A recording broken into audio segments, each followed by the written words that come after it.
come back no more, no more, no more, no more. Hit the road, Jack, and don't you come back no more.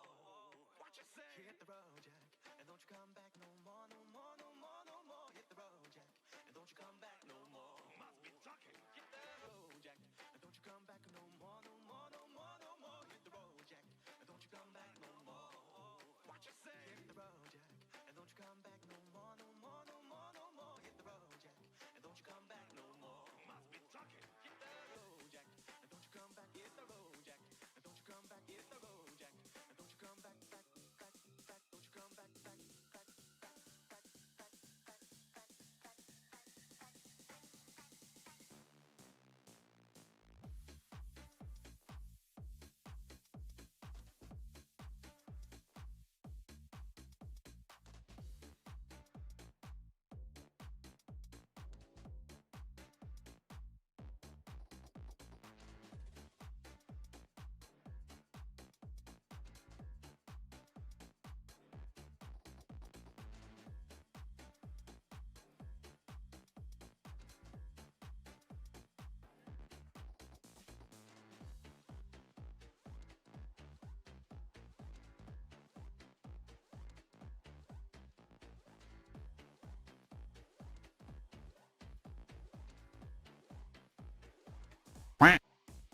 Mr. underscore Sinks played Sound Alert. Quack for 100 channel points.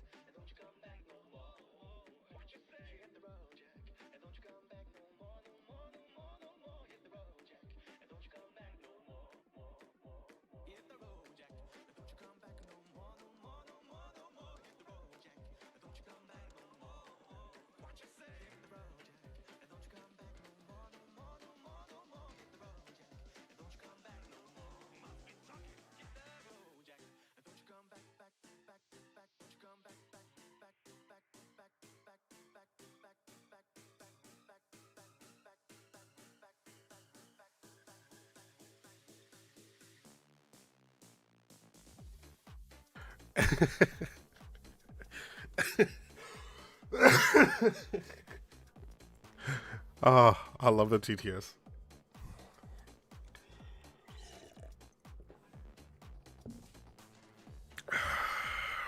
All right.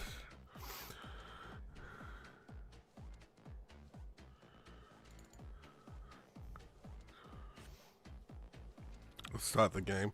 I bought lunch for my mother, my brother, and I. It will be coming in. It will be delivered soon.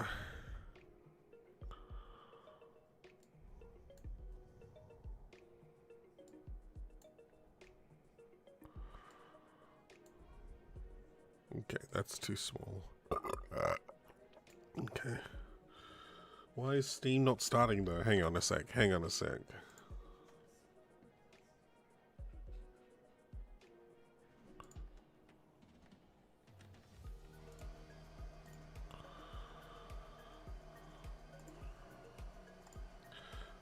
Okay, there's like 300 Steam client web helpers on, but no Steam.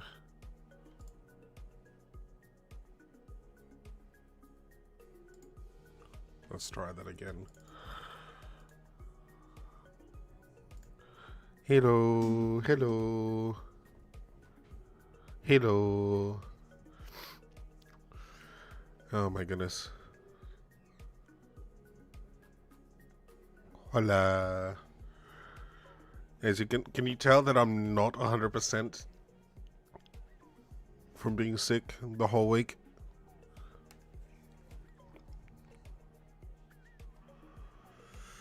Toxic Commando is out. Black Desert Online. Oh, multiplayer for Teardown. Square Enix Publisher Sale.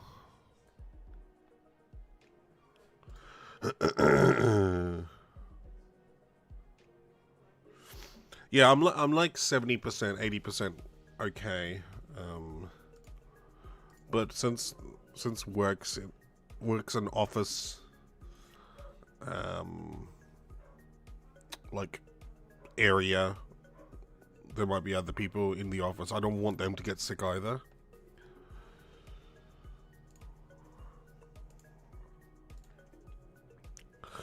But it's given me some time to, you know, watch the new season of One Piece, which was really good.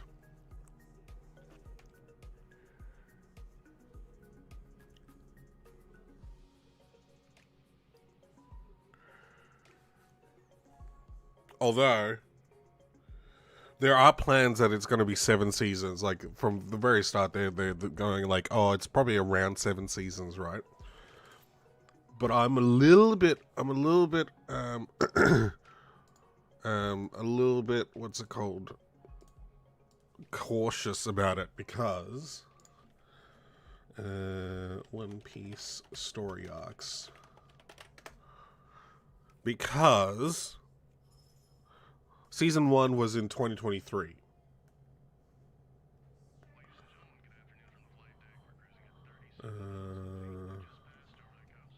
Okay, hang on. Wiki. Yeah, the live action. Alright. Let's go to the wiki. The wiki is not official, right? Oh my goodness. A gallery of key events and developments across the first 1,000 chapters of the manga. Oh my goodness.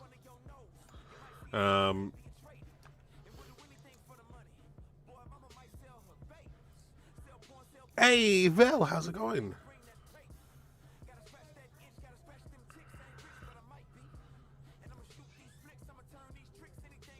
All right, can we take a look at all these? These are you're live. Let's go. That's good.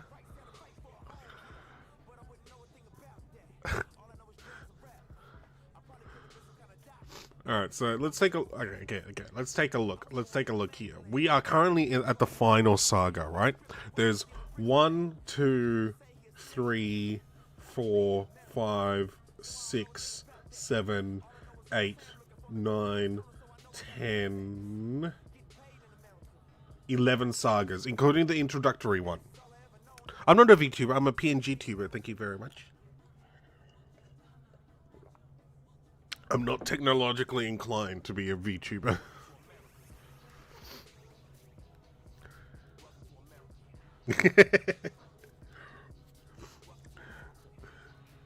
Alright, so season one covered through a majority of the introductory East Blue saga.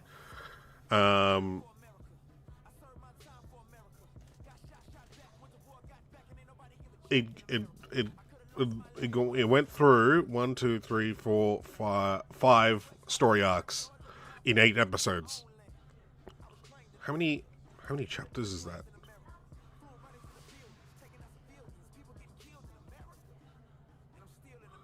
So that's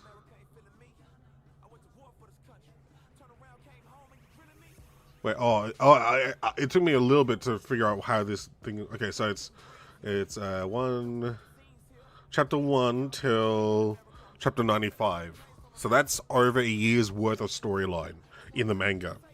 It's also 44 episodes of the anime. Anime's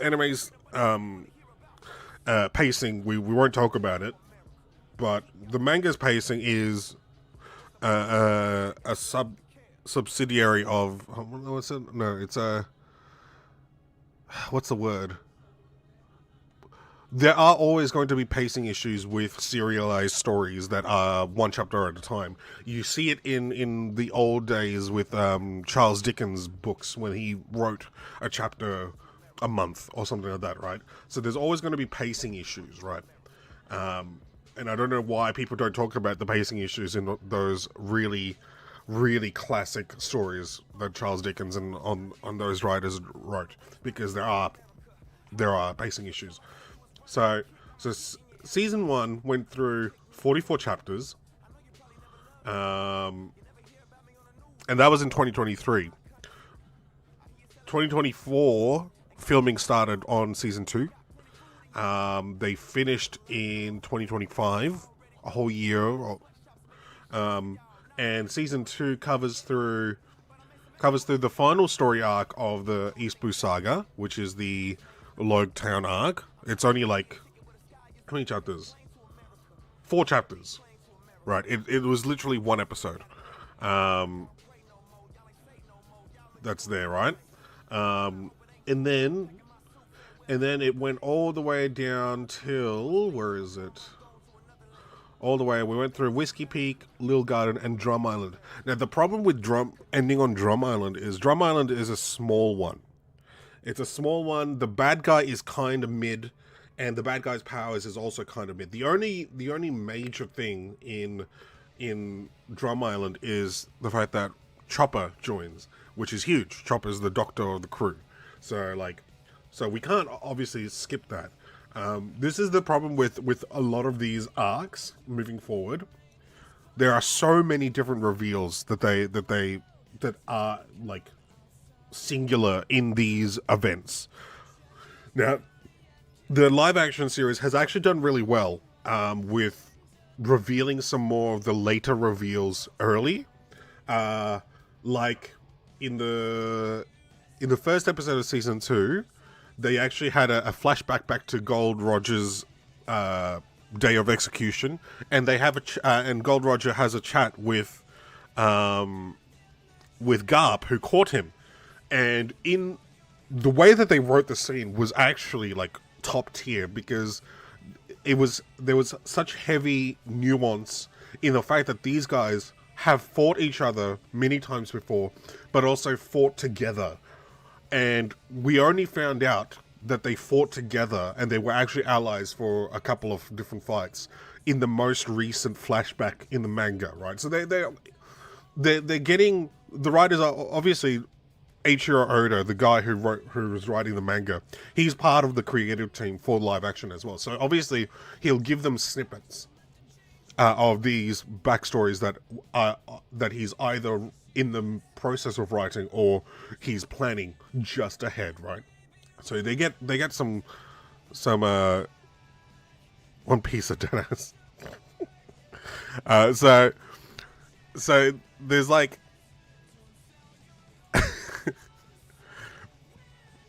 so there's that, right? And it was really well done. And also they're introducing Ace a whole season before he actually appears. He's going to appear in the Alabasta arc, or Arabasta, depending on the interpretation, translation, right? So he's going to appear, and we get to know that he's Gold Roger's son way earlier in the live action than in the manga. We get to see Sabo way earlier than we get introduced to Sabo, which is the third person in the group between Luffy, Ace, and Sabo. That's a massive storyline that you actually get in the manga. You get the storyline in the post-war arc. It was a storyline that they revealed to fill up the 2-year gap, to help fill up the 2-year gap in post-war arc.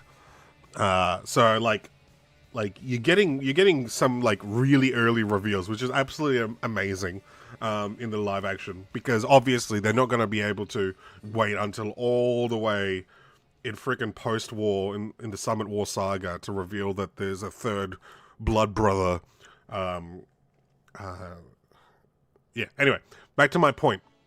Now, season 1 was 5 arcs. Season 2 had Lowtown, Reverse, Whiskey, Lil Garden, and Drum. 1, 2, 3, 4. Again, 5 arcs. Alabasta is going to be at least a whole season. At least 3/4 of season 3. At least. It's a massive arc with so many different fights happening. With so many different story plot points happening as well, right? We have at least 3 fights between Luffy and the Big Bad before Luffy actually beats him. Spoilers, he beats him. I mean, there's 20 years more story after he beats him. What else is there? Nico Robin decides to join the group in this arc as well. after reneging against Crocodile. Also, James Magnalio, or whatever his name is, as Crocodile is actually, like, beautiful. The costumes and the character designs have been very comic faithful so far, and dude looks good as Crocodile. Well, I don't know. He's the only thing I know him from is True Blood. He plays a werewolf in True Blood. I think that's how you spell his name. It's close. No, that's not it.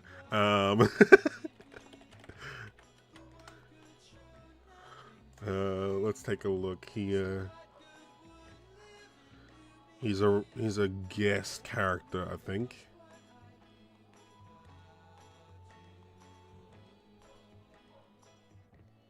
Oh, introduction of Bartolomeo as well.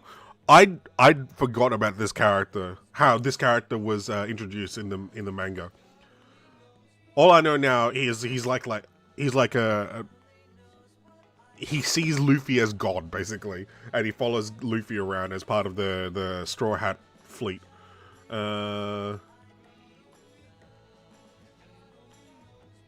Wait, they already introduced Bon Clay? No, they haven't introduced Bon Clay yet. No, they've revealed who's going to play these guys. Okay. They've revealed. So this guy's going to play Bon Clay, which is interesting.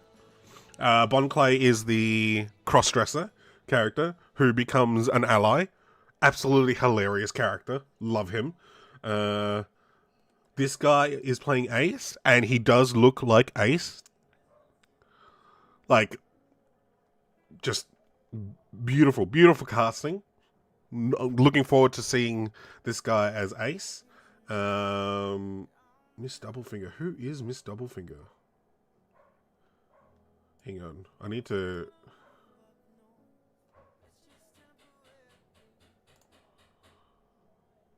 Oh, it's her! Okay. I forgot what her thing is. It looks like she stretches a little bit. But I forgot her power. Okay, where is Mr. 9, Mr. 8, Miss Valentine, Mr. 3? Oh! This guy is Mr. 3? Perfect casting again. Just great. And the fact that they kept his hairstyle as the number 3, like in the manga, also very cool. Where is... I can't see Crocodile. I can't type either. Oh, he's right down here. Joe Manganiello. This guy. He's Looker. He was in Magic Mike. Oh. He was in How I Met Your Mother? I don't remember that.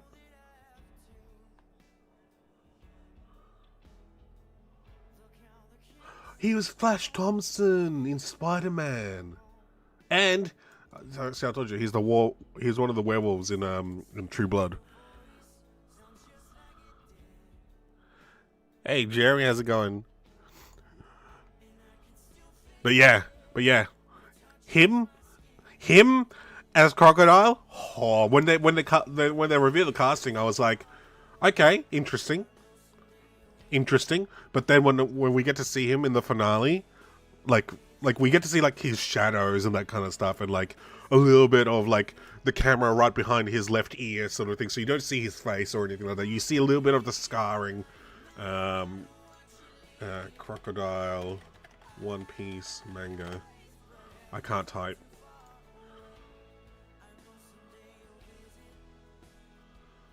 Images. Like you see like his scarring a little bit there and everything, and you see the slick black hair, and then in the finale you see him front on, and they even have like him wearing the contact lenses to have his yellow eyes. Oh, I was so happy. I was so giddy when I saw him in full Crocodile getup. Absolutely insane. Oh, here we go. Look at him. He looks so good. Look at the differences. It's done so well. Like the casting is so good. Season 2 Okay, I have my issues with season 2. Like I said, Wapol is a shitty little shit, with a shitty little power. Um, he's not that good at all. But we need to have this story arc because it's like I said, it's when Tony Chopper joins, and cures Nami's disease. We get introduced to Zone Devil Fruit types. So far, the Devil Fruit types that we have seen so far in the series, in both the manga and the live action, is is it the Paramecia? It's a Paramecia. Where it allows you to transform into animals or elements of nature. Even Luffy's even Luffy's devil fruit is considered a Paramecia devil fruit, right? Zone types are the next one up in terms of rarity, and they grant the power to transform into a specific animal in addition to a hybrid form. The human I think it's called the human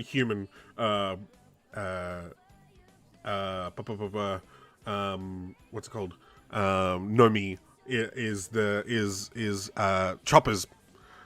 He's a reindeer who consumed a fruit that made him partly human, and that's his power. He has three forms. He has his tiny form, his reindeer form, his original form, and he has the big form, which looks like an abominable snowman type stuff.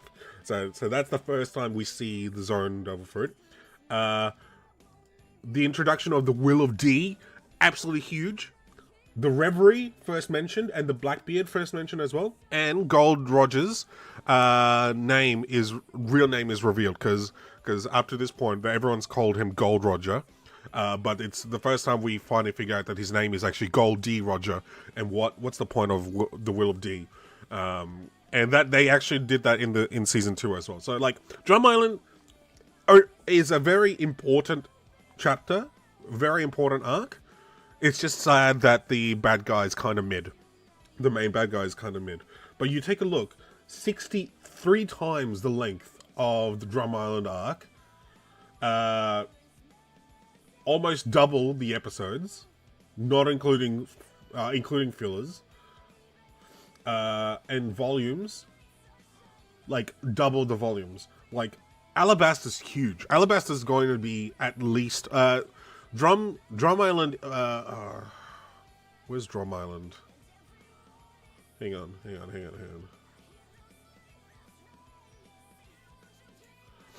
I need to get the episode story. Like, if they're gonna follow with 8 episodes per season, right?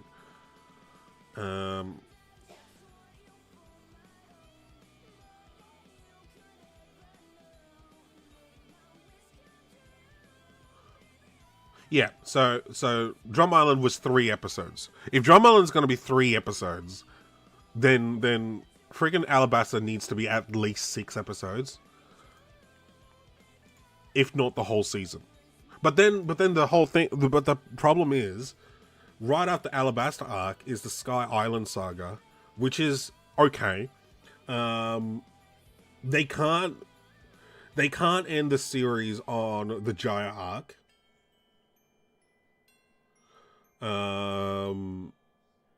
Because the Jaya arc is just like a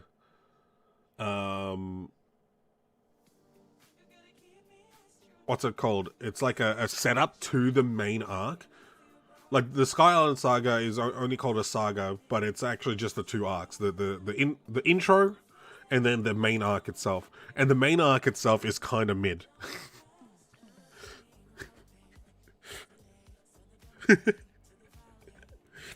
The bad guy is a freaking okay.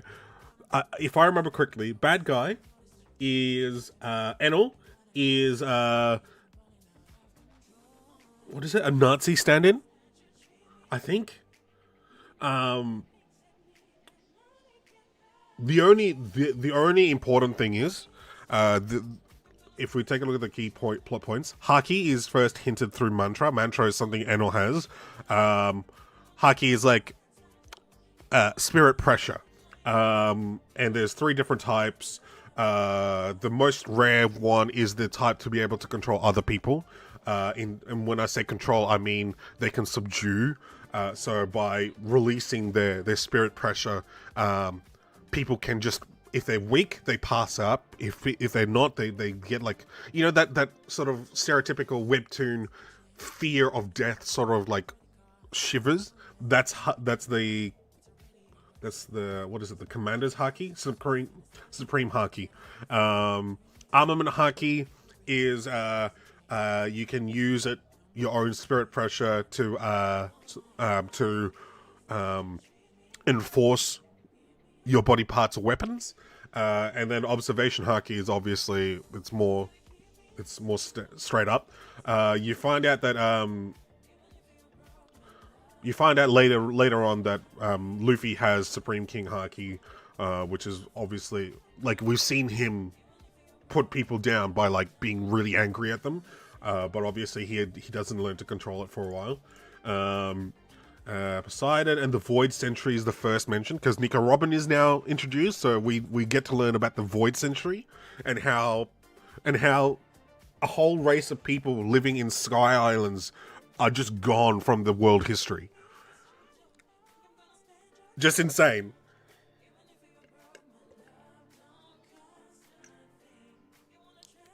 What else is there? Oh, Going Merry gets really damaged in this one.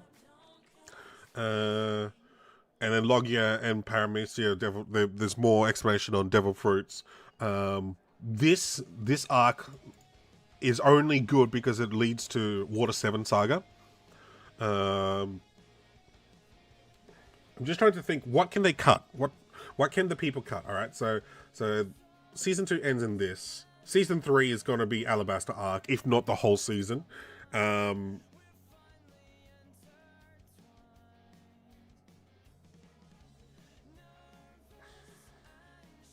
have to. Okay, look. They have to introduce so many people in the Jaya arc. They can actually introduce like the 5 elders. They've already introduced Blackbeard, but we see Blackbeard in this one. We see Whitebeard and Marco as well. Bartholomew Kuma is a huge character in the current storyline. Don Quixote the Flamingo is one of the main bad guys later on in the second half of the series. Who is Sengoku? Oh, he's a fleet admiral. Yeah, Buddha guy. He's also like, he's a massive big marine guy in the storyline. So Jaya arc introduces quite a lot. The good thing is, with the way that they're already sprinkling later reveals and later introductions earlier, like I said, with Ace being talked about, with Goldie Rogers saying to Garp, look after my son for me, and Garp actually does end up looking after Ace as well as Luffy. Oh, Mr. Sinks. Okay, where is it? Alright, so Dressrosa Saga. Dressrosa arc, like hundreds and hundreds of chapters. Let's see. 102 chapters, right? For 70% of that, Sanji,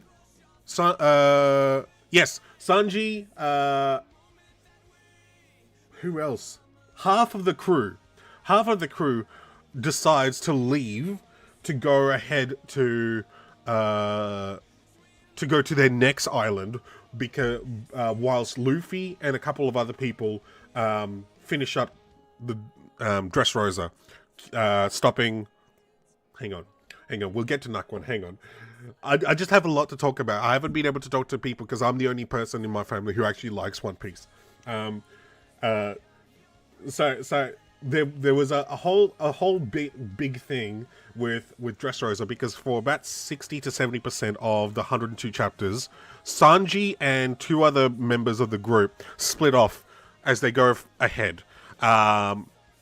And we don't get to see them for 2 years. We literally don't get to see them for so long in real life, right? Where fans reading the Dressrosa arc, seeing the very impressive final fight between Luffy and Don Quixote, but people were like, especially Sanji fans were like, what's happening to Sanji? Because I think around chapter 80 or something like that, the second half of the crew, they get intercepted by a mysterious pirate crew, and they get caught. So for the last 20 or so chapters, it's just focusing on the final fight. And Oda himself, in his yearly, like, looking back over the year and looking forward to the next year, he's like, I'm sorry, Sanji fans. I know you've been sold short for this year, but don't worry. Next year is Sanji's year. So the whole storyline of Sanji's whole backstory gets revealed in the next saga, in the Whole Cake Island arc. Season 2 of the live action reveals the emotional side of what we get to see in this story arc, right? And it's all about why I think episode 7 or episode 7 of season 2 of the live action, Nami, who's feeling a bit better because she's sick this story arc, she's like, why do you try so hard when you're cooking? Along those lines, right? Why do you put your all into your cooking? And he starts talking about how he's done it for a while. When he was growing up, his mum was quite sick, but she was like an angel to him. She loved him. She cared for him. And so the one thing that he could do as a child was to give her food. And obviously, as a child, 6, 7 years old, terrible cook. But every time he brought her lunch, she would always smile brightly, and it felt like he was helping her get through some of that pain, some of that sickness that she was experiencing, right? So he puts his all into it. He starts getting better and better, and then I nearly cried because the guy who plays Sanji in the live action delivered the line perfectly. He mentioned the line was, and then there came a time where I didn't have to make her lunchboxes anymore, and a tear streams down his cheek, and I was like, holy crap, that's so good, that's so well done. You know what assholes online said? Oh, it's spoilers. Why are you revealing Sanji's backstory that early? I'm like, bro, it's not spoilers. It's character building. It's better because it's happening earlier, because up to this point in the manga, we knew nothing of him except he got trapped on an island with Zeph, which is what we saw in his introduction storyline. We knew he was from, I think it's like North Blue or something. We never find out until this story arc, like 15 years later, we never find out how this kid from North Blue got to East Blue. 10 minutes away. Are you gonna go out and get it, or? Okay. I'm like, I got told that. I'm like, bros, what are you talking about? What are you talking about? It's spoilers. No, it's not spoilers. It's actually really good character building writing. You guys are just dickheads. How is that spoilers? Now, if this is spoilers, if for some reason he starts talking about how he's the prince of a mercenary kingdom and his dad is the king and does human biological experiments on his own children to make them superhumans, then that would be spoilers. But no. He was just talking about the cooking and his motivation, internal motivation of why he cooks so much. So by the end so after his line about how he didn't make his cooking, he didn't have to make any more lunchboxes for his mum because she's dead. He's like, that's why whenever I cook for anybody, I always put in my all, because in some way I'm cooking for her. So I'm like, that's not spoilers. That's just, I want to hit someone. I want to hit one of those people who said that's spoilers. Anyway, good writing. Good writing. That scene was great. They kept the whole storyline for Chopper, obviously. That was one episode. That was episode 7. Anyway, so yeah, season 3 is going to be. What was my point of this whole thing? Oh yeah, season 3 is definitely going to be either 6 episodes of Alabasta or the whole thing of Alabasta. They can completely get rid of Jaya, the more meaty parts of Jaya, and have it like 20 minutes or so, showing how the Going Merry and the crew end up in Sky Island after Alabasta. Have all of these reveals. Oh, you see North Blue. Sanji revealed to be born in North Blue here. And then for that 66 chapters, that's over a year. That's 70, 80 chapters. Okay, that's another year here in Water 7. Another year in Enies Lobby. Post Enies Lobby. Thriller Bark. That's a Thriller Bark and post Enies. That's a third, like what, 4 years total now. The Summit War, 24, 30. That's a year, so that's the 4th year. Marineford arc and post-war arc is another year. And then between post-war arc, in real life there was 1 month break, but in the storyline there's a 2-year jump. Fishman Island Saga is another year, so that's what, 6 years now.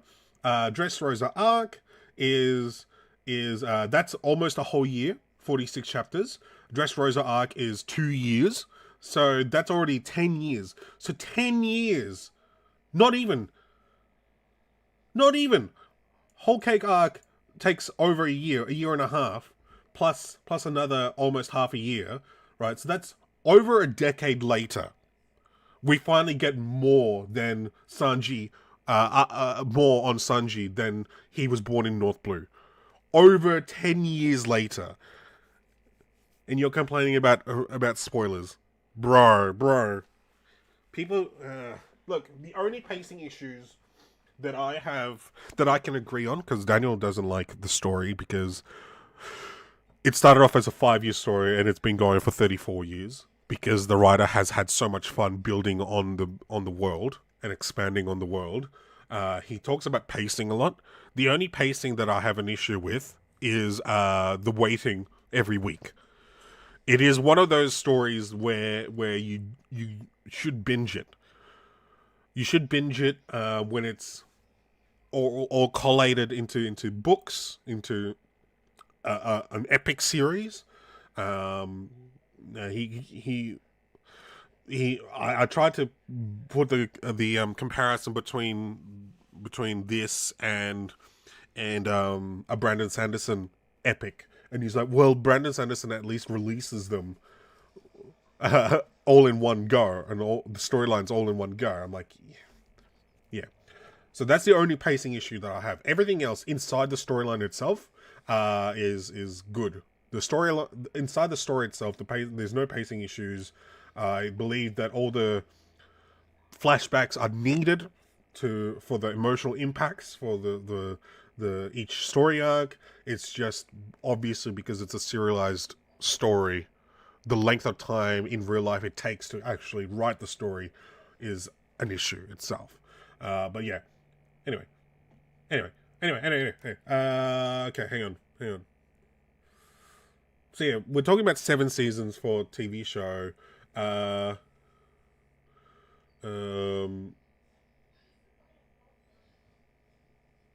They can skip Jaya arc. Skypiea arc is quite important because of Void Century and Hierarchy and Going Merry taking significant damage, but Going Merry can obviously get significant damage throughout Alabasta arc, throughout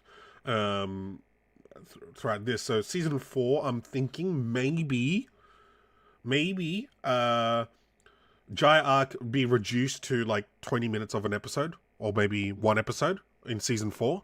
Skypiea arc, maybe 2-3 episodes, which is their normal. Long Ring Long Land arc is 1 episode. It's literally just once again, it's an intro to the next main story arc, which is the Water 7 arc. Water 7 arc is the first half of the main proper thing with Nico Robin. They could end season 4 in Water 7 arc. And then Eni's Lobby arc is the second half of season 5, Saving Robin. And then completely like maybe max 1 episode of post Eni's Lobby, because it's the epilogue story arc. They meet Brooke, the musician character that we see in season 2, a human version of. They meet Brooke, who's now a skeleton musician in Thriller Bark. Luffy also gets a power up in this story arc. That's the thing, though. Like, Thriller Bark is pretty meh in terms of storyline, but it's quite important because they go against another warlord of the sea. Crocodile was one. Oh, hang on, food's coming. Hang on. I'll put some music on. I'll be right back.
Okay. Yeah. Now, there is something that I've noticed.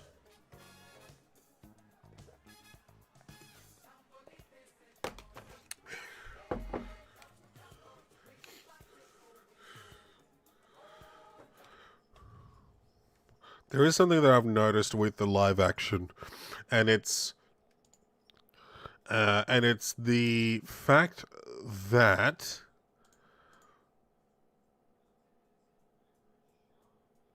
Luffy's powers aren't.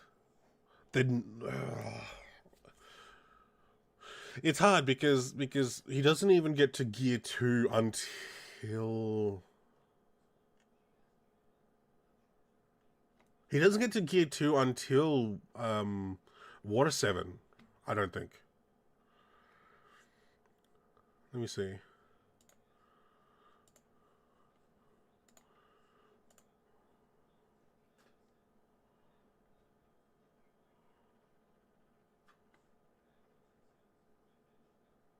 Yeah, he doesn't get Gear 2 and 3 by the end of the Enies Lobby arc. So, like, they could simply just remove the gears, but then how would it end?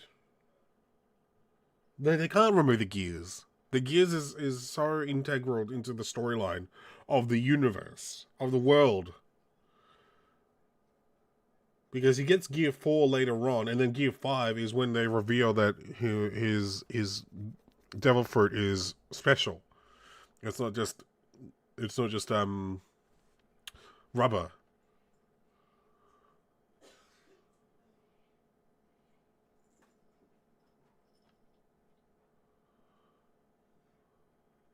Oh, Wano Country was such a long arc as well.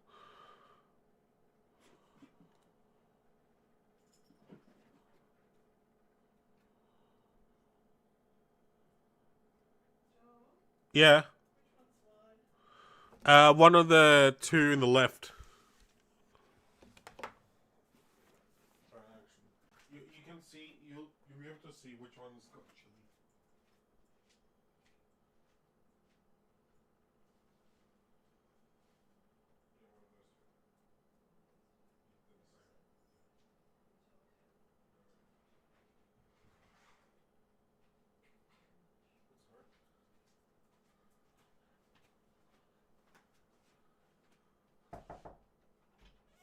Food's here.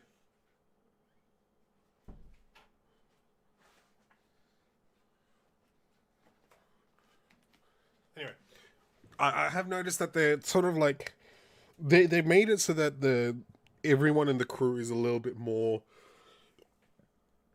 equal in terms of power.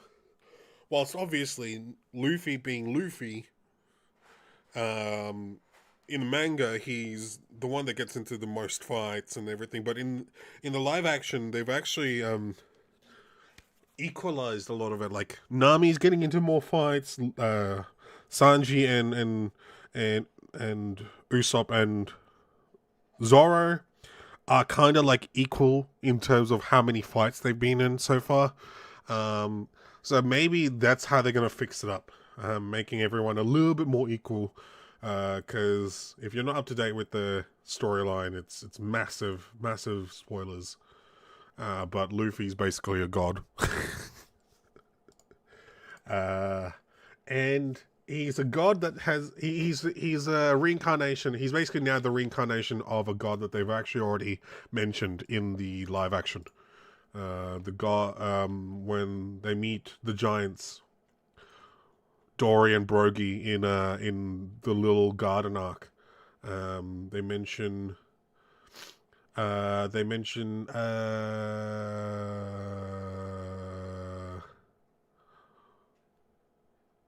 sun god Nika. He's a reincarnation of Nika. No, there's a lot of like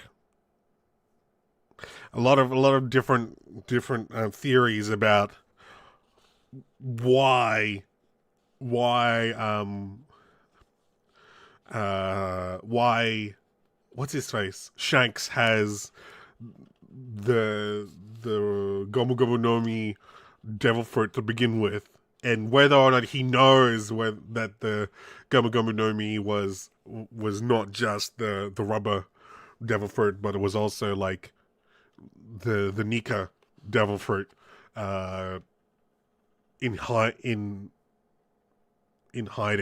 or something. That there's a lot of different things, especially with Shanks's backstory revealed in the most recent story arc as well. It's more likely that he knew about it and he planned to have consumed the fruit itself, but then Luffy consumed it. A lot of different. I actually unmuted. Anyway, let's actually go into Nakwon now. I've had my fill talking about it. There's just so much to talk about. It's such a good story.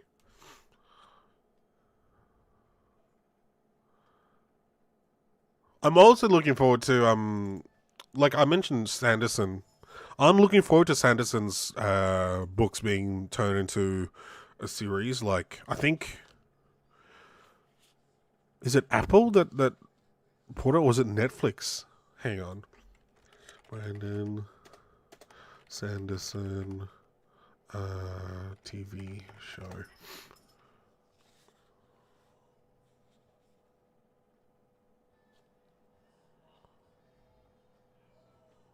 Apple TV.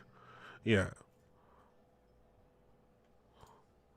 So if Apple TV just knows what's best for them and just accepts whatever Sanderson gives them, without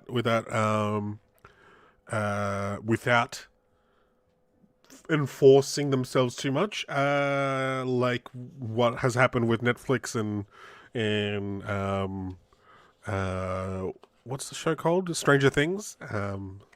If they stay and they just allow the goodness to continue, they'll rake in all the money, really.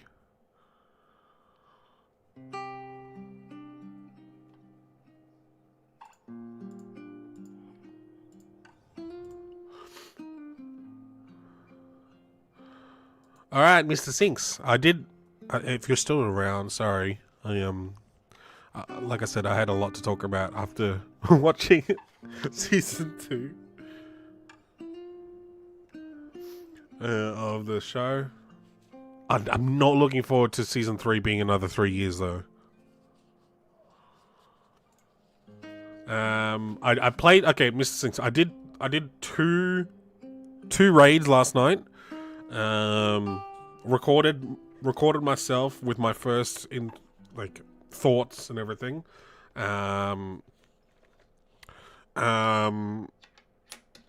So far, it's okay. This cat.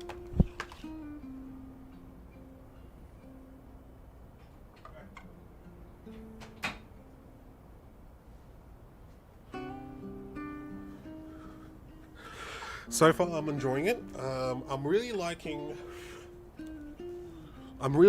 the fact that you can actually walk around. It's actually insane that games like ABI or even freaking Tarkov, you can't walk around. Really, you can't walk around.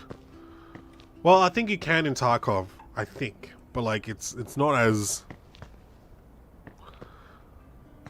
It's not as enticing to walk around, and it's not as it doesn't make you feel that good when you expand your base as much as it is here. You start off with half of this, as wide as that door, and that's it. And now I'm in A grade shipping container. I have a mini fridge. Yeah, it's really interesting, the choices that they've made. I can't believe it's taken this long to be able to walk around like this.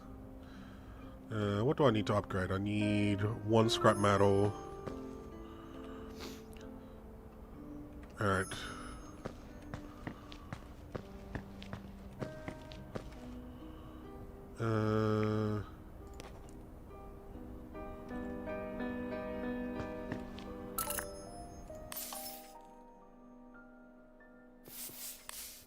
Anything new here? How do you add people? Friend team. Here we go.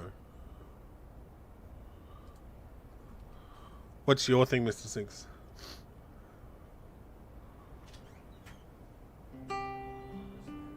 In the kitchen.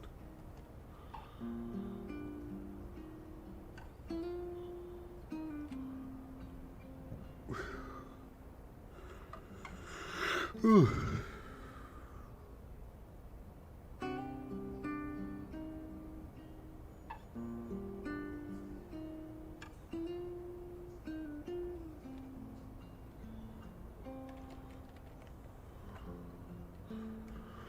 Five, 3, 5, 2. Oh, what?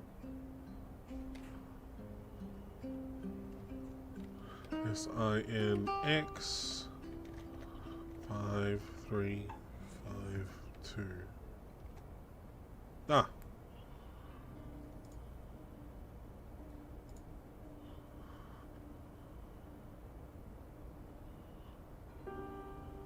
Nice.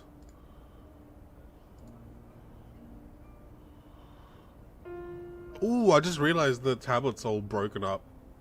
Very much like my phone. Hang on a sec. Huh?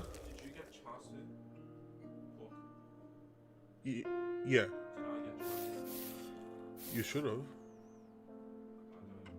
I don't. Oh.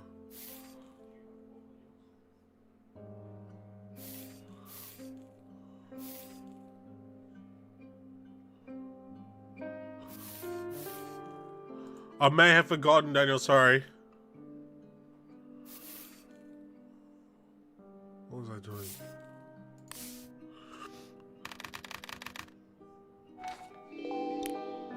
What do I need? I need 200k? Okay, I don't want to sell the bills then. I was going to sell the bills, but I didn't realize I needed it. Alright. Oh yeah, Mr. Sinks, my... No, that's not it. Yeah, no. No, that's not it.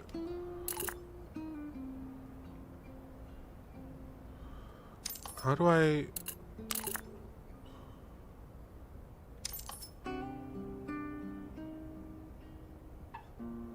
Ah, this one.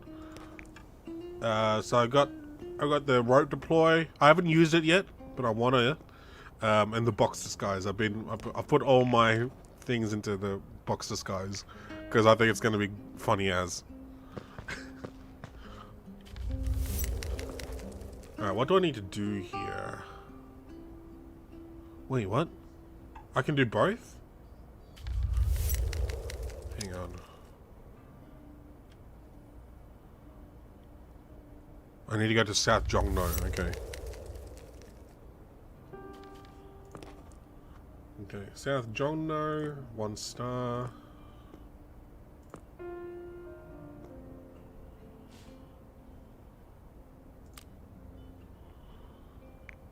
Alright, let's get into it.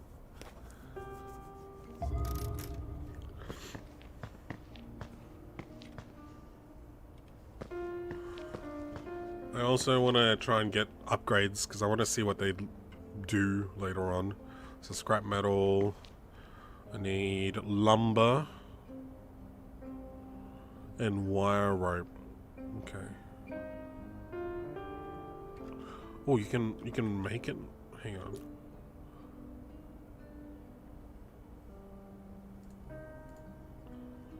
Oh, one more piece of wood. Okay.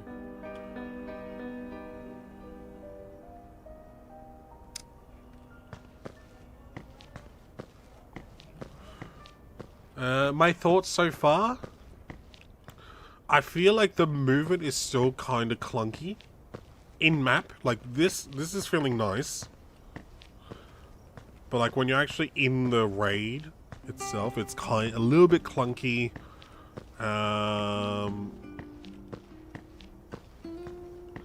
There's really no point in sprinting unless you're like about to get swarmed.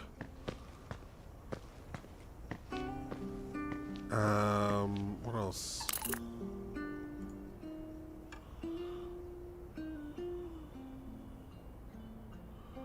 Okay, I need the microchip and this book. I also need to get at least 10,000 credits. Kill one infected. Oh yeah. There's a vine covered car I need to find. And then this one is old canned beans. So if we can find any of these, that would be very helpful. I need like a notepad or something.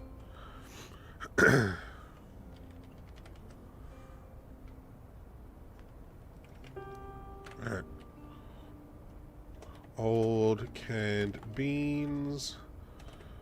Kill one infected. I do like how killing the infected gives you XP points.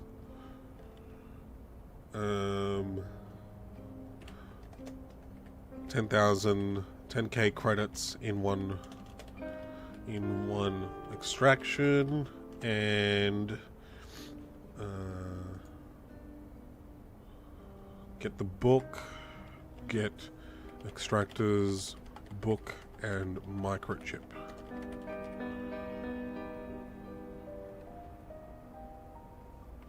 Alright, I've got my list of things to do. Yeah, sprinting is not useful unless you're running away or you're in a PvP. I have yet to get into a PvP, although I nearly died in my second raid, which was supposed to be the exit through your private exit tutorial raid. I nearly died going against a zombie that was like all geared up. Had a helmet, had a weapon, had a backpack, and all I got after killing him... Oh, those are basically elite zombies? Yeah, I nearly died fighting the elite zombie. And all I got from the elite zombie was a bone. Was not worth it. At least I had plenty of bandages.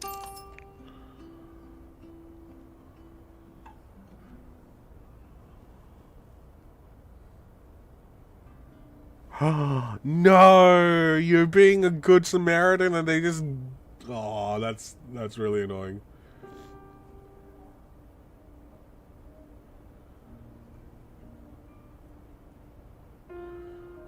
I have a secondary weapon just in case. Because fighting the elite, the wooden stick that I had went down to like 20% or something. It was a rough fight. I was down to 10 health.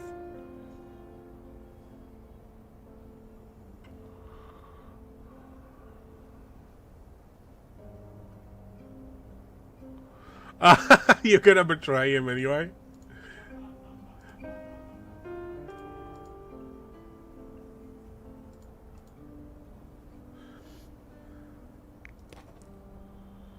Ooh. I have not checked this out, and this is kind of cool. Oh, you can make a brick hammer?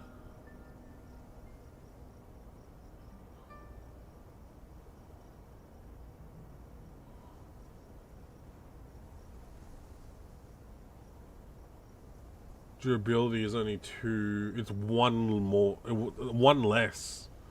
But the damage is almost double.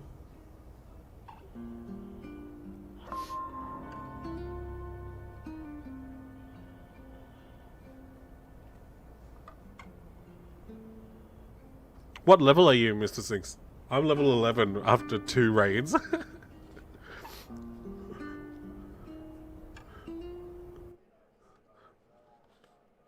Oh, it goes way up? Okay. I mean, it is already quite high now. 3,100 XP.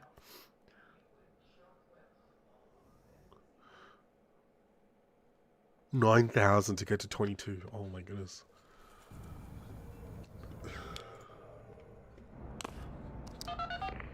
I do like how... Oh.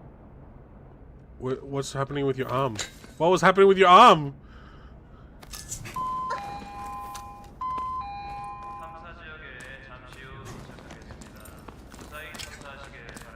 Wait, where's my suitcase? Oh, there's my suitcase.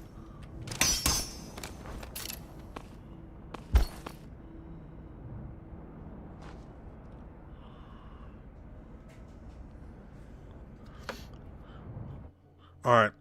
Now, I have no idea what this vine covered... Oh, I forgot to write the vine covered car. Does it show?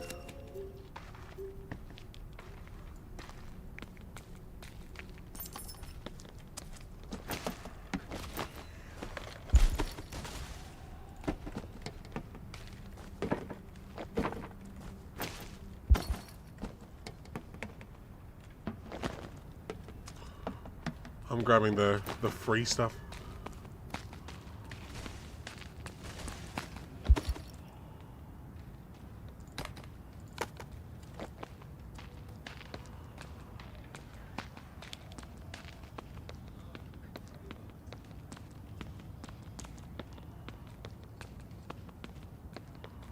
Where are we heading to? I'll follow you, Mr. Sinks.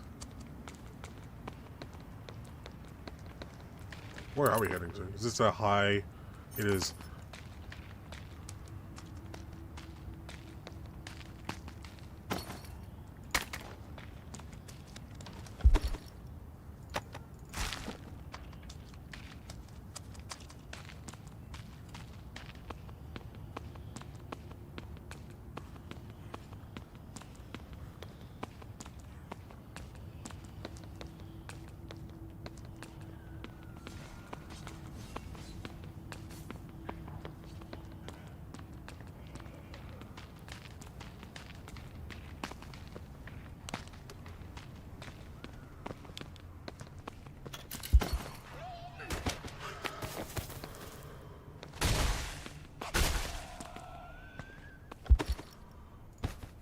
Now, are these zombies by sight or by hearing?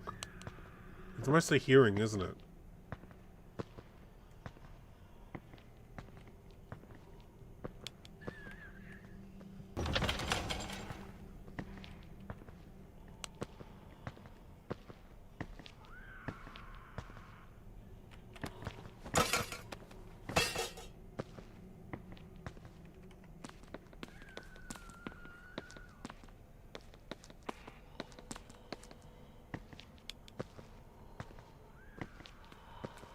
Okay.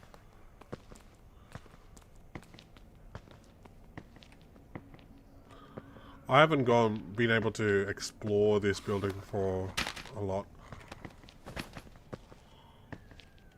Oh, you're facing this way. Sorry, hang on. Let me go behind you. Give me experience.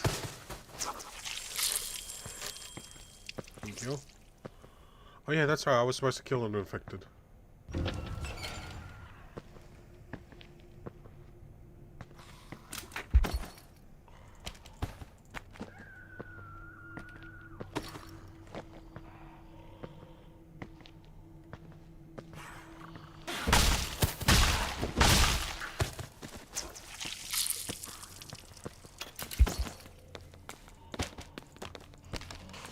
Oh man, I'm already full.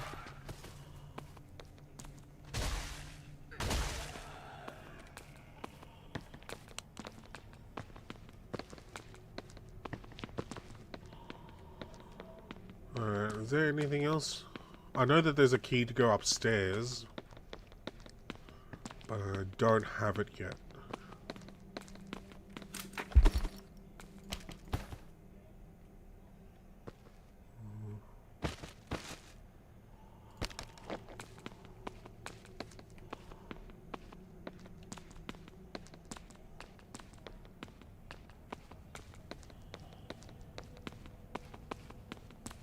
Anything in here? Piece of plastic. Mm.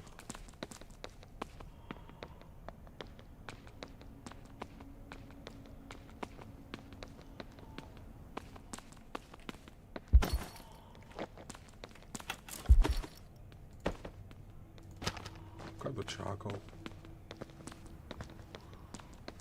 Oh, there's a guy right in there.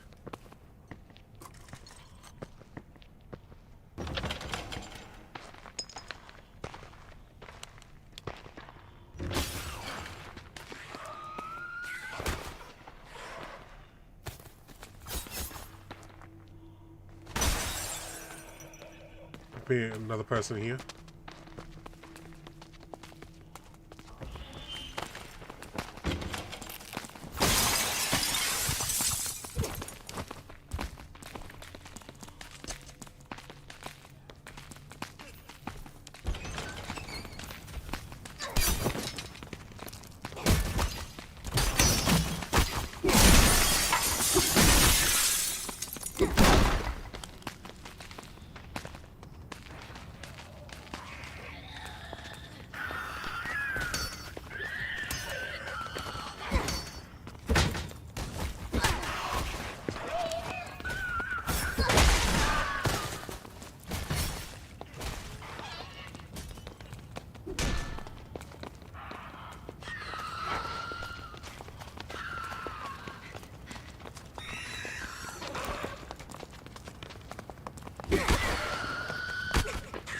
Why can't I run?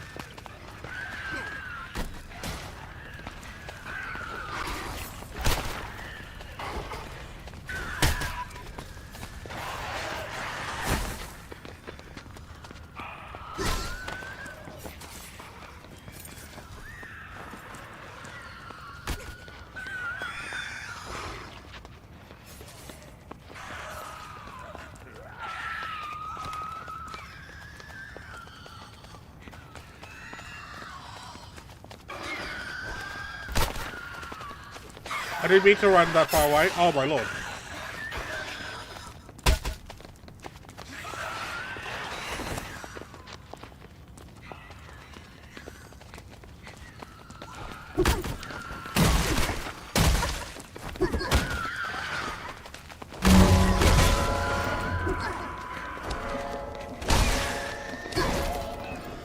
Ah.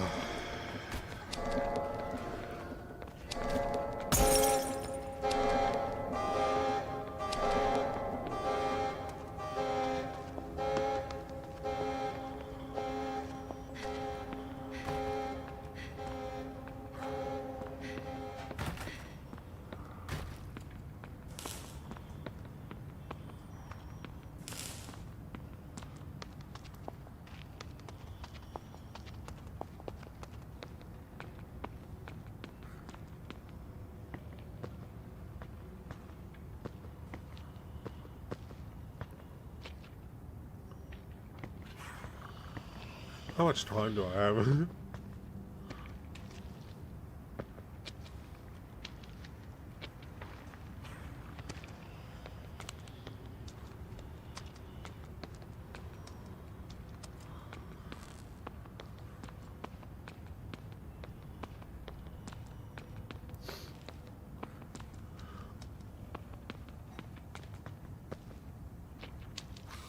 Oh no.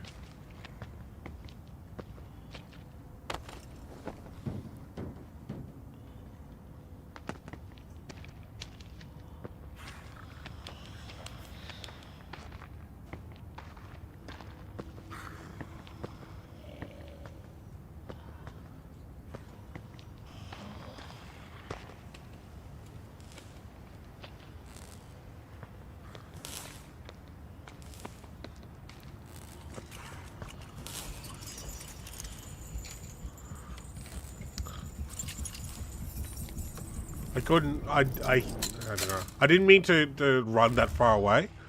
I was running away from the zombie.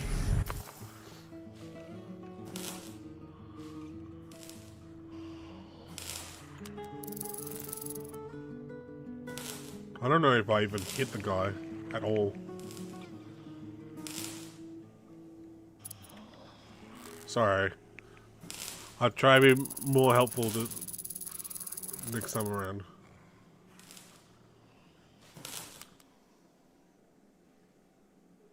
Oh my goodness.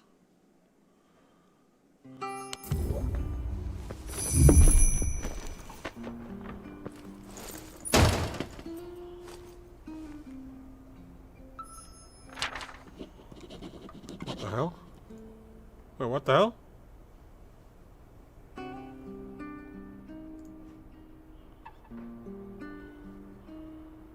Do I often enjoy? It is enjoyable. It's at a 3. It's at a 3. A 3. 4. 5. Quite dissatisfied. Quite satisfied.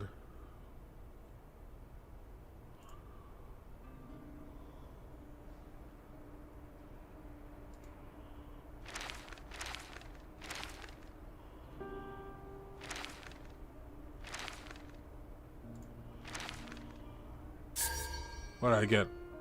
Songdo building 3rd floor office safe key. Okay.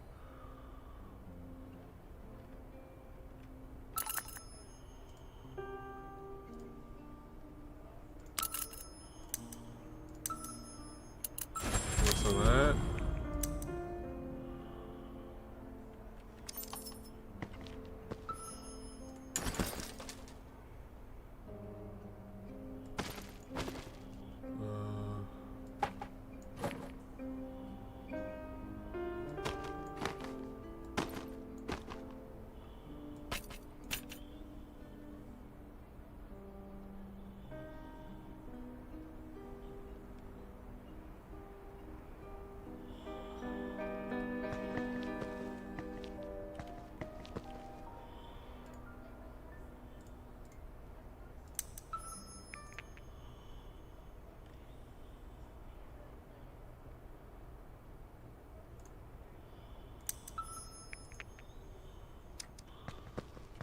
Okay.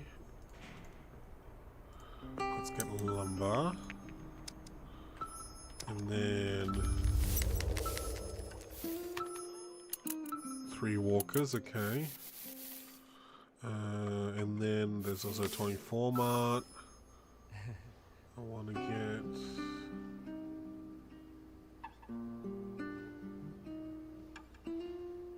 wire rope.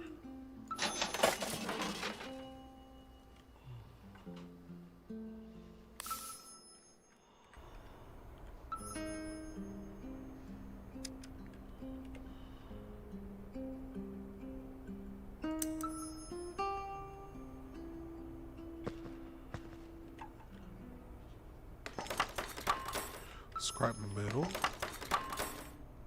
Ooh! It looks fancy.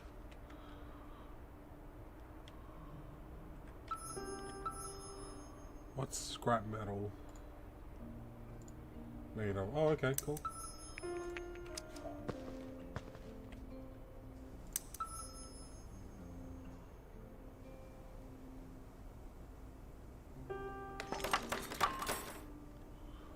I like how it updates the thing. It's nice.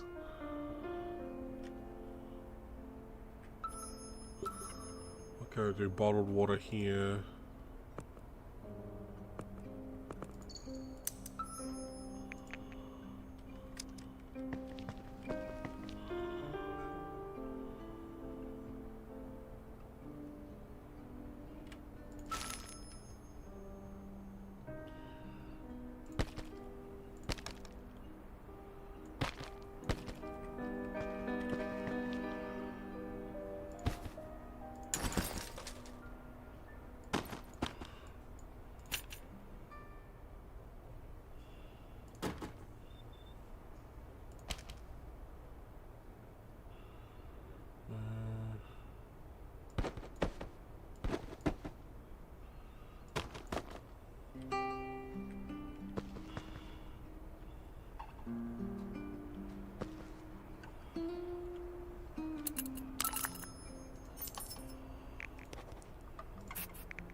Oh, you have a gun?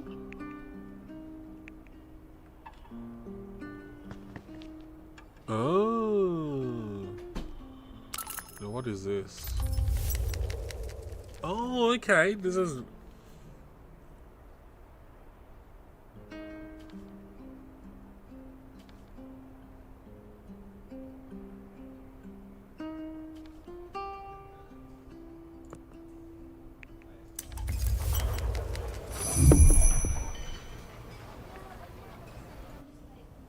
Okay.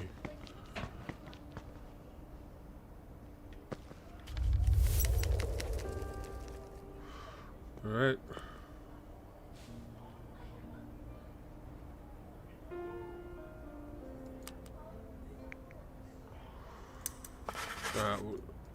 Got kill one infected. Vine covered car. Still don't know where that is.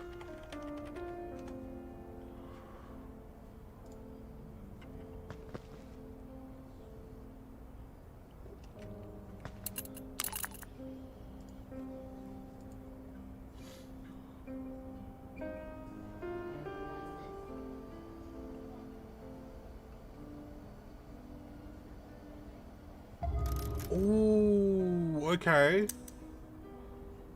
So here. Alright, northeast of the map. And that's what it looks like. Alright. We're looking for Old Bean. Old Bean and... Oh.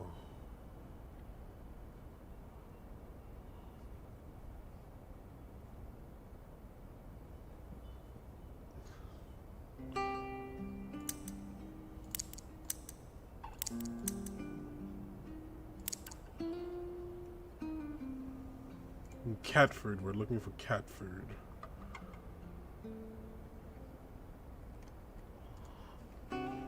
Two lickable cat treats and one canned cat food. Okay.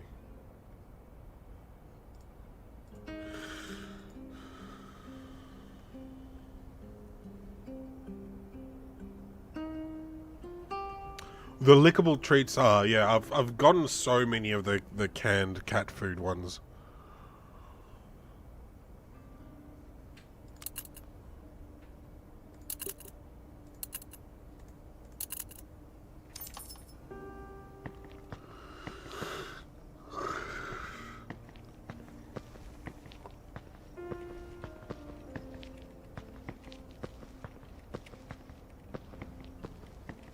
Yeah, don't eat them. I made the mistake of eating mine. Oh no, I've gone dog chews. My bad, my bad. Not canned.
That's all I really got.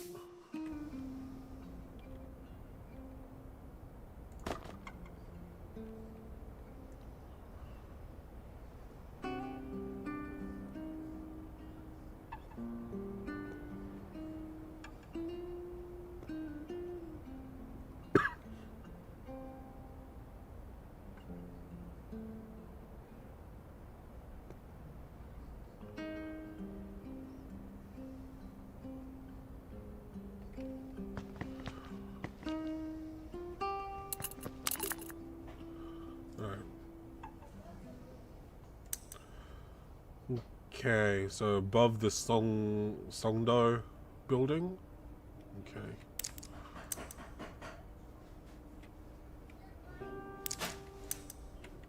Oh, I've gone past this person multiple times. Okay, I know where to go now. I like how they have the pictures.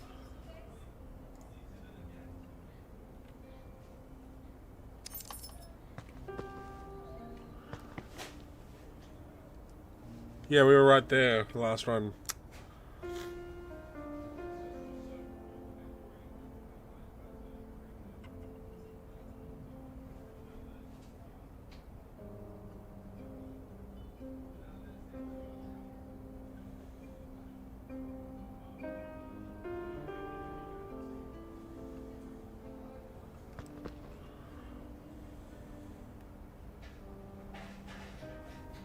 But no, we got random people just smacking people for no reason.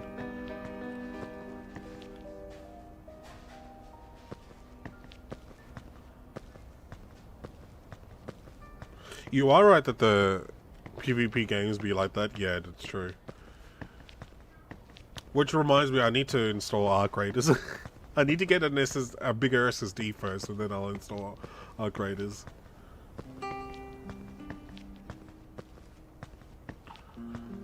Maybe this weekend.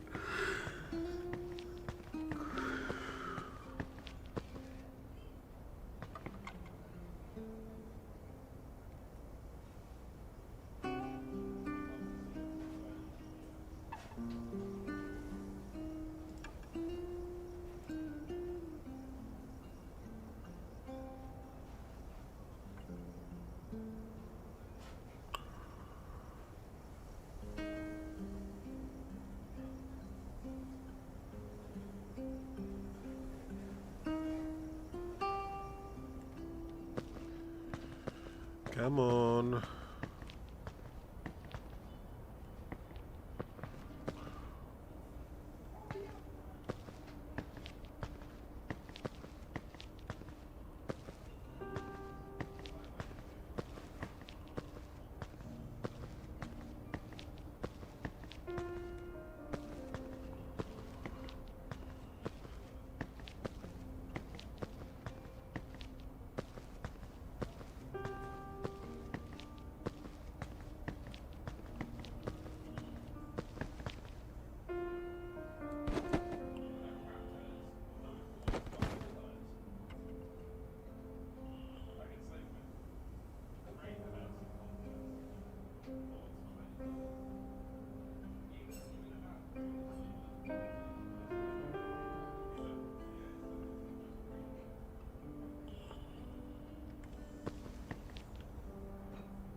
You were right at how long it takes, eh? I managed to get 2 games last night. In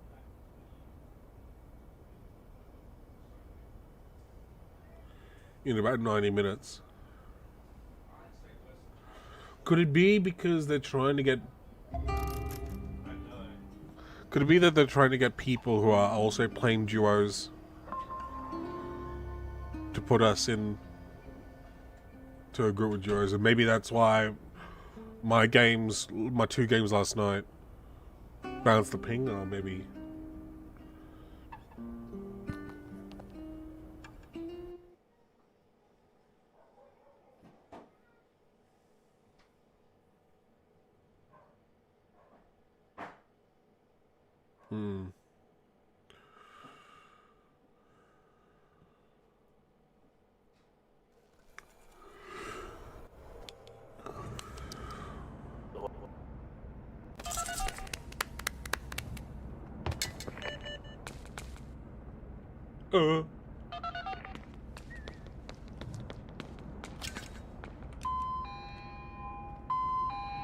이제 좀 있으면 3, 4지역에 도착합니다.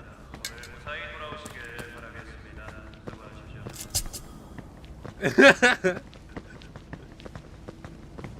We can move around?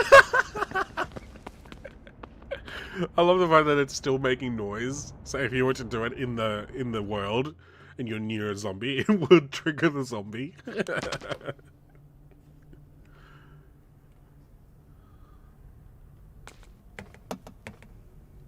Short wooden stick.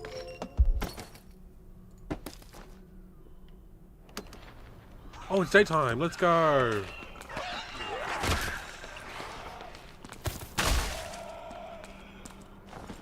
Alright, we need to go... I visited the art gallery once. I'll just put a basic marker.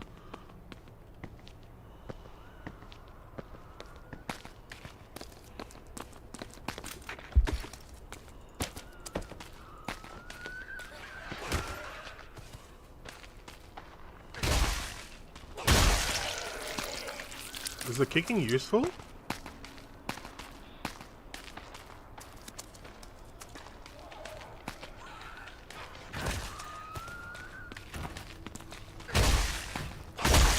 It looks useful.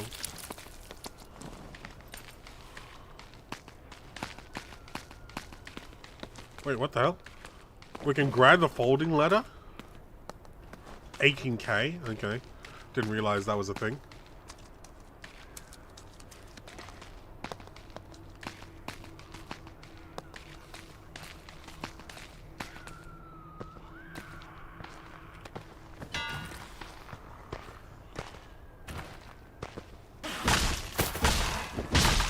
One of three. Whoa.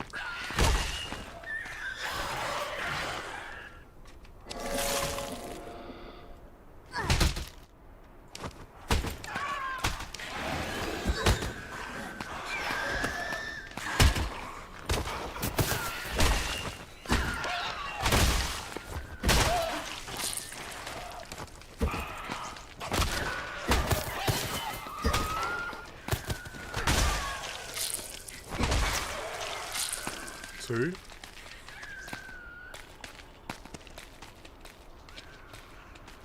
I need to kill one more.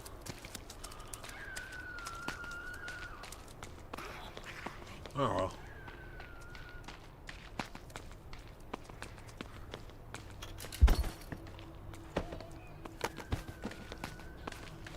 Oh, there's a third one here.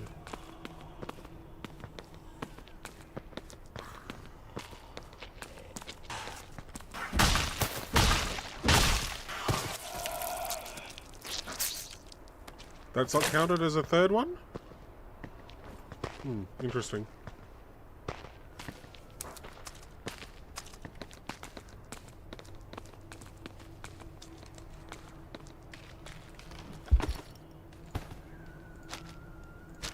Ooh, spoiled sandwich.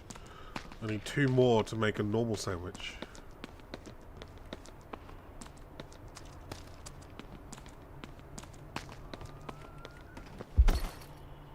Ooh.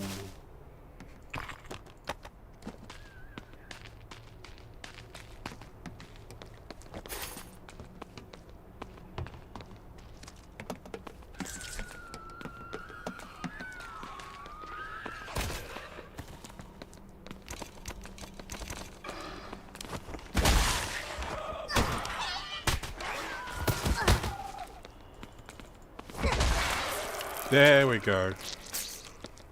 Wait, that was only one time? Oh, it has to be these guys. Okay. These specific monsters. Alright. That makes sense. That makes sense.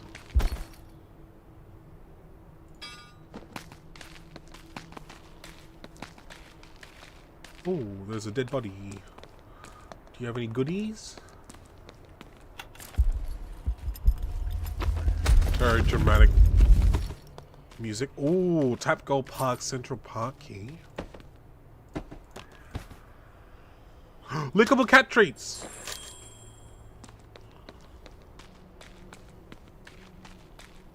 Okay, interesting, interesting. One of two. Oh, do you want to go up here? What do I do? E.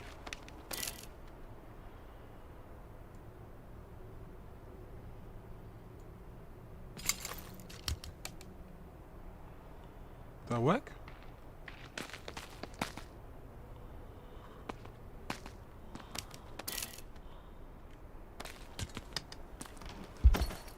Wait a minute.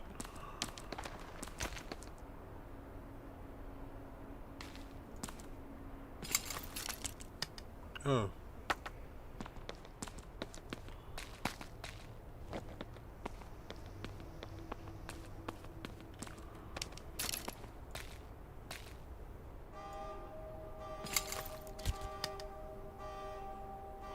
I don't know how it works.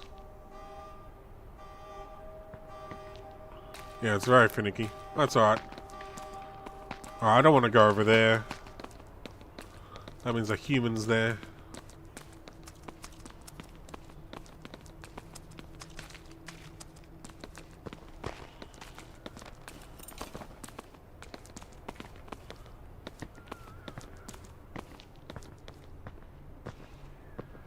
There's so many up there. We kind of have to go up there, don't we, though?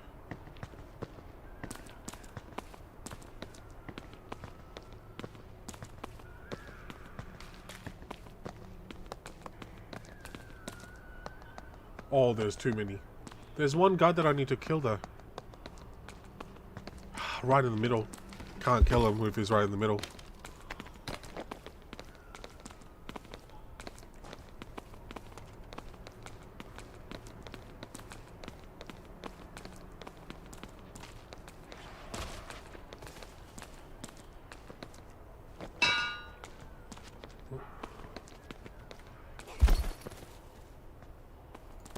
Look, we'll catch rate again.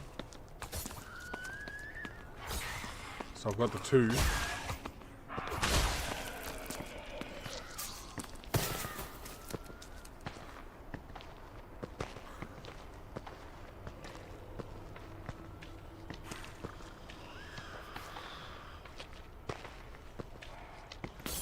I'll get this one.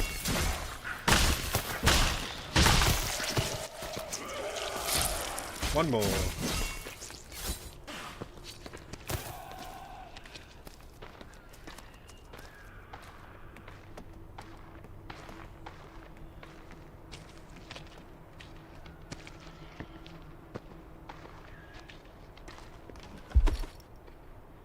Oh, second sandwich out of 3.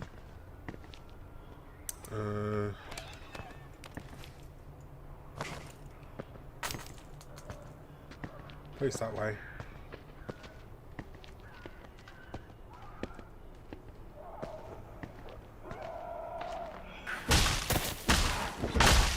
Nice.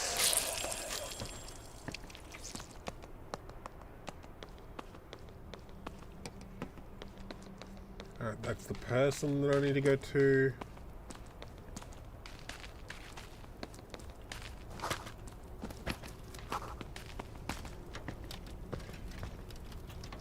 Oh, I haven't checked in these cars yet. Do they have any good stuff? Ooh, okay. That's a rare item. And next I need to go to... Next we need to go to Songdo. Like near Songdo building.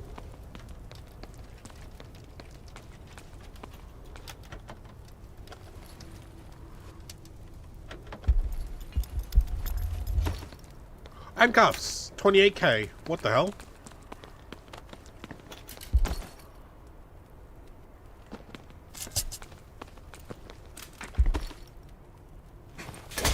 Hey! Corn kernels. What was the smoke for?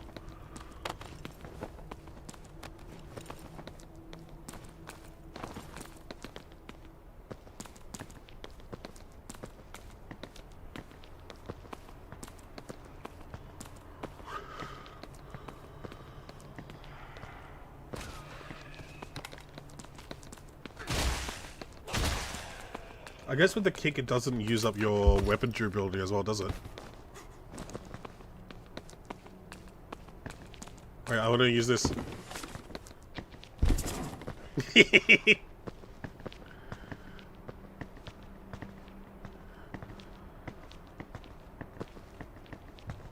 Hello, hello. Hello Hello，中国人吗？按哪个键打招呼啊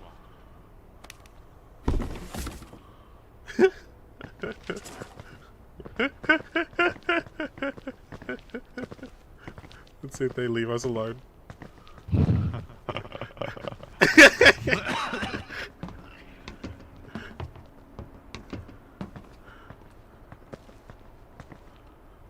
Okay, I'm glad that they're friendly.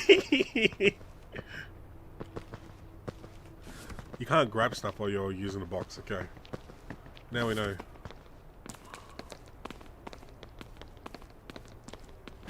What's this? Is this wood?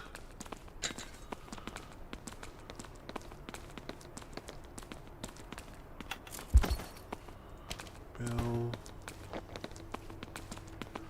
The contaminated water is 200 credits. That's not bad, actually.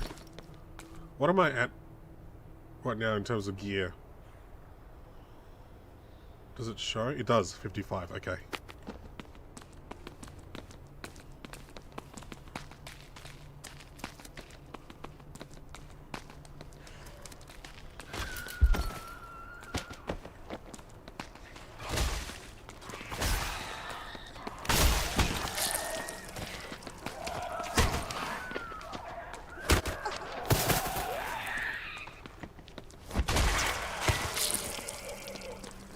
Okay. I could eliminate them, if I got behind them while you're attacking them. That's interesting. That's good to know.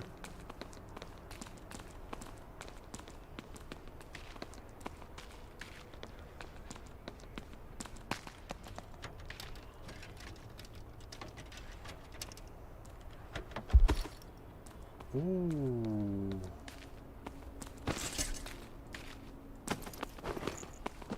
New vest, thank you.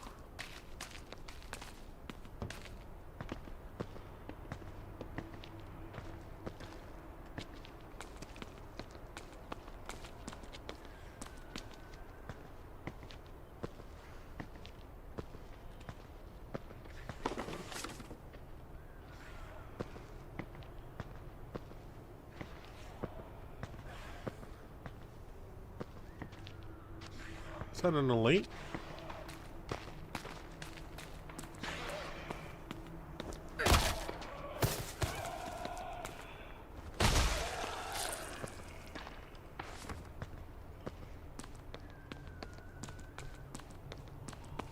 Oh, okay.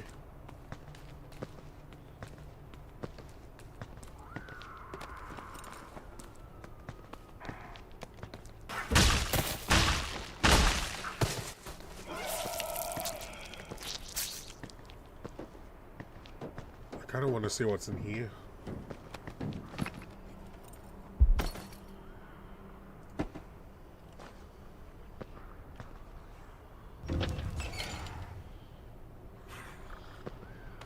There's a zombie right next to the door that I can't get behind. Alright.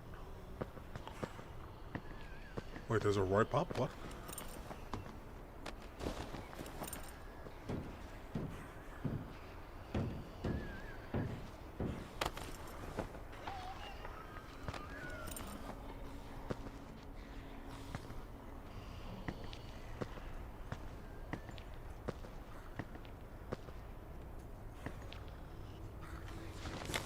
Hey!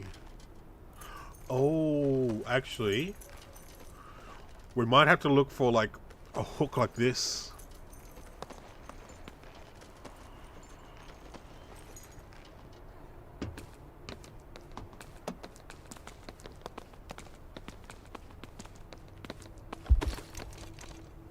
Delivery truck key.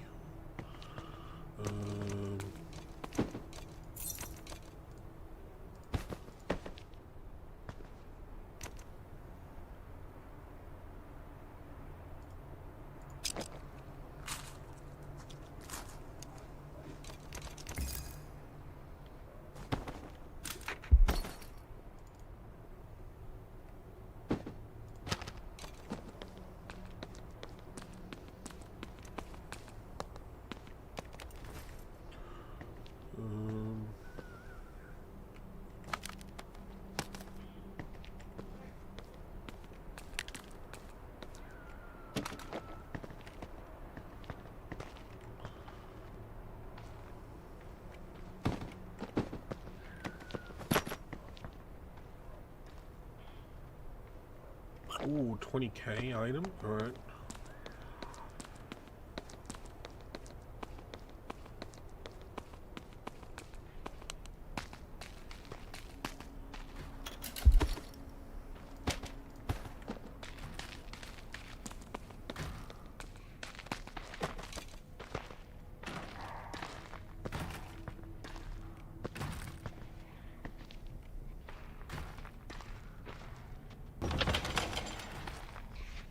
Oh, there's an elite.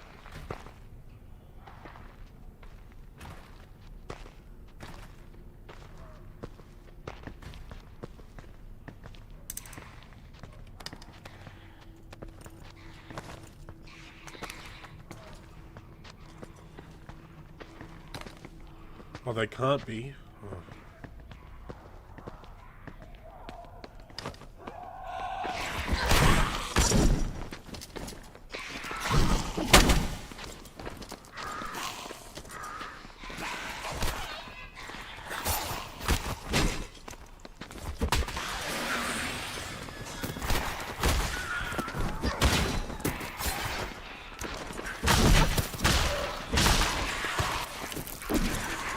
Oh.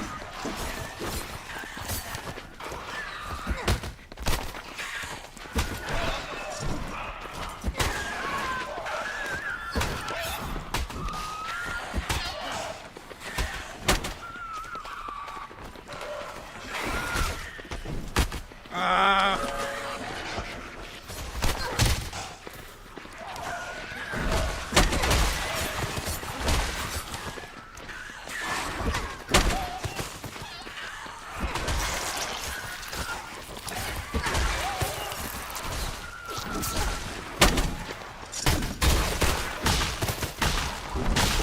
Okay, that's one.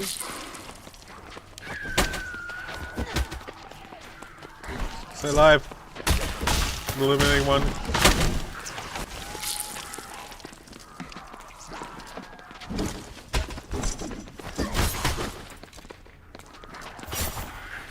Okay, got the other right one.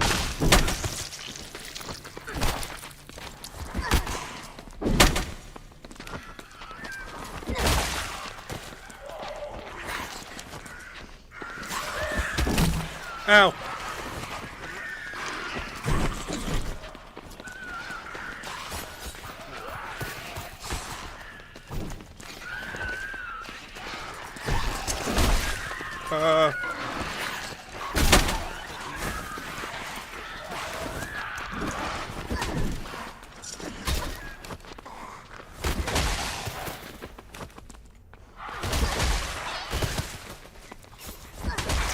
Alright.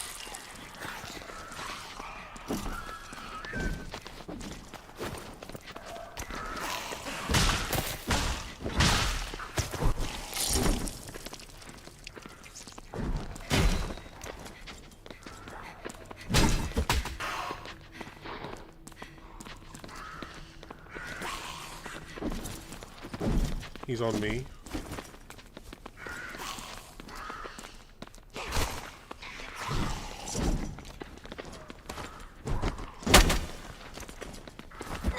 Ah, missed.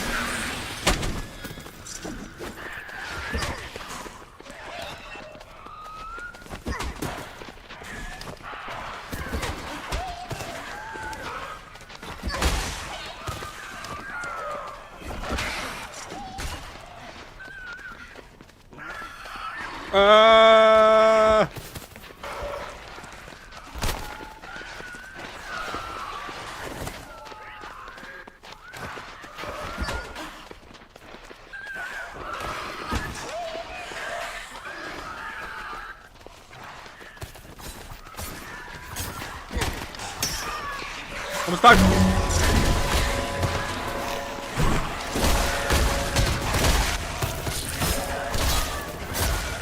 Oh my goodness, there's too many of them. I'm dead.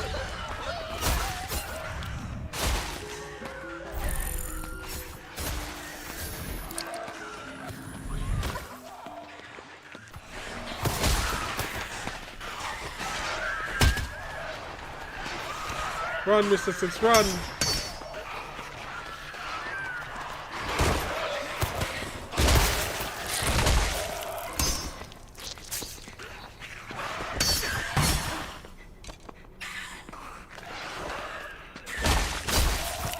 Oh!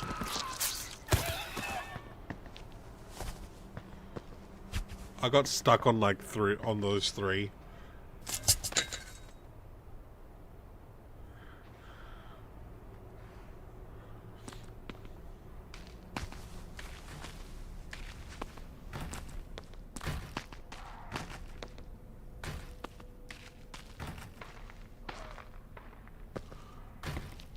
Is that my body?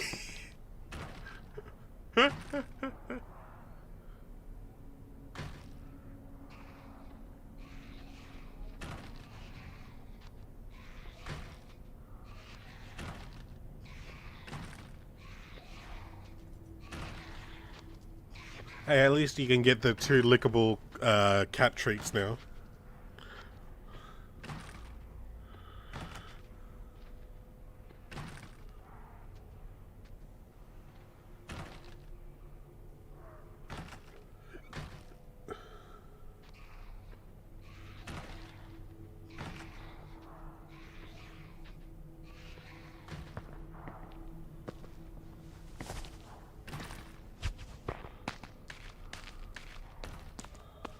Yeah, note to self, don't fight next to the nest like that.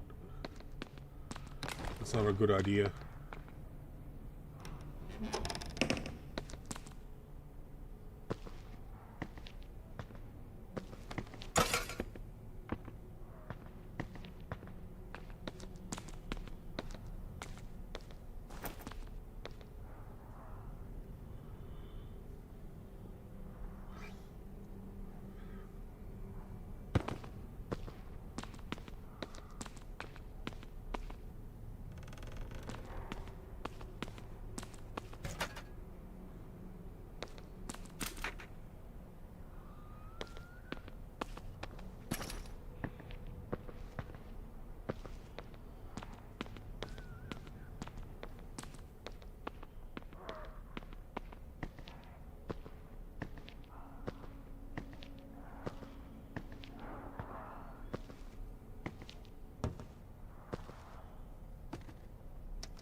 Ooh, 3 minutes.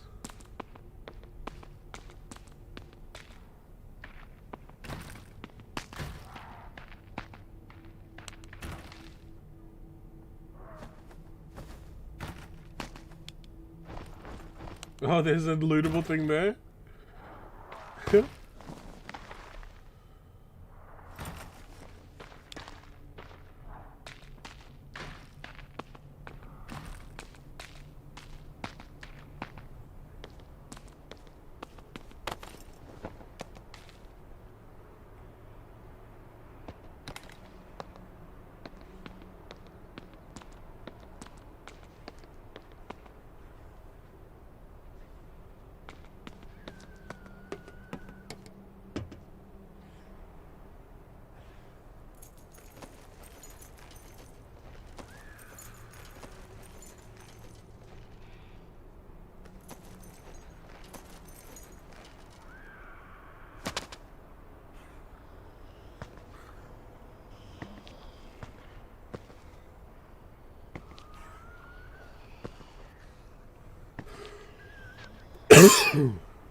Uh-oh. No sound? Okay.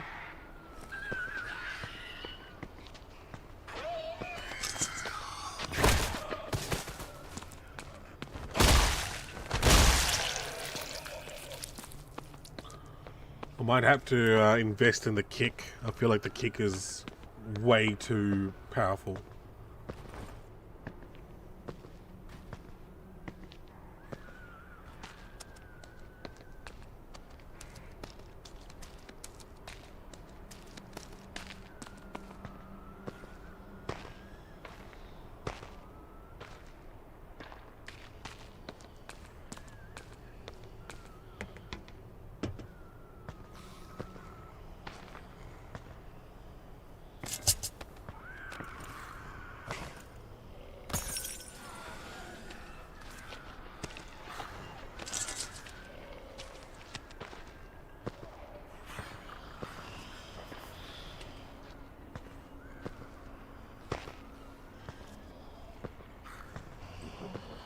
We'll have to clear these.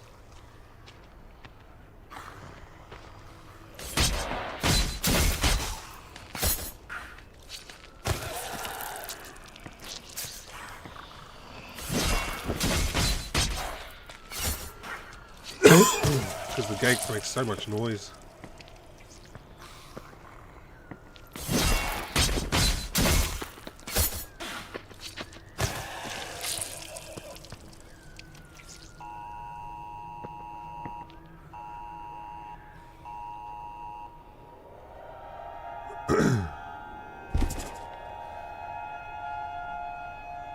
That's actually smart.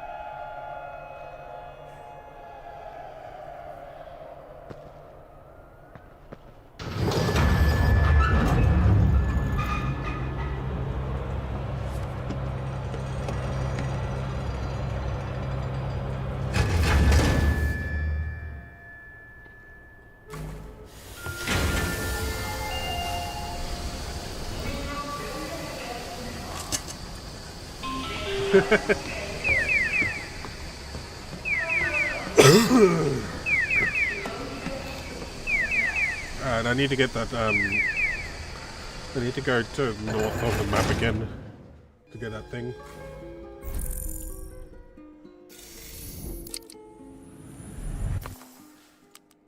That was a rough building, but hey, we now know. Songdo building. Yeah. I was so close to the Vine car as well. Oh. I was wondering what the expedition points are. Man, 74k as well. Rough.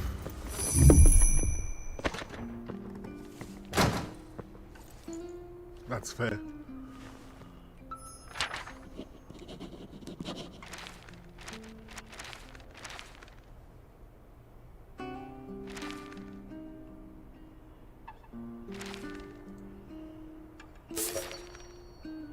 Ooh.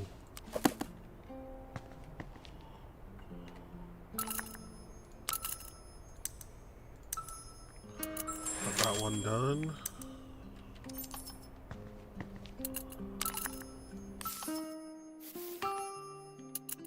Five infected, alright.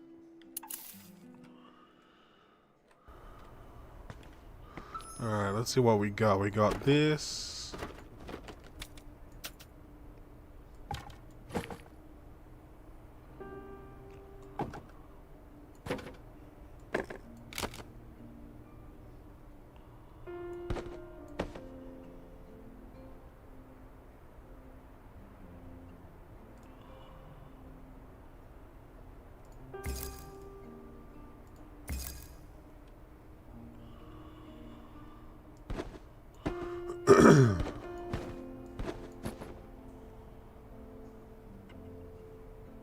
Oh, sweet.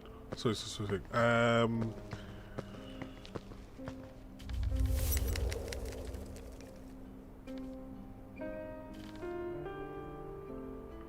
can only rest.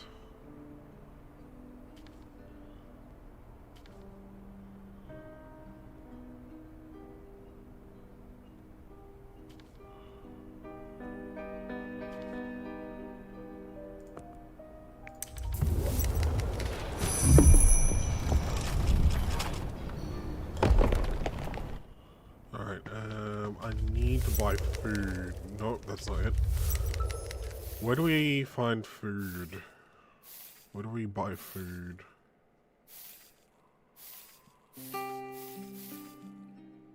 Was there? We can't buy food?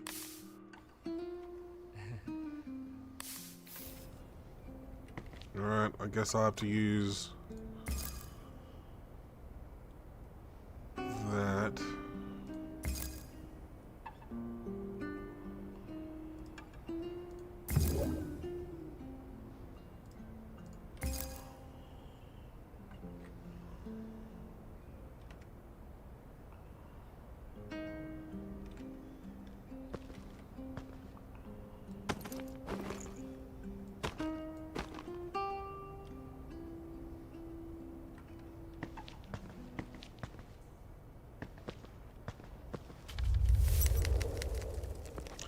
Alright.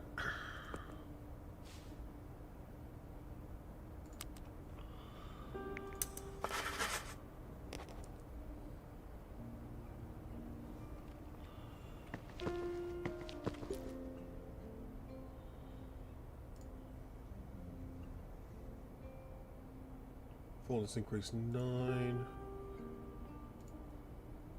Okay, so we want to get stale bread, really.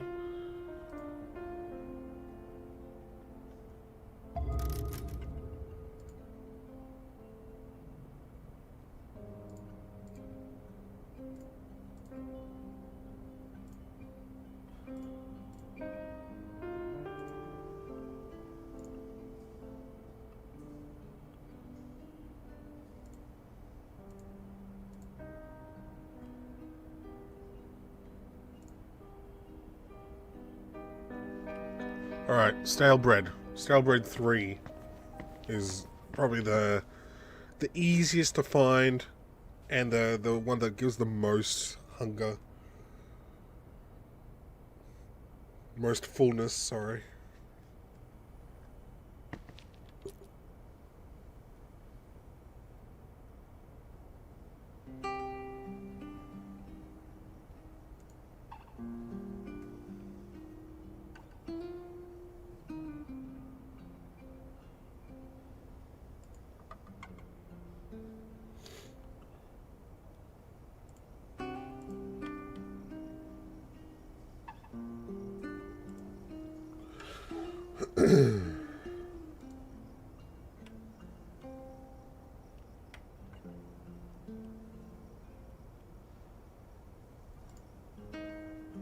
Oh shit.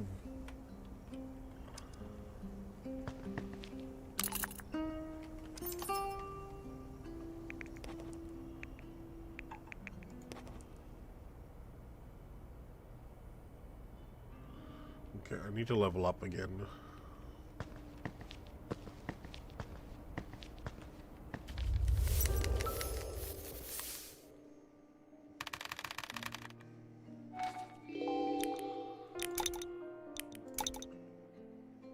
Oh, we can buy it.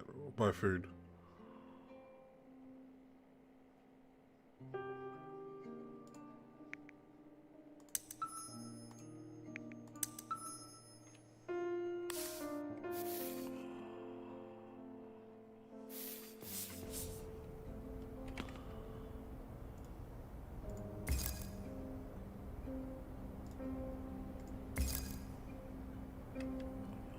True.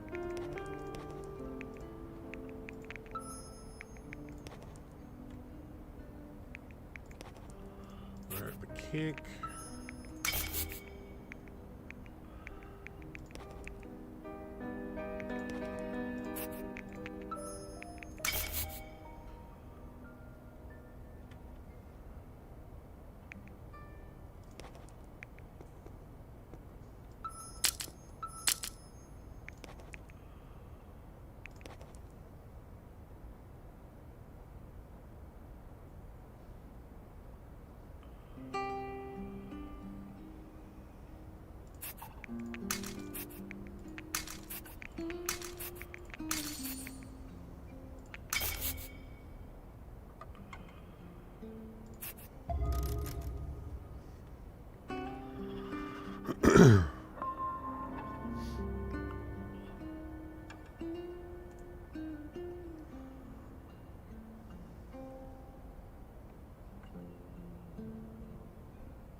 I wonder if other players can hit you out of the box.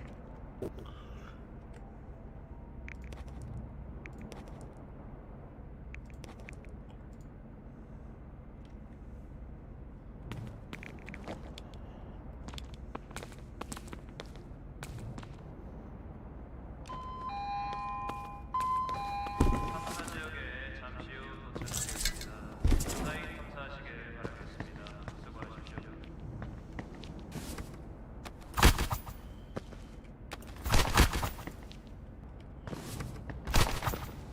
What was that?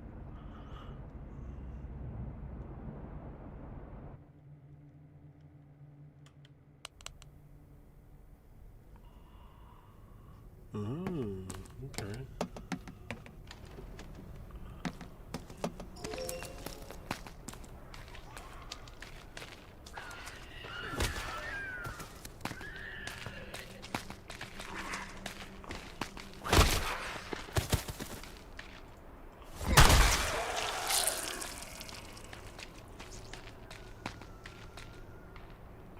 Get moving. Alright, we still need... I still need to go to the north here. Here, sorry. And then all the way past Songdo building again.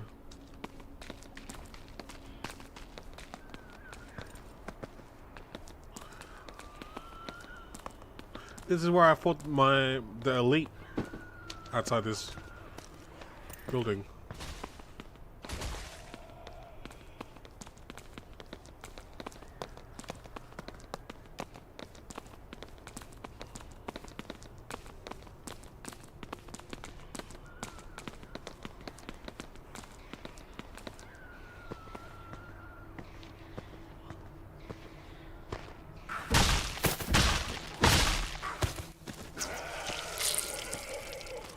Oh, there's the elite. Don't want to deal with them.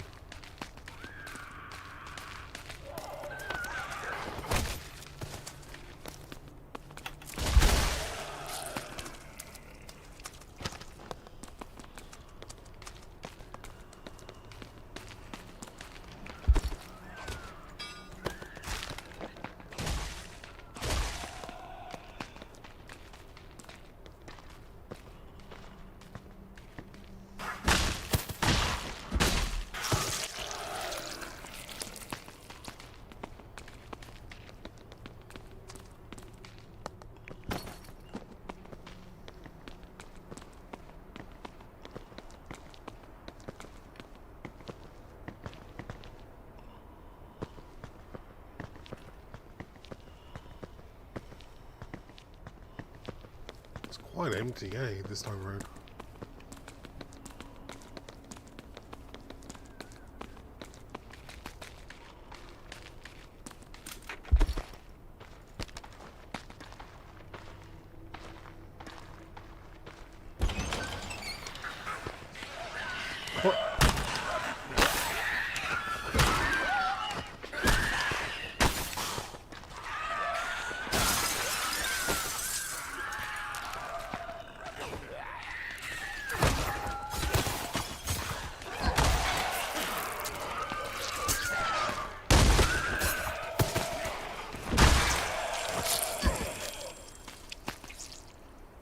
Cool.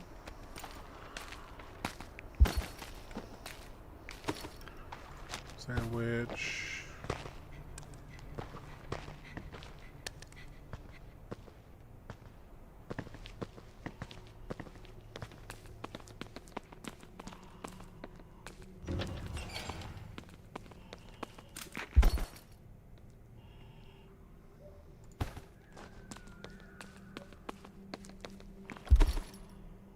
Old black tea, old canned pork.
Oh. Hang on.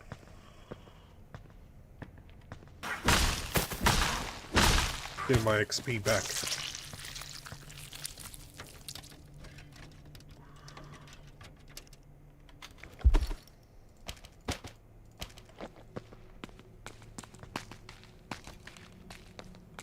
Oh, thank you.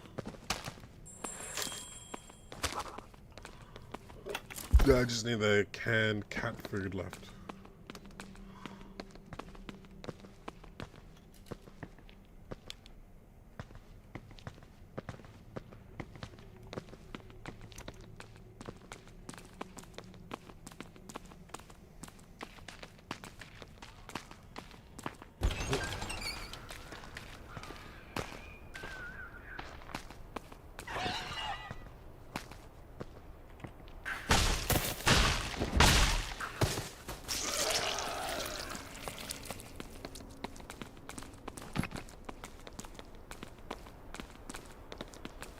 This is close to the body.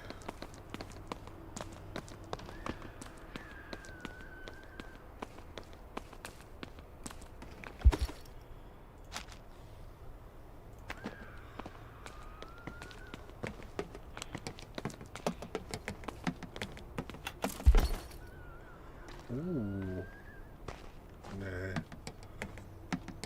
I'm happy with my current gear.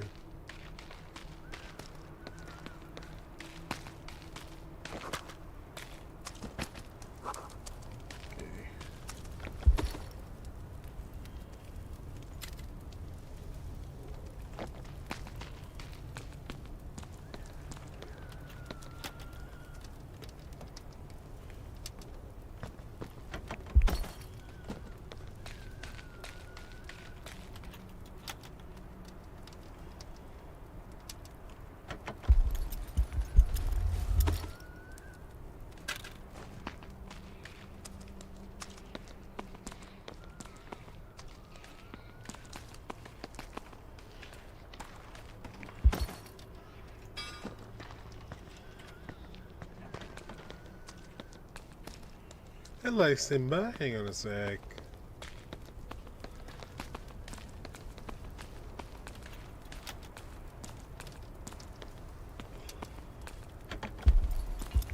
Come on, give me my... Damn it. I want to get my, Oh, I need this! Old canned beans. Alright, cool. That's another mission done. Just need to extract with it now. Dog chew...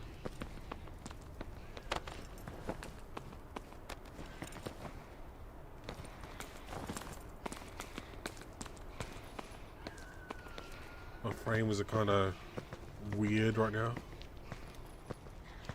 Okay, it's better.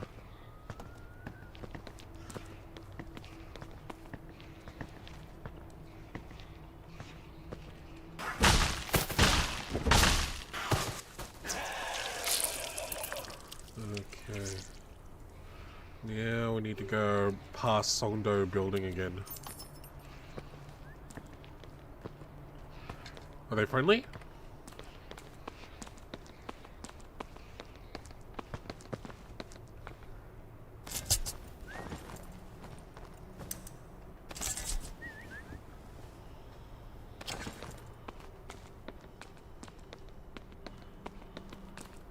As long as they don't attack us, I'm fine.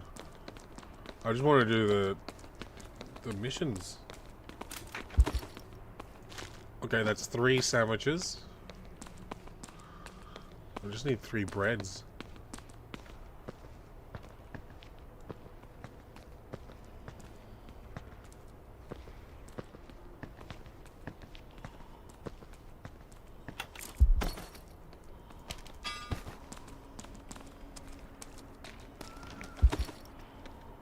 Oh, another sandwich.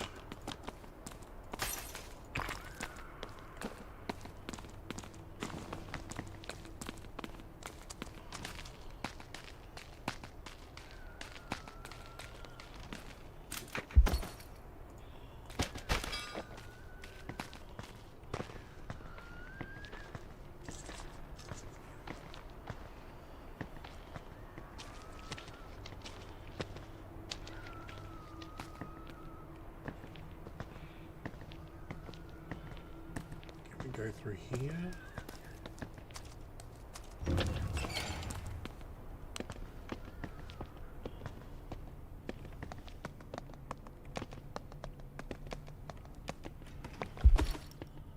Oh, bread. Nice.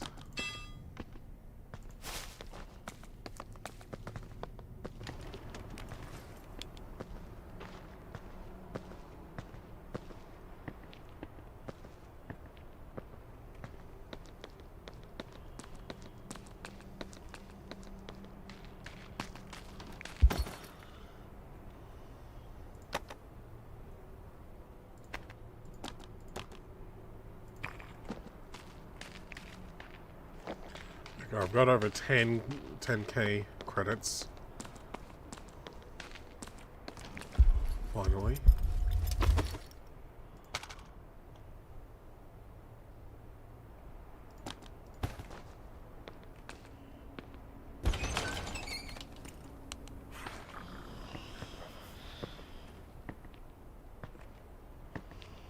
No, thank you.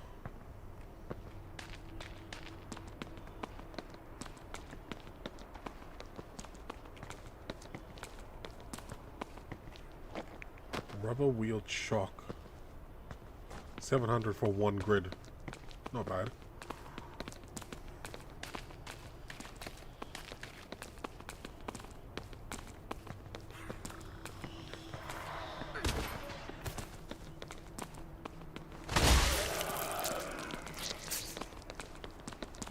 Oh, what can we gather here? Potato.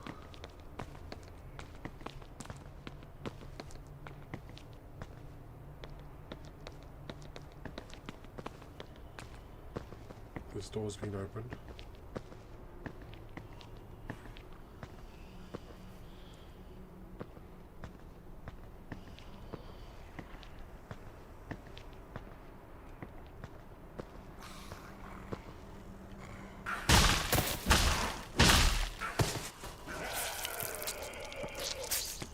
Where's my marker? Okay, 65 meters that way.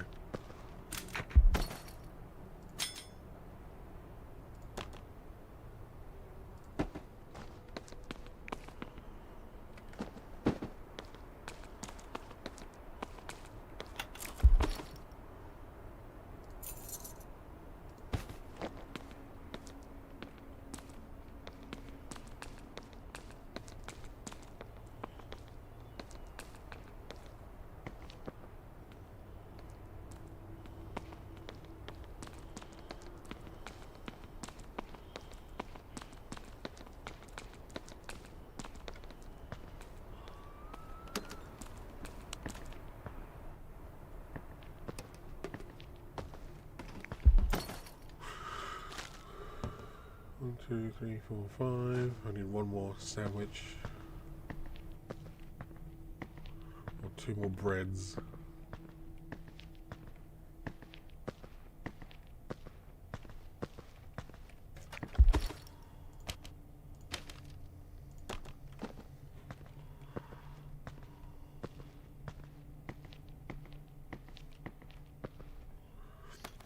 And cat food. Okay.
Oh, really?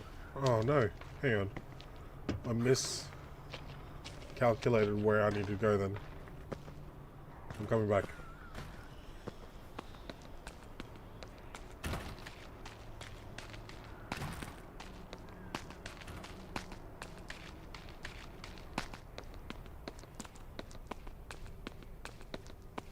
Oh, hang on. What's to unlock here? Oh, it's an ATM machine. Give me all those bills.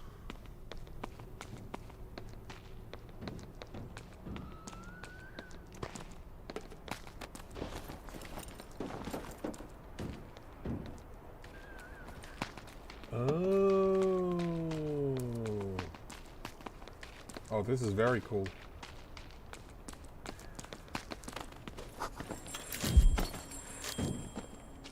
Okay.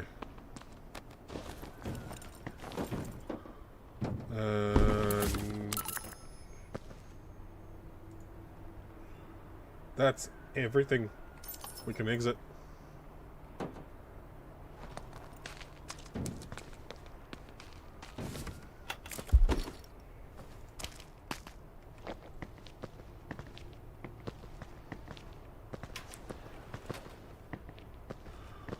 Let's see. Have you got the cat stuff all finished?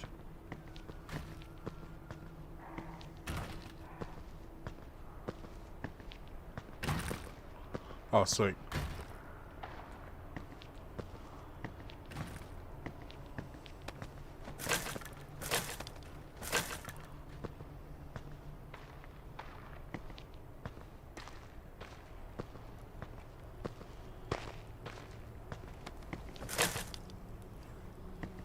I got another canned cat food.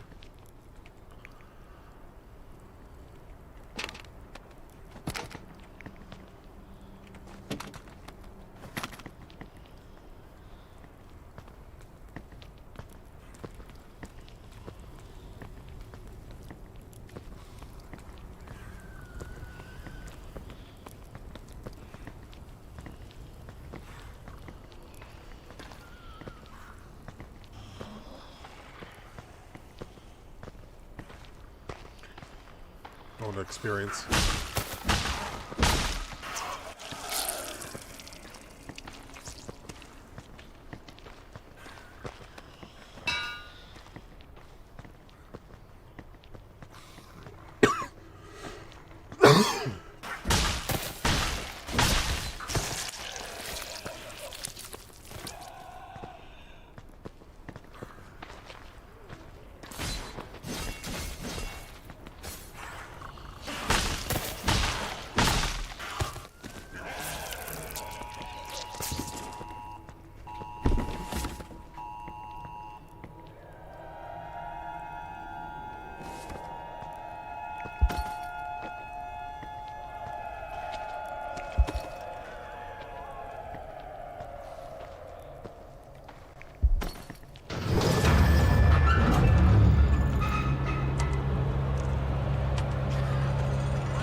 Didn't realize you can skip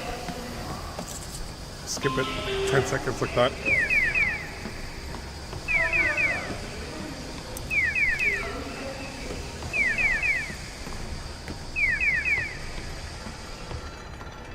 Nice.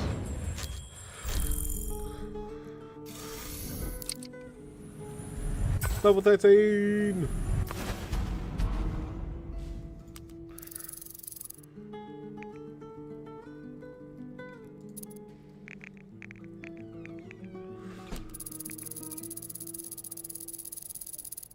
$20K.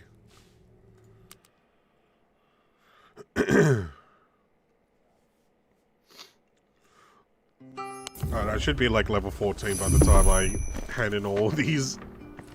Hey, Val. It's alright. It's alright.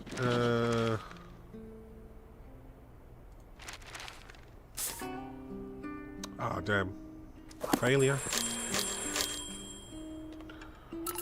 Alright. First off, we'll make the sandwich. There we go. And then we'll put the rest in the fridge to make it a bit longer.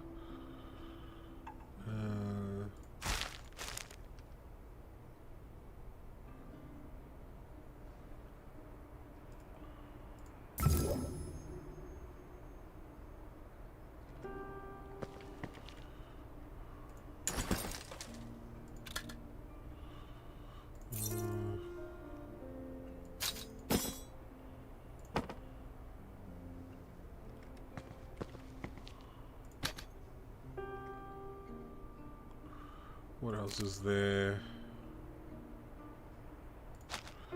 Put the sandwich in there.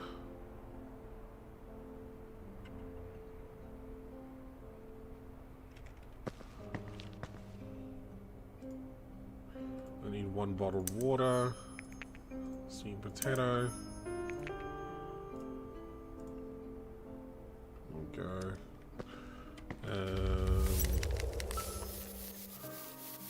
Let's hand in these. Thank you. What now? Light for going. Okay.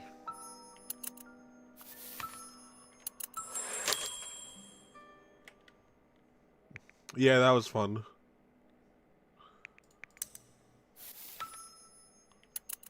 One screamer. Okay. Hey, level 14. Rubber bands. I've got rubber bands. Thank you. Wrenches. I don't think I have a wrench. No, I don't.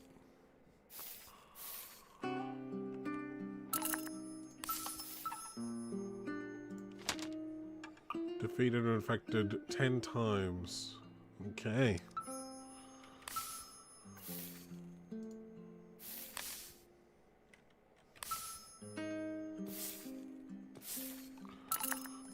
Cat food, we can finish.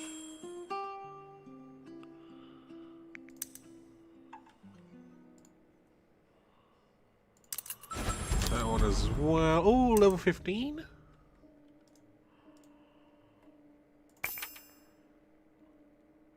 $30,000 or more credits, okay.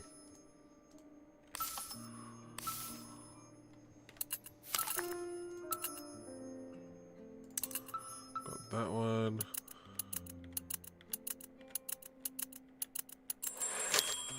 Thank you. Okay. Quest 4. Let's sell my goodies.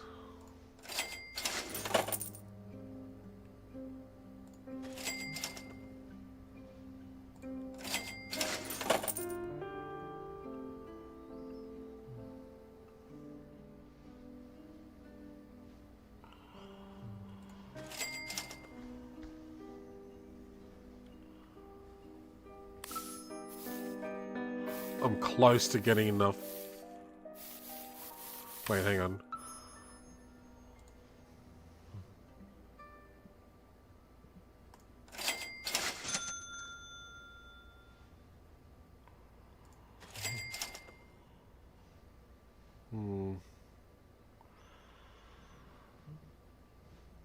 Yeah. Oh, I can. Okay, hang on.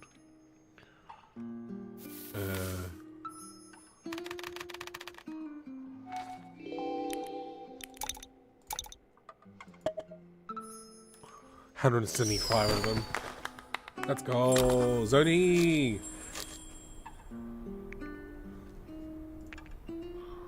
Oh. Oh. Wait.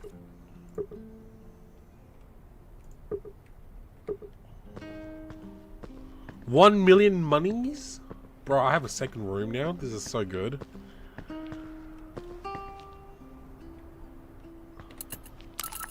Alright. Get this one done. Level 16. Okay, 30k. Go to Uniwear and buy a pair of work gloves. Red cotton gloves, okay.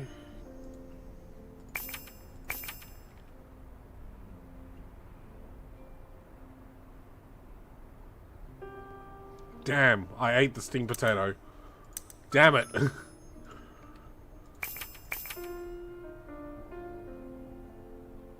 Deliver the weapon raw materials. Okay.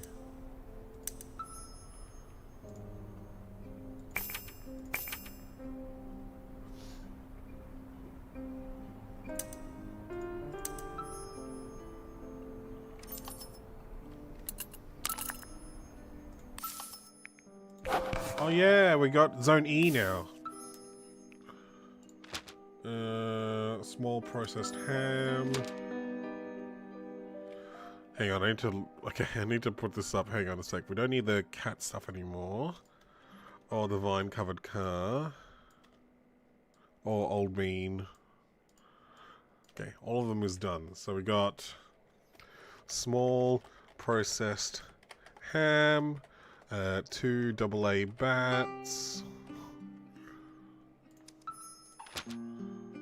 3 coffee. Oops. 3 coffee mix packets.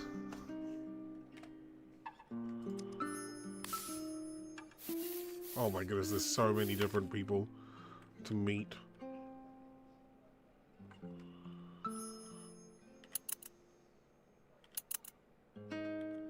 Alright.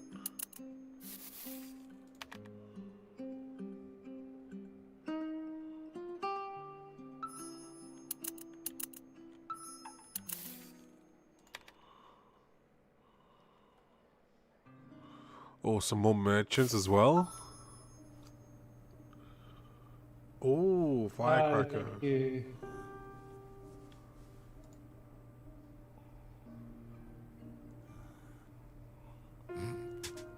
What the hell? Who said, oh, thank you?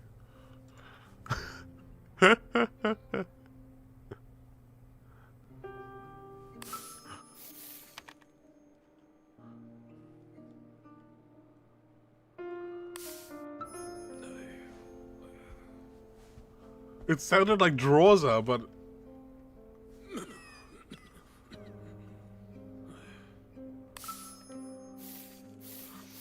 Alright, hang on. Uniwear, okay. Uniwear, what are we looking for? We're looking for... red cotton gloves. That's not red cotton gloves. But I'll buy it.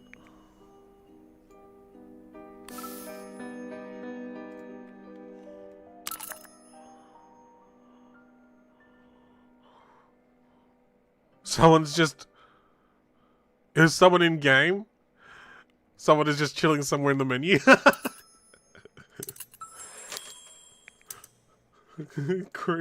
That was so creepy. Makeshift firearm at Yodio Hardware. Okay, where's Yodio Hardware? There you are. Makeshift firearm 3 round. Okay.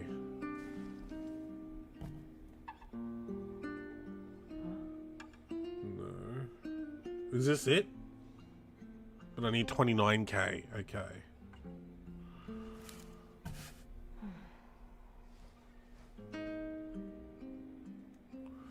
Do I want to sell one of my rice? No, I don't really.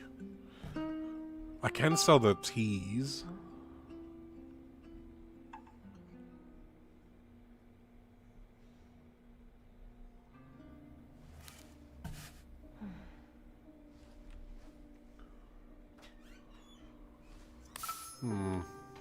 How are you, Shady Elevator, by the way? Oh, my morale is pretty low, though.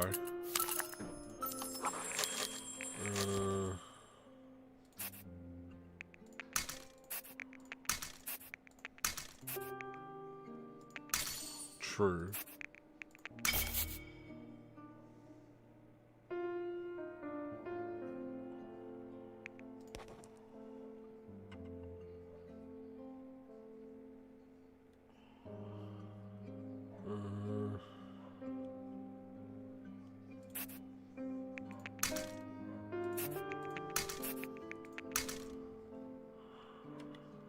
It's really cool. I like it.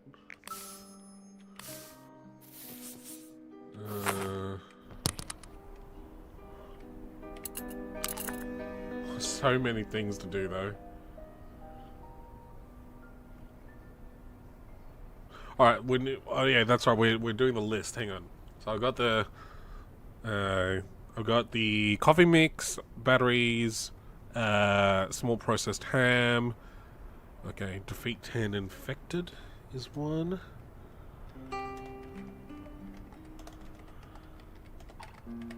Doesn't look like it matters which type of infected. Deliver the remaining... Okay, hang on. Go to the location in the photo, PC Cafe.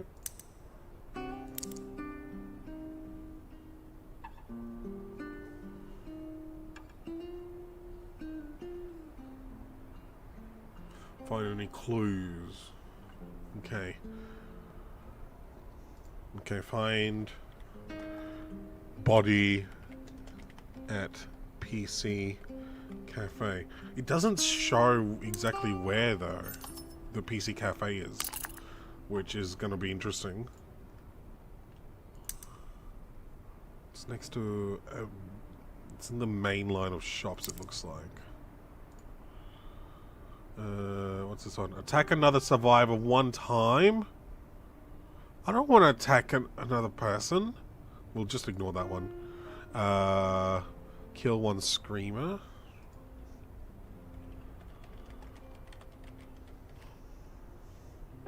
And they have the... Oh. Okay. What about this one? The gas station. Okay, gas station southeast. Coil. Okay. Go to K Oil. Gas station southeast. Which one? The screamer or the distress signal? And then...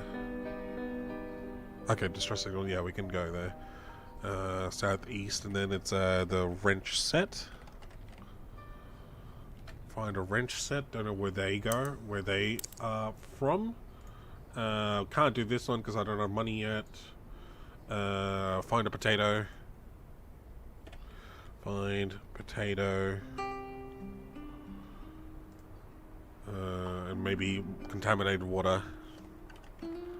I think I still have enough charcoal.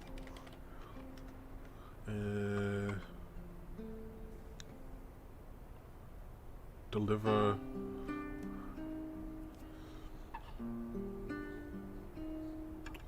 We need raw materials. Oh my goodness. That's gonna be harsh. Number 4 status 14 and then 30k credit.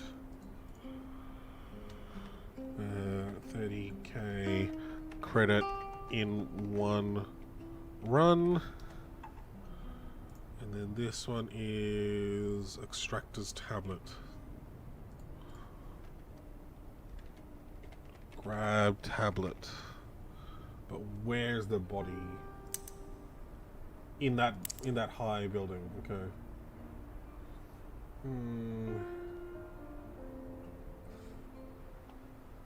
Okay, interesting.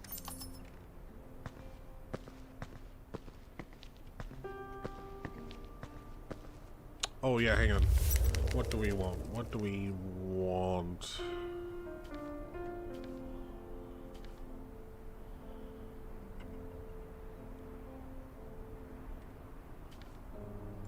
Let's rest.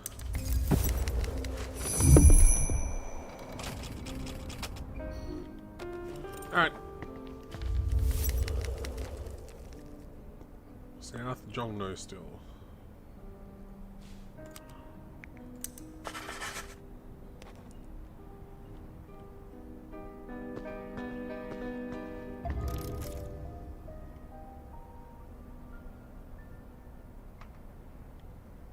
Do I have anything in here? I just have the mattress. Hmm.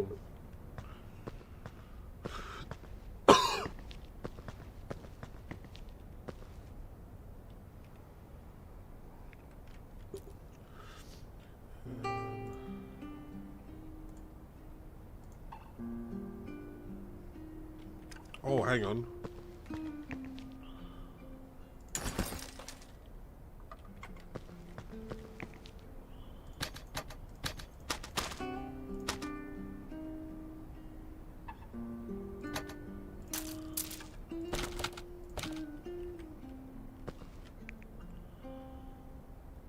I have water. Okay. Wait, what? Why didn't you put this in there?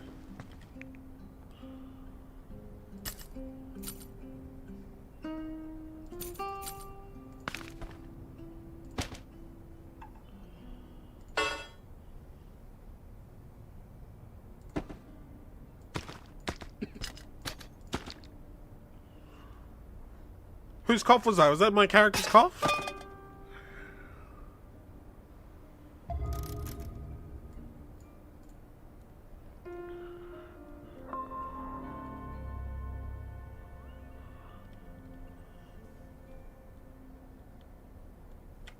Yeah, morale needs to be a bit higher, I think. 4 morale is a bit too low. Oh, so close to level 17.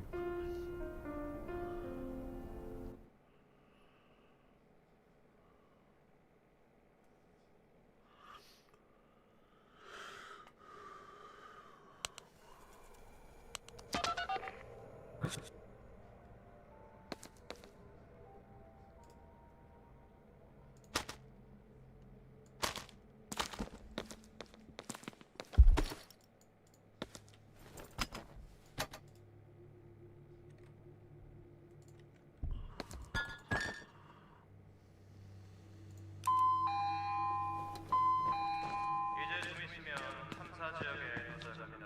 오늘 무사히 돌아오시길 바라겠습니다. 수고하십시오. How do you know? Is that where we need to go? It is, isn't it?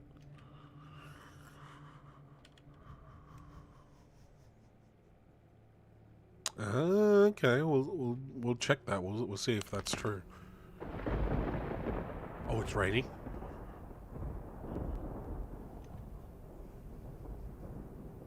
Game, please. Oh my goodness, my frames. Oh yeah. Oh, we're behind the Jongno.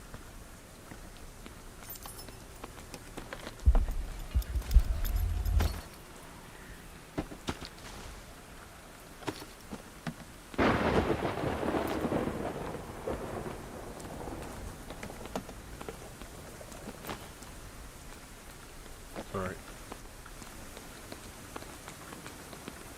It is so dark.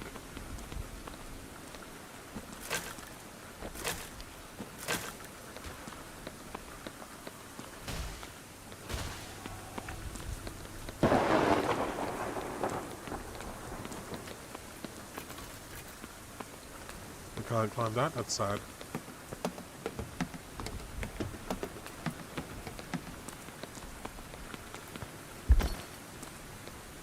Old mixed nuts. Charcoal is important.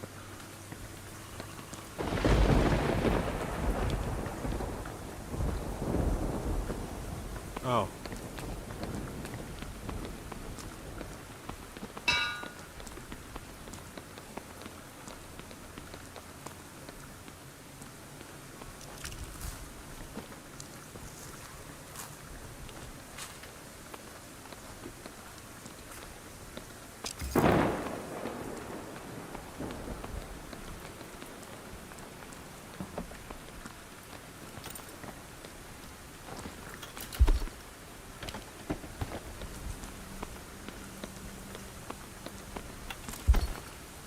Oh, lookable cat treat again.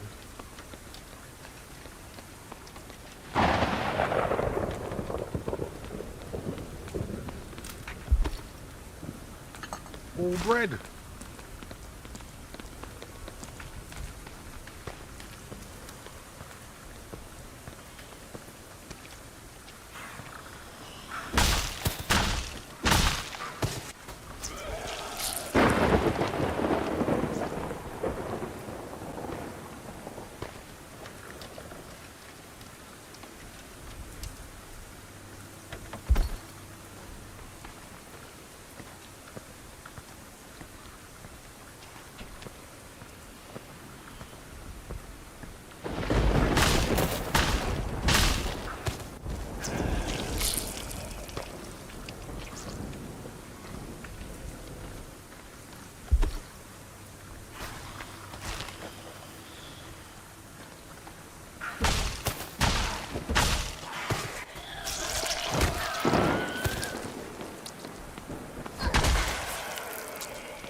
Alright, we're getting there.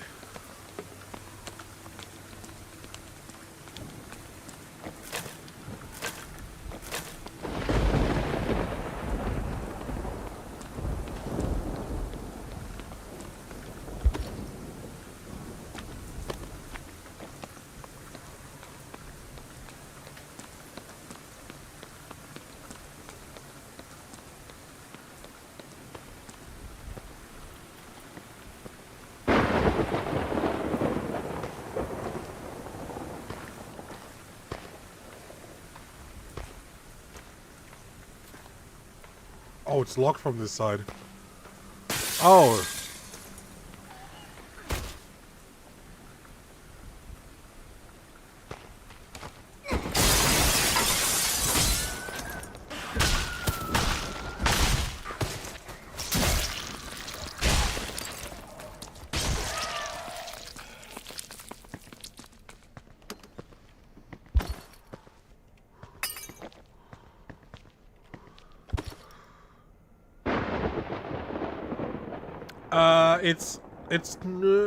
It's an extraction shooter. Well, I guess in this case it's extraction. What's it called? Extraction brawler. What's the B is for?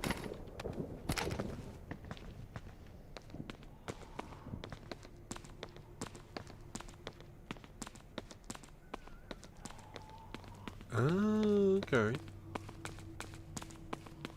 Alright, it's always aluminium pots here. Oh. Oh, that's a tablet that I need. Okay. Sweet. Sweet. That's a tablet done. I need 30k. I've only got 4.8k right now. IT.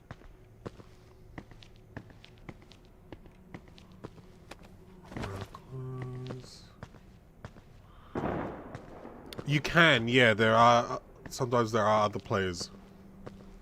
Bit of money, hang on.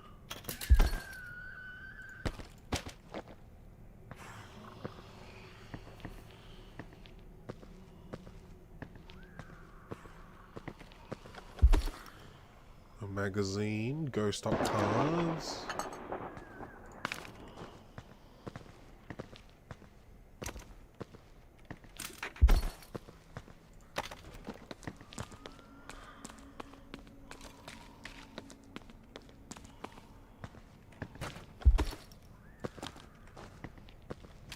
Didn't realize there was a safe here. Ooh, I just need that one vase. I'm gonna swap the thingy as well. See. Well, I don't need the rest. Oh, power bank is useful. I guess the...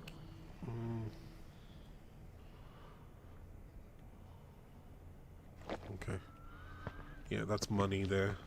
I've gotten the money. We now need to go southeast. Hang on. We need to go...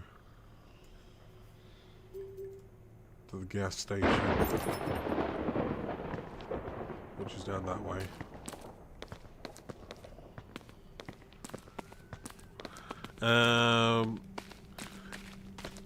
Yeah, we've fought a couple of how dare you? Such a dainty noise your character made. It is rough because we're in Australia. So fighting against zombies, fighting against people is a little bit janky. But hey, it is the closed alpha. Ooh, handcuffs. Oh, and a whistle too.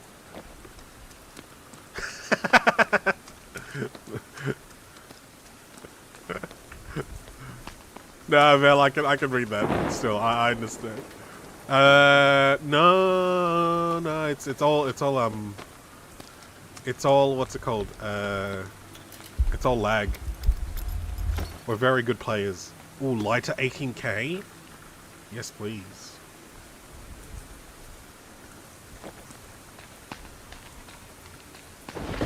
Am I going the wrong way? I am going the wrong way. That's alright. Getting some good stuff here. Don't need that. Don't need those. Ping disadvantage is very real. That's true. Oh.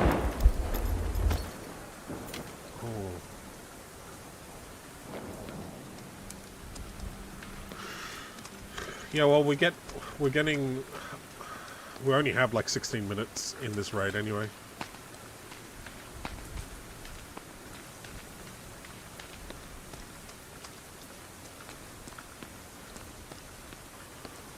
Charcoal. Am I going the wrong way? I might be going the wrong way.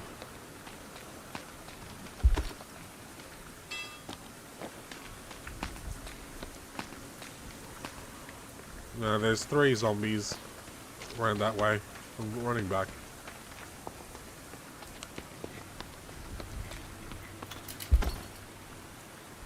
Oh, another Brett.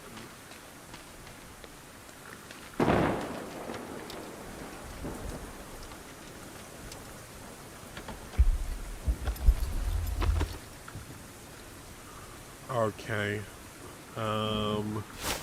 I've gotten. This is things I've gotten. 3 handcuffs.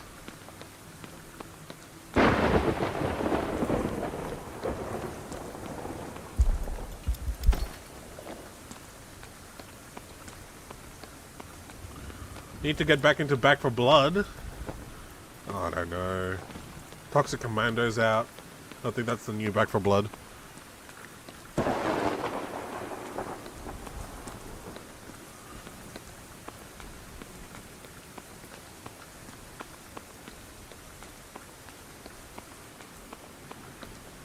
Oh.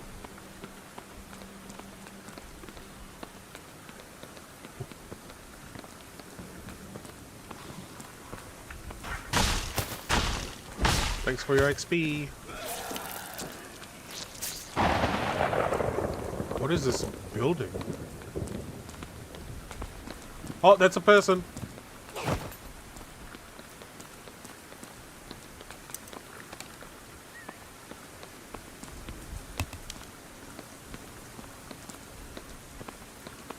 We'll just leave. It's a duo. I don't want to fight a duo. They always win.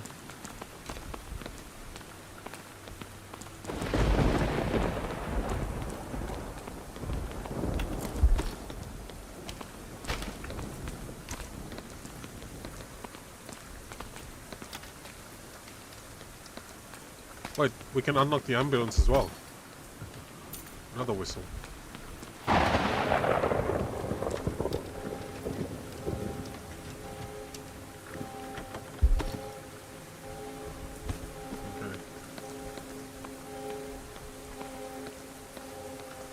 They might be going our way, Mr. Singh's careful. They might try to cut us off.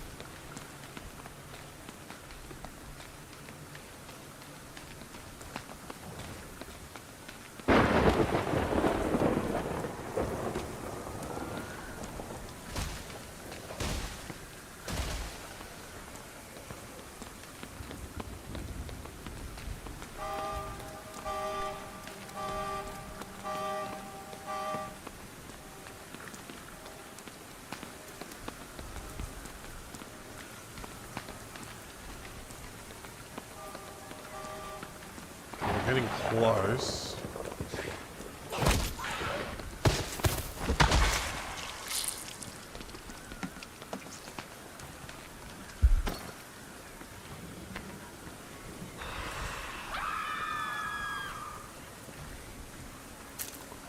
That was a screamer.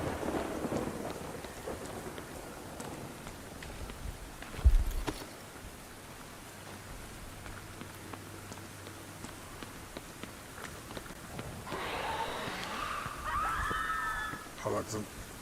Can you climb that, Mr. Sinks? Or are you just waiting for them?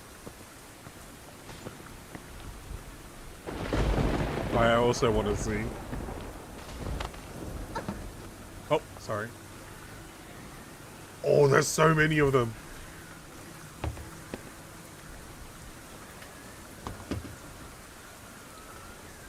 Well, I'm getting like 10 frames per second, so I'm not gonna help them. Let's go around.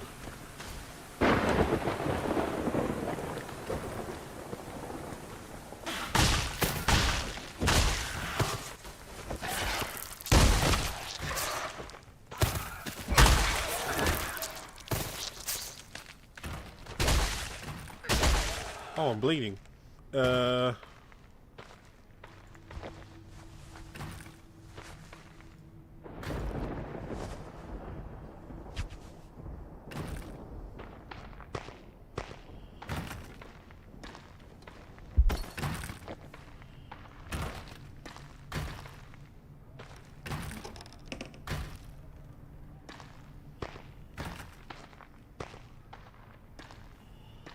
Anything in here? Oh, I don't have the key. Okay. Currency exchange key.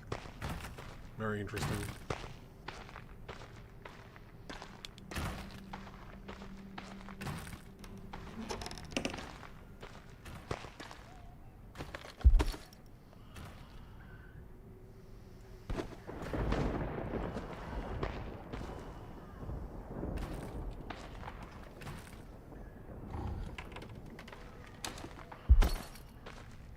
Rubber hose. Oh, okay. I don't have the safe key.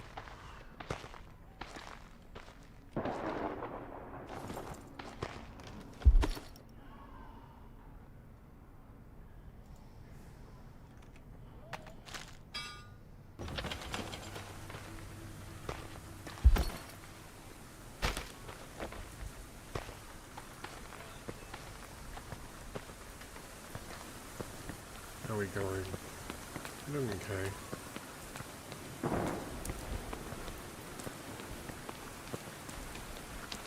Is that a okay? Is that a screamer? Hang on, to our right.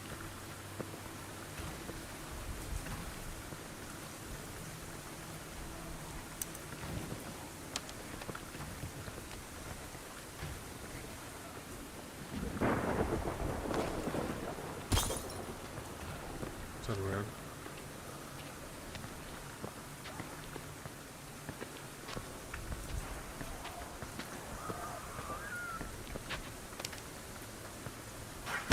Almost screwed it up. That's alright. Nice.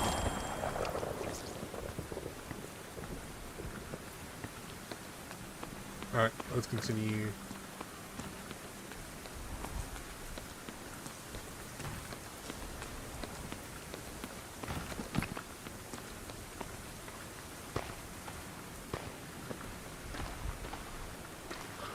Okay.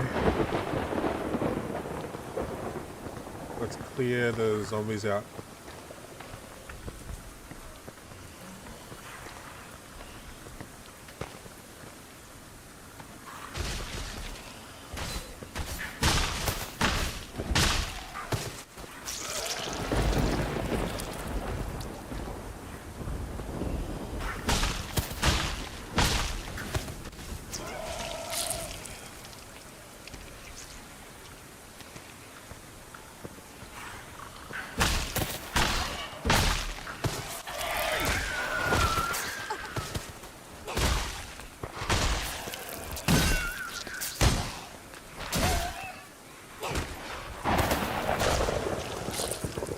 Careful inside the...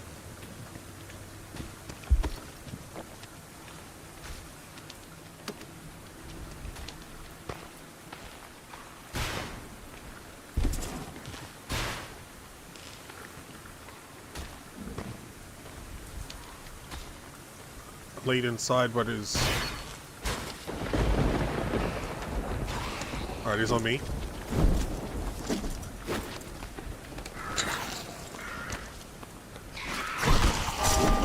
Oh.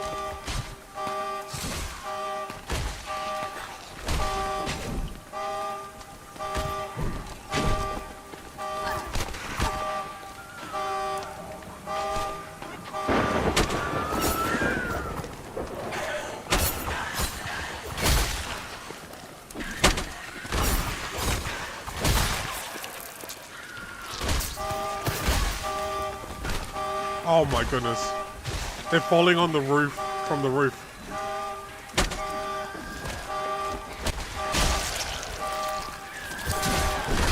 There's one.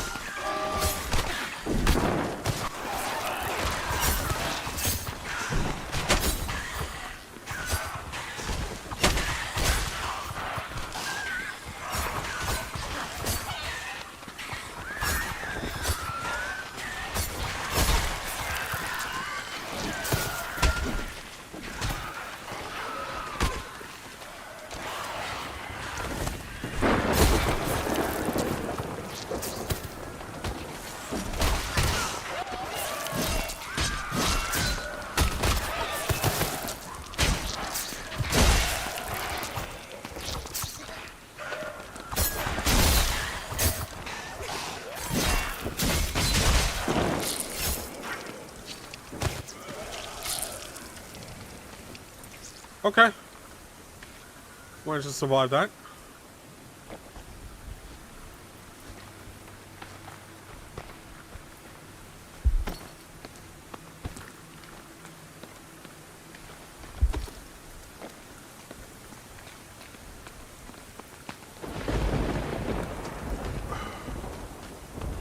They just kept falling from the roof.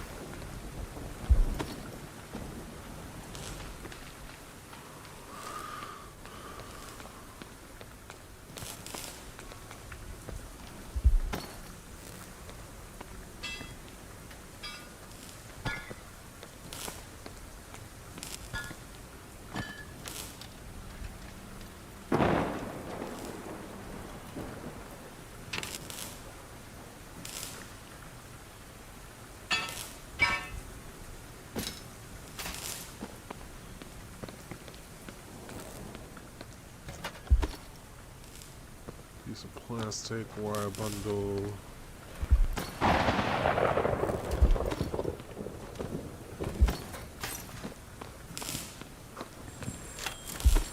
Aha! Shoe.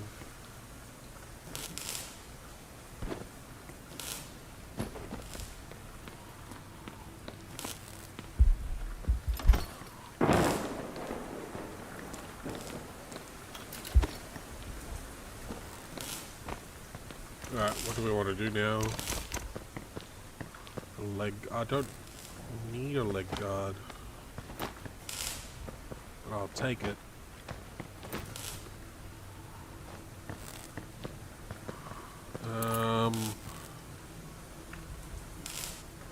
Still don't know where the PC cafe is. Yeah, let's extract. We don't have a lot. I don't have space anyway.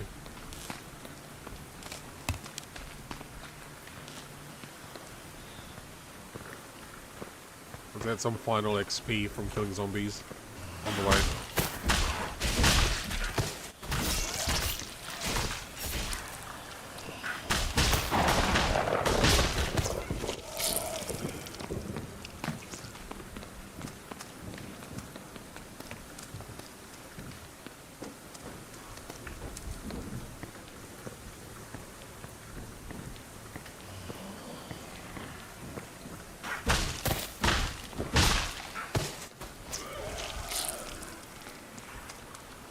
Oh, I have 2 delivery truck keys, just not with me. Oh, that's annoying.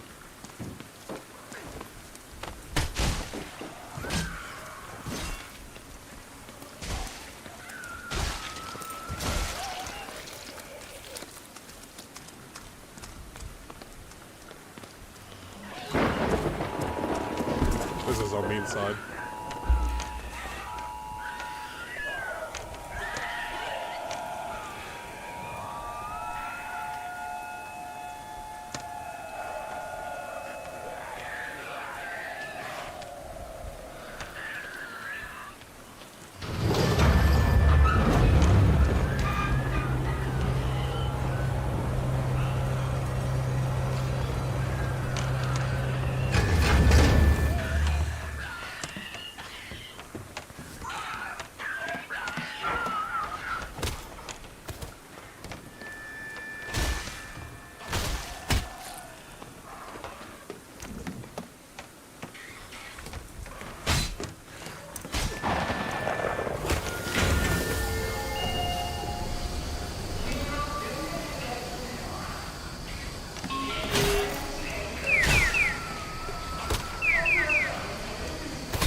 They decided to leave us be.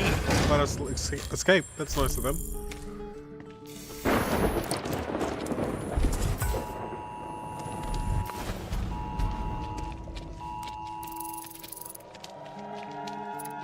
Okay, cool. Yeah. Ooh, 153k. 180k total.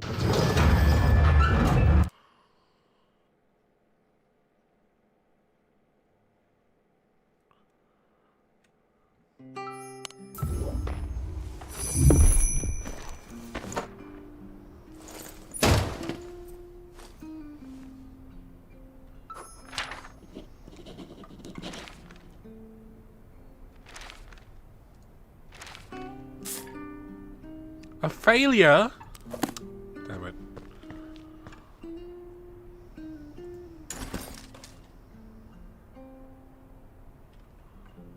Okay. Hang on a sec.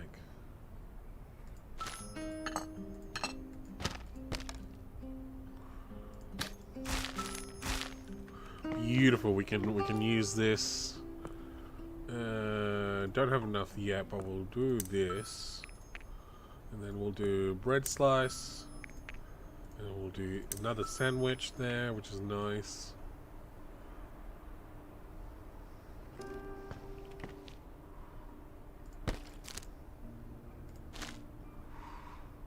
Make sure you're gonna eat.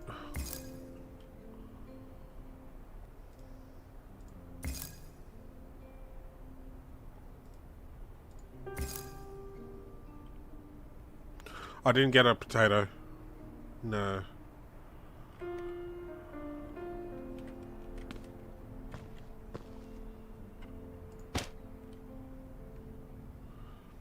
Alright, time to sell stuff.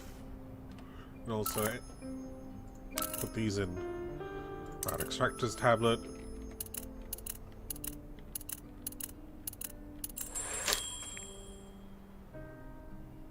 Gas station secret box key, okay.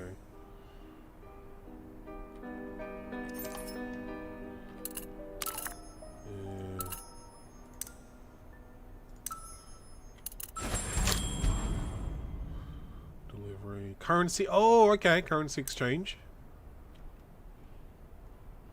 Screamer, we got. The infected, we got. Well, got plenty of rice now.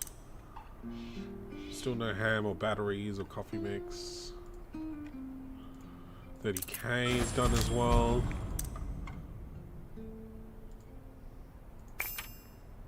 Yeah, it's 100k or more.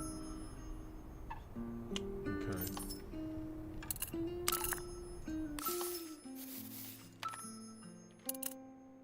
Five infected, okay. Cat food again? Ah, why not? It's experience. Infected 10 times again, okay, why not?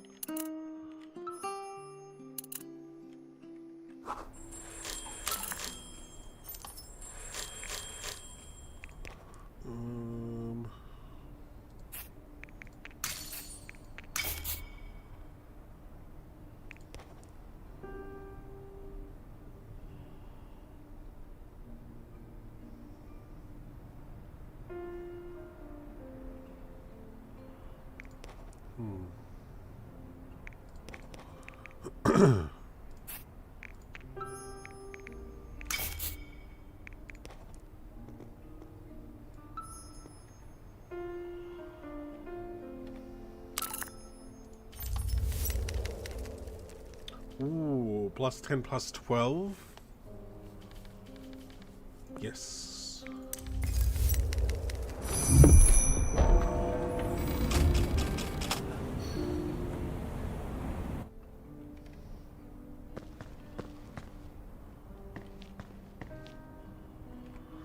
Alright.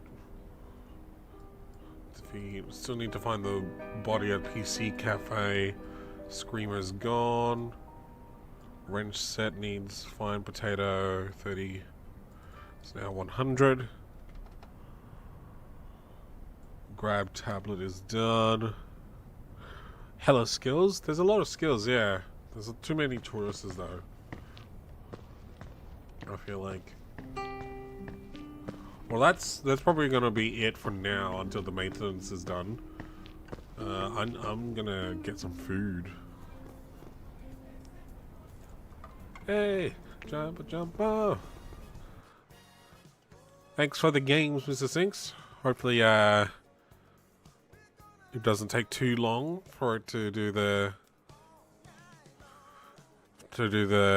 stuff. Why is my face not moving? Uh-oh. Uh-oh. My computer's frozen.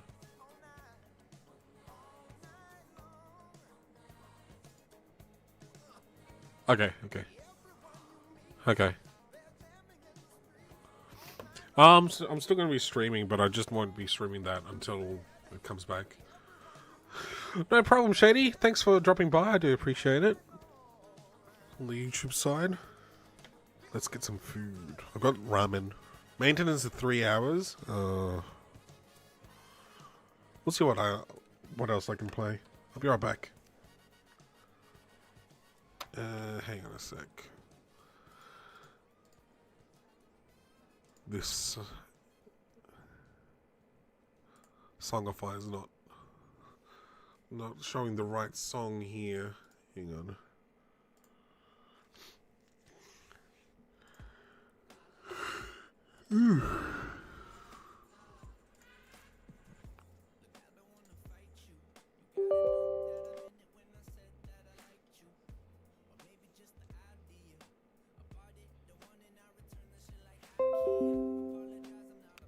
Hello, Simba. Log in.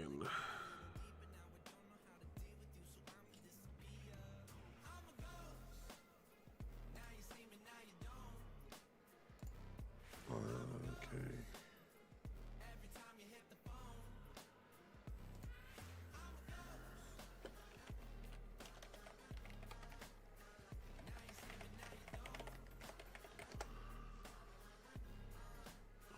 My code.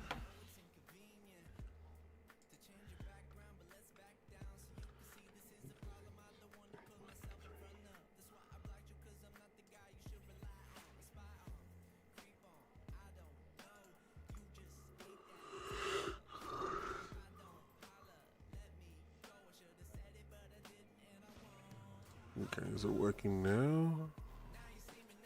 Is it showing the right? You got headbutted? Well?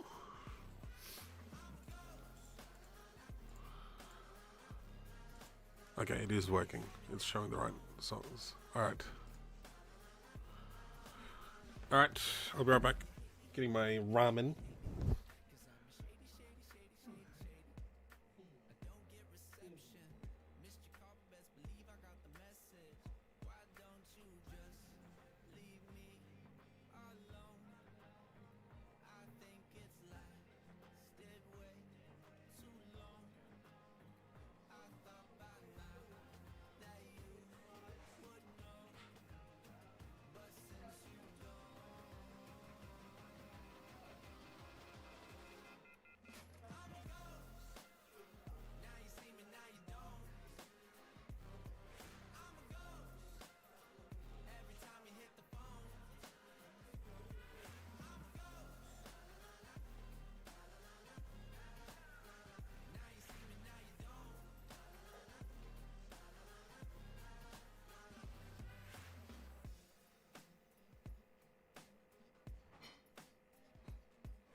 not dinner time.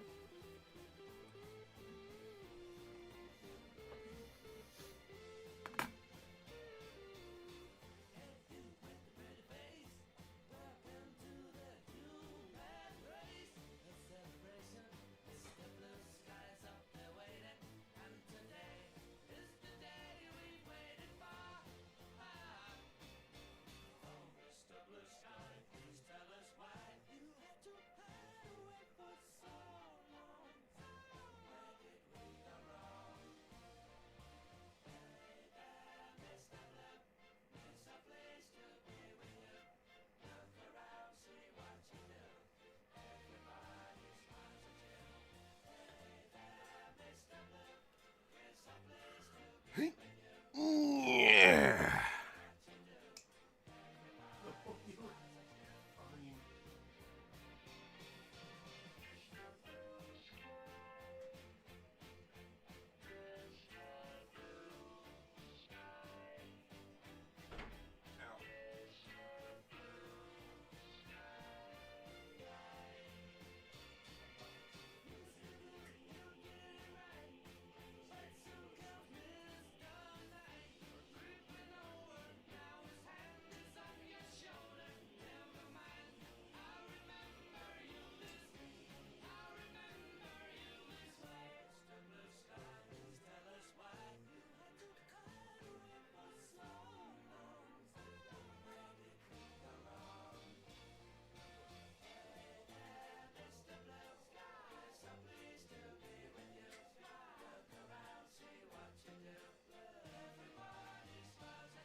Uh-oh.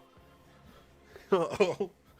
One of my cats has just found out that the other cat is eating food. And he's feeling left out.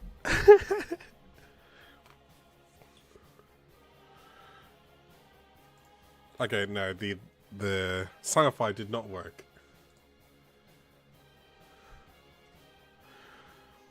Food favoritism, not actually, yes, because Simba is really skinny, and Kenny already eats a lot. So in their family, there is favoritism in terms of we're making sure that Kenny doesn't eat too much because he's already bigger than Simba.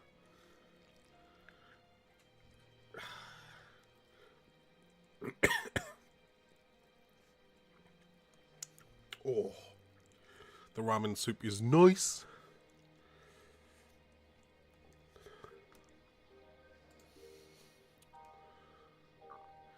All right. What can we watch while I'm eating lunch?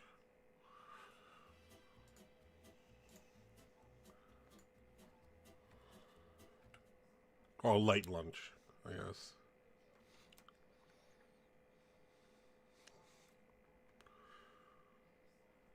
Oh, Mr. Sinks. Mr. Sinks, let's watch Game Ranks' video on Toxic Commando. See what they say about it. And we're back with another episode of Before You Buy. That show we give you some straight up gameplay and our... Why is it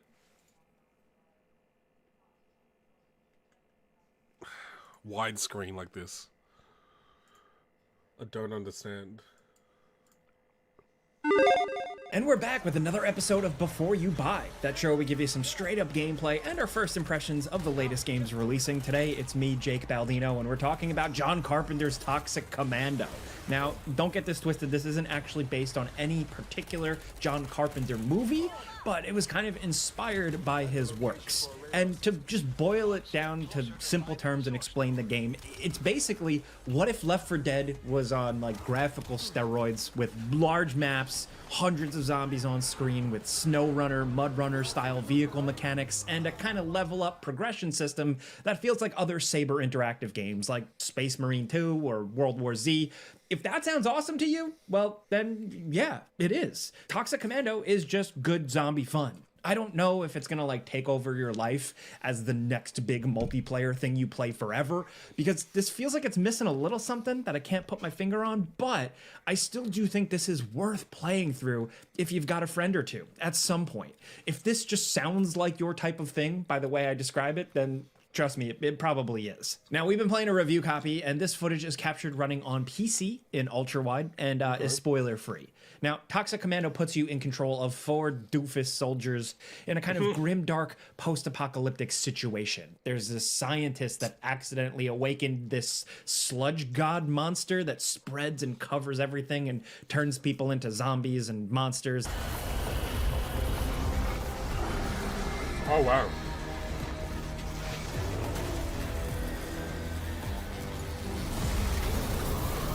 This mad scientist 80% of that went into the monster. 20% of that went into the character models, because that character face has no work on it at all. That looks so goofy.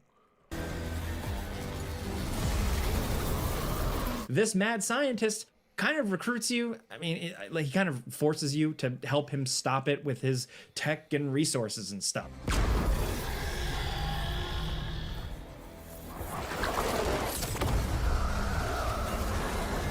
So you just load into missions in a branching mission tree of multiple difficulties, Left 4 Dead style, trying to accomplish a somewhat linear objective and get out, level up, gear up, and then head to the next mission as they increasingly get more chaotic, over the top, and challenging. Where Toxic Commando stands out is the missions itself, like the way it's built. They're set on a surprisingly large map, so you can plot your course to your next objective like a route, like making sure to hit stuff along the way. You can venture around and find more currency to unlock upgrades back at base.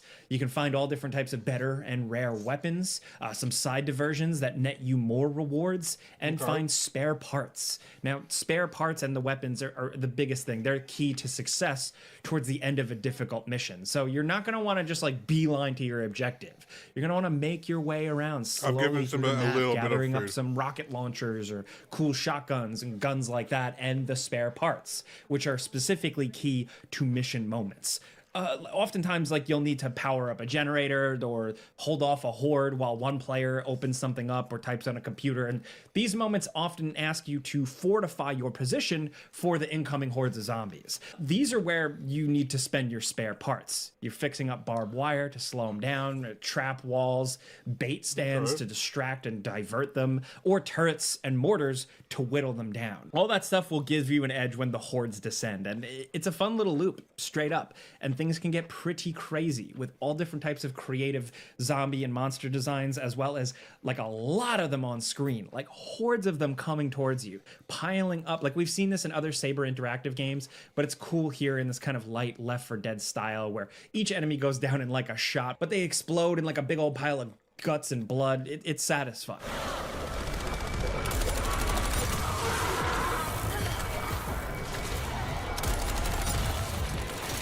That does look pretty epic.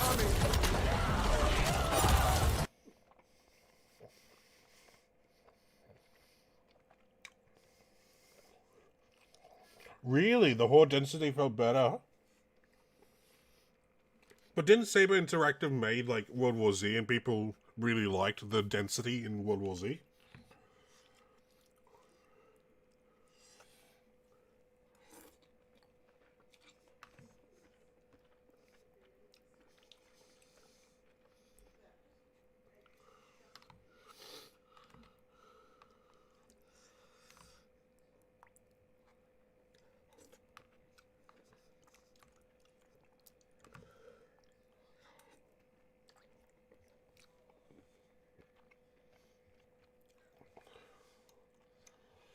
Yeah.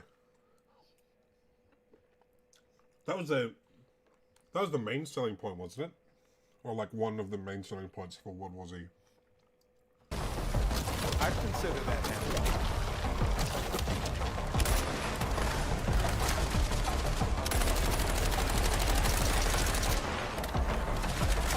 And at first, like all this stuff, the mission, the way they're structured, it's a bit to wrap your head around. You can definitely see in our early footage, my friend and I are kind of fumbling through these maps, but after like 2 missions, I'd say, you get the hang of it. And vehicles are also necessary sometimes.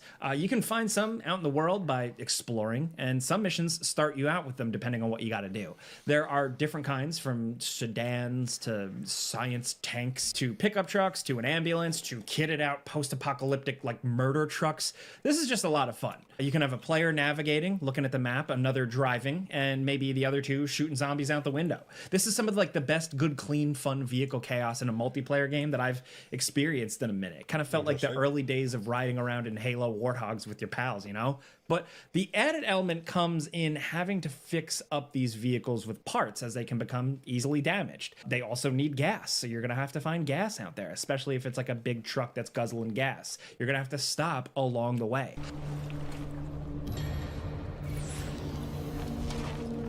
I don't know how I feel about that. Throw this back to Leon so that he can dissect it. But also, you're dealing with the terrain. So the land and these roads and paths are often riddled with mud, or sometimes even that zombie sludge, and you gotta slowly drive through it with your vehicle. If you're lucky enough, like your vehicle has a winch, and the winch as a mechanic is used a lot. Like you're cracking open doors, you're open big containers for loot, you're busting down barriers to get through, but it can also be used to hook onto a tree to pull you up a hill faster, or get out of a ditch a little more efficiently. And it's awesome. The mud and terrain deformed, and you can see the wheels get stuck. And it's just nice to see that SnowRunner, MudRunner tech kind of repurposed here. It's not as intense. It's not like a full physics simulation. It's not hardcore. It's just enough to give you something else to deal with. And I just genuinely really like that. In fact, I feel like I kind of wanted more of it. I wanted it to be tougher because it makes the game feel fresh and stand out. And it's nice to just have a new weird problem to deal with friends. Like if you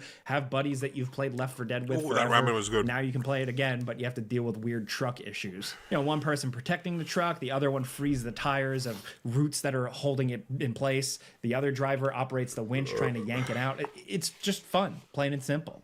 Now, shooting is all right. It gets the job done. I honestly wish it was a little sharper or a little zippier and snappier, but it's straightforward and effective at least. Most of the gunfire sounds good, and you'll get a nice variety of guns.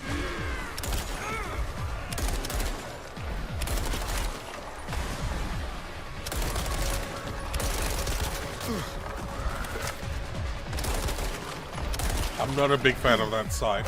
While I tended to stick to assault rifles, you can get longer range rifles, shotguns, some stuff you'd expect, but you get a main gun, a sidearm to switch between, and holding the weapon switch button, you can pull out your special rare weapon, if you find one out there, like a grenade launcher. You can also do a pretty weak little like weapon push, like weapon butt hit melee, but you can also take out a full dedicated melee weapon that you have on you, like a katana, a machete, a club. Okay, interesting. And this works well enough, but it does feel a little soft. At the very least, they do give them light and heavy attacks, like if you hold the trigger, which I just appreciate that they included that. They really include a lot here in the game, including throwables as well. Now, even if the shooting feels just fine, the gore and the explosions, I think, help fill in the gaps. There's a lot of it, as this game is just extremely maximalist. From the visual design to, again, the amount of zombies on screen to the amount of explosive barrels that are just everywhere and the various types of exploding zombies. It feels like every other zombie type explodes. It's just, it's always insane. And why did Turtle Rock have to just abandon Back 4 Blood? Seriously. I'll hold on as long as I can. Feel that. Wrap that group up. And even if the shooting is just good enough, the weapon customization also really helps. So back at base, as you use your weapons, you level them up. And then as you level up, you unlock the ability to purchase different add-ons for them, like stocks, scopes, sights, different barrels, muzzles. It is surprisingly comprehensive. There's actually a good amount to work through here, and it's satisfying to build up your own custom weapons, because not only can you also get skins for them, you can also skin individual. It just shows that everything good with Left 4 Dead was Valve.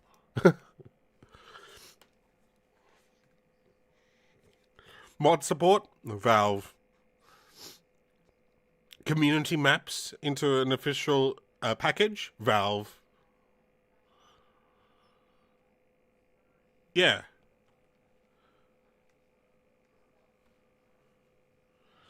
I mean, and then you look at other games like Killing Floor 2, that's still going, like, the community is still really strong on that one because of mod support, because of community content and that kind of stuff.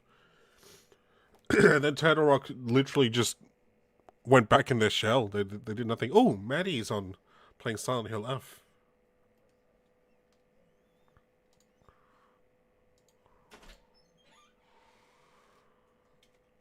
Oh, she's just started. She's going to play Silent Hill F. 12-month sub anniversary? Hang on a sec. Yeah. The amount of, like, just good shit on Killing Floor, on Counter-Strike Source, because there's just such freedom in just making and getting community content up and going. It's just insane. But you're right. No, they decided not to. Because you can't monetize community content, can you? That's the problem. That's the real problem. Not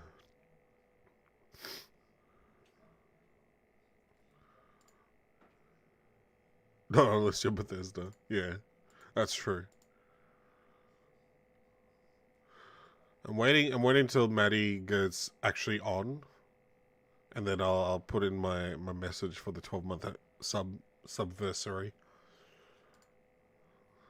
Weapon parts, so you can actually get pretty creative, and I was just hooked on this almost immediately. The same goes for vehicles. You can customize them too, so when you're out in the world, if you find a truck like specific headlight colors or cool funny decals or whatever, it's not as in-depth, but it's still nice to have there. Then you can also customize the characters. It's kind of just skin and accessory, really, and it's fairly simple. With the weapons being so complex, I was hoping there was a bit more for the characters, and I say that because, man, these characters are not good. Like, I'm not mincing words here. They're lame, they're forgettable, and they have some dialogue I just truly can't stand very early on. Like, I know these types of games, the characters can be grating or repetitive, but like, I just really, in particular, did not like them here. And like, I love cheesy stuff. I know they might be going through for like a throwback thing, but I think that each individual character was so generic. Plus, in some cutscenes and some things, they felt a little different than other times that they show up. And like, the dialogue just kind of feels so over the top that it just didn't entertain it. It really just annoyed. I don't know what happened. I don't know if this is like the one thing that's holding me back from like truly loving this game, because it's not the biggest issue, but still it's something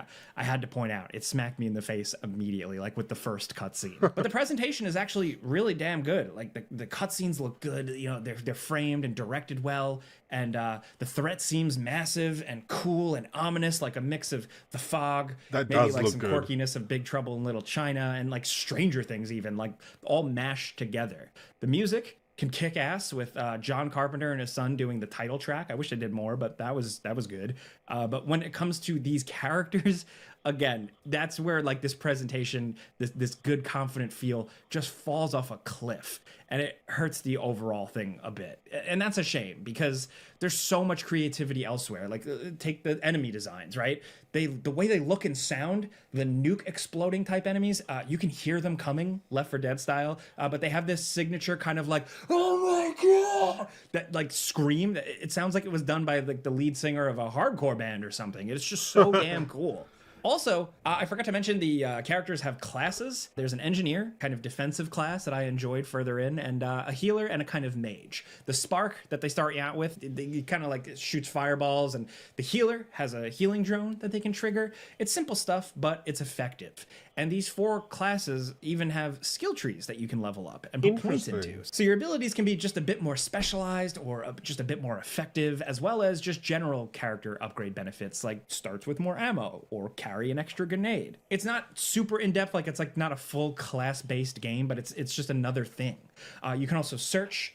You can do private games. It's not very fun solo. I did play a few missions solo. You can have AI companions and they're fine. You can command them to a point, but sometimes you have to do like heavy lifting objective wise because it feels like it was designed for real players to like work together. And sometimes they don't, the AI doesn't really work with you with carrying certain things or doing certain things. I can't don't speak like to that. matchmaking quality yet, as I'm only playing with friends pre-launch. So just, keep your eyes peeled. Do your research when the game launches. But tech-wise, aside from that, performance was good. The only real issue I had was one real bad crash, like right towards the end of a mission. It only happened once. I couldn't replicate it, but it was a hard mission, and it was like right before I finished it, and that really pissed me off. Hopefully there's not too many other tech issues. Hopefully that was like an isolated thing. But I kind of close with explaining all these gameplay Performance is good systems for and you? features just Okay. to show the game gives you a lot. Like insane chaos on screen, this real wow factor to the presentation a lot of the time, lots of in-game elements to consider, a lot of upgrade progression systems are covered. The game has multiple currencies, and it gives you that live service feel when you first look at them, but the rarest tier currency you can earn by replaying levels in the harder difficulty mode, which is a great way of encouraging replayability that, in my opinion, was kind of already there without it just because of the structure. But ultimately, it's a good, fun time. The gameplay mechanics here are awesome. The story, the characters, everything else, as much as it looks cool and flashy, it doesn't really do much for me. I didn't really connect with it at all. And that's crazy because, when you look at it on screen, you're like, holy shit. But with that, it just felt like there was a little something missing. But the moment-to-moment gameplay and riding around a truck with my friend, shooting zombies, pulling each other out of the mud, finding weird things to go back to base and use to upgrade our guns, it was just a satisfying, good chunk of old-fashioned gameplay. The game gives you plenty of stuff, but it doesn't ask you to, treat it as a second job or give you an endless battle pass or some weird shit. It's like a regular old multiplayer game, and I like it for that. Again, not perfect, not for everyone, definitely for a specific type of player. Maybe get it on sale, maybe play it at some point. Either way, I've had fun with it. But that's a before you buy. You know how this goes by now. I give you some pros, that's some fair. cons, and some personal opinion. And now I Jake- want to hear yours down in the comments. Jake How do does you feel- like the driving stuff, like he said. Like he liked the what are they called? The Mud Runner. Yeah, he enjoyed Mud Runner as a game. So that's probably where a majority of your differences are, Mr. Sinks, with his, because he was already biased to be pro Mud Runner stuff, so he liked it that way. Oh, I want to watch this too. But performance, that's the thing that gets me worried though. Like with my computer, if the performance isn't good, then no way I can play it, even if it's on sale or something. Why is the rookie... I'm gonna save this for later. 1 million. I like this guy. Mujin is great. That's how much it costs to have a game trailer be featured to the millions of people watching the yearly Game Awards ceremony. However, during the final game reveal of 2025's award show, usually the moment everyone is waiting for, we'd see the showrunner preparing us to witness a new revolutionary multiplayer game made by an independent, self-published studio. And you know what? He wasn't exaggerating. In fact, the game was so revolutionary that it managed to get bombarded by negative reviews from the moment it launched, proceeded to lose over 90% of its player base within less than a week after launch, fired 80% of its staff in barely 2 weeks after launch, and shut down the entire studio as well as the game itself in less than 45 days after launch.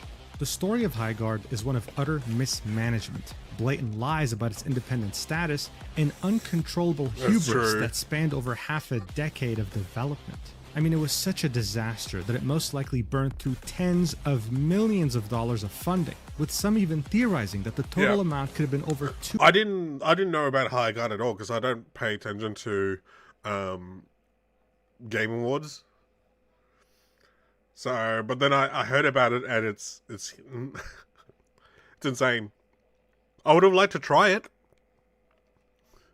You know, if it wasn't a full priced game.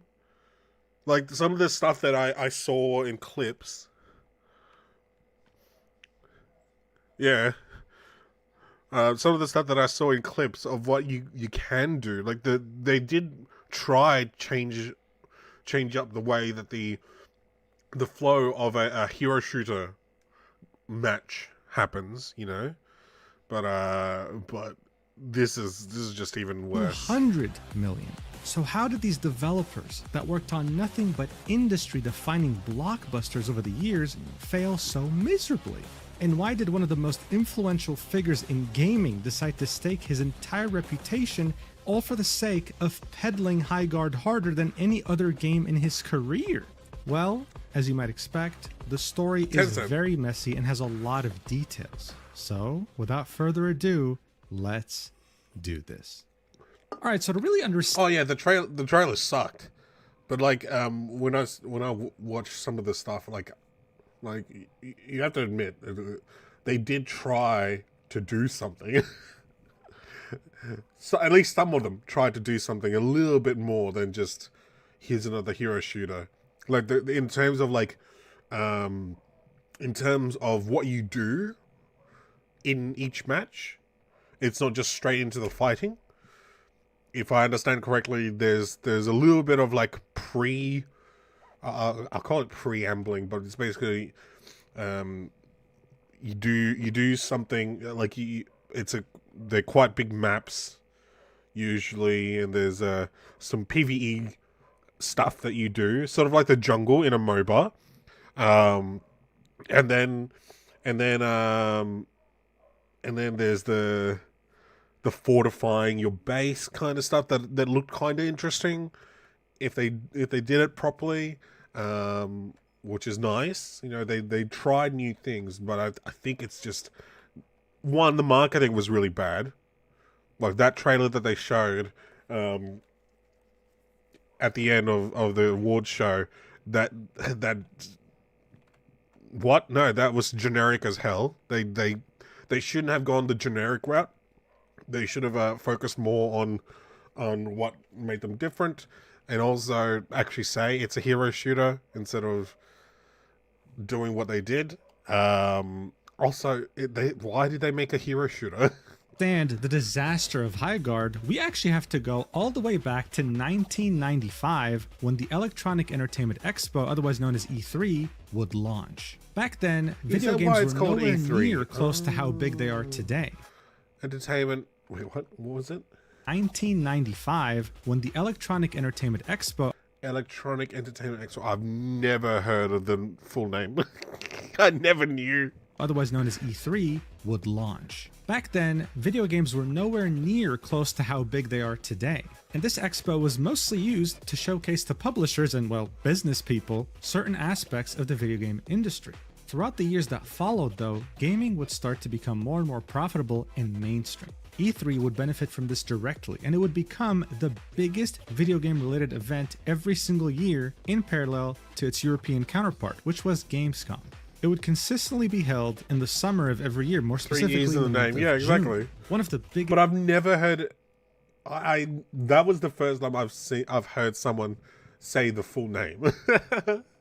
I've only ever heard other people say E3. So it never clicked in my head what E3 actually stood highlights for. Of E3 was during the peak of the console wars when you had PlayStation and Xbox rent out spaces a few feet away from each other as they were presenting the next generation consoles that would define gaming for the next few years. We just know it as E3 this is what now. E3 truly... It's like ATM. We just know the ATM as the ATM now. Or as some people say, ATM machine. Even though the M stands for machine. I think ATM is automatic tender Machine? Oh, I don't know. I don't know what it stands for. We just know it as the ATM now. E3 is much nicer to say. Yeah. Was all about. However, as you might know by now, all good things that's come to an end, wild. and E3 unfortunately was no exception. For That- many people, that's a the cool end of shot. E3 was due to the COVID-19 pandemic, but in other ways, one could say that it began prior.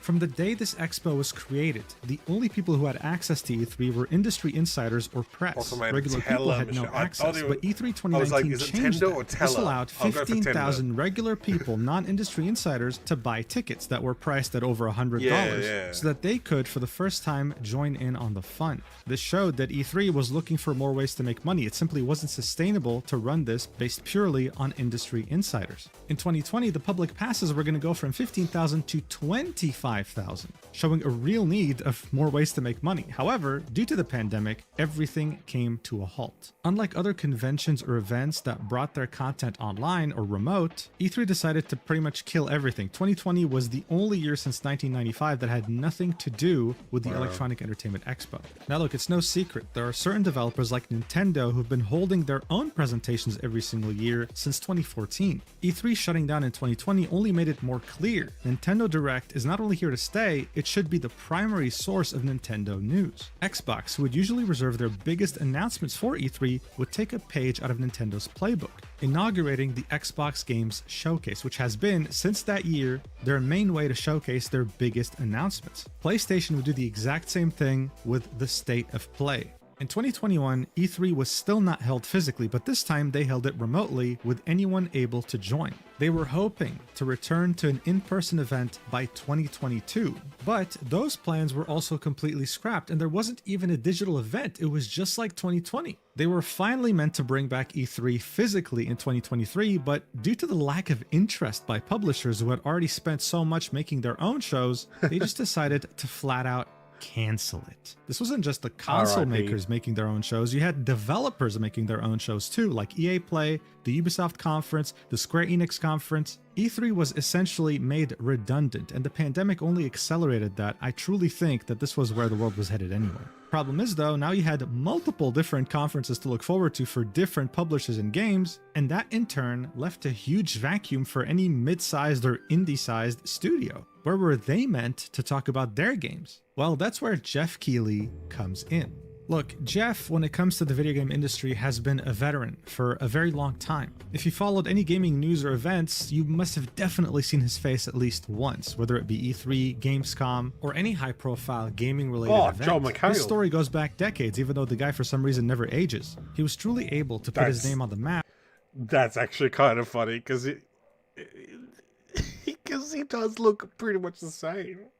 What the hell? What the hell? When he was the only journalist who was present with Valve as they were launching Half-Life 2, taking you behind the scenes in a studio, Valve, which is known to be quite secretive to the public. He was also involved in his fair share of controversies like the whole Dorito-Gate saga, when he presented the Halo partnership with Mountain Dew and Doritos, which led to this famous picture. Fundamentally though, to Jeff, his goal has always been to give gaming what it deserves, and that's to put it on par with other creative avenues, like movies. Both his parents were executives at IMAX. This meant that he constantly attended things like the Oscars. From an early age, he wondered why video games didn't have an equivalent to the Oscars, even though they were a medium that deserved it. In 2014, he would do something ridiculous, fair. insane even, which is creating a new award show gaming. for video games with money out of his own pocket. He refused to fundraise it because he said it would be too awkward. He wanted to put his money where his mouth was. The reason why he was insane was because throughout the years, there were many other attempts to do this. These gaming awards, none of them would really stick. But over the years, he did exactly that. It actually stuck and has now become an integral part of video games. However, as E3 shut down, he also saw another opportunity, filling the void that it left. This is when he would launch the Summer Game Fest. It took place in the same month that E3 took place in. It wasn't rocket science. It aimed to fill the exact void left over by E3's cancellation. This meant that Jeff looks and his cool. production team would not only head the prestigious Game Awards in December, but would also have another event called the Summer Game Fest in the summer. Both of these events would have game reveals, and both of them would be watched by hundreds of thousands of people expecting to see games that will revolutionize the space. When it came to the Game Awards in particular, over the years it had gotten so successful with such a high consistent viewership that by 2025 it was reported that if you want to showcase a 3-minute trailer during the awards, it would cost you over $1 million, almost doubling the prices from 2024. And of course, it goes with That's kind of wild considering what it's like with like what is it? Super Bowl kind of stuff. It's almost like, obviously it's way below Super Bowl ad placements and that kind of stuff, but it's wild that it's like such a high amount of advertising money required for a spot like that. without saying, the most valuable slot in the entire award show is the final game that's shown. In show business, you always save the best for last. You want people to keep watching. And so, this is why it was so shocking to the world that for the Game Awards 2025, with such high prices, the game deemed most valuable in the entire show, the one shown at the end, would be something they had never heard of before. High Guard. And this is how it would be presented. Take a look for yourself. Yeah, it's 10-cent money. Sometimes our last reveal at the Game Awards is a teaser for something years and years away. But not tonight. Our final world premiere comes from 61 members of the team that built Apex Legends and Titanfall. 4 years ago, the principals founded a new independent studio with the hopes of pushing the shooter genre forward with a new original game. They've done it in complete... Technically, he's not lying there. Technically, he's not. He hasn't lied at all with the whole independent game studio talk. All he said was they created a brand new. They created a brand new studio for as an independent studio, but he doesn't reveal the fact that after they created the studio, Tencent was like, "Here's some Tencent money. Develop this." Secrecy, which is even more amazing because the game is very deep into development. The power of independent, self-published studios to push this medium forward. Okay, now it's sort of like, but it's not their power. It's sort of it's white lies now, because is a growing and I think positive theme in our industry. And so tonight, you're not only going to get the announcement of the game, but also your first look at the gameplay. I've played it, and after you see this trailer, I think you're going to want to as well. Welcome to High Guard. Yeah, 1,200 likes on the video, 17,000 dislikes. Now, I'm not going to show you the gameplay just yet. You need even more context to understand. That's the thing, though. The gameplay wasn't even that clear as well. It's the kind of gameplay that freaking Day Before showed, where it's like very stylized gameplay. If they actually showed proper gameplay, I think it would have landed a little bit better. I don't think it would have survived because there are too many hero shooters, but I think it would have landed a bit better, maybe lasted a bit longer than 45 days. How ridiculous everything he said truly was. Prior to this Game Awards show, Jeff would tweet coordinates, on Twitter, just randomly, that would lead you to this weird statue in the middle of the Mojave Desert. It was an enigma. For weeks, people had no idea what it was. Sick. This was the main mystery of the Game Awards, and that game ended up being none other than Divinity, made by Larian Studios, the same people who made Baldur's Gate 3. To many, this was the biggest game of the Game Awards. This was meant to be the final game to be shown, right? The biggest event of that day. Instead, what people got was a game they never heard of before, that looked fairly generic, that didn't really seem to make it clear what it was about. Jeff had hyped this up like a revolutionary title, but it looked like any other game you could find on Steam right now. Pretty crazy. Is it Divinity? Is that is it continuation or is it a remake? Because I know there's Divinity and there's Divinity Original Sin and Original Sin 2, and then they made Boulders, and this is their next one. Is this like the third one in the Divinity story?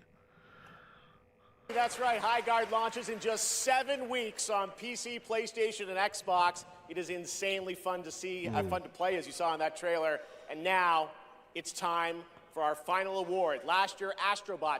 So there it was, the biggest game of this prestigious award show, coming out in 7 weeks and seemingly out of nowhere. So as you would expect, people put on their investigative fedoras to determine where this independent, self-publishing developer, as Jeff described it, came from. And that investigation would only lead to more confusion and suspicion. You see, the studio behind Highguard, Wildlight Entertainment, made their first announcement to the public that they exist back in the beginning of 2023. Here we can see the design and creative director of Wildlight making a tweet saying, "What have I been up to over the last year anyway? Working hard on a game with amazing people who I trust very much. Today we announced Wildlight Entertainment, our new studio. I've never been happier, prouder, and hyped for the game we're working on." As we can see in his Twitter bio, he had worked on Apex Legends, Titanfall 1 and 2, Modern Warfare 2, and Call of Duty World at War, to name a few. So these are very well-regarded games in the industry. This is when the studio would also create its Twitter account saying, "Hello world. We're very excited today to announce our new game studio, Wildlight Entertainment. We've got big dreams of creating an epic shooter IP." And here we can see a Zoom call of 22 different staff members that were working at that studio as early as 2023. It wouldn't even take a day for game publications to start reporting on this. Former Apex Legends Titanfall developers create new studio, Wildlight Entertainment. The studio head would be Chad, someone who was at Respawn Entertainment for around 11 years. He was also the ex-game director for Apex Legends, a game that had, well, made a lot of money. So no wonder many publications were talking about it. You have a bunch of ex-Infinity Ward and ex-Respawn Entertainment developers that made their studios a lot of money, now forming their own. And so far, other than this very limited array of information we have from 2023, the only other thing we knew was from Jeff Keighley himself, calling it a self-published independent studio. Even though their own company LinkedIn page as early as 2023 would say Wildlight Entertainment is a new, fully funded entertainment studio, never really specifying where they got their money from. In fact, what I find interesting is that the website linked on their LinkedIn is wildlightentertainment.com. And when you go there, it says, "We're under construction. Please check back for an update soon." It's not even wildlight.gg, which actually works. But this little piece of mismanagement aside, Wildlight was about to face a world of hurt that they could have never predicted after their reveal at the Game Awards. You see, back in 2024, Sony launched Concord, a multiplayer shooter that was meant to be live service that cost over $400 million, and that was such a disastrous flop. It shut down in under 2 weeks. I mean, it resulted in a studio that Sony had bought to shut down immediately afterwards. This made many people ask the question, who asked for this game to begin with? Ever since then, whenever someone comes out with a newly announced live service multiplayer game, they're placed under 1,000 times more scrutiny due to this. And while I'm sure the Highguard developers, after working in secrecy for so long, were so excited about the Game Awards reveal, what they could have probably never expected is that people were making direct comparisons of their game to Concord, the worst thing you can ever hope to happen in this day and age. Based on this uninspired generic gameplay they showed during the Game Awards, even with Jeff's insane hype towards it, it seemed like it was going to be nothing more than a Concord 2.0. That's a bad Any developer's picture as well. worst nightmare. From the But you know trailer. what didn't help at all? Highguard's social media page would tweet almost immediately after the trailer would come out during the Game Awards, saying, "What a night! We'd like to extend a big thank you to Jeff Keighley and the Game Awards. We have so much in store for you when the game launches on January 26th, and can't wait to welcome everyone into the world of Highguard. We'll see you next year, Wardens." Okay, this is a post you would expect them to make after the big reveal, sure. You know what else you would expect though? Them continuing to tweet up until release day. Except they didn't. They literally disappeared. Wait, To the really? point I where didn't know many that. gaming publications, including Forbes, would start making articles about how they went MIA right after the Game Awards. No new videos on their YouTube page, no new tweets on their Twitter account. Oh, that's very bad. Radio silence, and the game was meant to come out 3 weeks from then. This article was written on January 6th. That's The game very was gonna come out bad. in That's marketing 101. That's something that I struggle with. Before like a release of a video or something like that. You gotta keep the like, I know the rules. Like you gotta keep the chatter going for the game, but the fact that there was nothing, there was no content within a month, within less than a month. Oh my goodness. If they had the run up, this game flopped. Yeah, it did, Fishman. If they had a proper like runway, launch runway, yeah, it would have probably survived longer than 45 days. 20 days. 6 days later, Paul Tassi from Forbes would write another article on January 12th titled The High Guard Mystery. 2 weeks to launch in complete silence. Wow. Now look, to be fair, this could have been a genius marketing move. Everyone was talking about this game, saying how they probably closed down or declared bankruptcy right before launch. However, in my opinion, you'd be naive to think that there's no such thing as bad publicity all the time. No, there are exceptions. This isn't the Wolf of Wall Street. When your game is being called by so many people Concord 2, it becomes a self-fulfilling prophecy unless you're there to stop it. High Guard wasn't there to stop it. In fact, a new theory is popping up now, the fact that they weren't even going to release anymore. And just as you thought that things couldn't get worse so shortly before the game was meant to launch, things got even weirder. The senior writer of Gaming and Tech Adventure Beat, Imran Khan, would come out with the news. High Guard did not pay a single penny to be featured in the most valuable spot in the Game Awards spotlight. That's right, the same Game Awards that charges $1 million for 3 minutes gave its most valuable spot during the entire show for free. On January 17th, 2026, 9 days before the game was meant to come out, Forbes would also confirm this, citing 2 separate sources. They use the same picture. It most likely got it is. It's already closed down. This video is just the story of what happened. Sources that reached out confirming, yes, they didn't pay a single penny. Jeff just really liked the game and offered it to them. So there we were, 9 days away from release, and this bombshell dropped. That's Is not this good. Concord 2.0? Did they go bankrupt before the game even releases? And why the hell did Jeff give his most popular spot in the show to this very generic looking game? The gaming community was truly baffled at something that had never really occurred before. And just as the discourse was running rampant on every piece of social media you can imagine, something completely unexpected ended up happening. And that's High Guard finally breaking their silence barely 3 days before release. My birthday. On January 22nd, 2026, Jeff Keighley would tweet, just 4 days until the launch of High Guard on Monday on Steam and consoles. Bear in mind, up until this point, High Guard had said nothing since the Game Awards reveal. Jeff was single-handedly carrying this game's entire marketing, and many of the comments are pretty much saying this. Have you heard anything? The same guy who wrote those Forbes articles would literally say, have you heard anything? Like, is the developer still here? Did they not go bankrupt? And it would only be on January 23rd, 2026 that High Guard would finally make some sort of social media announcement. 3 days before the release, saying, tune in on Monday, January 26th at 10 a.m. PT for the High Guard launch showcase. Here, we'll share an in-depth look at High Guard direct from the studio, featuring a full gameplay deep dive, year 1 plans, and much more. As you can imagine, many of the comments were roasting Devolver. Whoever is in charge of Devolver Digital's Twitter account should get a raise, seriously.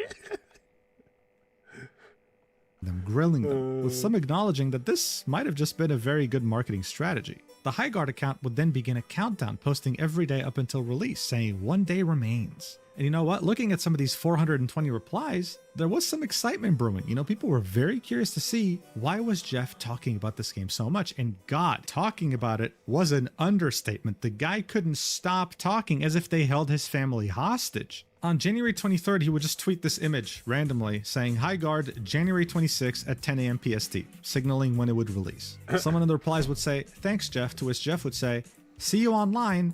It's a special one. The next day, he'd post a badge saying, I first went hands-on last summer and had so much fun with High Guard. Now it's your turn on Monday.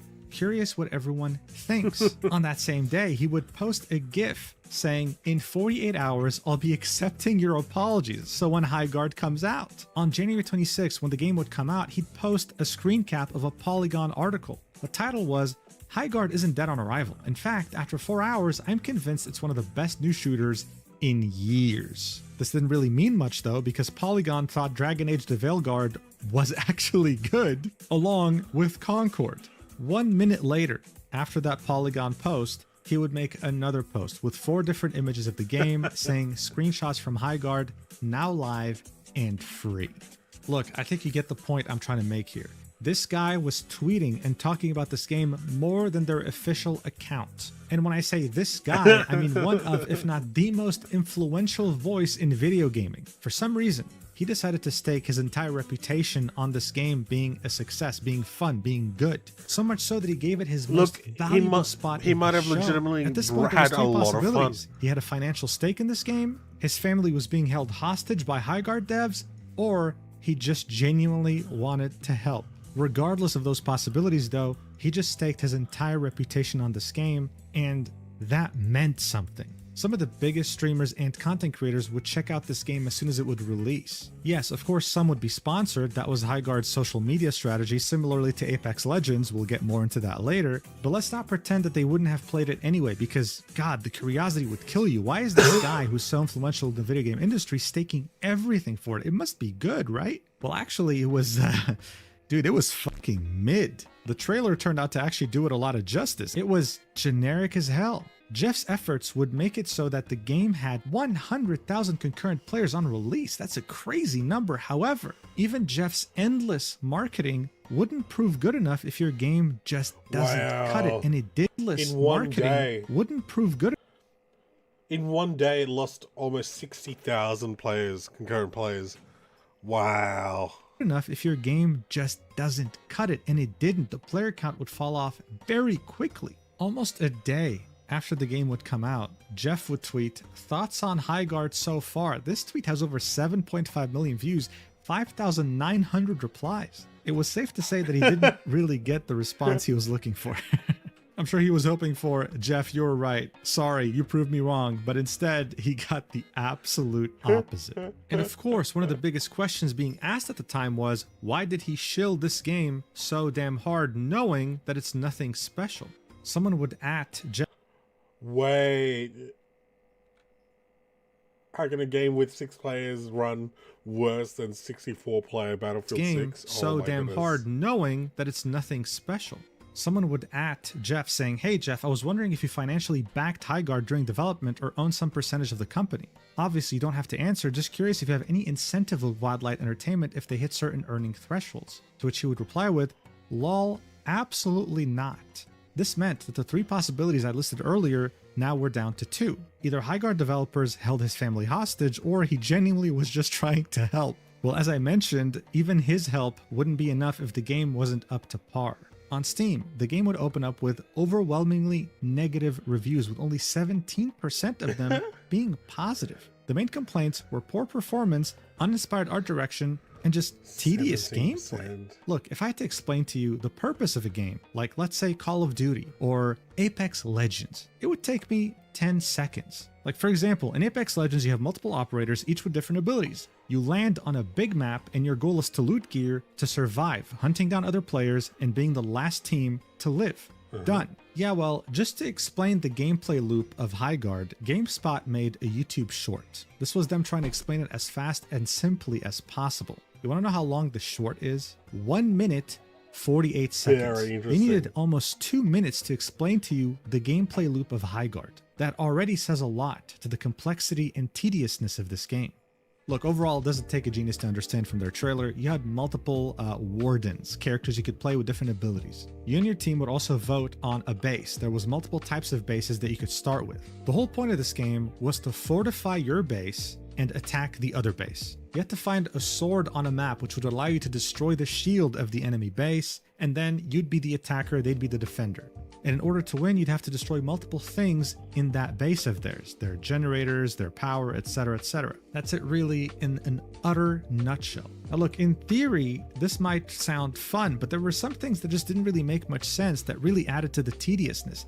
This map was absolutely massive, and yet it was only 3v3. That to many people didn't make much sense. Yeah. These aspects of tediousness, as well as uninspired gun gameplay, coupled with the fact that Everything looked generic, a McDonald's type of art direction, as you might say, like as if you bought a bunch of different assets from a marketplace. Gave the impression to many people that this was some sort of a Frankenstein game. Like they just took a bunch of different things they developed over a couple of years and just shipped it together just to get something out for people to play. Yeah, the And character even though the game design was is a free, bit meh. the game was bleeding players like it had been struck in an artery. As of now, even game journalists found this game to be lacking, uninspiring, giving it a 63 out of 100 Metacritic score, but the real pain came from the players. 2.6 out of 10 from almost 300 user ratings. Steam currently has over 30,000 reviews, and it's sitting on mixed, with only 46% of them having something positive to say. The day after release, Jeff would acknowledge that things weren't going that well for him.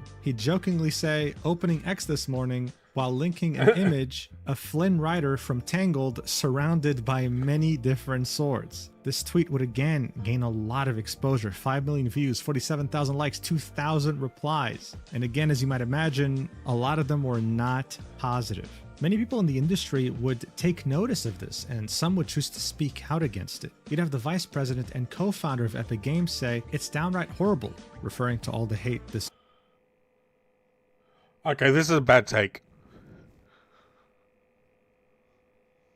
No, this is a bad take. Both these guys, Cliff Bleszinski and Mark Rain, when it become trendy to hate on a new game, been seeing it more and more in recent years. It's exhausting. It's downright horrible, especially a free game from a new studio. Just so sad. This is a hobby for people. Nah. That's a bad take. Both of you. New game was getting, especially a free game from a new studio. Just so sad. This is a hobby for people they should approach with joy, not hatred. Of course, many of these 200 replies would not have positive. Honest question, if a game can't sustain even a 20% first day retention, how is that an issue of hatred? Shouldn't the game stand on its own? What exactly does it tell you when the game is not even hitting half free-to-play benchmark for day one retention?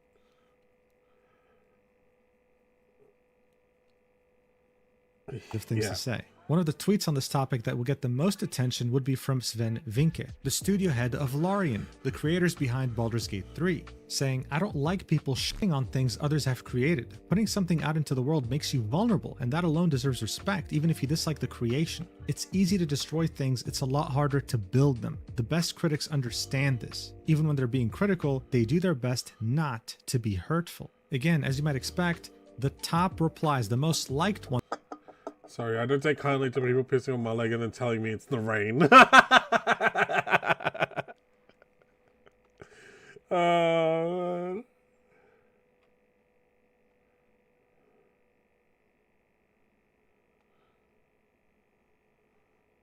Wait, what?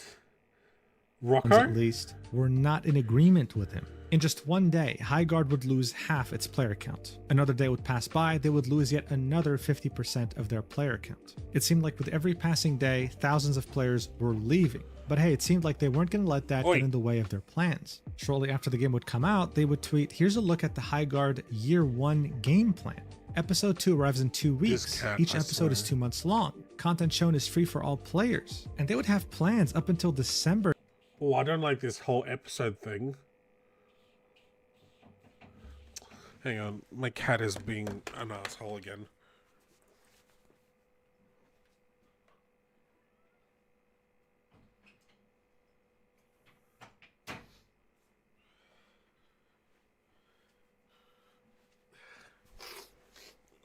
I don't like this episode thing. And and each episode is 2 months long. That's so much work for your studio. What the hell? In quotation, year 1. No, not yet. I can't laugh yet. I have to hold it in, but from Death Note. Oh my goodness. That's a top tier meme right there.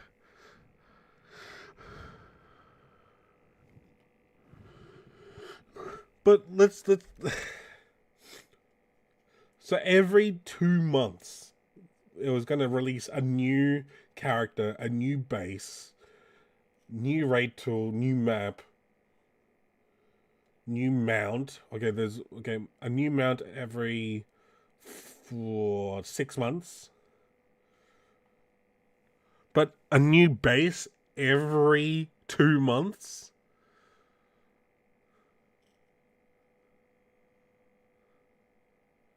That's insane. That's so much work for your developers. What? For 2026, every 2 months you'd have a new warden, a new character to play. Every 4 months you'd have a new map. Ranked mode was coming soon. You'd have new weapons, new raid tools. Nah, that's not sustainable. Like, why not have?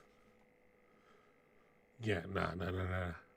I think they released with like 3 maps or something, and I think 10 wardens. But like, if you're gonna release 1, 2, 3, 4, 6 wardens in 1 year, 6 new wardens in 1 year, why not let why not let the game cook a little bit longer? Launch in August or something with more content.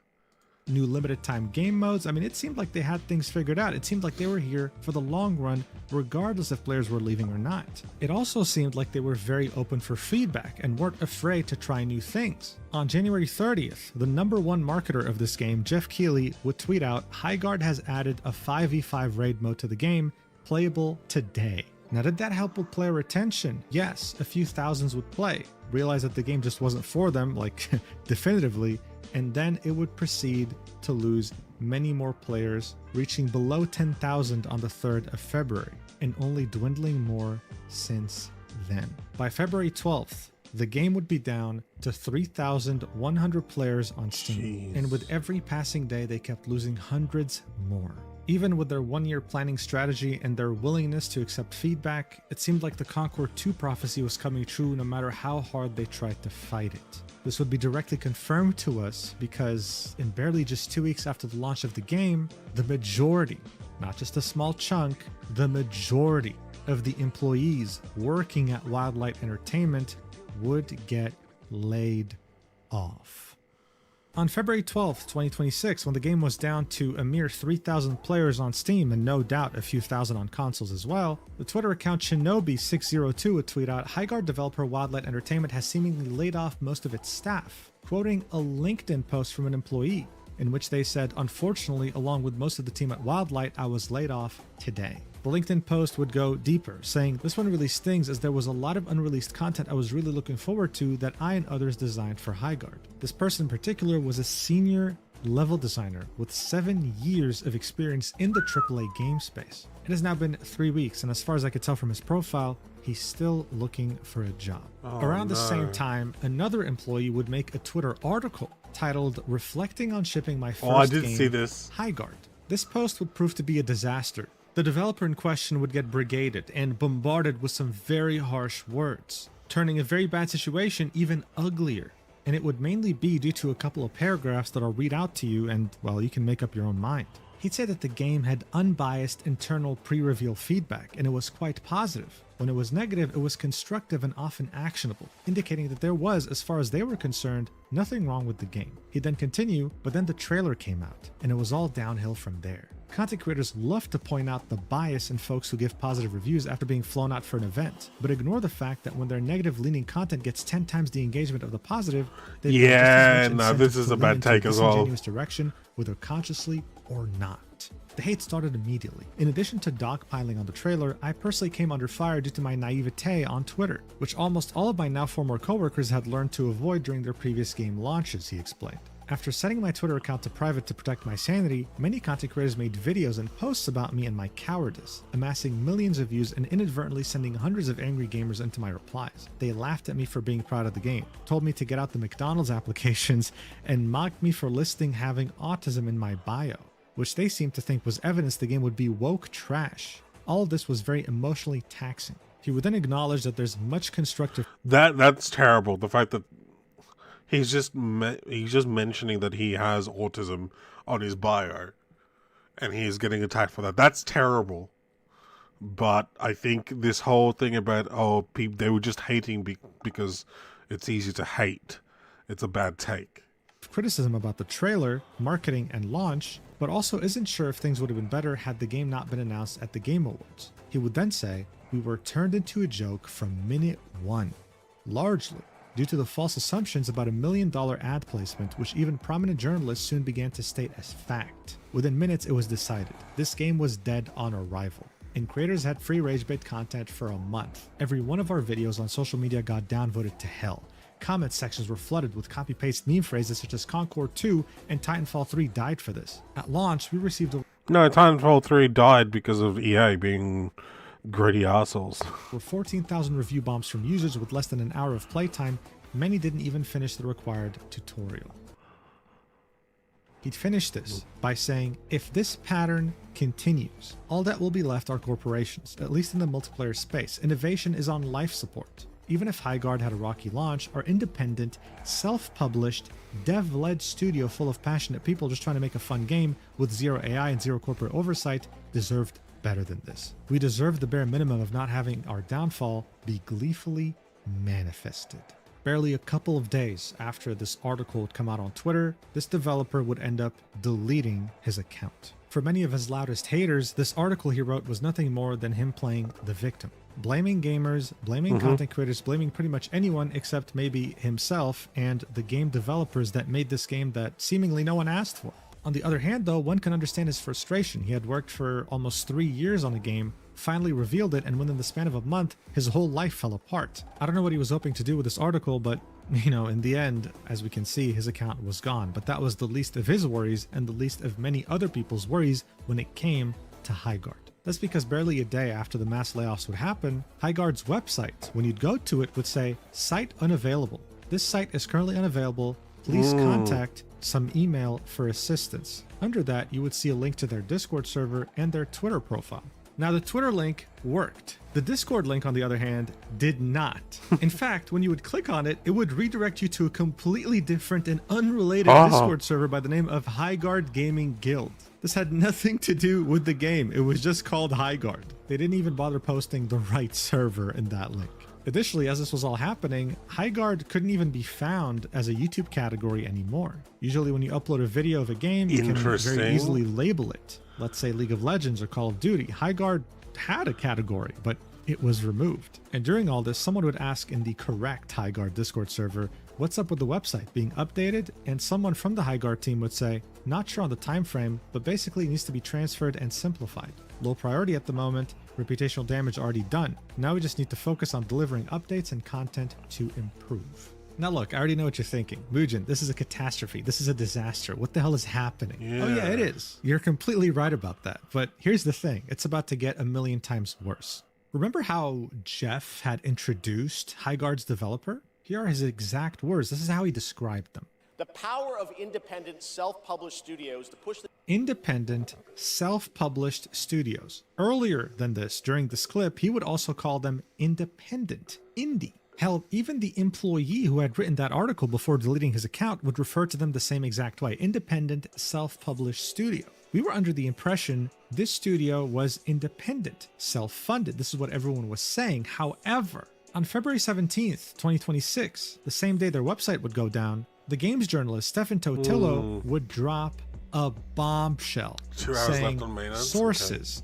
Tencent secretly funded struggling shooter Highguard. Wildlight Entertainment has said for years it was fully funded, but not shared detail. Stephen's article would go into specifics, saying that it wasn't Tencent, the Chinese entity that directly funded them. It was done through a subsidiary, Timmy, saying sources familiar with the Tencent Wildlight connection said that Tencent studio group Timmy was the group backing Wildlight. They did not specify to GameFile the reason for the secrecy about the agreement, nor did they share the scale. It's unclear if or when the funding ended and how that relates to last week's layoffs. Wildlight has been technically independent and not part of Timmy. Timmy/Tencent are massive players in gaming, and yes, they are. I've mentioned them on this channel already. One can't forget that Tencent Games owns Honor of Kings, the highest grossing mobile game of all time ever in the history of humanity, sitting at $18.6 billion, making even more money than Candy Crush Saga. Let's also not forget that they own 40% of Epic Games as well as 100% of Riot Games, the creators of League of Legends. This of course dealt an even bigger blow to Highguard's already dwindling reputation that was down in the gutter. People felt like they were lying about their whole independent self-published status. And while we don't have a specific number as to how much Tencent could have funded the studio with, some people have been floating around the idea that it was over $200 million.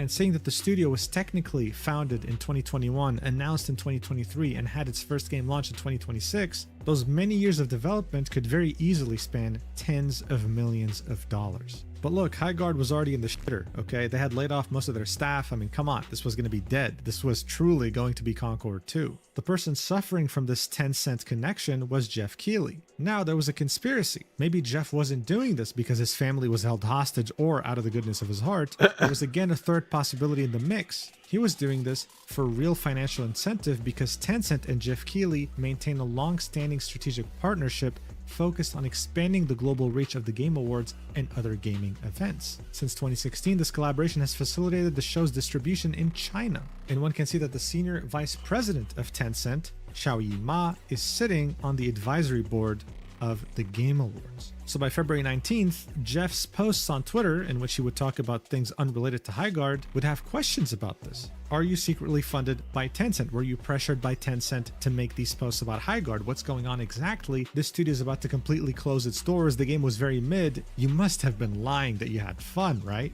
But still, layoffs aside, Tencent aside, flop and impending doom aside, Highguard would continue to patch and update the game, releasing multiple updates, one on February 19th, as well as one on February 26th, releasing new game modes, new weapon balance patches. And while that was admirable, by February 26th, the game was down to 611 players on Steam. In exactly 1 month since release, the game had gone from 100,000 players to 611 players. The majority had left and no one was coming back.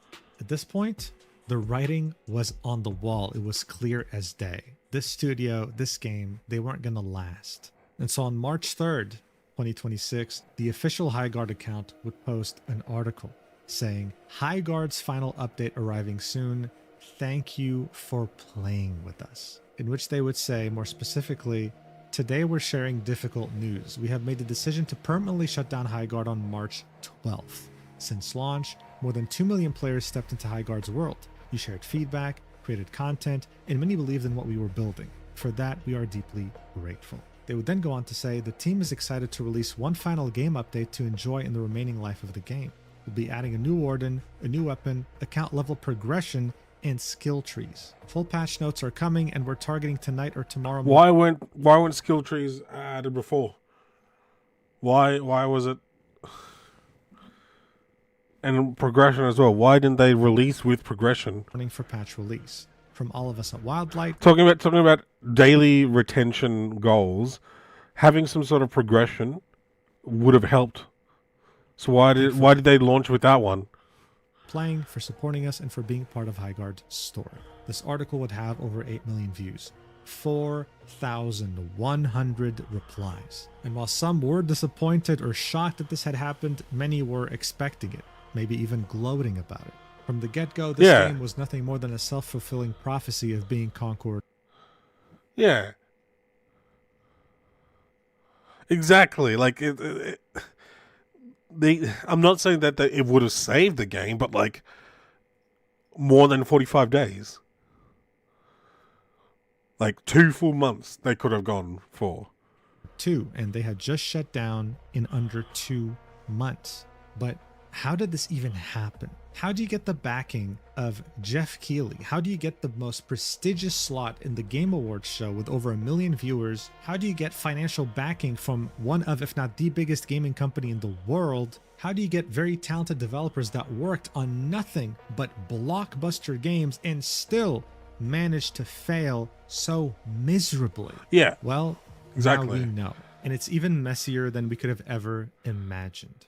Respawn Entertainment is a studio owned by EA. Their first breakout hit was Titanfall, releasing in 2014 and garnering many positive reviews. I personally loved playing it when it came out. It was really, really cool and innovative. Some years would pass by, and they would then release Titanfall 2. This game was not only well received for its multiplayer aspect, but it had something the first game didn't, a single-player campaign. And that was absolutely loved by so many. And even though people were expecting them to maybe work on Titanfall 3, they ended up doing something very unexpected. Shadow dropping a game in 2019 with zero marketing, zero announcement, just saying, hey, it's out, called Apex Legends, a battle royale game that garnered a lot of success. The late co-founder of Respawn Entertainment would tweet out, "I'm so overwhelmed right now. Play Apex broke 1 million unique players in under 8 hours." They're still going strong, yeah, in terms of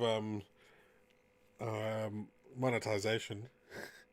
I think there's been a downtick of players though, of concurrent players, because there's been quite a few scandals with monetization. And what are they called? I think they had like a specific thing where it's like super rare drops for like skins and stuff.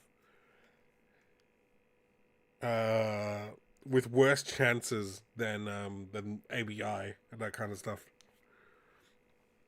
And after the first day would pass by, it would have reached 2.5 million players. This is a game that had zero marketing. To many, this is how a game should launch from now on. All games should launch like this. Like, yo, we just dropped this game, play it. No announcements months prior or years prior. This was genius, and it was free. So it's no surprise that in just a few years, by 2024, this game would have made over $3.4 billion. And again, I really have to emphasize this game had no marketing. Grand Theft Auto 5 had spent $100 million on marketing alone. So of course, everyone in the gaming industry wanted to know, how did you guys do this? How did this surprise launch even come to be? When did you even start working on this game? And this is what one of the developers would say. The way we work is by finding the fun. We don't have a game director who sits down and writes up a 500-page Bible. We're like a really poorly trained dog on a walk. We just kind of sniff around, let's follow our nose wherever we go, whatever's fun, we'll go a bit deeper, rub our nose in it, roll around in that a little bit. So this had happened in mid-2017 after the post-launch support for Titanfall 2 would end. They didn't really know what to do, and they just started messing with prototypes. Some of the developers at the time were interested in making a battle royale game. They would put together some prototypes, and very quickly it became very fun. And the rest is history. And so by the time Apex Legends had made billions of dollars, some people at Respawn felt, you know what? We could do this again, but this time on our own terms, and would leave to create Wildlight Entertainment. In fact, here was their exact reasoning from a Bloomberg article. Back in January 2026, Dusty Welch, the co-founder and CEO of Wildlight Entertainment, would tell Bloomberg, yeah, we left Respawn because things were getting a bit too locked up. There was no more freedom. We couldn't just do whatever we wanted like we used to. However, in this article from the end of February 2026, we'd see another reason. One could say the main reason. It would say, in 2019, they had released Apex Legends, a battle royale shooter in which dozens of players fight across a giant map. The game proved to be a massive success, generating more than $3 billion in revenue. Yet as sales piled up, some of the creatives who'd worked on it felt unhappy that they weren't benefiting enough from the resulting windfall. According to people familiar with what happened, who asked not to be identified discussing non-public information, the Wildlight founders decided to do things differently. One of their plans was to set up a profit-sharing program so that if the studio did deliver another big success, everyone would benefit. An enticing setup that ultimately helped Welch and his co-founders attract many of their former Respawn colleagues to the new company.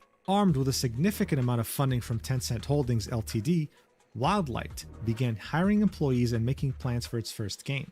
The founders knew they wanted to make another multiplayer shooter, but they hoped to avoid the crowded battle royale market. So instead, they looked to Rust, a survival game in which players can raid enemy bases and build their own. They began constructing levels and designing mechanics for what was envisioned as a survival-focused shooter. 2 years into development, the team realized that the design wasn't working, in part because the amount of freedom conflicted with their goals for highly competitive play, according to people familiar with the events. Also, the scope was too big.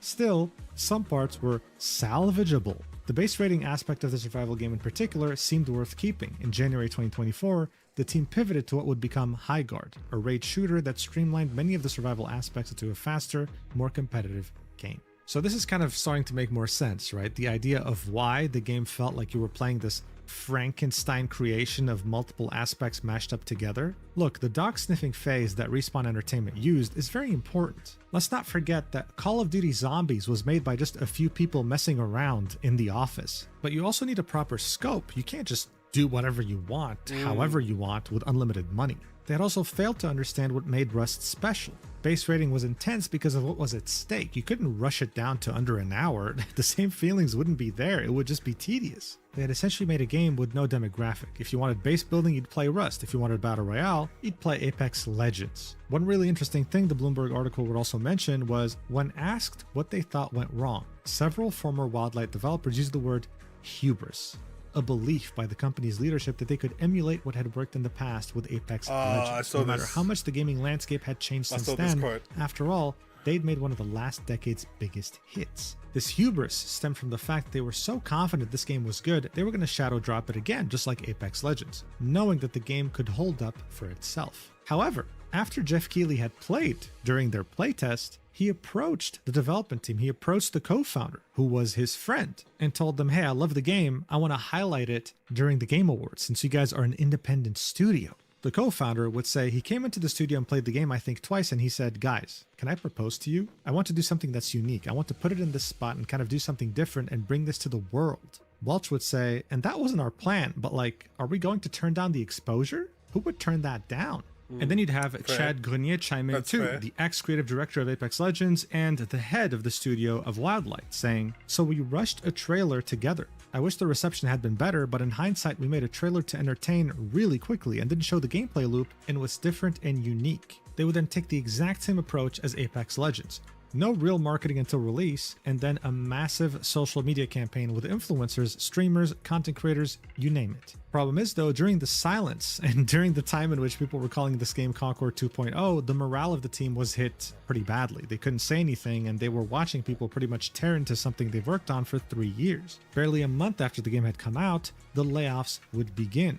It would be held online on a Zoom call since the studio worked remotely, and they'd pretty much announce, yeah, the funding was entirely pulled from the studio. The 100-person team had over 80% of it laid off that same day. By the time Eurogamer's report on February 27, 2026 would come out, there were less than 20 people still working at the studio, doing their best to release updates before the eventual shutdown on March 12th. On March 3rd, Highguard would announce to the world that it was shutting down on March 12th, and shortly after that, you would start seeing way more posts posted on LinkedIn from previous workers at Wildlight talking about the fact that this game was shutting down and how, well, they were looking for a job. Saying things like, we swung for the fences in a saturated market and made something genuinely new that we loved to play.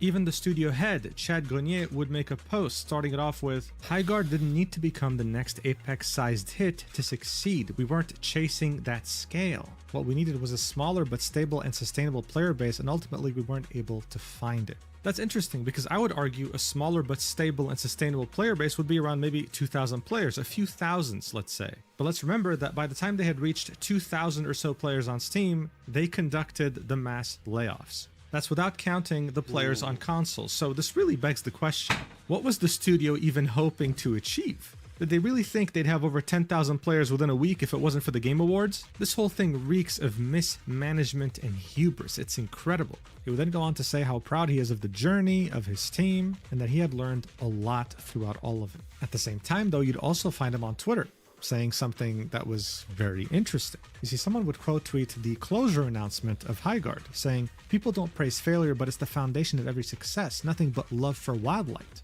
To which someone would reply with, it's just baffling to me they released the game in such a skeleton state and decided now's the time to add account levels and introduce some sort of skill tree system. It's crazy to see the parallels between this game failing and seeing Marathon come back after so many tests. This is when the studio head, Chad Grenier, would say, when you're out of time and money, you have to release a game with the runway you have available and hope players will stick with you post-launch. Now that definitely didn't give off the same tone that his LinkedIn post did. Hell, I'm even baffled why you would want to even admit this, you know? You had close to 4 years of development, and this was the best you could do? The more we learn about this game, the more we understand this was mismanagement. They were fully funded and got way too confident about that. But development and management issues aside, some people would spark up discussions about the art direction of this game and the missed potential. Many of the employees who worked on this game artistically would start posting much of the work on websites like ArtStation, showcasing it in their portfolio. One thing that people would find is this very interesting character concept, being absolutely baffled as to why this wasn't included in the game's release, instead including some way more boring designs. At the same time, the artist Kasaragul would make a very interesting long post about the art direction of this game and why it was baffling, how none of it really made sense, it didn't mesh well together. Some people also argued that because much of the game's art was outsourced to different studios and people outside of the studio itself, the outsourcing team as well as the art director failed to keep cohesion, which resulted in not just the gameplay itself feeling like some sort of Frankenstein creation, but also its entire art direction. The entire thing was mismanaged to hell from day one. It was a tragedy. And with that, I actually want to mention a quote from Gabe Newell. This is drawn from the article by Jeff Keighley detailing the development of Half-Life 2. The team at Valve wanted Gabe Newell to greenlight Half-Life 2's development. It was actually very hard to do that because their proof of concept just wasn't good enough for him for a while. Of course, there was the argument, well, why can't Gabe just finance it? I mean, come on, like what's stopping him? He has the money for it. And this is when this paragraph comes along, saying, true, but most game developers also aren't in Valve's position, where Newell has enough money to fund a game's development out of his pocket if he so pleases. So is it really fair to hold other developers to the same standards as Valve? Ask Newell this question and he grows agitated. Any developer who bitches about, oh, our publisher cut off our money, or the publisher made us ship the game early, doesn't get it, he says. That's the interesting problem you have to solve as a developer. If you don't, well, you'll be perpetually screwed. But how do you solve the problem? Newell cites the development of Counter-Strike, where a young college kid in Vancouver made a Half-Life add-on as a prime example. You bootstrap, Newell suggests. The Counter-Strike guys didn't have some sugar daddy show up and drop a huge wad of cash in their lap. You have to be creative.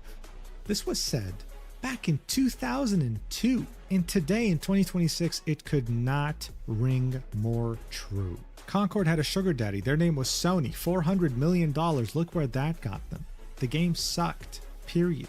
You want funding? How about you make a game first, a proof of concept that's actually fun? When it comes to the world leaderboard of any percent speedruns of shutting down after release, Highguard now sits at 4th place behind the Culling 2, Concord, and Crucible at 45 days. The Twitter account Poorly Aged Things would quote tweet Jeff Keighley's GIF saying, in 48 hours I'll be accepting your apologies, saying, I'm sorry, Jeff, to which Jeff would reply with a shocked image of that same grandpa in the GIF. I mean, in the movie itself, he would say this and then he would be proven wrong. So it was very ironic. At least he was playing into the joke. But some people would be very weird about this and would photograph Jeff on Rodeo Drive in Los Angeles and say that this was him a day after Highguard announced the studio shutting down. I don't know why you got to take a picture of him IRL for this, but what do I expect from people at this point? Some would even argue that Jeff actually needs to take a level of accountability for the game shutting down. But personally, I think if you have common sense, you'd understand that he actually did them a huge favor here, assuming he genuinely did this out of the goodness of his own heart. The game would have definitely launched with maybe like 10k concurrence instead of 100,000 on PC. Additionally, 2 million people tried it, and the majority didn't leave because the internet made them, okay? Paul Tassi makes a great point here. Marketing can only get you to try a game. It can't get you to stay on the game if it's not fun, and Highguard simply was not fun. It was weird. And at this point, it seems like every year we're seeing yet another disaster story that is similar to Concord, a game that no one asked for, that had a big budget, that had very talented people working on it, and somehow, some way, it was worked on for years without anyone thinking, wait a second, are we really about to do this? I don't know, man. All I know is that the gaming industry is in a very rough spot right now. It's almost impossible to find a job. AI isn't even to blame for this. Executives have no idea what players actually want, and if they do, they're always late on it. And seeing that they never actually suffer the consequences directly, their employees do, they have no incentive to actually learn from their mistakes. If you want to make games, make them. But make something that people want to actually play. And don't ask for sugar daddy money. Make a playable game first, then pitch it, and then get your funding. Otherwise, you'll end up like Concord, like Highguard, and God knows whatever else is going to release soon that will face the same fate. Thank you so much for watching this video until the very end. I really hope you enjoyed it. I love you so much. Platonically, I missed you. Make sure to check out my Stacked page if you want to see exclusive content of me with videos, both short and long, yapping. And I'll see you in the next video, whenever that is, hopefully soon. Take care and mwah.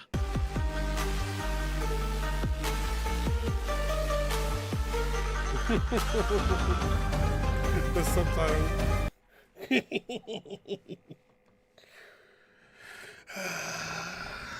What should I play, Mr. Sinks? I don't have a lot of games.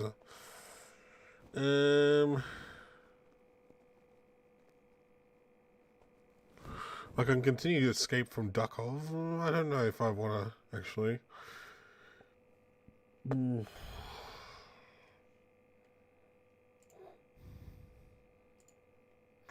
don't have ABI. Let me double check how big Arc Raiders is.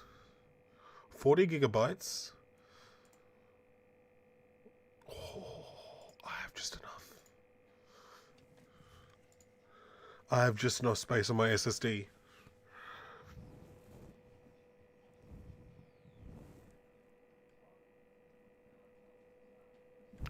I can talk about.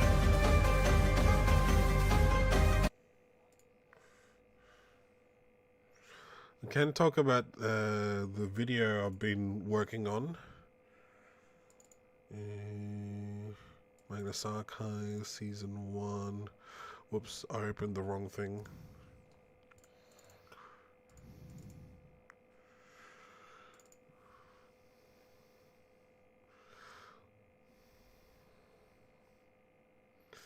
That's major spoilers there. So currently I'm on the 5th rewrite. The 5th rewrite is focused on shortening the episodes, because there's 40 episodes per season. As you can see, they're mostly 1 to 2 pages long. The previous version had a lot more details on there. This time I'm focusing more on what I enjoy out of them, and what which is more the storyline, major storyline on that one.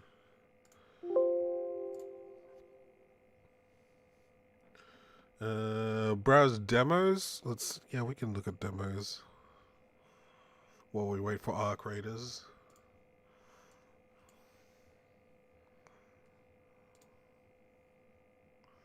Oh, hang on. Maddie's on. Let's unmute tab.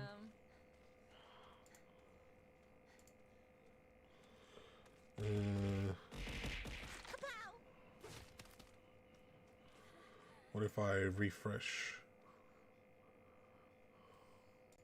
It might show up with the thing. Dang it. Yes, there we go. I'm lost. I am lost. And I cannot be found.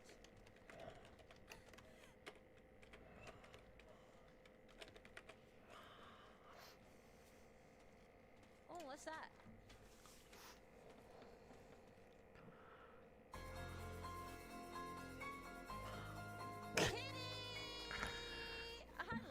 Kitty. Ha! Kitty. Oh, 1 year, 12 months. Thank you so much for the resub. How you doing, Kitty? Like, for me, I meant to go back up here, right? And I don't know how to get there. I don't know how to get to this little arrow here. Because it looks like I could go that way. Because everywhere else is, like, blocked off. But how do I get there? Yeah, guys, go follow Kitty. Right meow. Right meow. How you doing, Kitty? I'm gonna watch YouTube. Have fun, cool dog. Enjoy your YouTube. Right meow. Oh god, she knows I'm here. Because I've been down there. That was a dead end.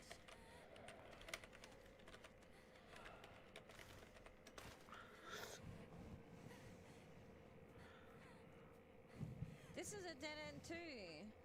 Hi, Astra. So, dead end, dead end. I I can finally say because I already finished this. No more spoilers. Do you know where I meant to go? Like, what the fuck? Are you planning on playing this multiple times? Because the true ending is only available up. What? Are you kidding me? Oh, for fuck's sake. I hate games that make me play them multiple times.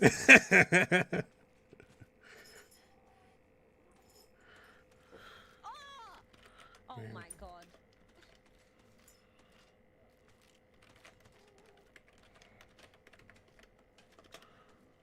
Red capsules.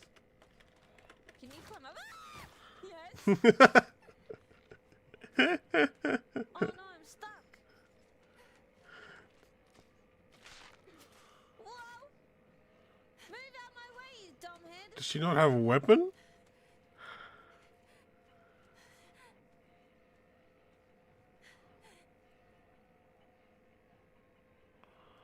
Oh, inside. How you doing, Asher? I'll get a new vid. I got a new vid from the main peeps. I watch it. Ooh, hell yeah. Silent Hill, like, silent, hi on social.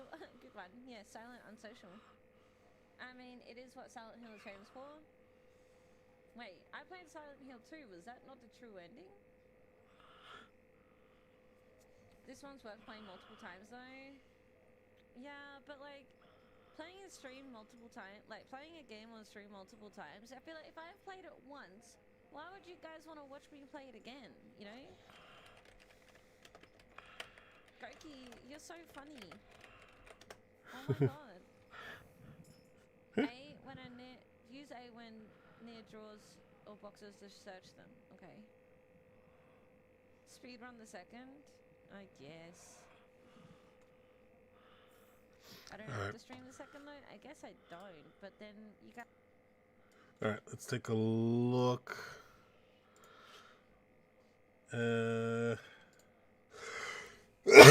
Oh my goodness, it's already 49%. I'm not used to this speedy. You know? It's too speedy for me. I don't really go for demos, but let's take a look.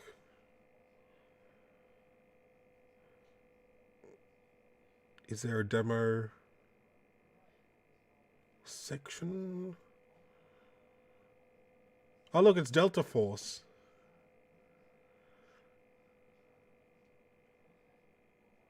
I kind of want to play this.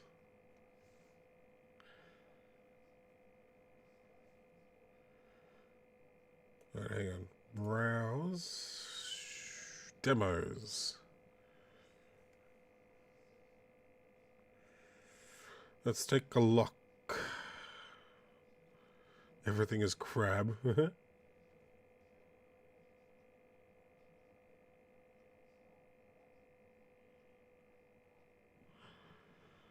Mr. Donald. Wait. No. I'm not gonna play that. Oh, there's an app-on demo. Ah, I want to play this. How big is it? 3.8 gigabytes.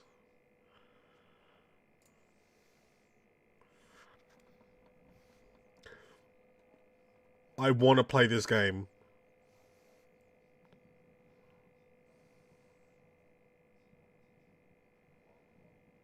It's a camper van survival. I like it. I like it a lot. The idea looks really cool, really fun.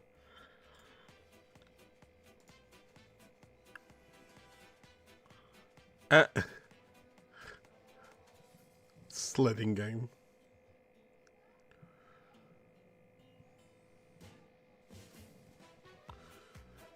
Reanimal. That's from the guys who made Little Nightmares, right? Path of Idol.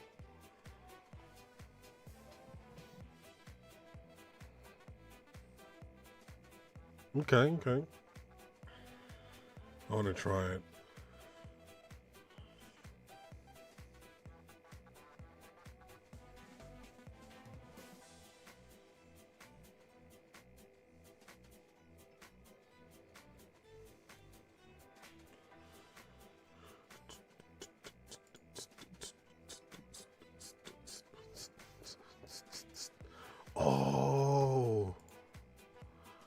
this a new one?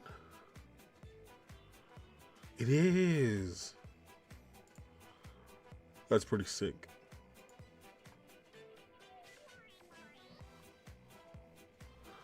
Alumeria.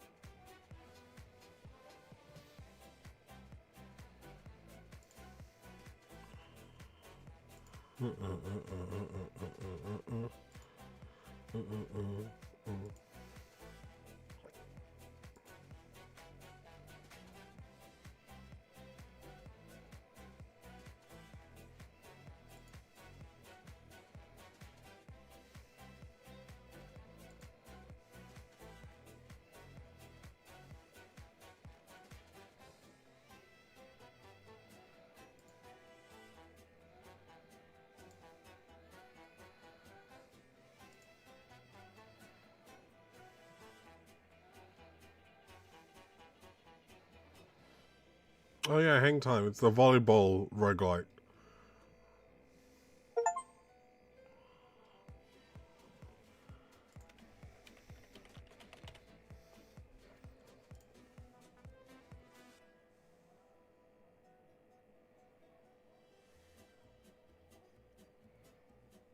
Okay.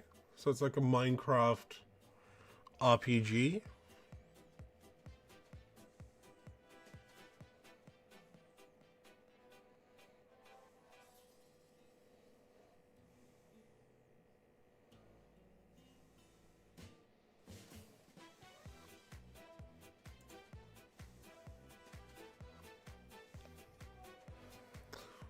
I don't know how I feel about that one. I'm not a big fan of Minecraft type stuff. Because I'm not that kind of like creative when it comes to building stuff. So like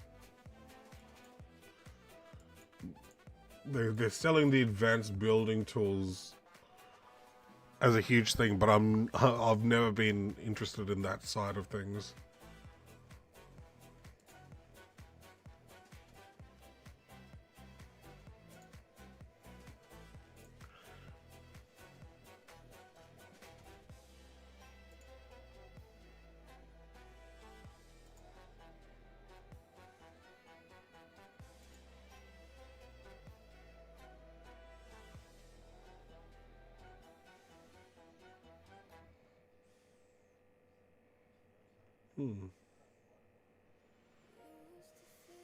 Looks like it's like only one person working on it though. That's pretty sick.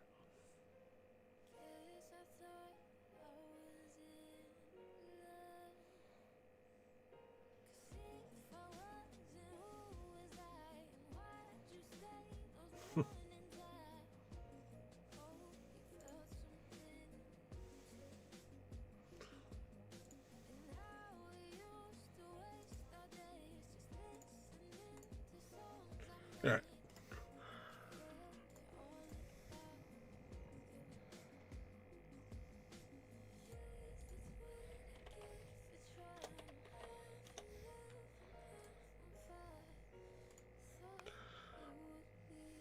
Let's take a look at this demo. If it works.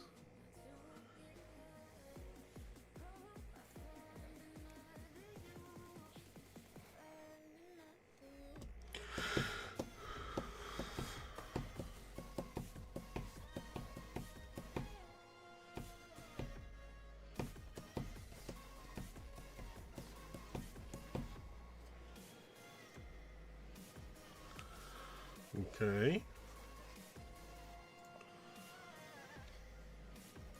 Settings. We'll go full screen window. No, full screen. Keep. 1080.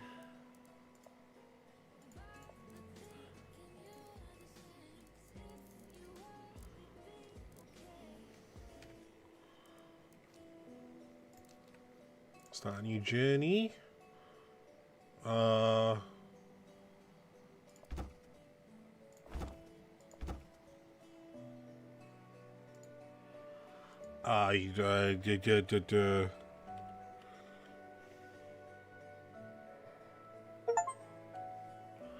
Arc Raider's already finished as well. Oh my goodness.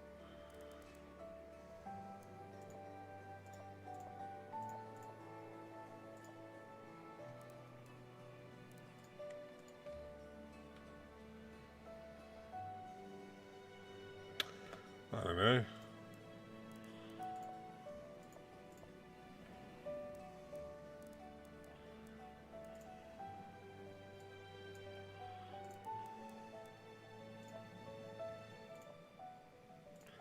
Let's take a look here.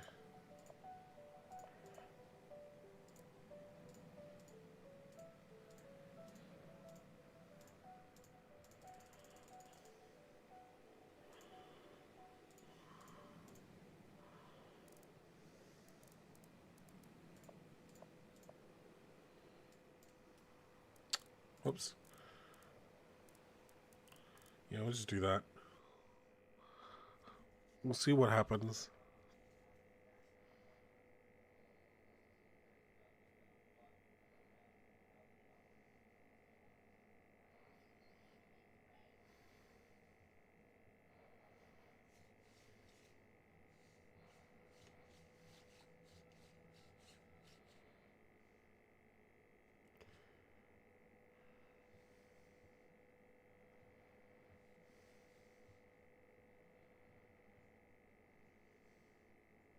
I was gonna say, why is it taking so long? But it's not on my SSD, so it makes sense why it's taking so long to load it.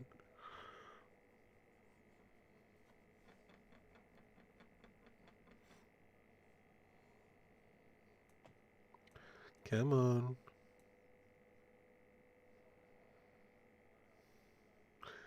Come on.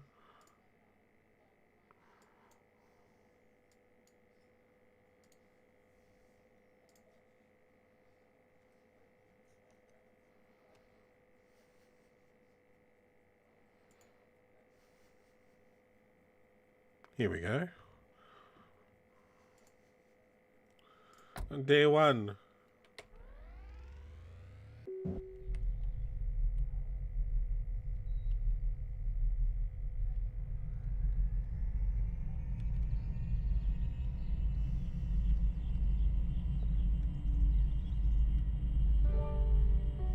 I drove until the gray of the city faded from my mirrors.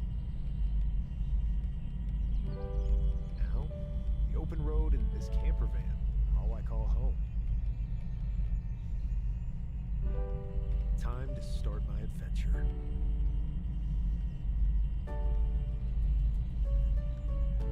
Okay.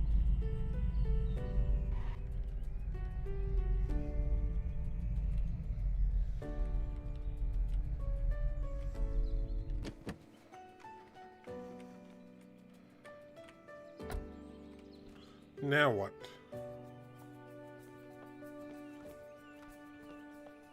Okay, that's a sprint meter. We can jump. Another signal tower. Cool.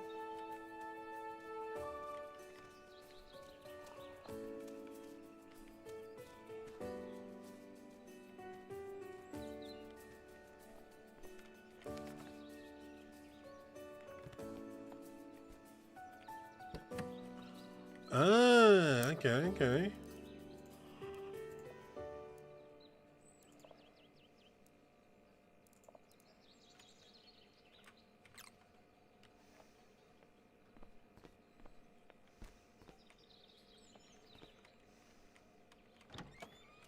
Oh, some useful supplies.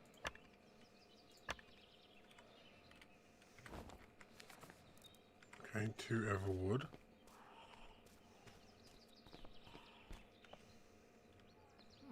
This barrier seems broken. Let me see if I can make a wrench to fix it.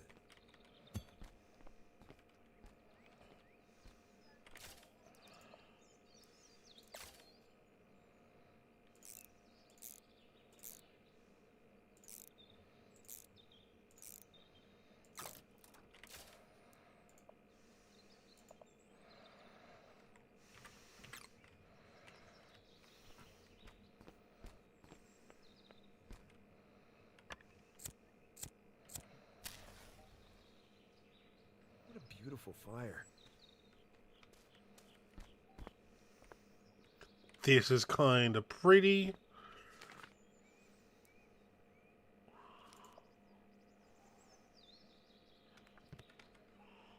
Oh, it's over there, okay.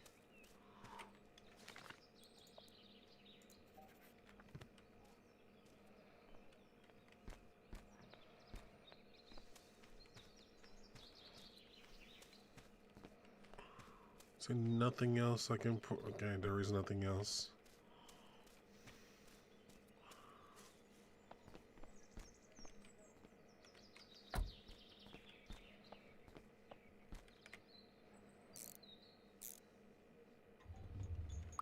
There we go.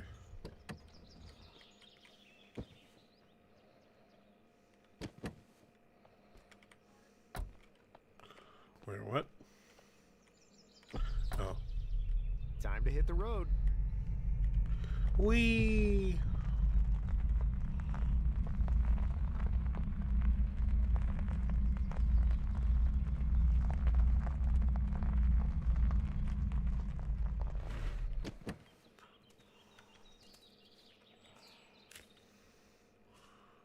Oh, okay, okay.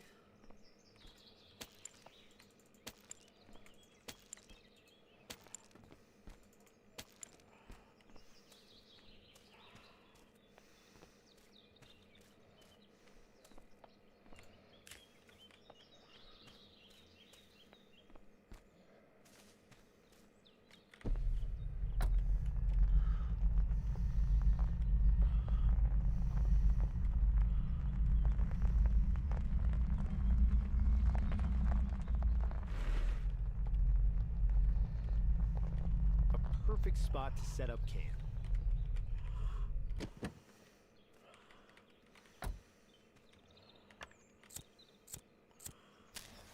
Okay.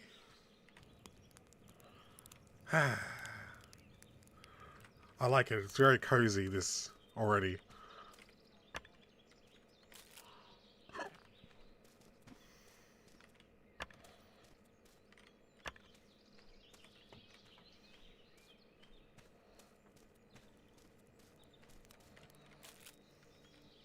I should clean this up.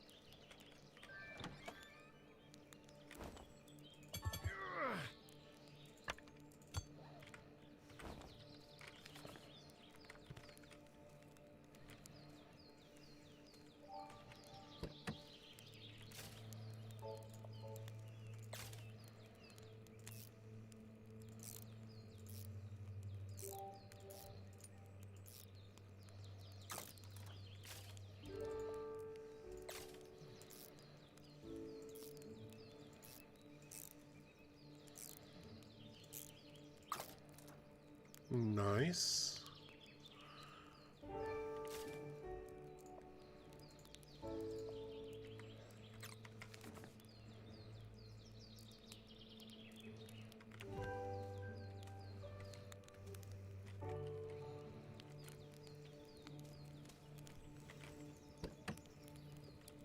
Oh.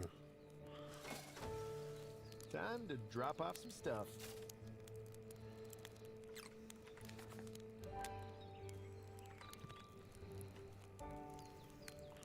Alright, build menu.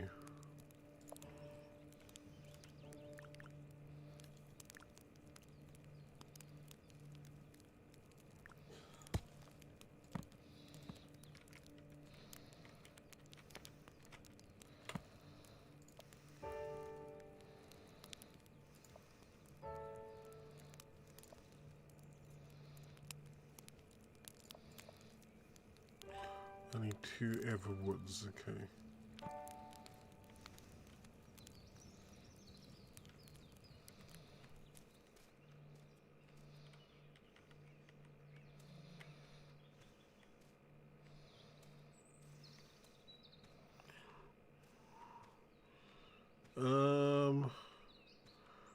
How do I get more wood? Do I just find it?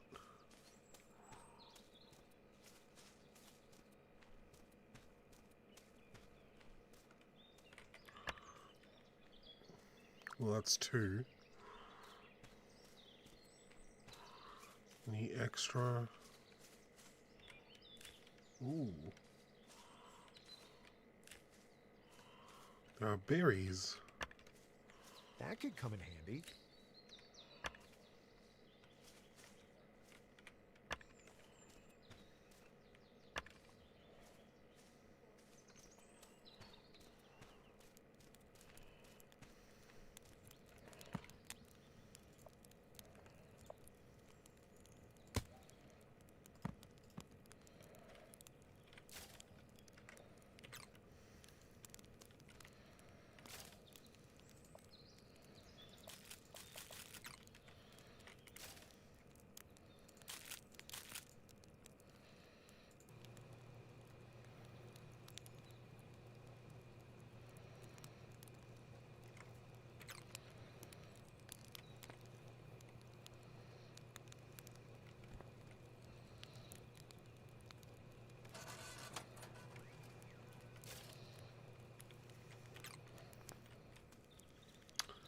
I like this.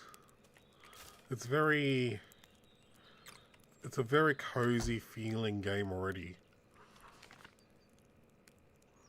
There is a radio tower down there.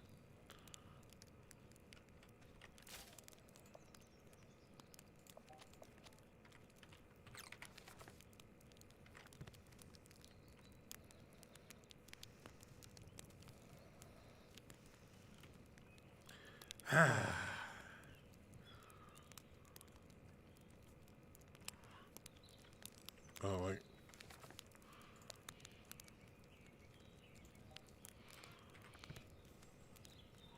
Hey, it's night time now?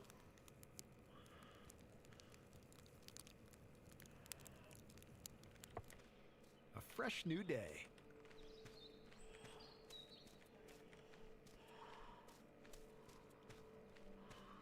Just gonna run up to the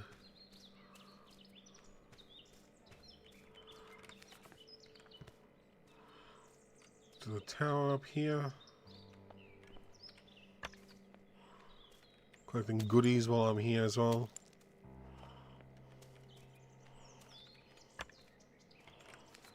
$13 out of 20. All right.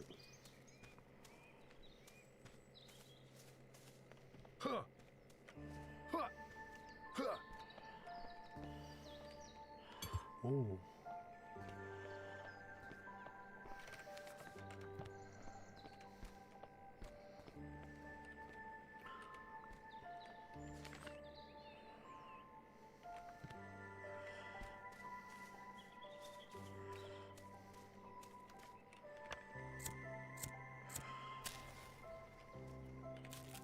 Ah, that feels nice.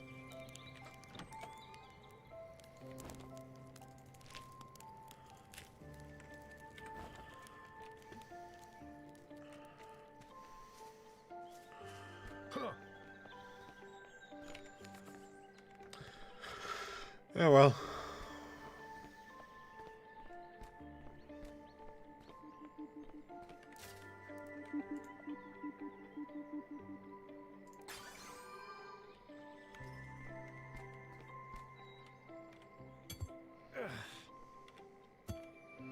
This could be useful.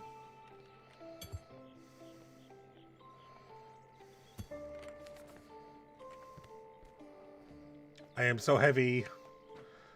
I should have brought my car with me.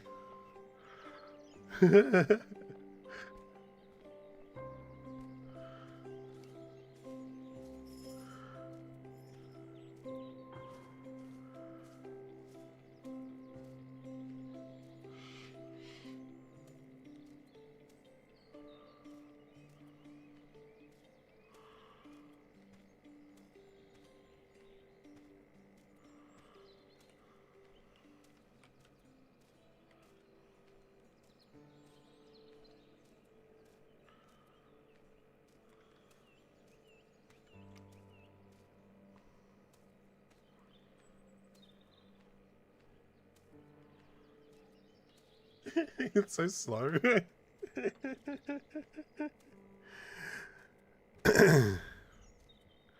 This is the demo, Fishman. Yes, it is the demo. Sorry. Perfect spot to set up camp.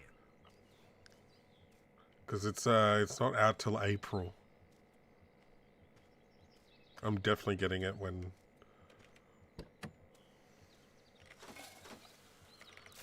Alright, that's...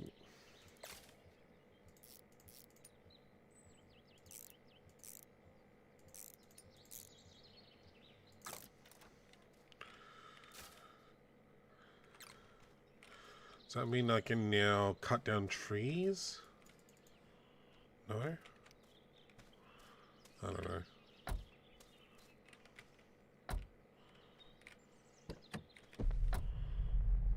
Ready to roll. Ooh. I'm gonna go this way. The main objective is to go to the fire lookout, but like let's explore the demo map a bit.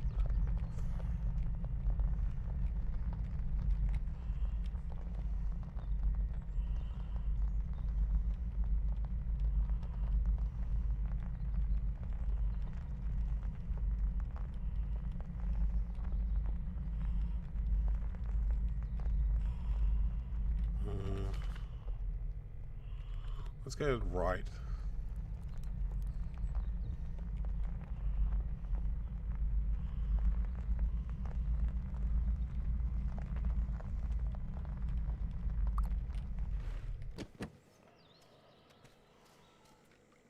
Not in demo, okay. More stuff for the recycler.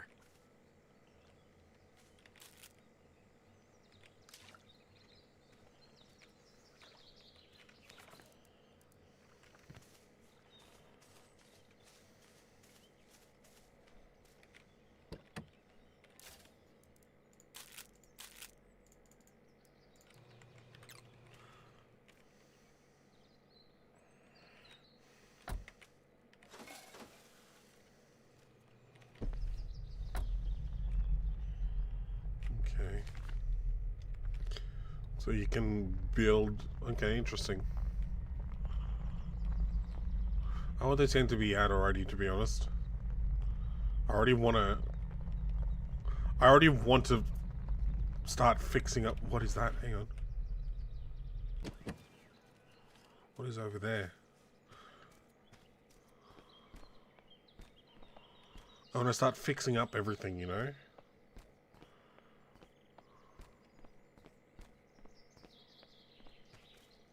Huh. Looks like I need a pickaxe. No! Huh. Ah, fine.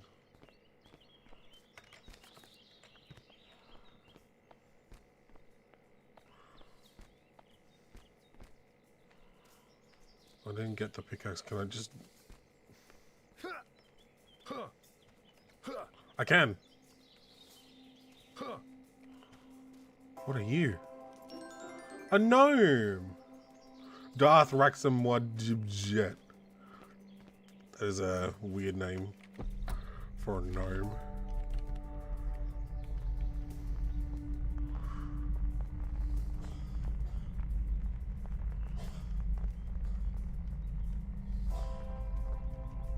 Oh, I like this music as well. Oh, here's another camping site.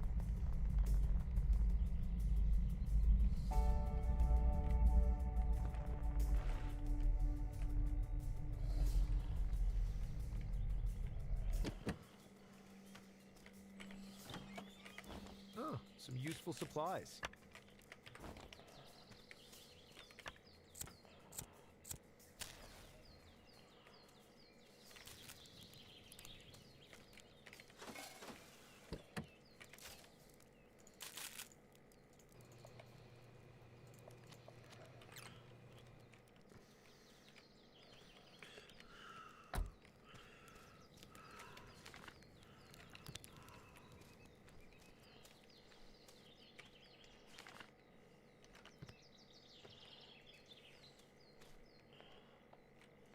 Okay. There's another download there as well.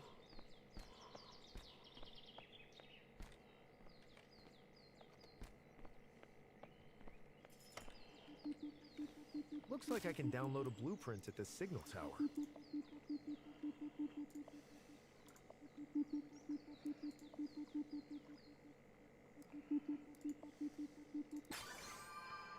Food processor.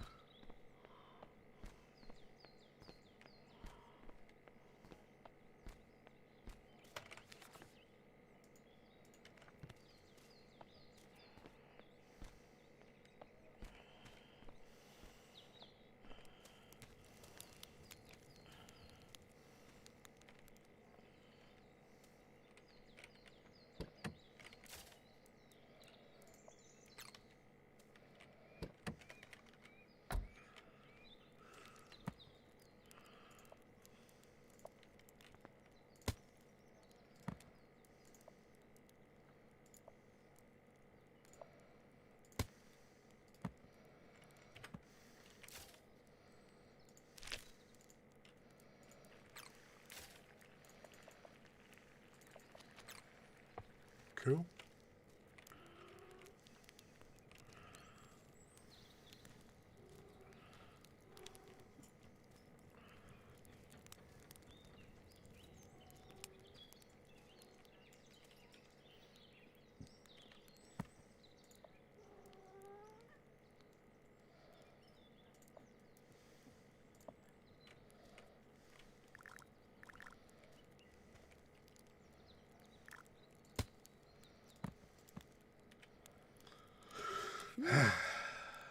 Hey! My freaking cat. Stop it!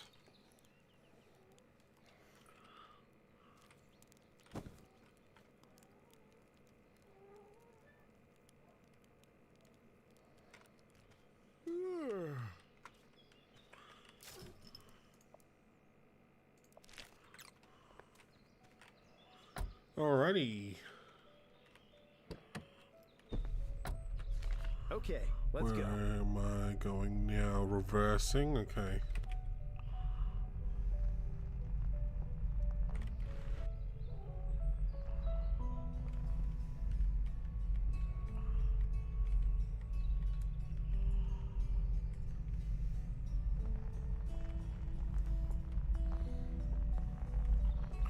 Bit of a slow climb, but that's okay.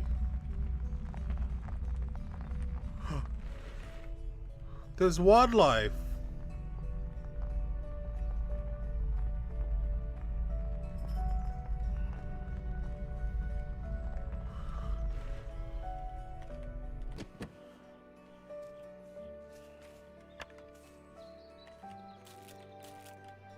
Ah, some food for the recycler.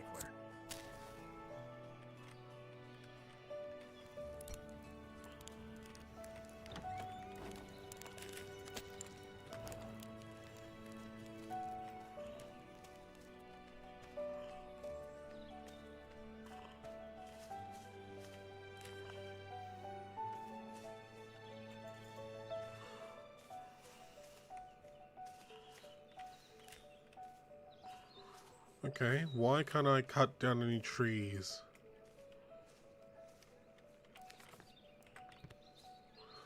I've got the axe one.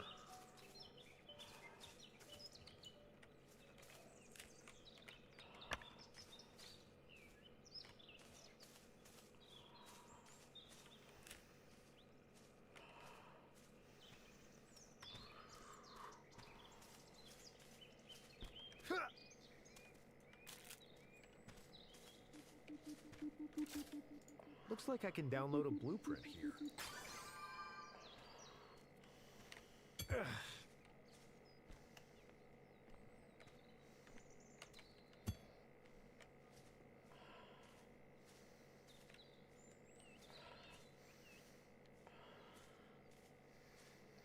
Okay.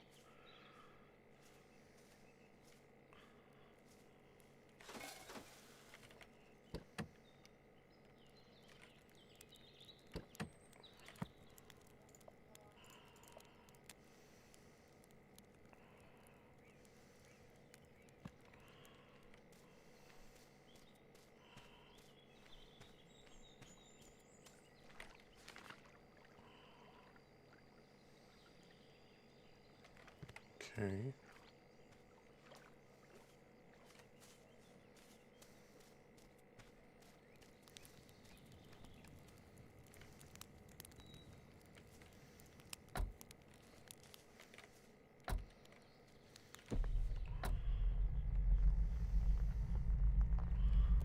Oh, there's wood here.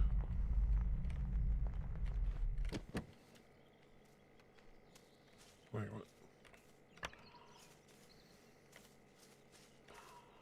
Huh. Some more supplies for crafting. I like this idea of being able to deposit.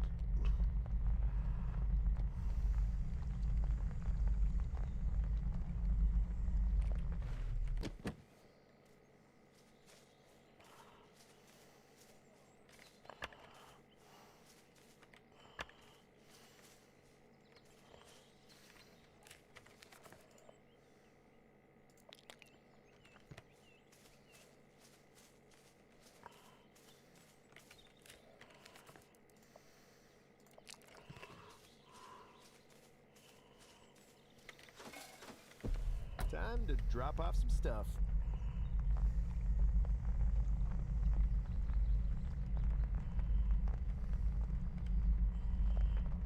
Another broken bridge.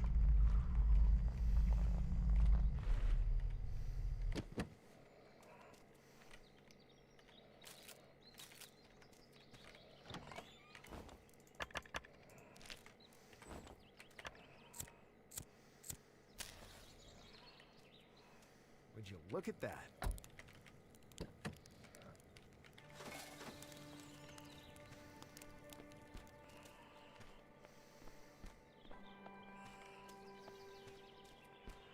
And we are climbing.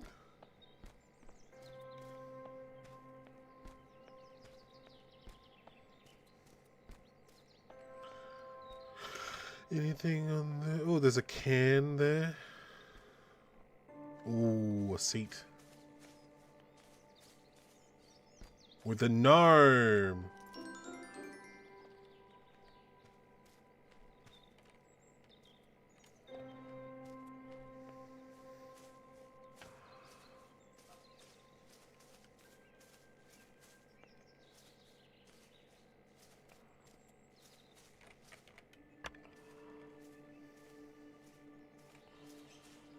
Can I do something with the gnome? With a can here?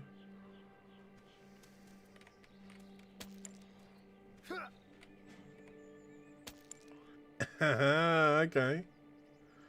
That's another nice collectible to do.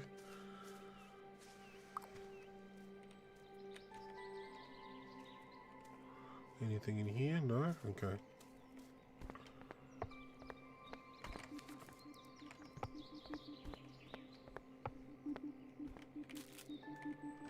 Gotta tidy this up.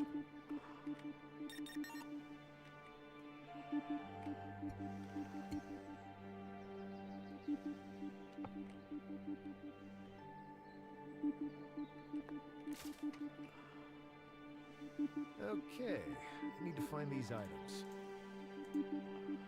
Okay.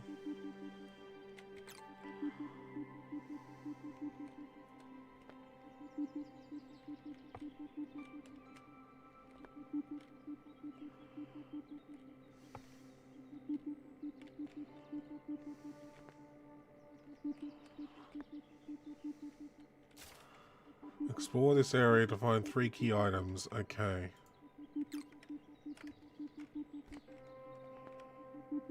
Looks like I can download a blueprint here.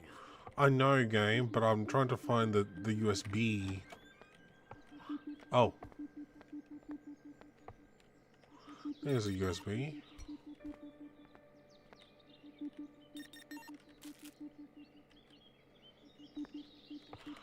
The views, though. Although this one's covered.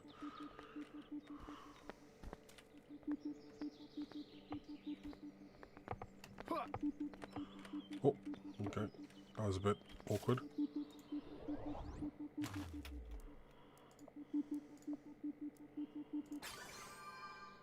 Wow, new things to build. Cool.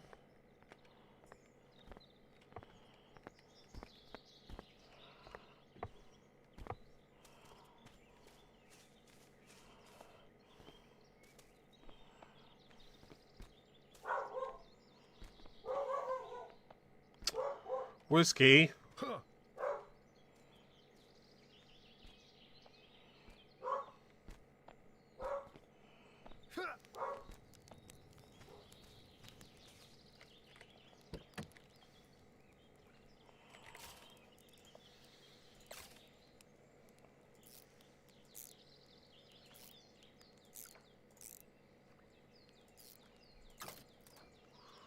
Cool.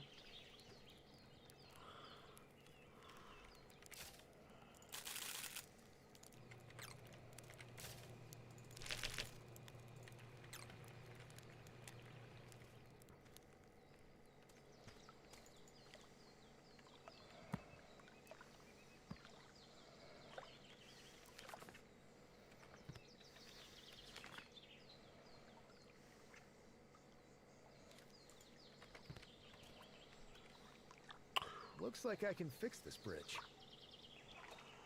Okay. But how do I...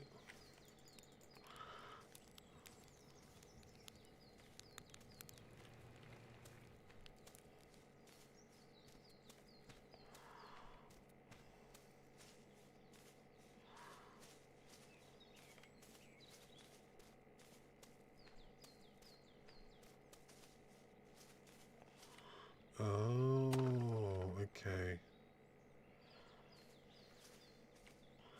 That's how, okay.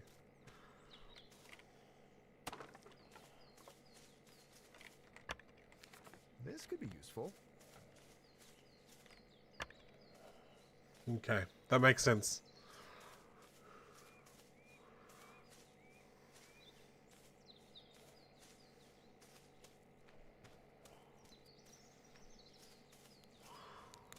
Oh, I need planks though, I need planks, so...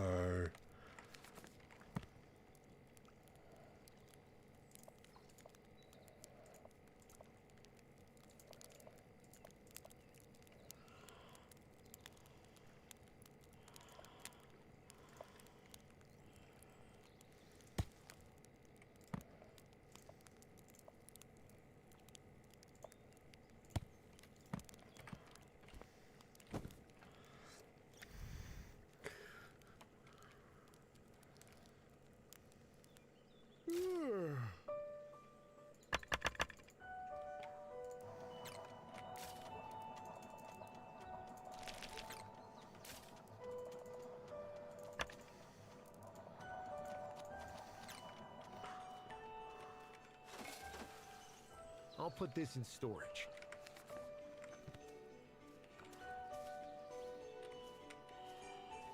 I need more wood.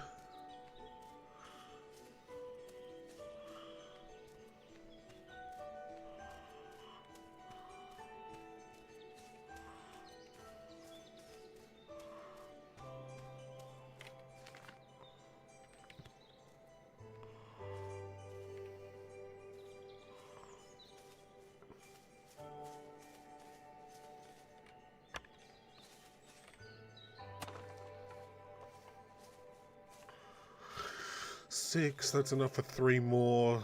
I need 6 more Everwood woods. Everwood logs.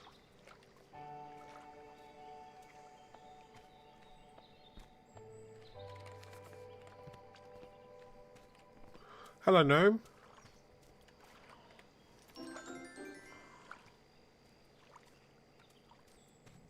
Huh. Huh.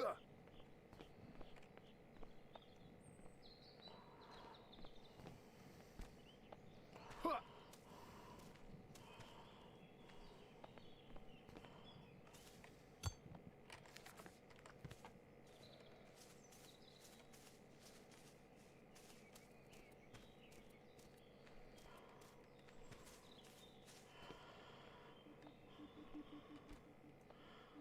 Looks like I can download a blueprint at the signal tower.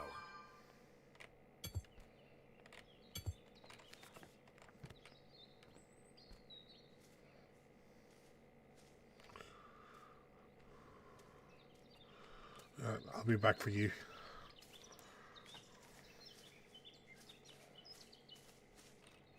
And you. That should be enough for 10 planks.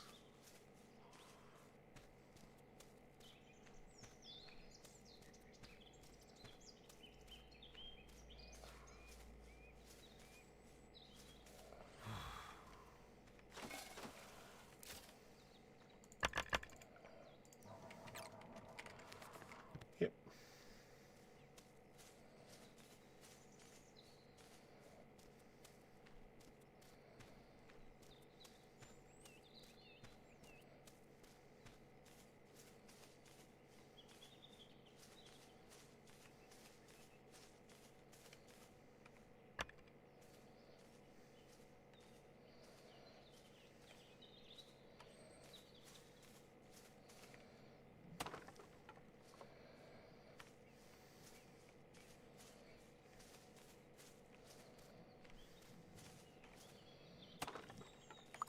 I should find something to eat.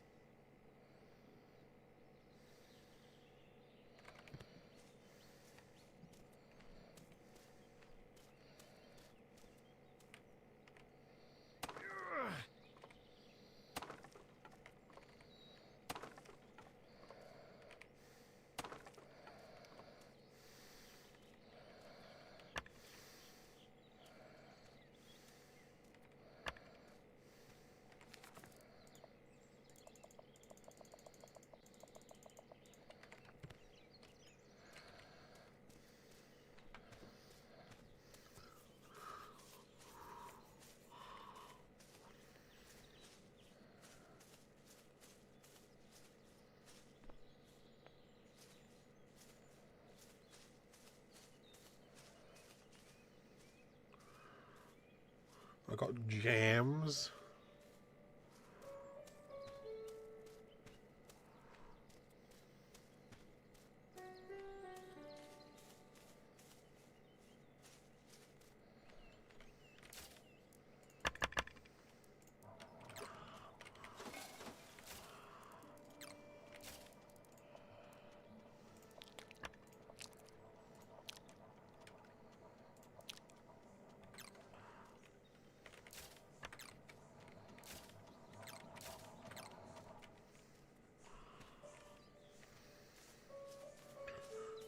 I'm gonna go back and grab that wood there.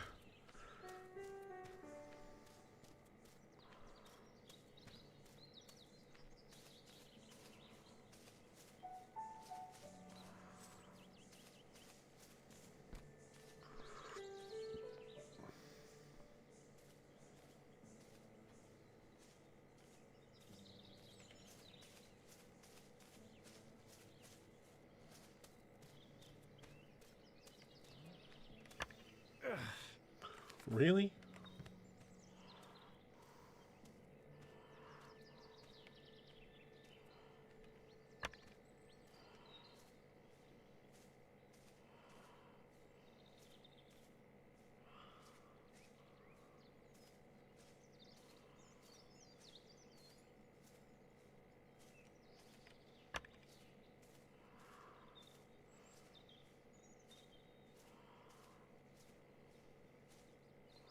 We're just gonna take our time.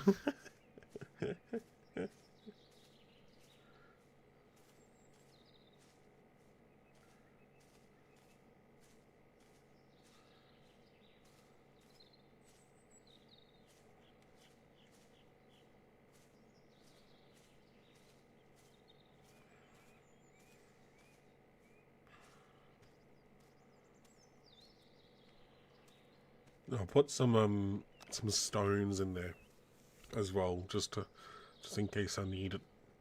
I need some stones for future crafting. I don't know how long this demo is.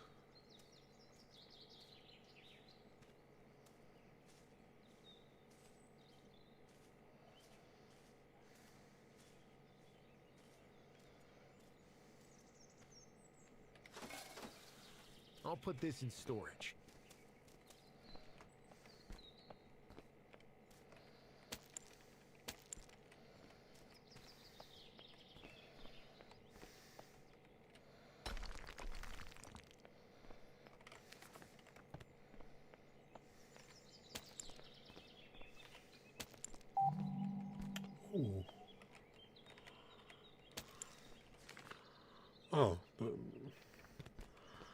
that one. Okay.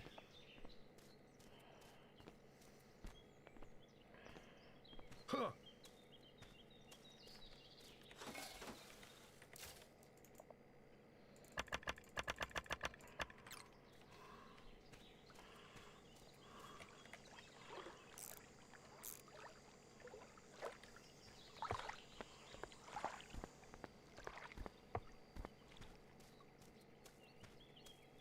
Ah, another cap and snap.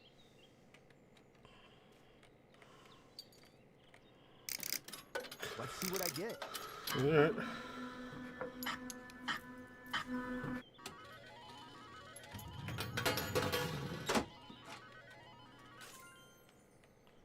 Cool.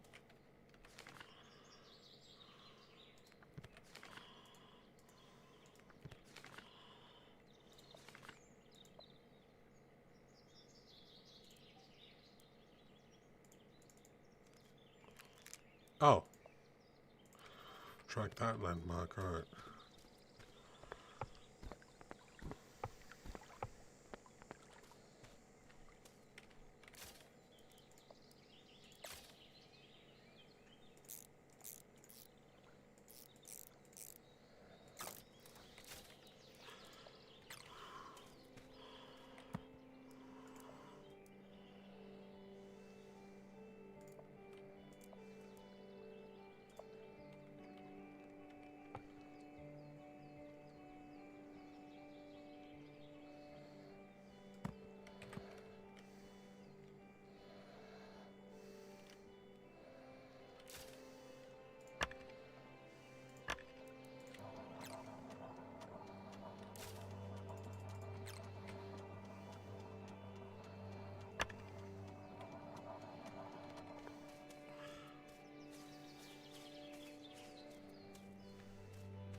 I can see myself trying to 100% this.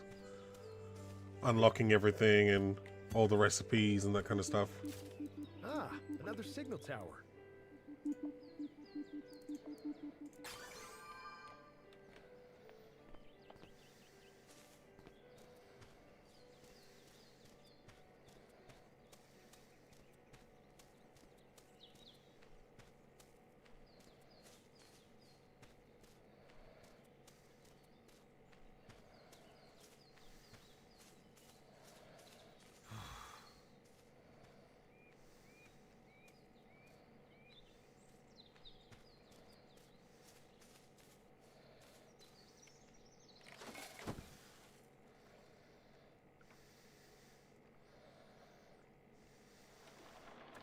A fresh new day. Oh, it's raining.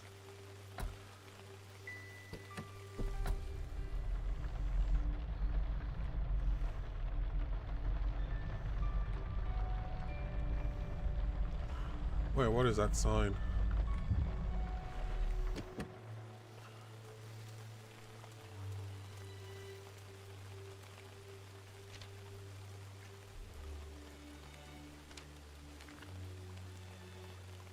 Oh, okay.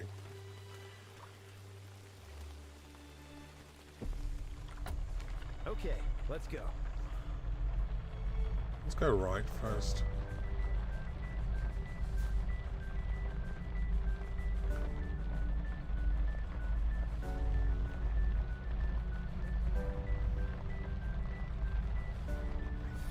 I need to charge some.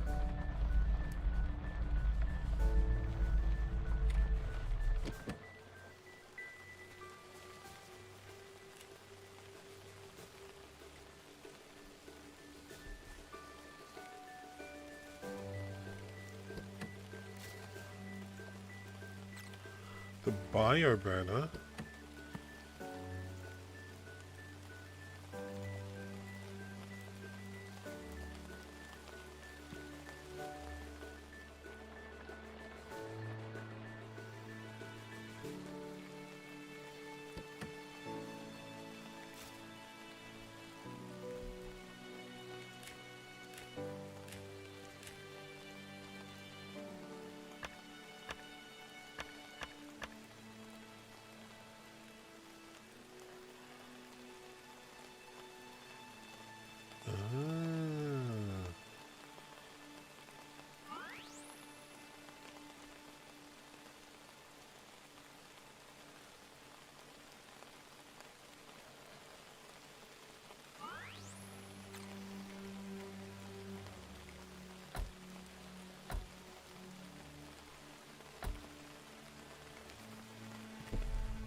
I have not won yet, no.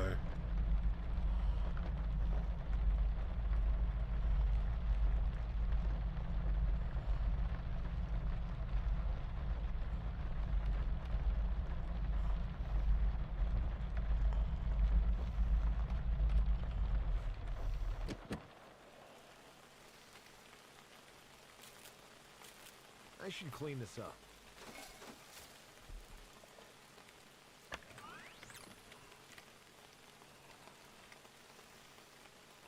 Oh, it's raining, so it doesn't work. Fair, that makes sense.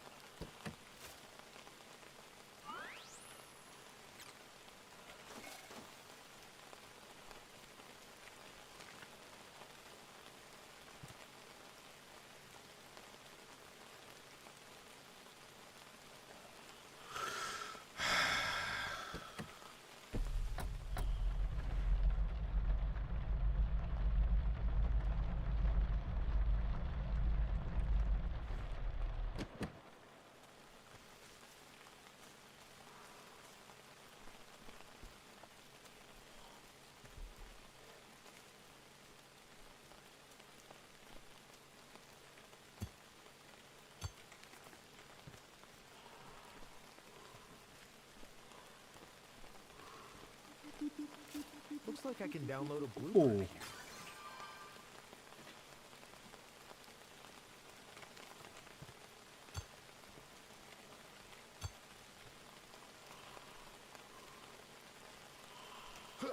Ooh. Oh. Grab a rock. Place a rock.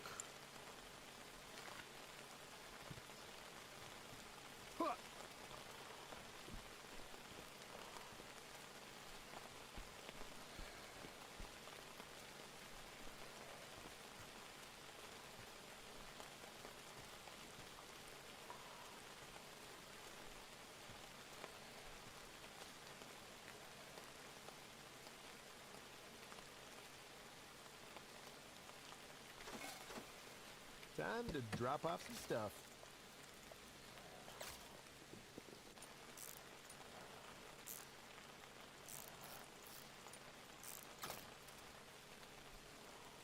Cool.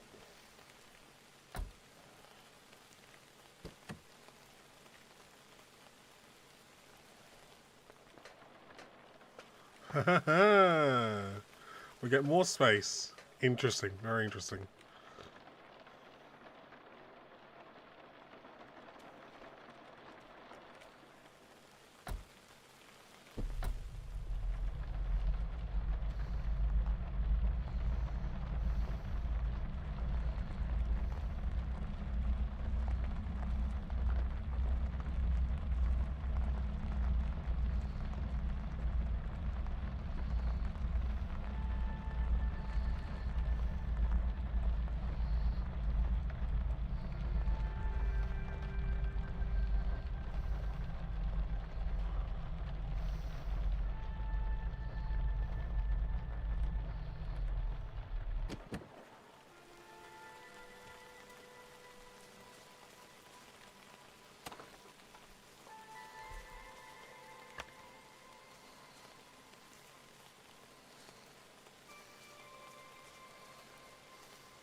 Oh, look at that, there's a gnome.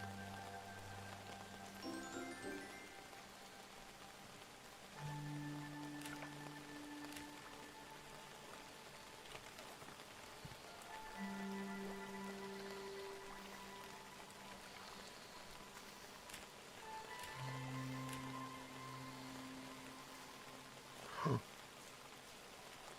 Hello!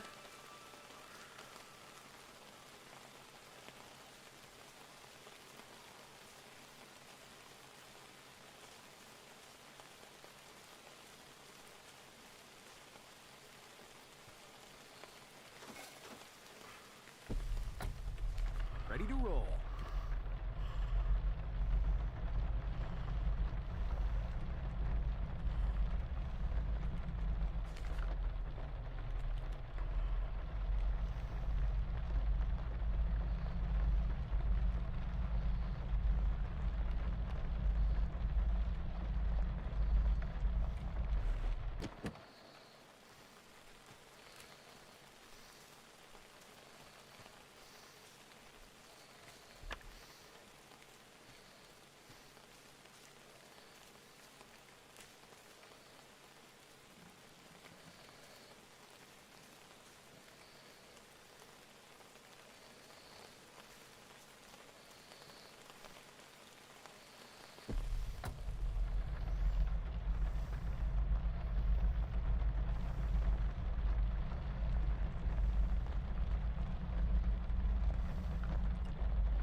This could be useful.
Let's take a look what's in here.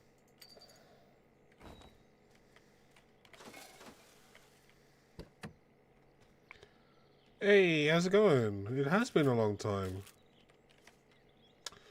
There you grab wood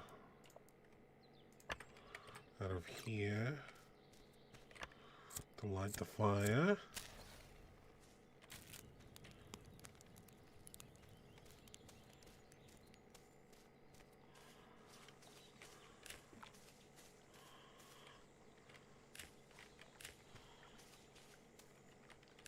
There's another gnome.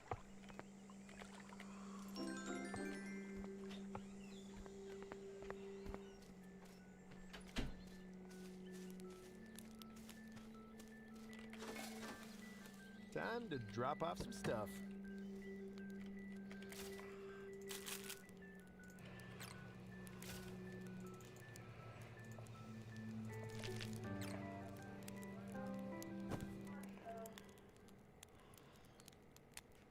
Oh yeah, I haven't played No Man's Sky in a while. Where am I going? To the left is a dead end. Let's just run, see what's up here.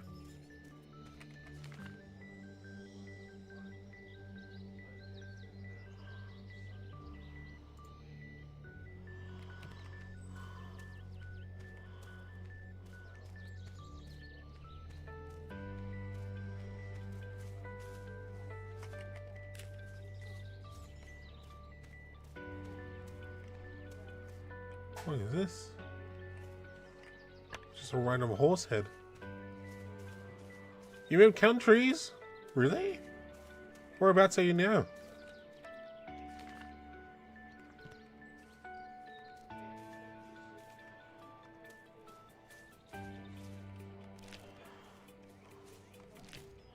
Oh, that's pretty cool. What's life like there?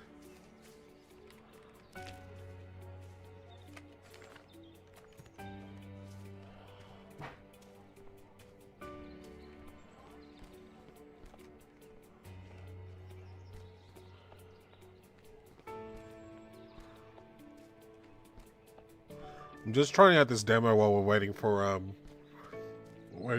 Nakwon's maintenance to finish. It's actually cold in the winter. I mean, that's good. Another signal tower.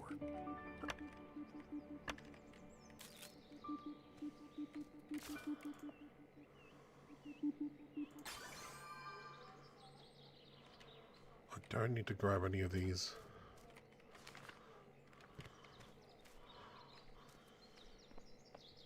What kind of work are you doing over in Canada? You don't miss the Australian summer? I mean, fair. Alright. Is there fall damage, I wonder? Oh, there is fall damage. Interesting. This looks delicious.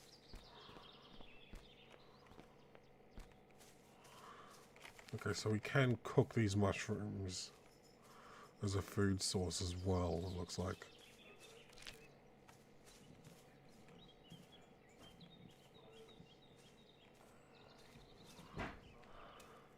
Okay.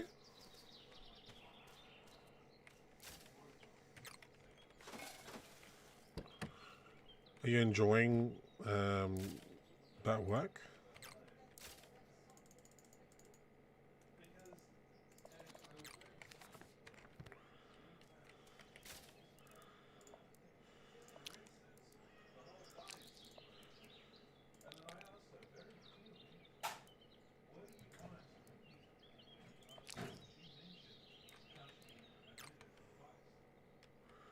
Okay, that's fair.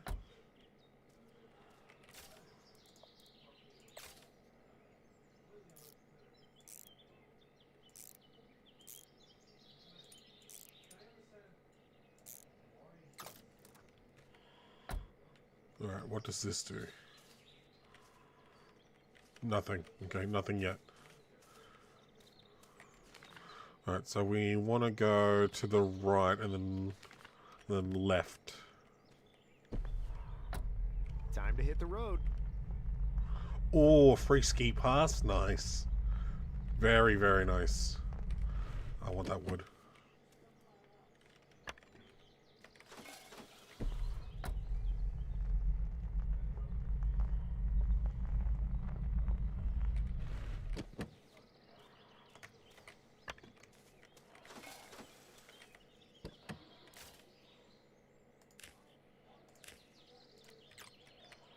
Oops.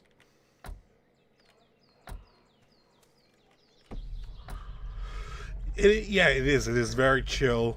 It's an exploration survival game where you make a little house on your camper van.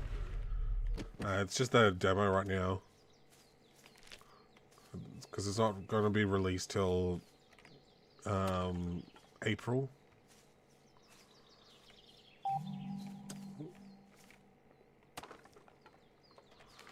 Which one? All the way down there? I can't be bothered going all the way down there.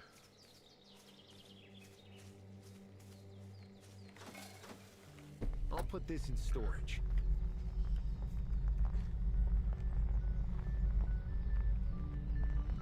Yeah, so you just drive around.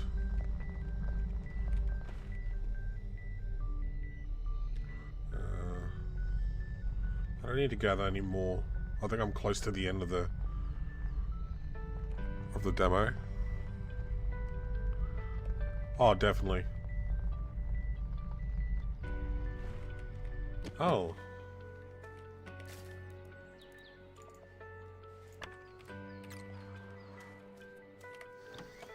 So from the scale of the game, it looks like it's going to be quite a big map, which I love.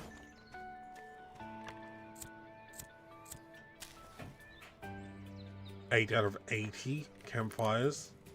Phew.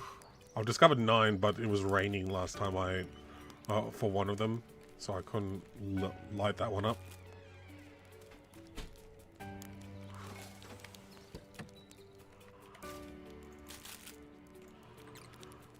Alright. Actually, I'll just leave this here.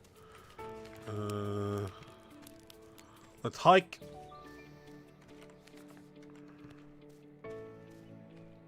I imagine you'd be able to unlock bigger backpacks as well.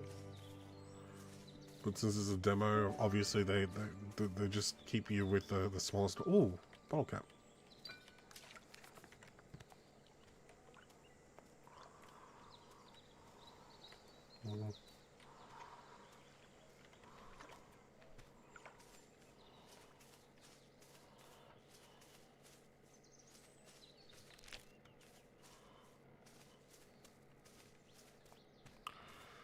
It'll be somewhat open world, from what I recall.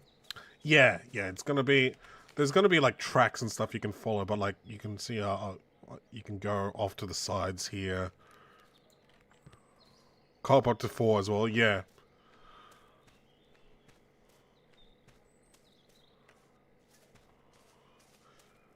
Oh, definitely. Yeah, it's looking like it's gonna be quality. Oh, there's no stones anywhere. I didn't bring a stone over. Oh no, there's a stone right here. That's good design. You have a collectible that requires a rock? Put a rock right next to it. Very good design.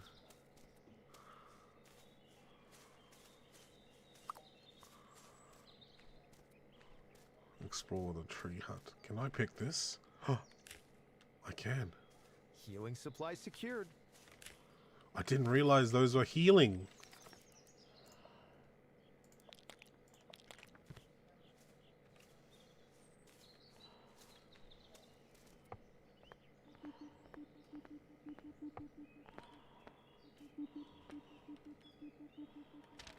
Alright. So this is going to be like a side mission, I bet, when the full thing gets released.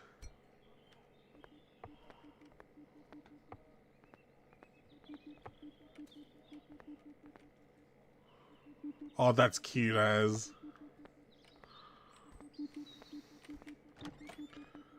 What do we need for this? Looks like I can download a blueprint. Okay, same thing. Alright, we need... Okay, I need to find these items. Okay, USB.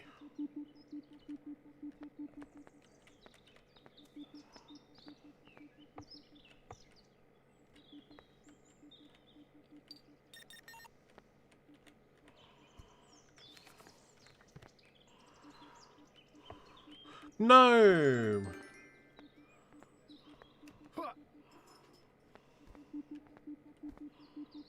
Oh my goodness.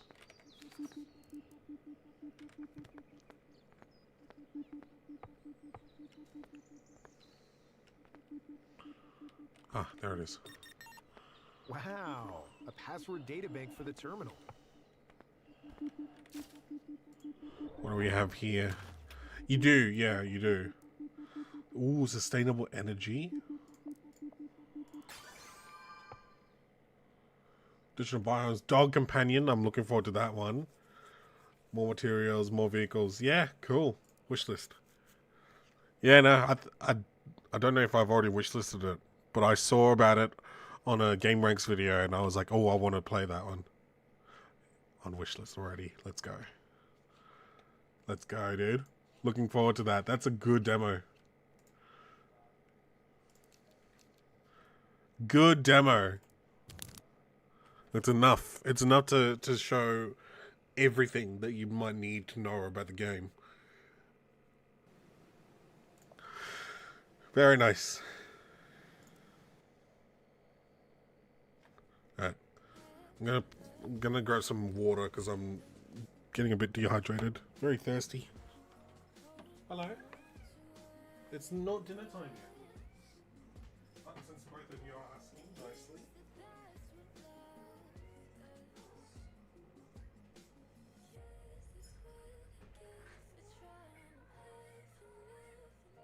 What was that for?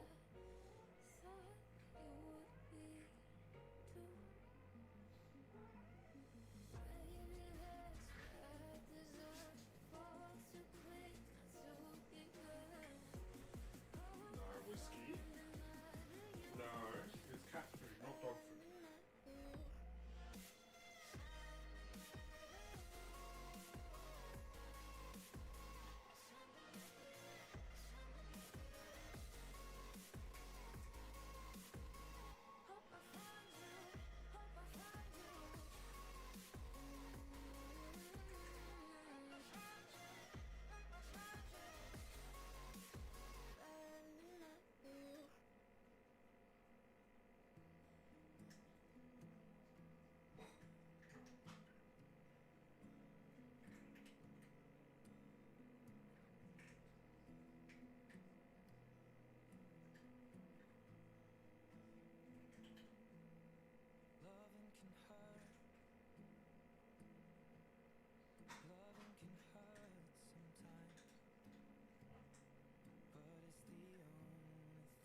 Oh, 15 minutes? Oh, that's enough time for some arc raiders, isn't it? I got distracted by Outbound.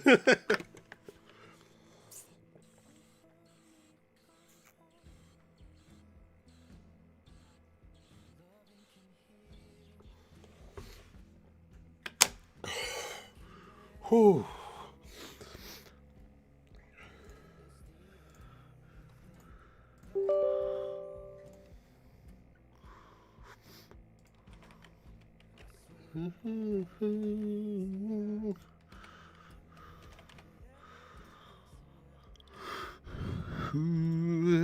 What's wrong with arc raiders?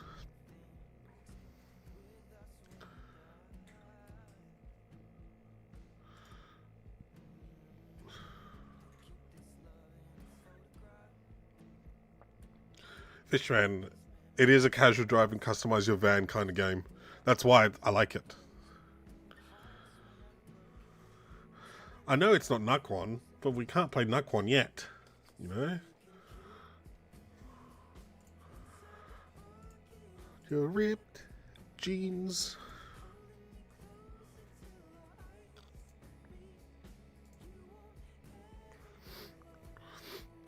Now, have I played Ready or Not? No, not really. That's too hardcore for me, I think. Aggression-based matchmaking? Yeah, I will not be aggressive at all. I'm hoping this is just the first, like, setup being very slow. Because it's the first setup. Because this is on my SSD.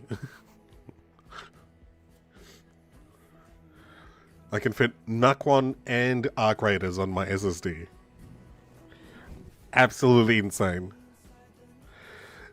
Now, I've only watched people play Ready or Not because it's like the most hardcore game that I've played ever is Tarkov. That's really that's the most hardcore game I've played. I do agree, and I will continue. I don't have an Embark ID.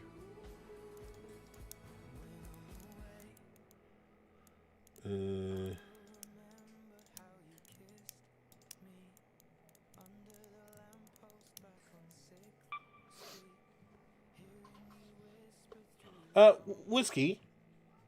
Are those dog biscuits or cat biscuits? They're cat biscuits. Go back cage. Bruh. This dog. To be fair, the cats do eat his food as well.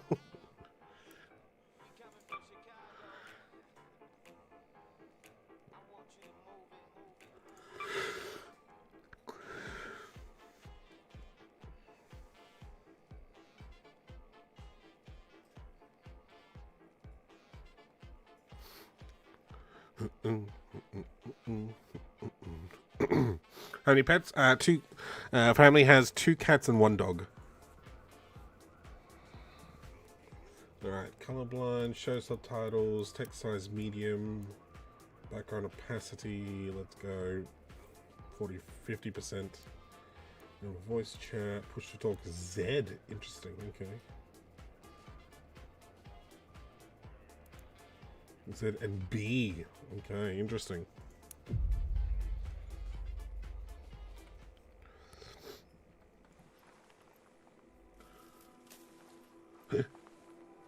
Betty. It was sound for years. Rust Belt, South Calabretta. Just whispers.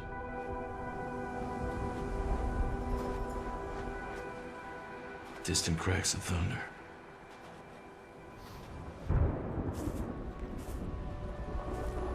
No one paid attention.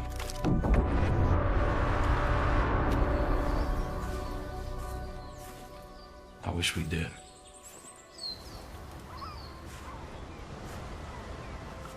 Arc threatens any possible settlement on surface. When one machine falls, another takes its place.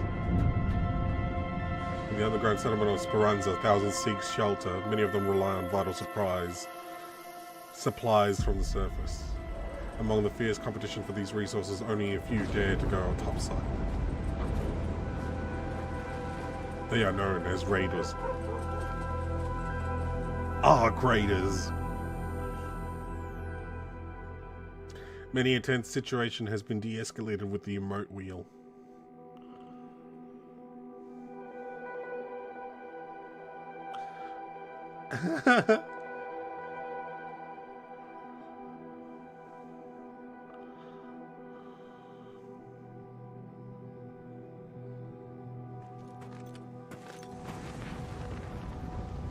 Oh.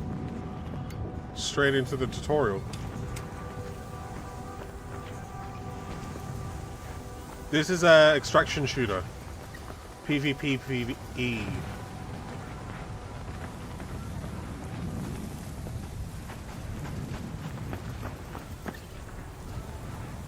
Now, where's the stamina bar?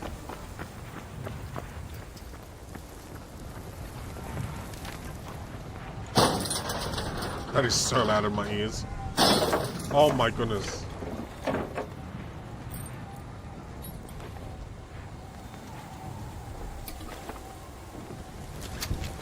Hang on. This.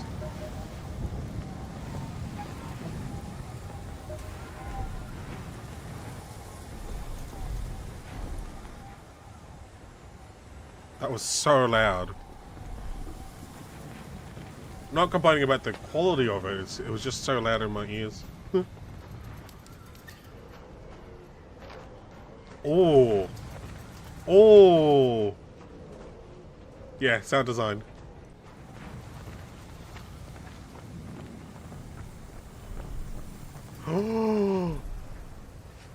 Oh, that's so cool, just in the distance.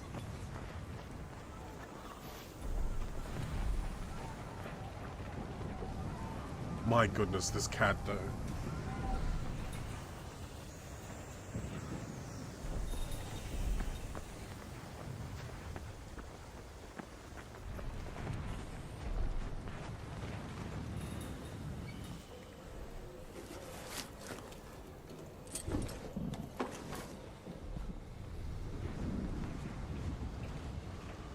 Bro, this cat, I swear.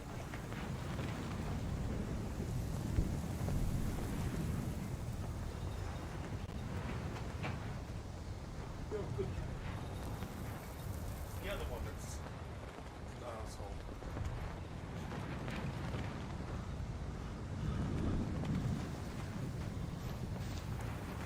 Hey, Raider! Get away from here!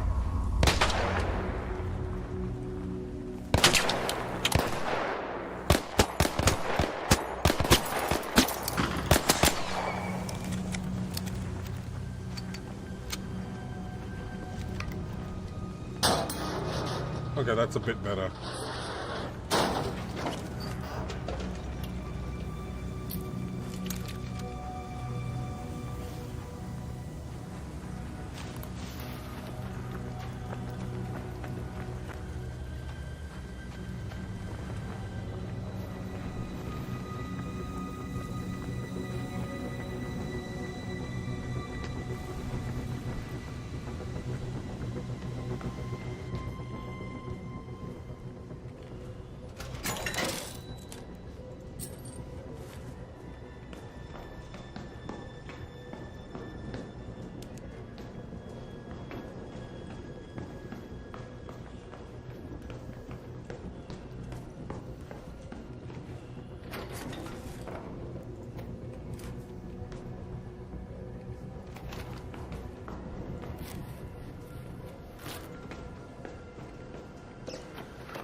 Oi!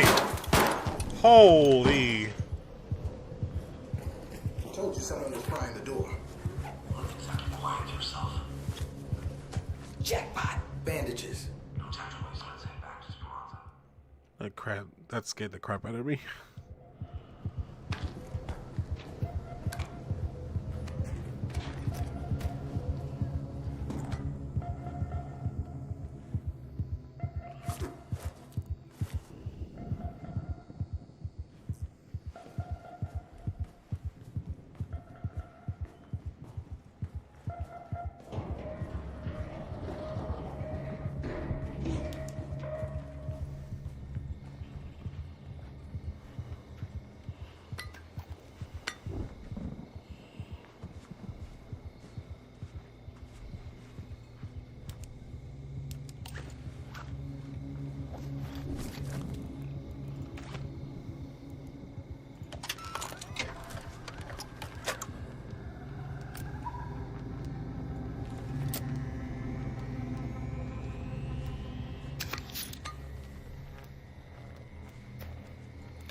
Okay.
Whoever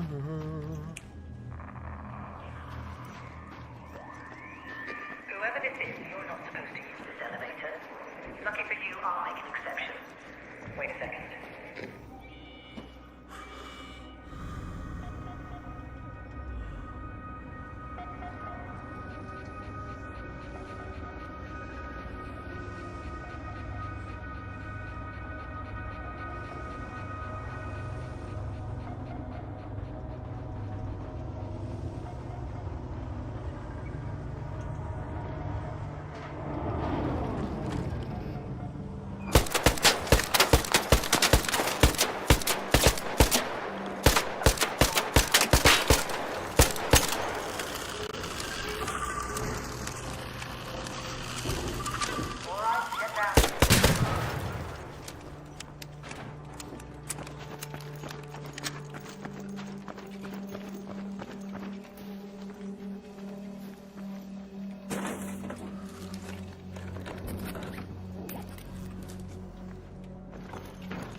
Tu Esperanza.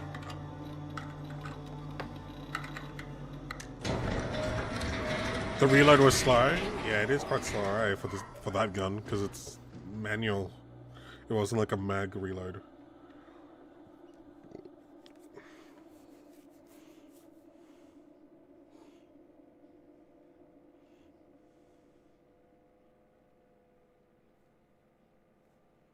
Hey, you are on camera. This elevator has been out of commission. Security to the slingshot in Sector G. We have a possible intruder in the tubes. Repeat, possible intruder. When the elevator stops, exit with your hands raised. I cannot let you in until you show your face. How'd you make it here by yourself? Who are you? Your mum.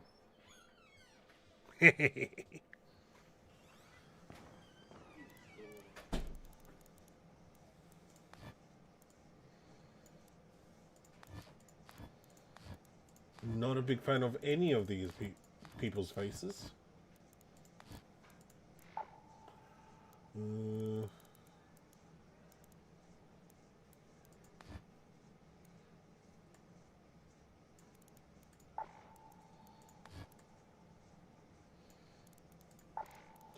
Not sure about the hair either.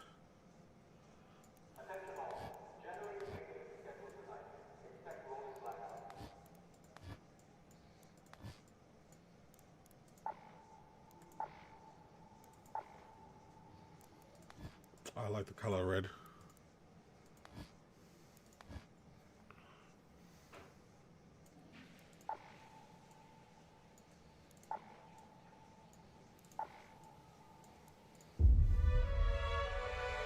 The physics on the hair.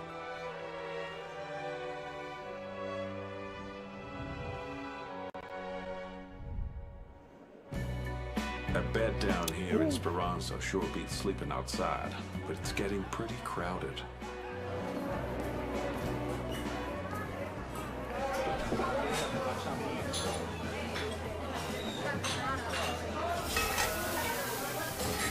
Up topside, clean hands don't get the work done. The Raiders don't seem to mind. Everything has a price, and it's always higher than you think. 1,358 days to make a beautiful... Raiders may not follow orders, but they'll follow a bounty if it's high enough. I wouldn't worry about other raiders that much. I would worry about Ark. Something's going on. A lot of people down here in Speranza lean on raiders to get through the day. If you want in on the fun, just head up to level 4. The tubes there will take you all the way to Buried City. Okay, here we are. This room is the best I can do for you now. It's a dump, I know, but you'll learn to love it, I'm sure. Come see me when you're settled in. Welcome to Speranza. Now that you're settled in, Shani has asked you to come to her room. The storm has mostly settled, but much of our infrastructure has taken a proper beating. If you're hoping to stay with us, I'll need you to pull your weight in the repair efforts. We'll need plenty of materials for repairs. I'll mark some good loot spots on your map. Head up there and see what you can find. Is there any area on your map with a loot category icon? Alrighty.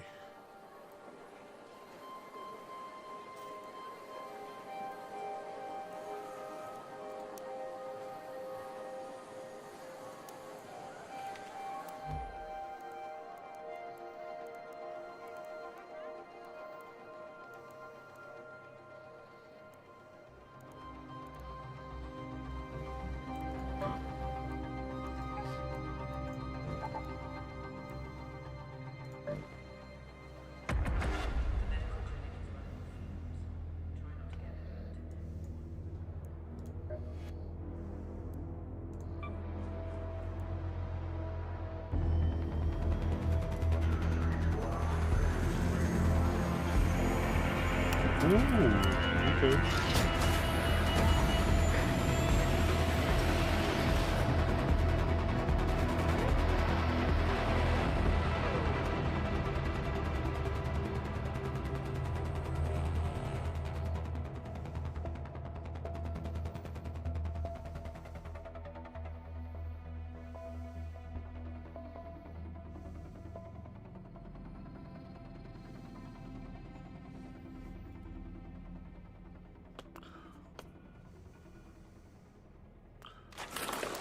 Open spaces are often littered. Down, okay.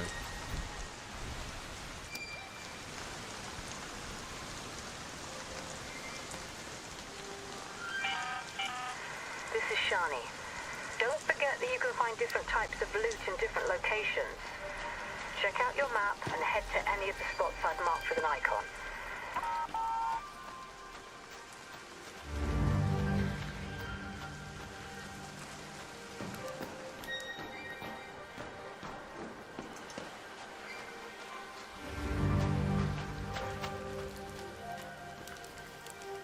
I'm so used to having F as like the search.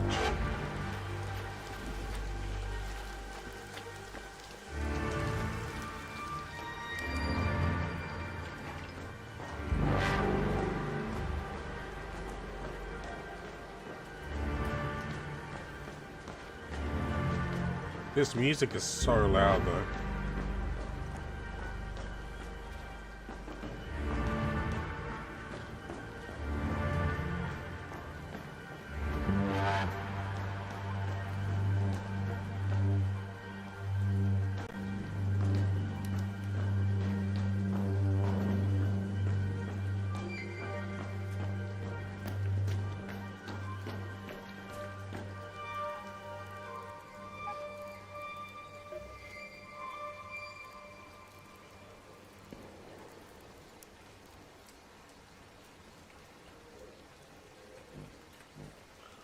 Much better.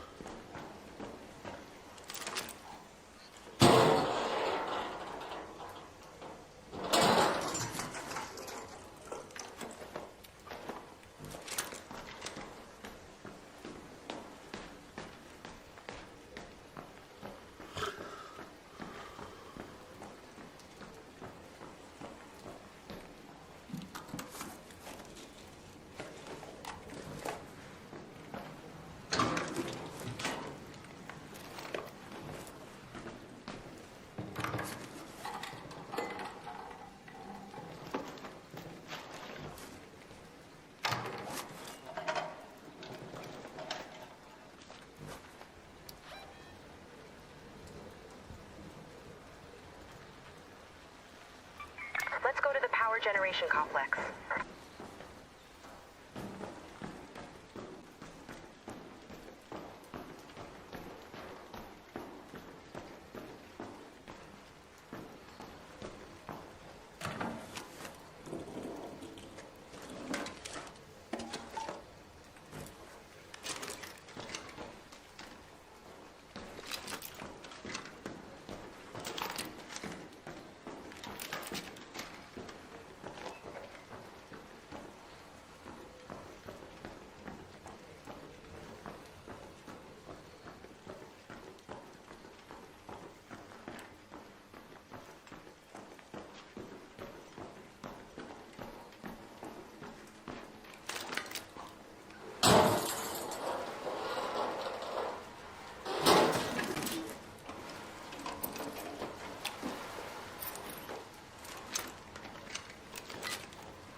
Oh, that is very meaty gunshots. Good. I think they're shooting at the Ark right now.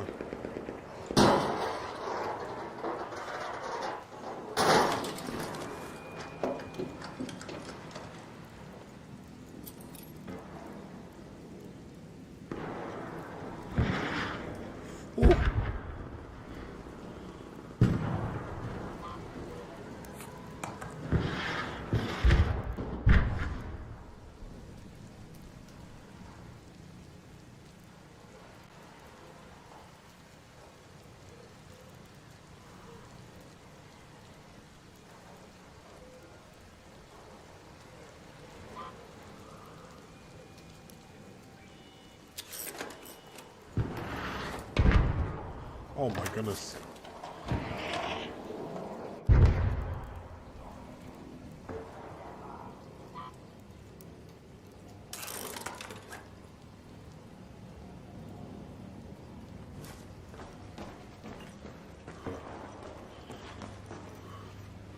I'm just casually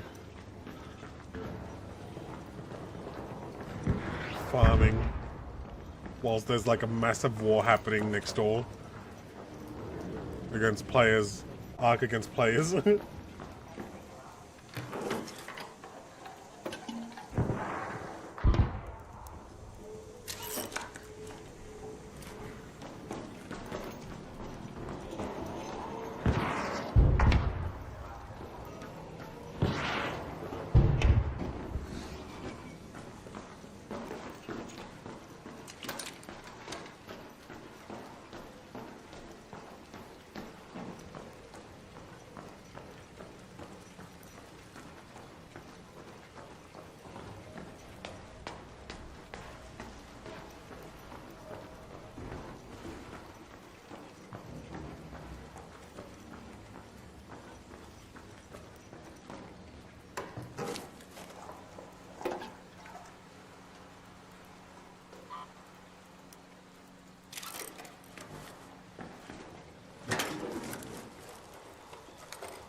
Not fighting that.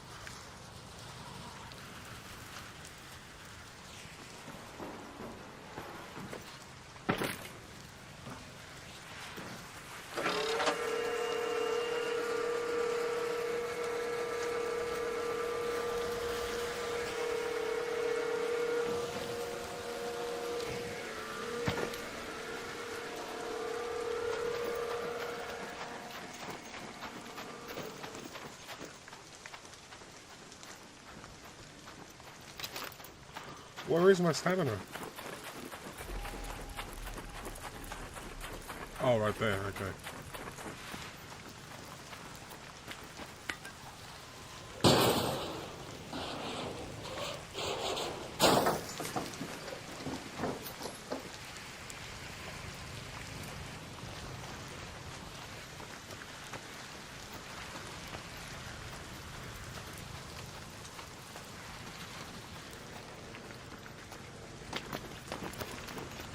Ooh.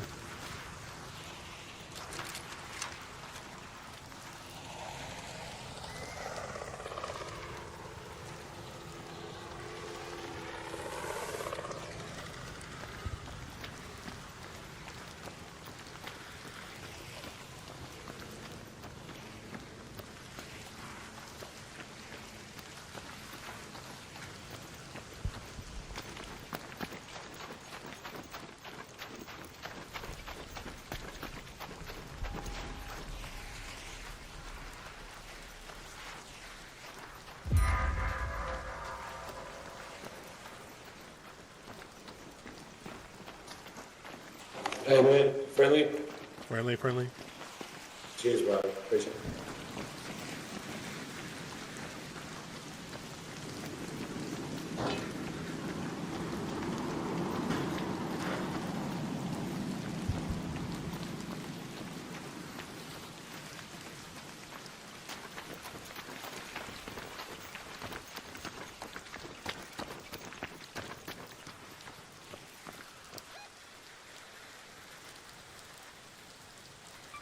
Let's move to that location.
Head home at the North Complex elevator.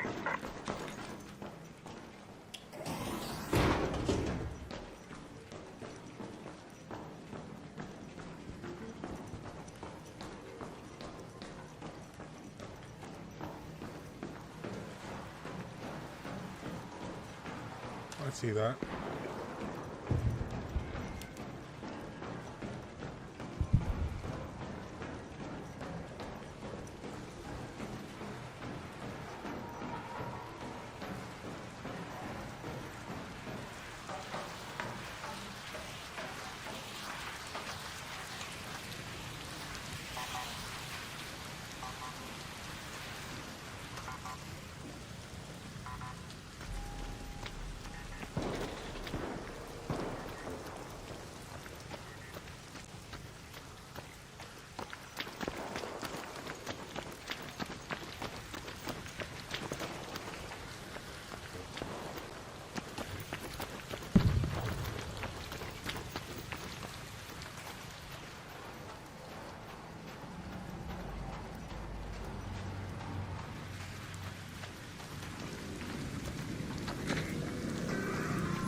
Oh, jeez.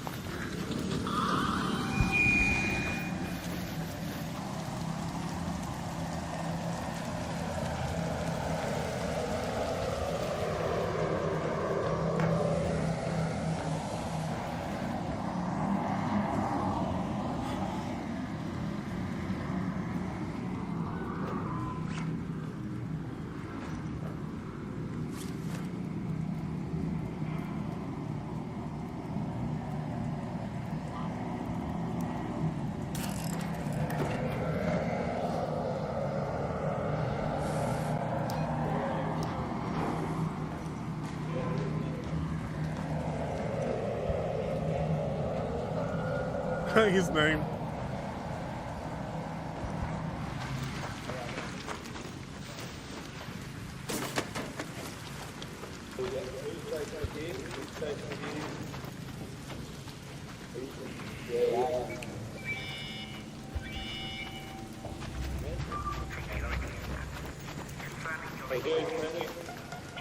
Friendly, friendly. I'm liking the thing. Oh, sorry, go. Yeah, old mate's already there. What's this dude? You call this dude? Yeah, oh, look at him, look at him. Does he have anything good on him? Oh, yeah, a little bit.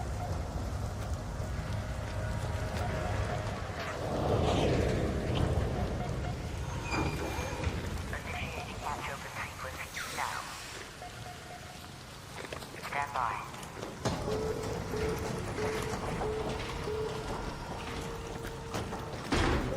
That's good. Alright, wait, get inside. Yeah, nothing good. Just some ammo. Alright. Is it off?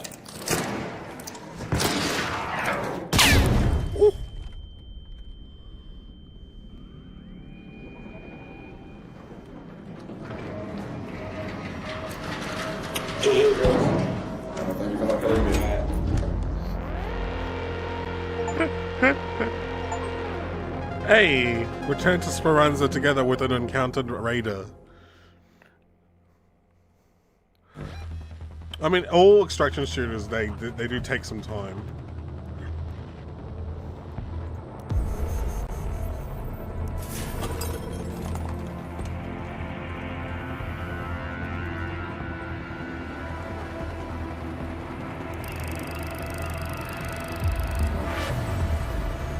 Cool.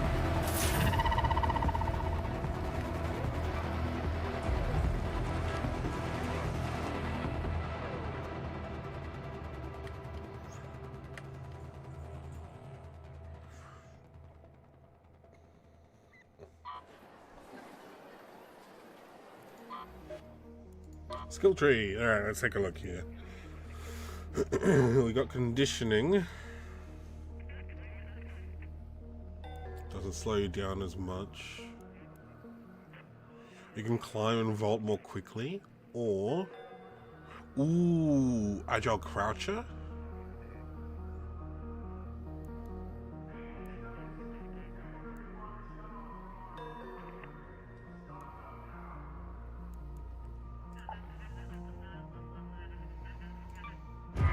Yeah, why not?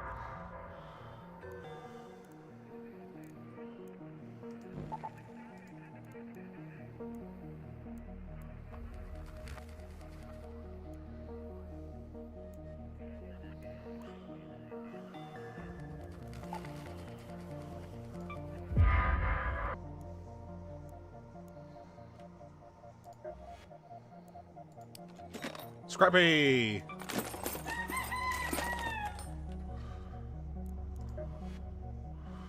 Scrappy's hilarious. Alright. If you manage to weather that storm, a supply run should be no bother Oh. at all.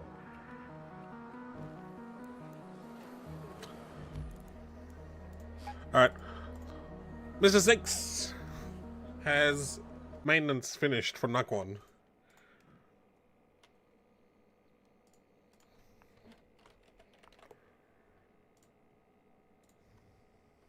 Let's go. Ooh. Alright. Let's uninstall the demo.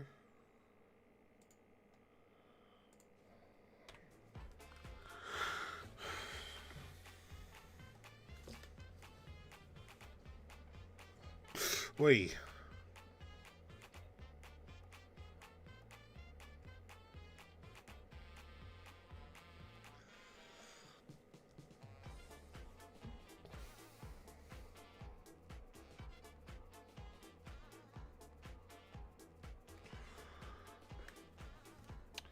While that loads in, I'm gonna grab my charger.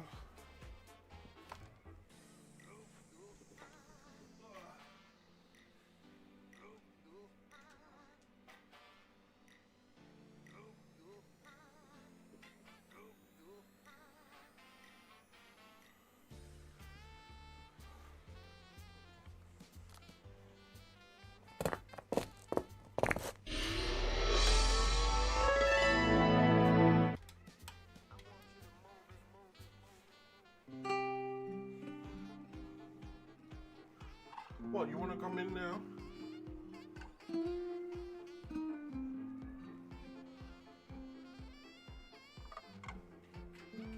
I don't appreciate your language, thank you very much.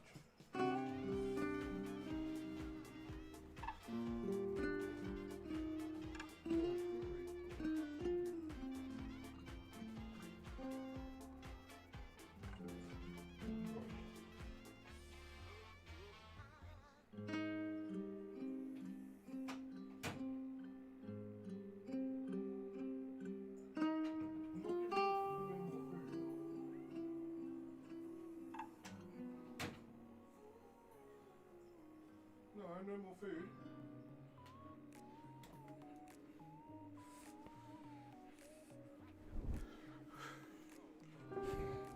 See, Simba's the type of cat who would take like goes to eat his dinner. Like he doesn't eat in one go. He doesn't eat all his food in one sitting. He has some, and then he lets it rest, and then he has some more, and he lets it rest. But the thing is, Kenny is the type of eater who would just eat everything in one go. You'd give him the double serving, he'll eat it all. Doesn't even vomit it out, because it's a waste of food to vomit. It's a waste of the food. He's not a waster like other cats.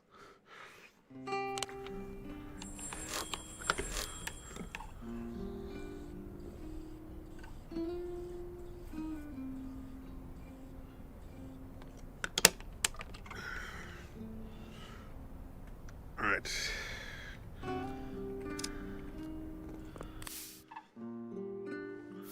Oh, that's where my shelter is.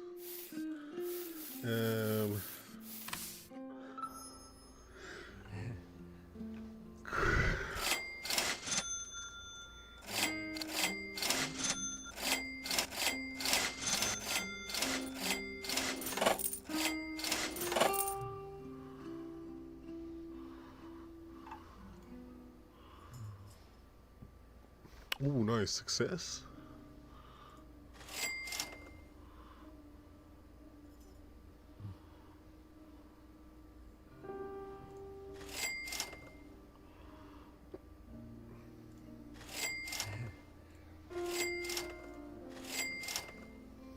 Okay. Just making sure I'm selling everything.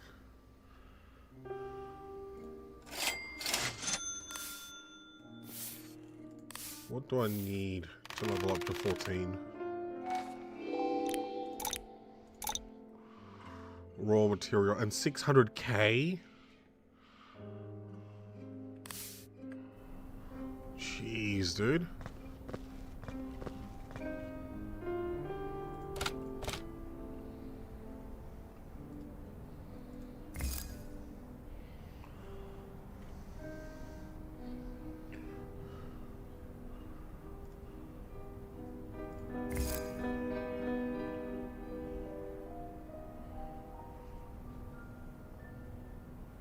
Hmm?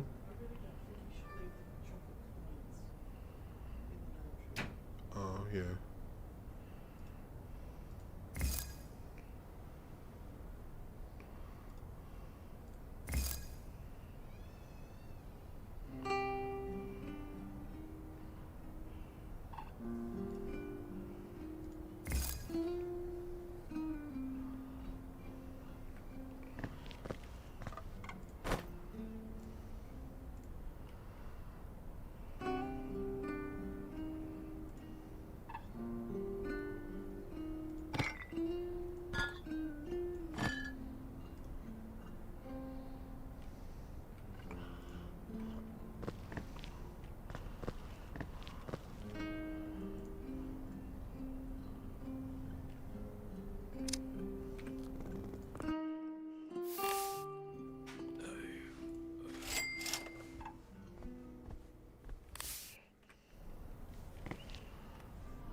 Oops. Grab that.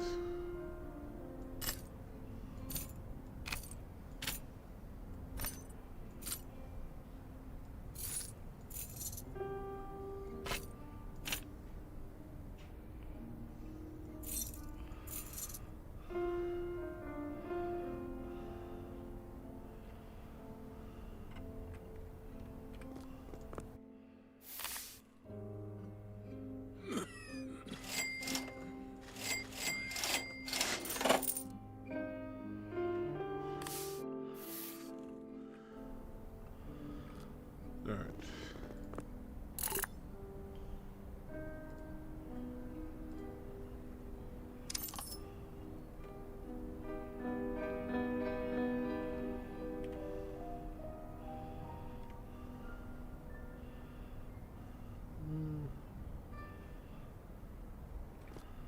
Hang on, who's the repairer? Is it hardware?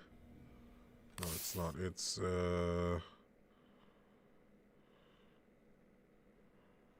Green Auto Repair. Yeah, this guy.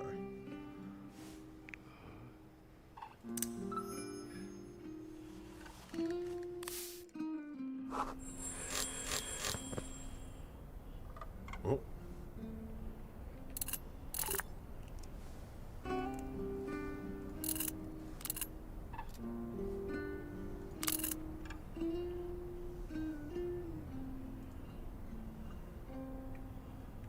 Oh, okay.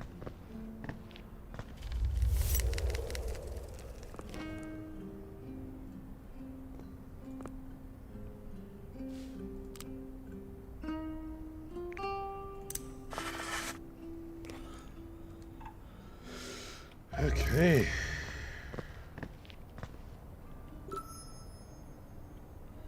Still need a potato.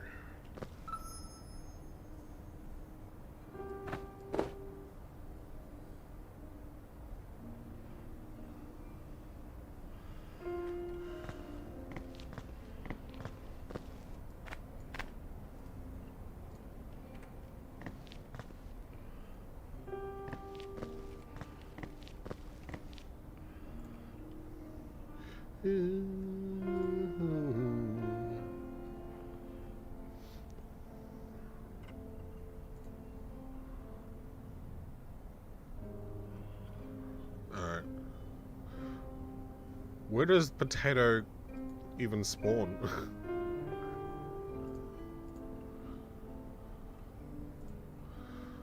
I did see a planter in one of the side streets, is that? And that's where I got my last potato. Okay.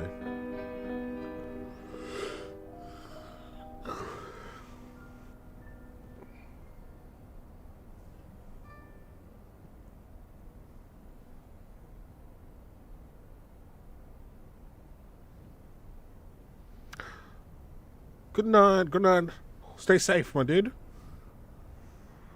Although Canada's probably one of the safer places in the world right now, so... Around the art museum, yeah. I've gone into the art museum once. Didn't explore too much though. I wanted to go to my personal exit.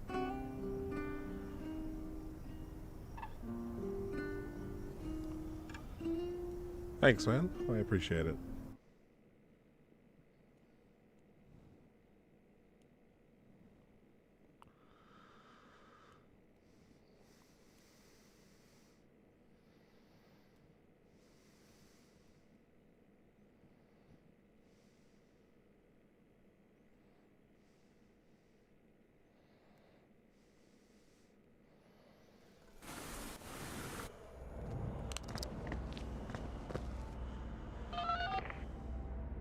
The game needs something like a...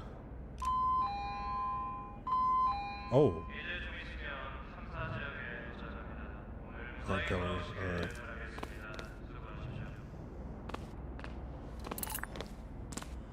Okay, we're spawning in the top left. Right. It's gone to the top left corner again. Let's see if we spawn right next to it.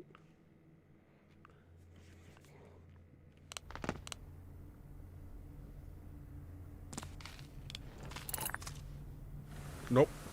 Okay.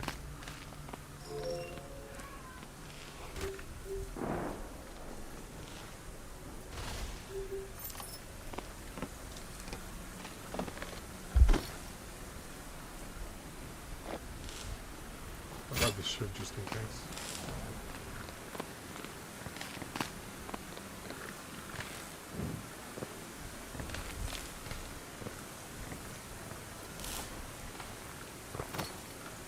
Alright, where do we want to go first?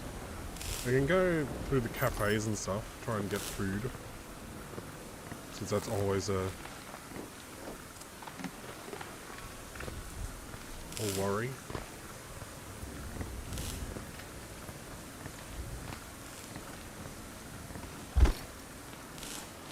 Okay.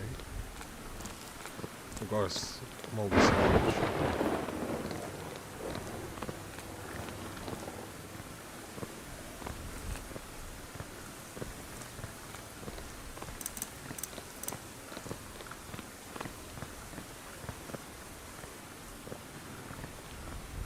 Oh, that's locked. My bad.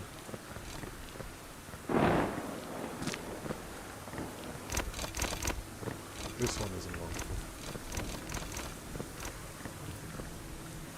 Oh wait, are you dropping the potato? Thank you.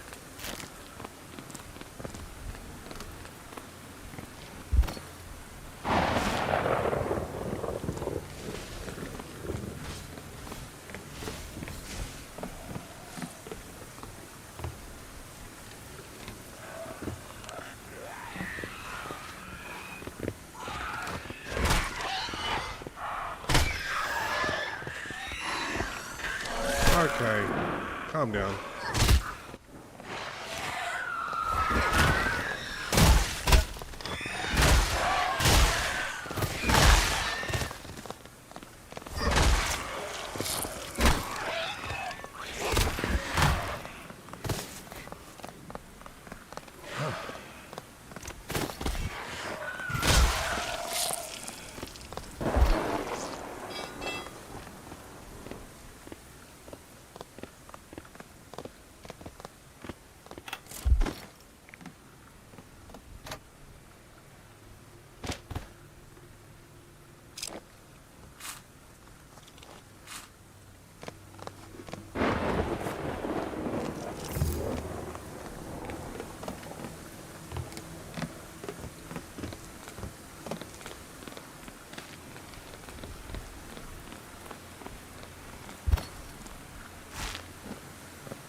Line car.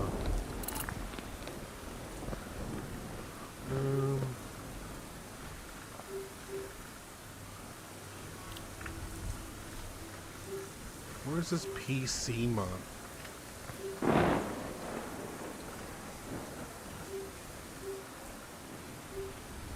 Oh, arcade building. That we'll go to a convenience store and then arcade building. I think that might be the PC arcade place that I need to go to for one of the quests.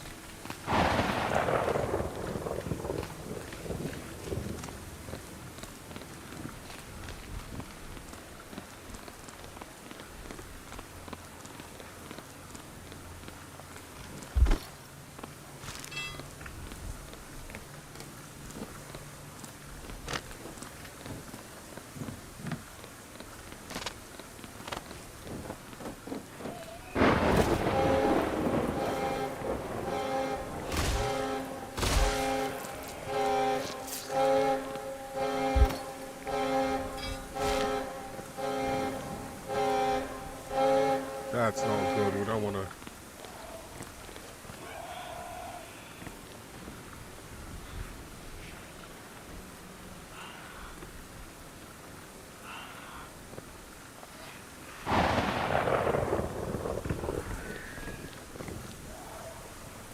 Let's get into the convenience store.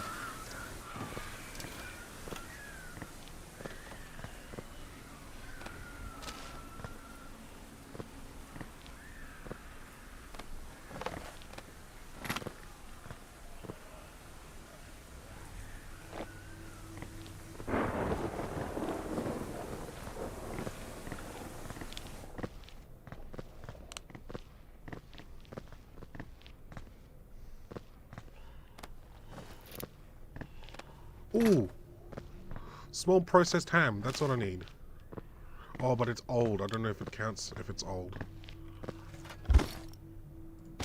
I'll take it anyway.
You're gonna check upstairs.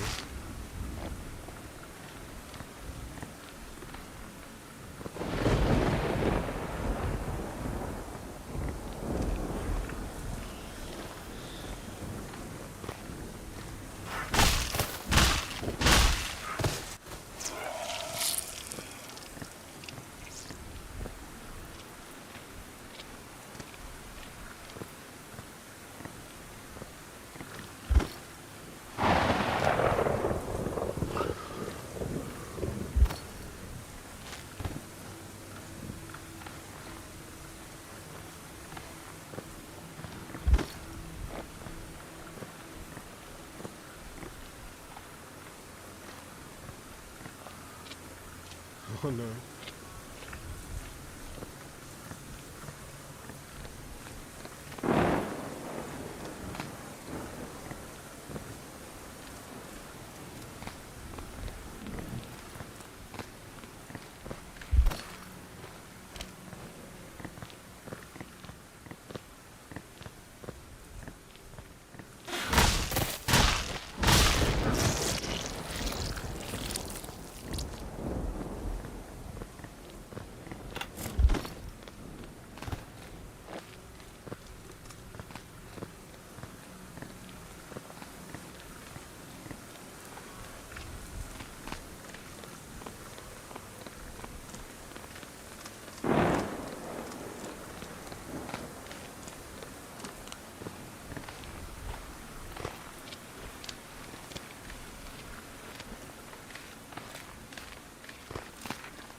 Okay.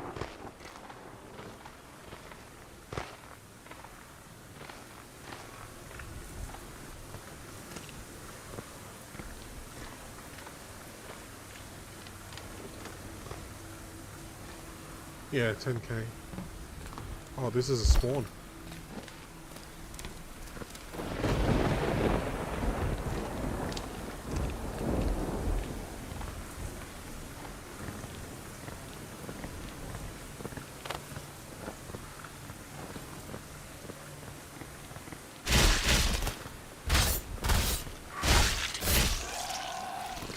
I thought that was a player, but it's the building's like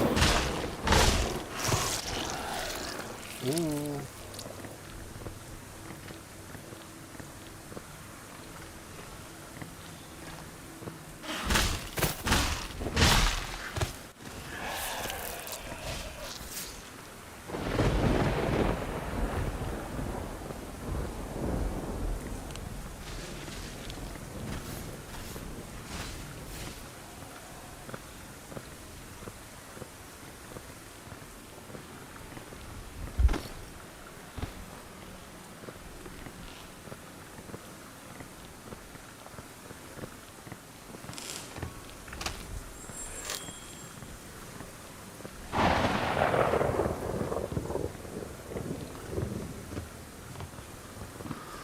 Okay, I got a lickable cat treat, so I don't want to die.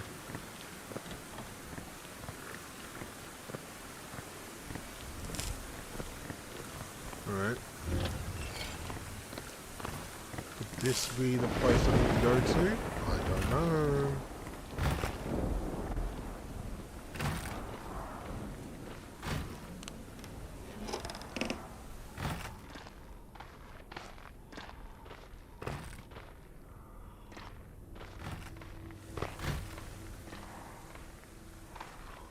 This is looking good.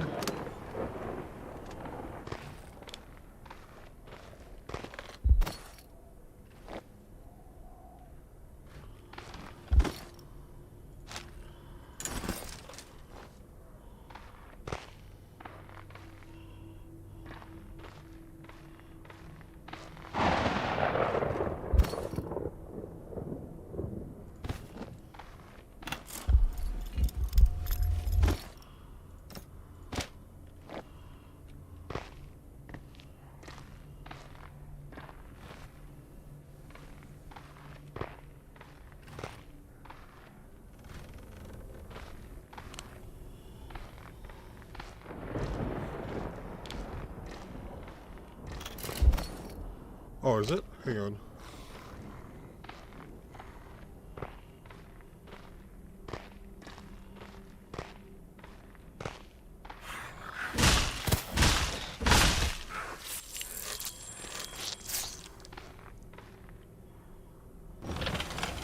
Where is it? Oh, it's upstairs.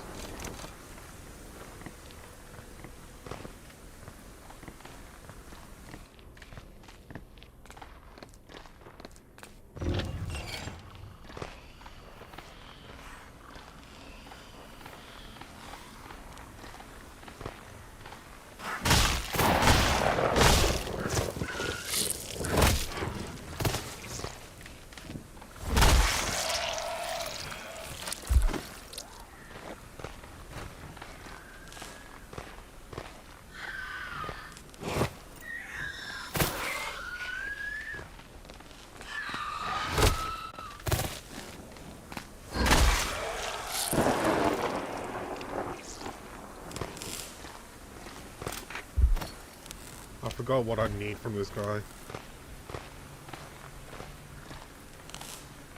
If it is up here.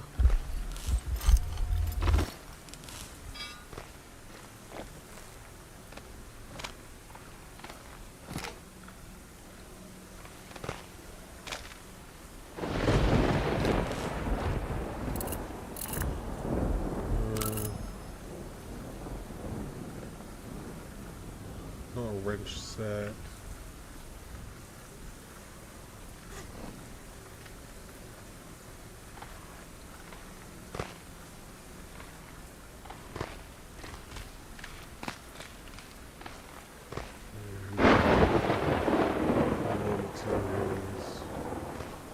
Gun, wrench set. Hard case and strawberry cafe. Or Starbrew Cafe. Oh, here we go.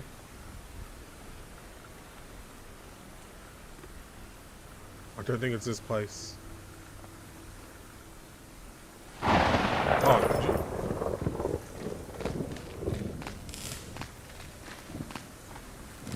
oh my goodness.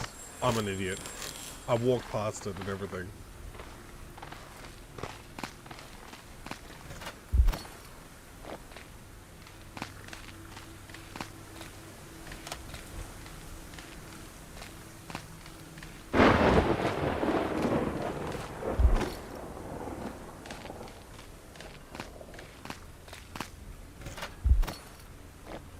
Well, where else do you want to go?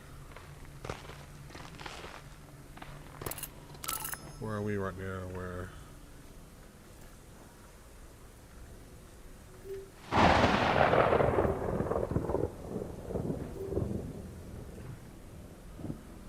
We can try and go like the bottom left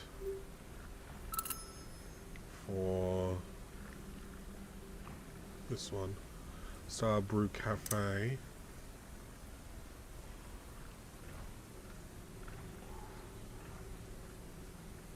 Oh, is it only 10 minutes? Oh, yeah. Where's Jongno? Oh, Jongno. Up here. Yeah, let's go Jongno.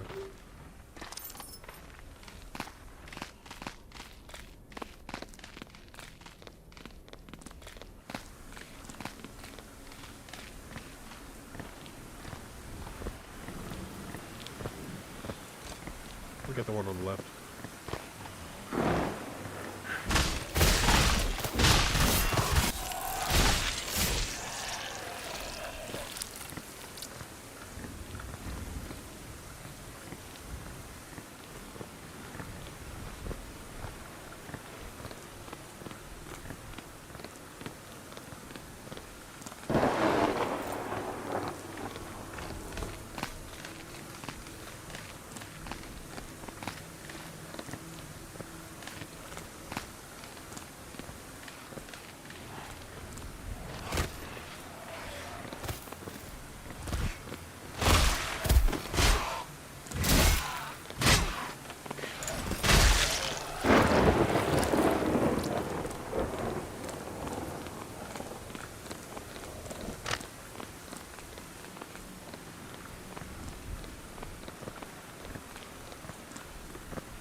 No one's unlocked.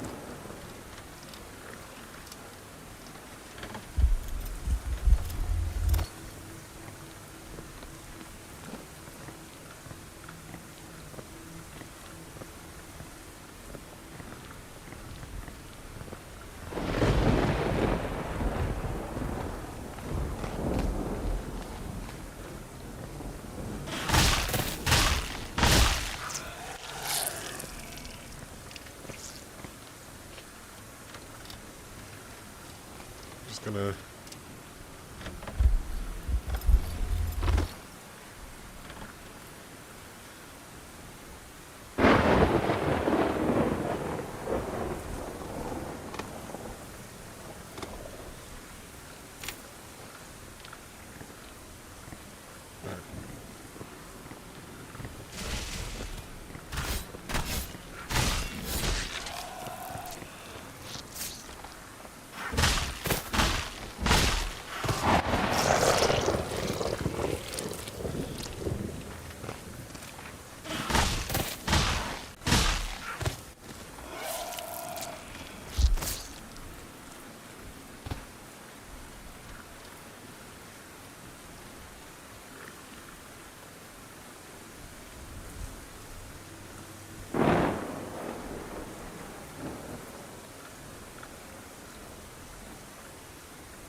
I've got plenty.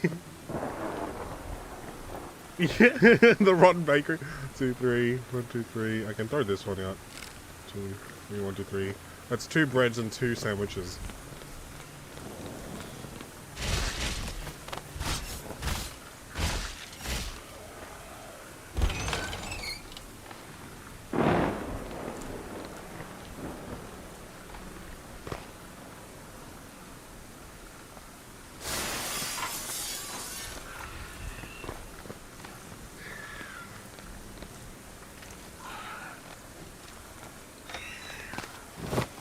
I missed.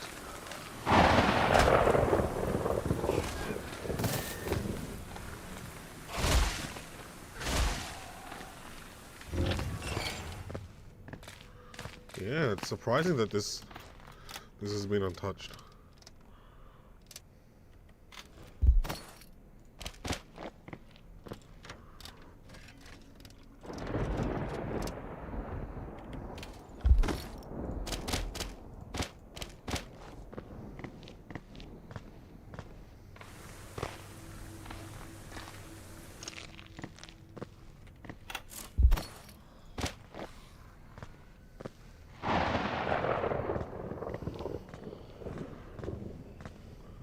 Is there always beers in there?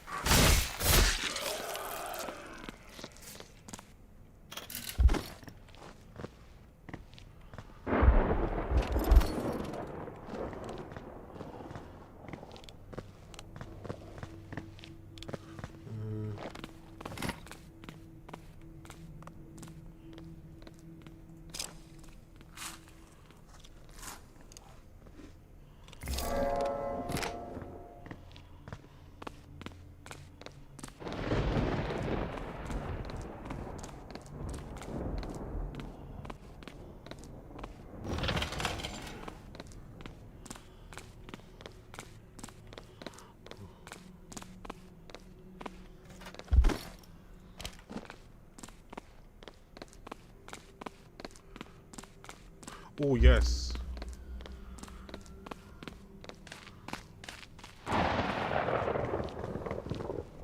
Alright.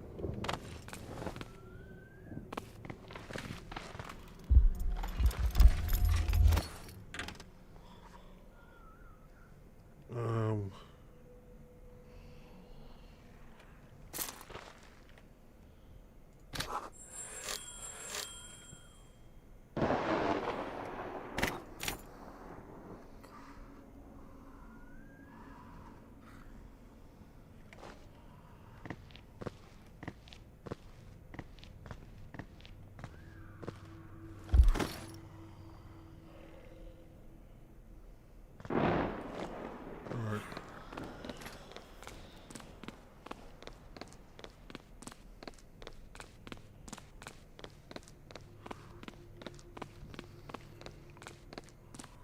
Two minutes.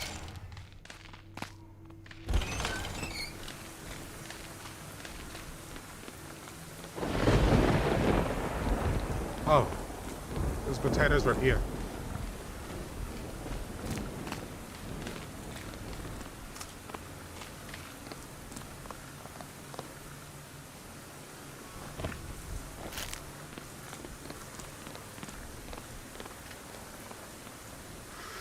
Yeah, I know.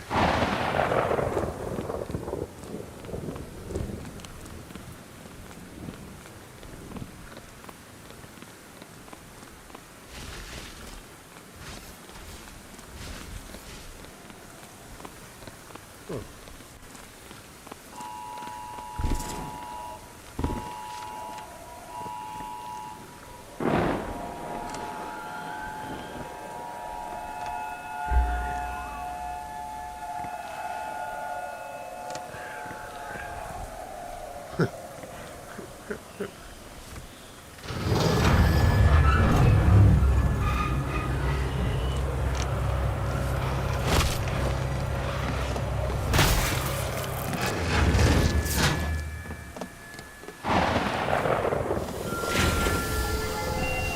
Nice. Very profitable run.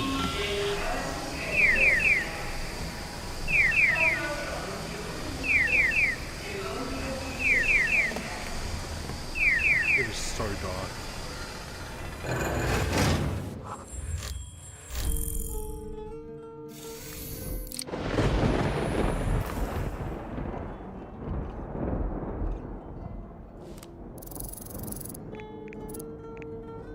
Kill. 180k, not bad. Hang on, I'm just gonna turn on the light. He sure is gone.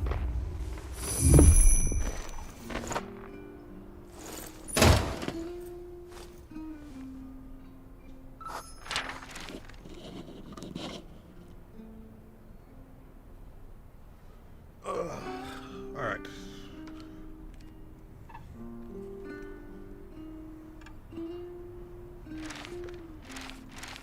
50% chance. Damn it. Oh well.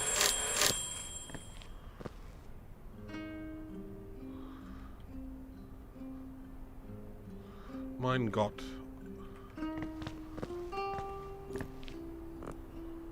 Alright, so first off we need steamed potato. Alright, and then...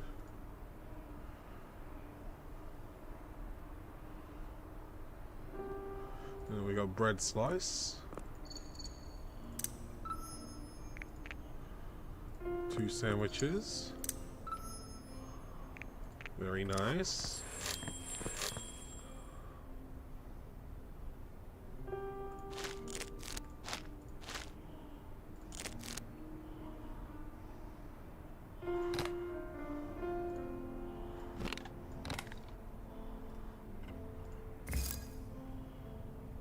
Get my sanity up a bit.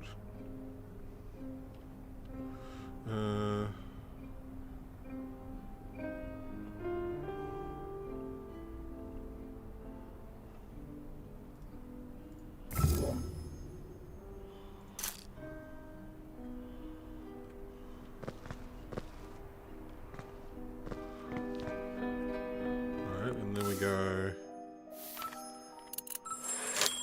Get that. 4 screamers? Jeez. No, that's not it.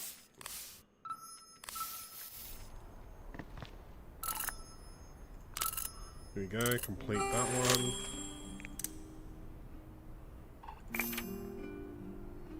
Sunday morning, okay, that's easy.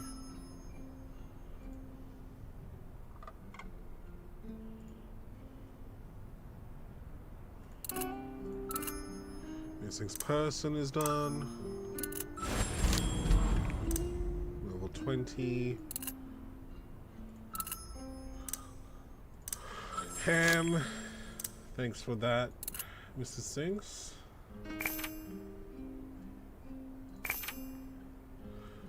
We got 100k done.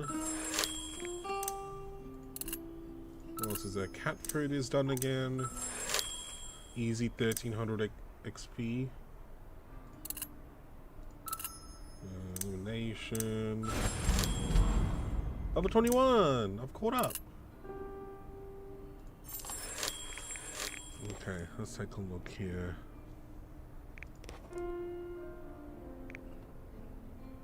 Oh, I'll get there, I'll get there.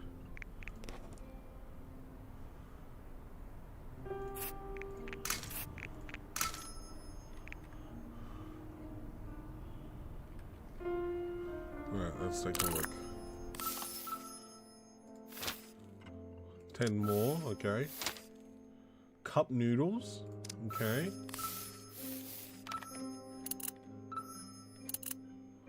Voice recorder at a gas station, interesting. But first, let's sell my suitcase stuff because I'm full.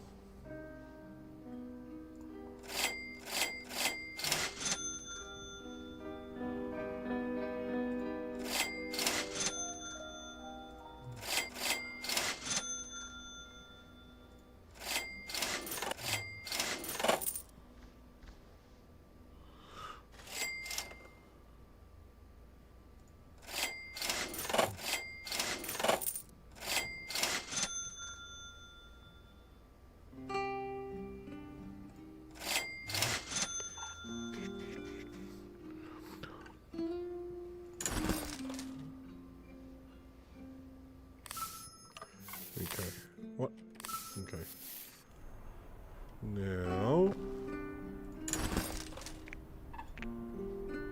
What?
I don't know. I don't know what to keep.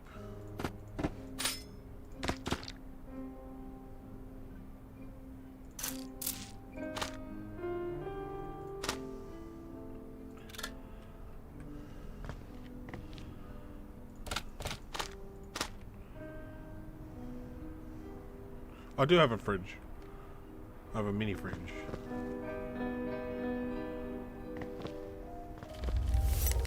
What do we do? 1 day labor.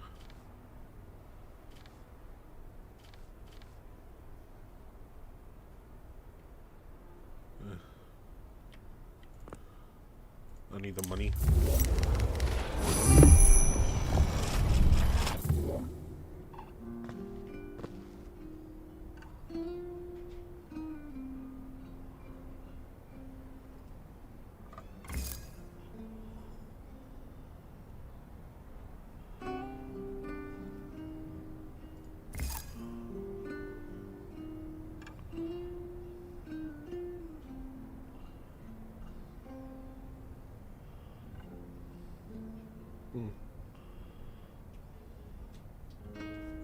Yeah, well.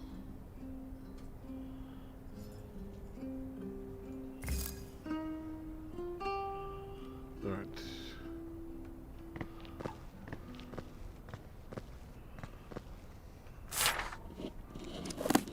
Alright, let's take a look at the quests here.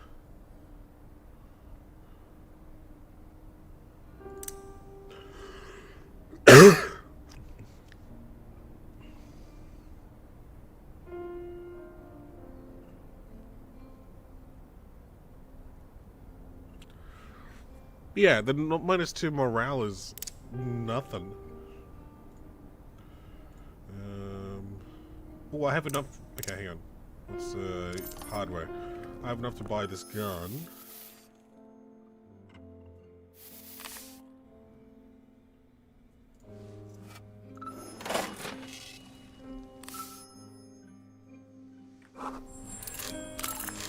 Which finishes this one.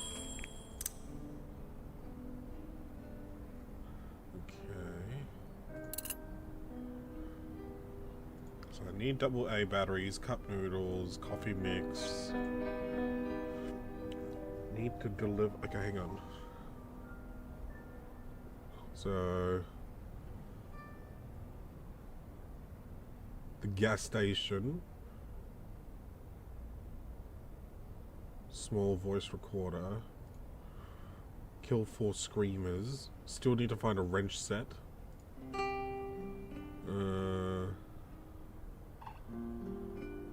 I'm looking for two AA batteries for mine. This one is okay. So gas station is here.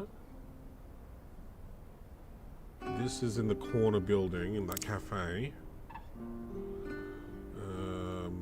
And then this is attacking a survivor, but I'm not gonna do this one. Sunday morning, weapon raw materials once again. Don't know. There's also armor, rare materials that I'm looking for as well.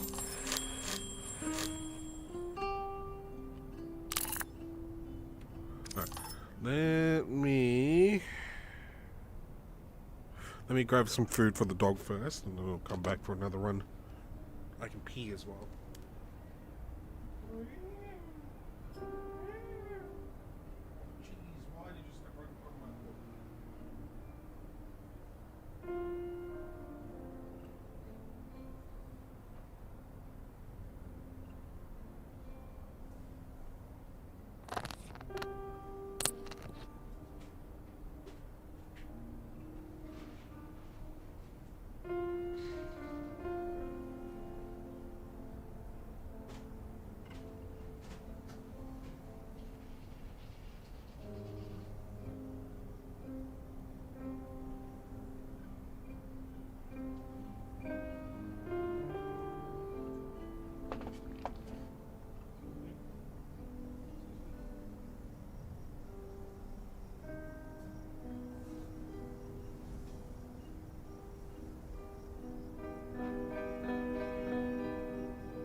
Bro, I swear my dog.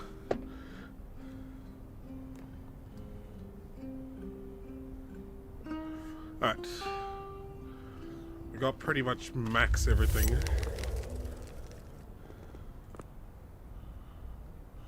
Wait.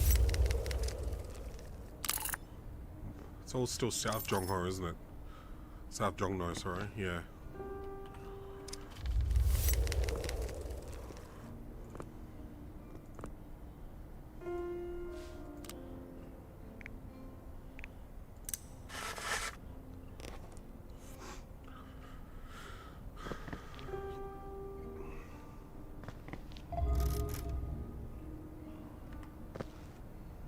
How do you know how much your gear is?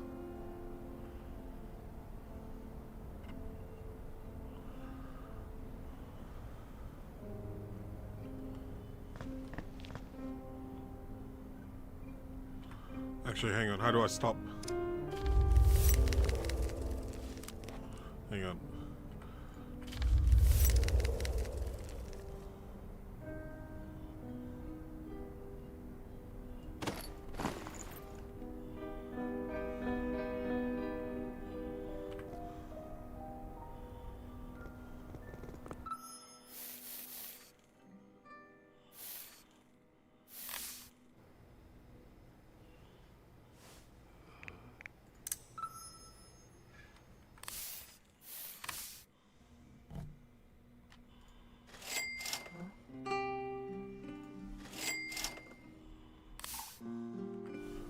Alright, now I'm ready.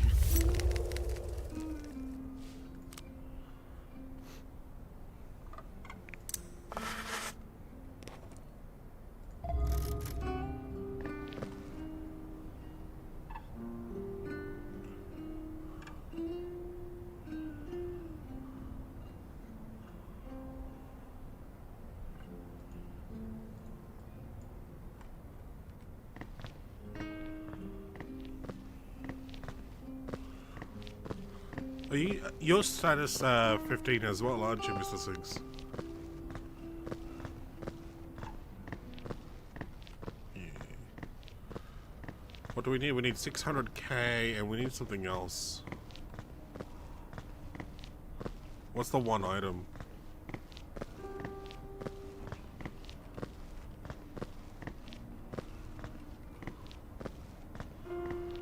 Can we make it or do we need to find it?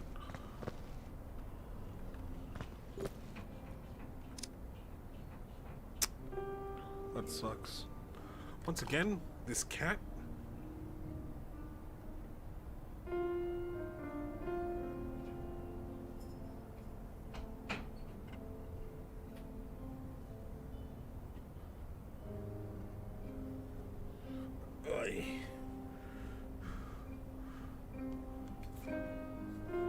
Okay.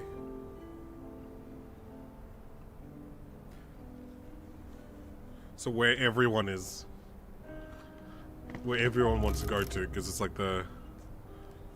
it's where the high gear stuff is.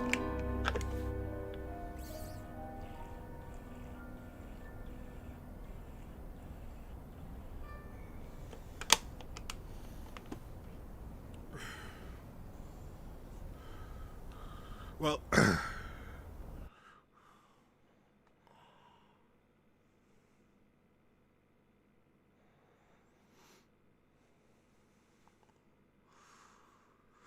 I'm not a big fan of that. Not until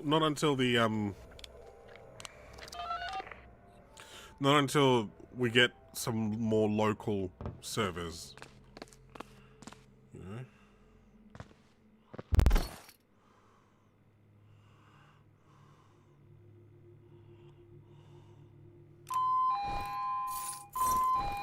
곧 탐사 지역에 도착합니다.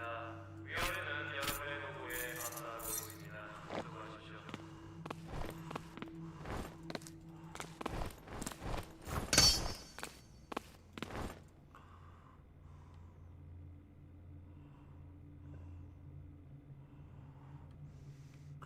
Do you need to interact with the creatures? I thought you can just look at the map and it'll show you.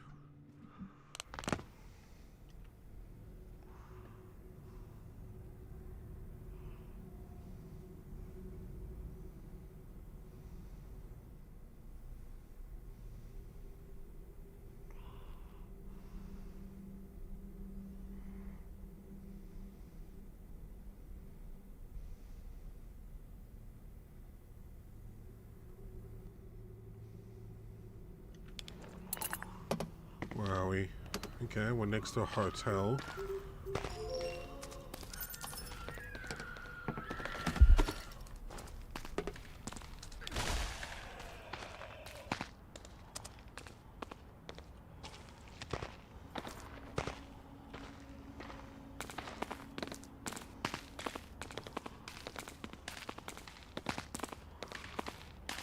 My marker is the gas station.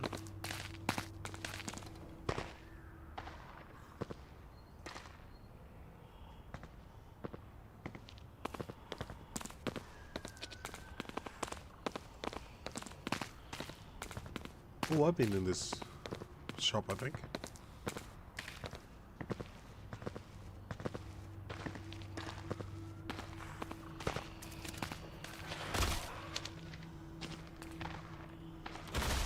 I'm unlocking this truck.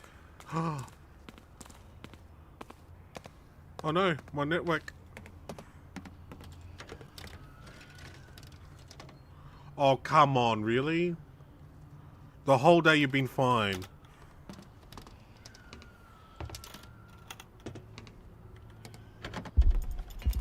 Please be something good.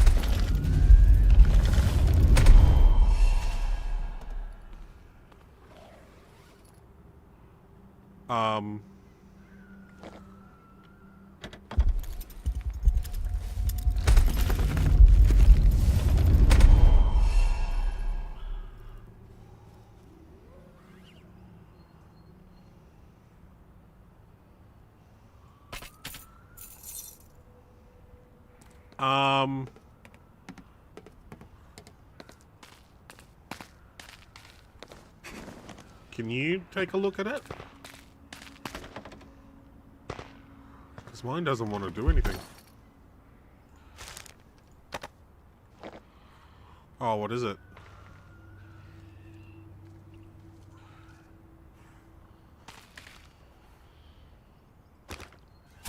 Oh, good.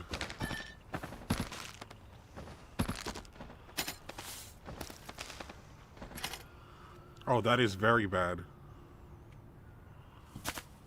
I'll take the power bank though.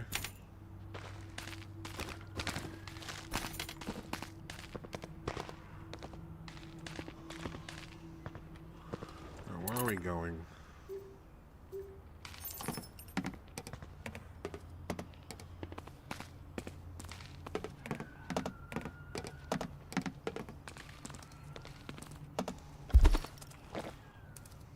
Come on.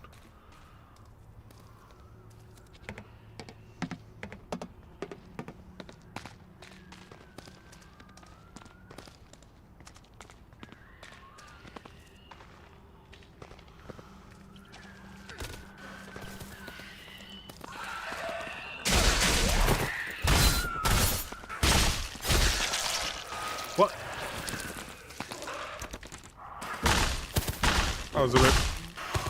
That was a bit awkward.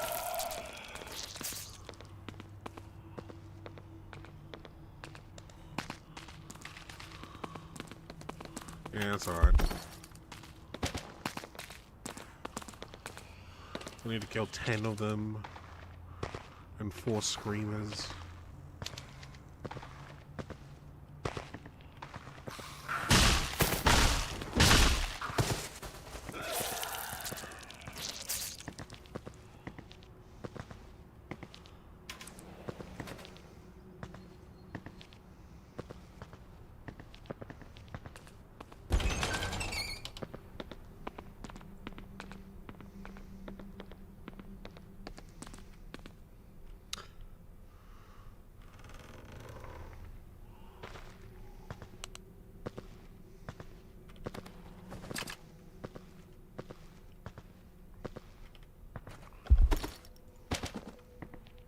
Bro!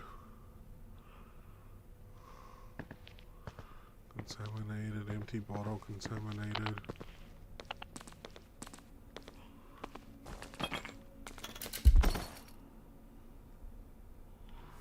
Ooh, I'll take the charcoal though.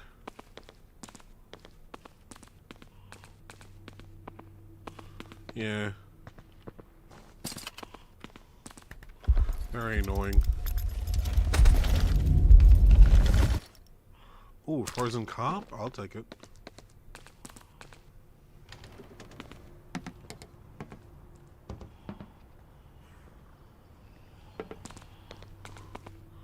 Nothing much upstairs.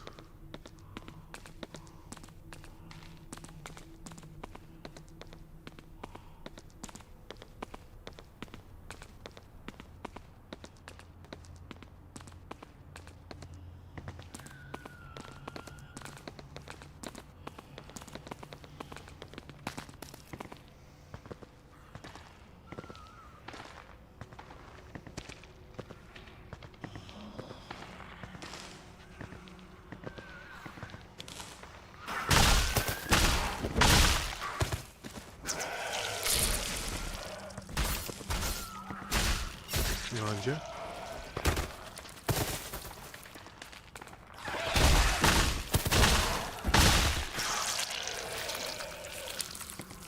If we can clear out most of this plat area, that'll be really nice.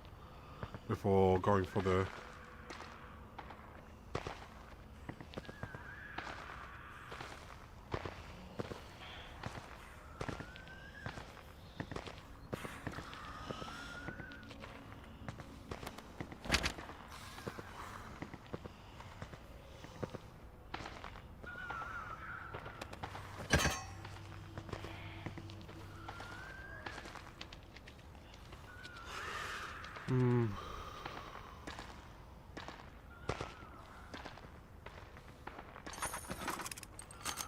Oh, I can unlock this.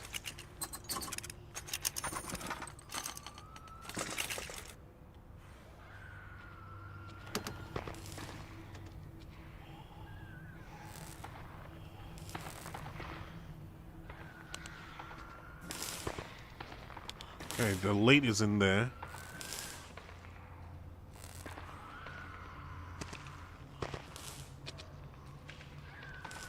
Now, are we able to clear these guys? There's so many.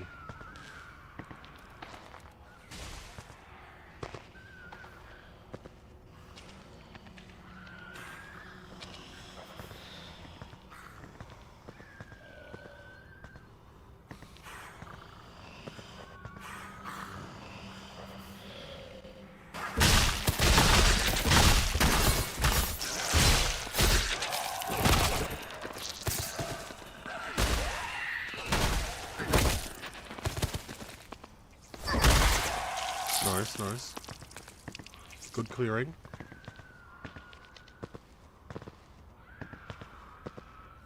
There's at least...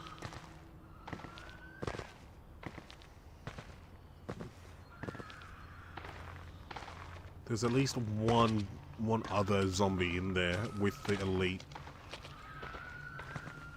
Oh, the elite's right by the door here.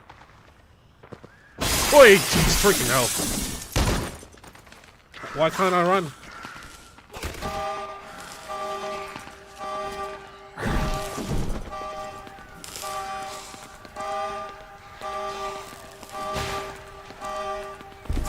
Oh no.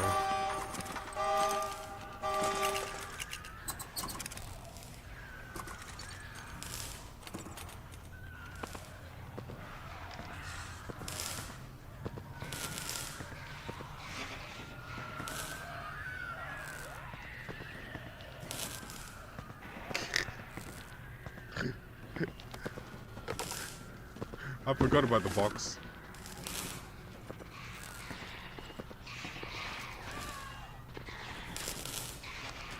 Both doors are unlocked now.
Well played, well played.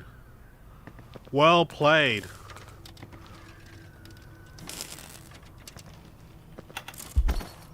Alright, we got wooden stick, nothing else, a bandage. Gas station secret box key, let's use it.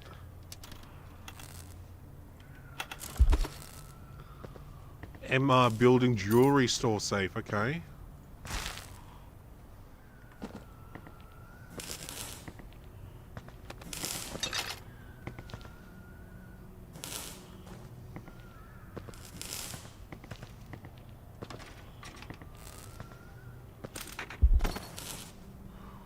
Got engine oil, washer fluid. They're not really worth it. My frames though.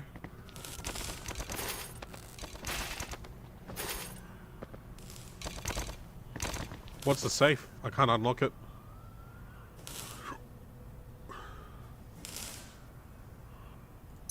How do you find these out?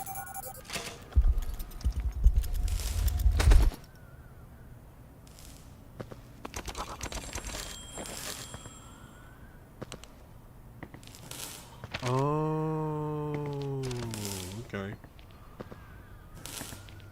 Alright, hang on. Alright, that's the voice. Attack a survivor. Still need a wrench set. Don't know what that is. Screamer 4 times. Let's go to the cafe across the street here. Hang on.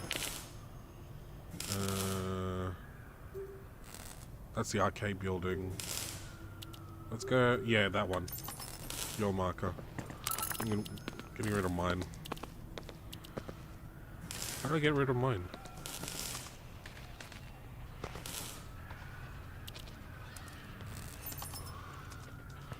Okay. I'm an idiot. Don't worry about it.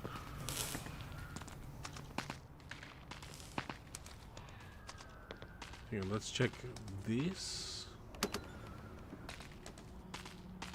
Washer fluid. Wrench set! Let's go!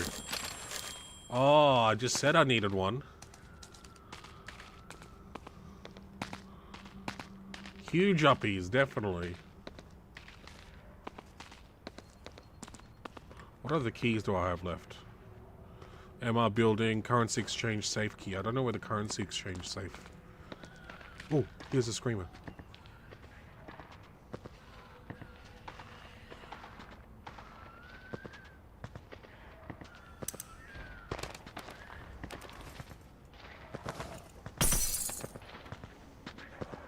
Keep walking, keep walking. One screamer gone. Oh. You saw me, did you?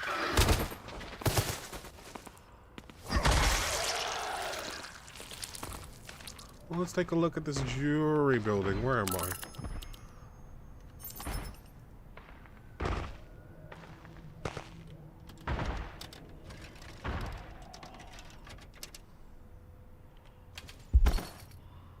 Bills.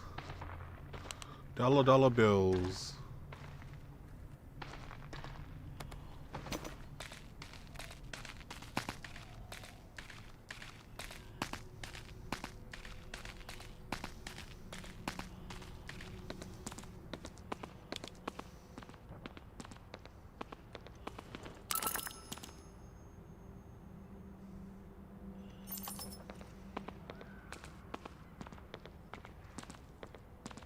Oh, here's another screamer.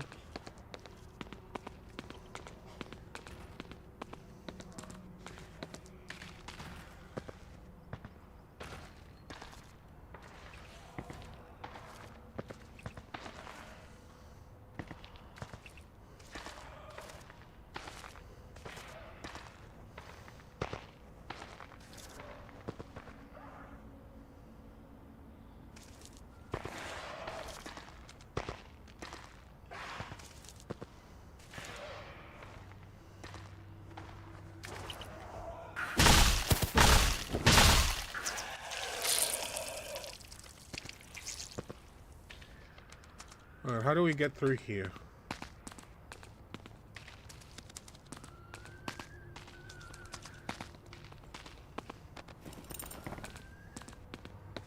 Through one of these buildings?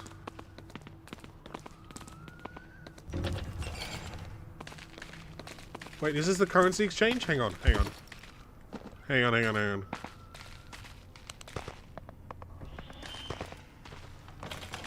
Yes, it is! I can use this key as well. Let's see. Oh, it's just bills. Makes sense.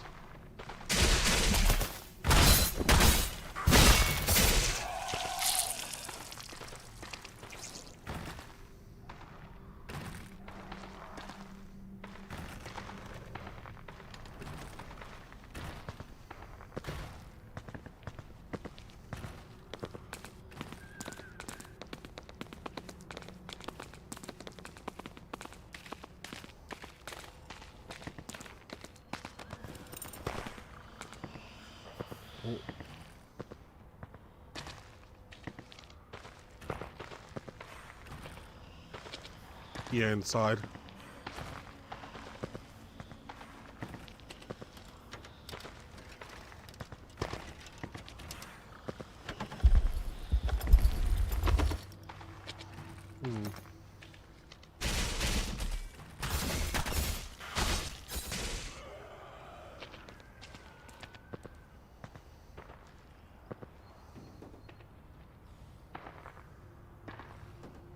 Oh, charcoal.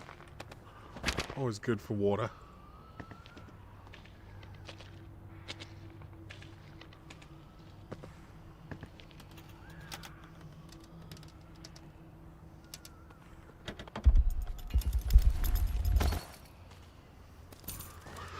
Police station, 3rd floor key. I'm not ready for that excursion.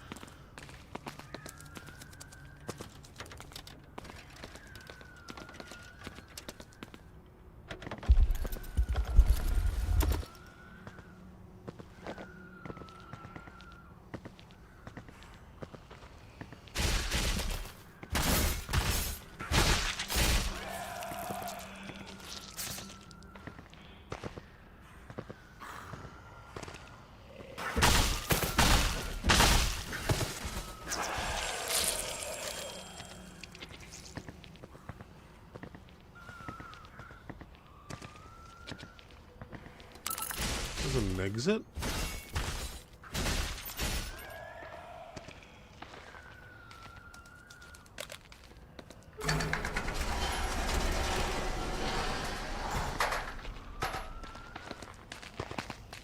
Oh, not the screamer.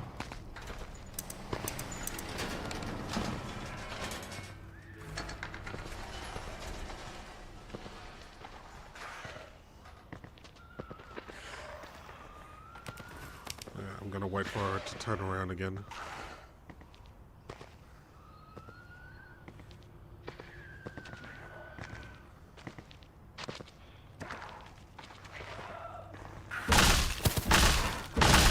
Number 3.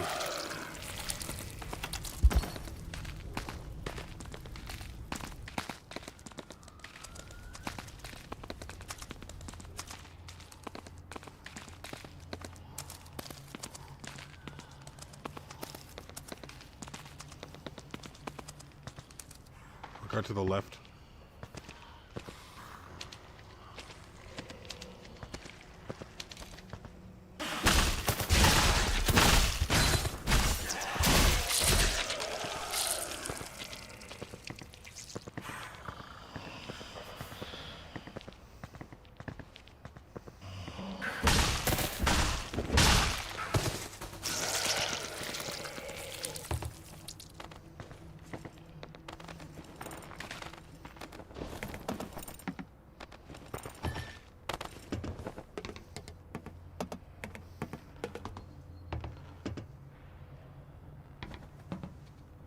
That's another screecher.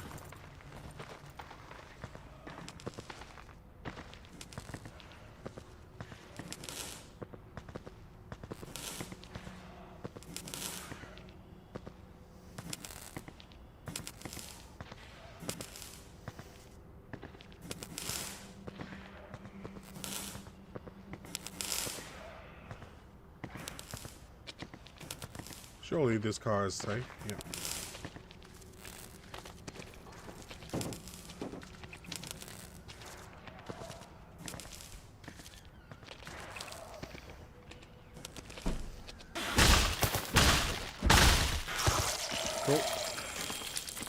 Cool. All right.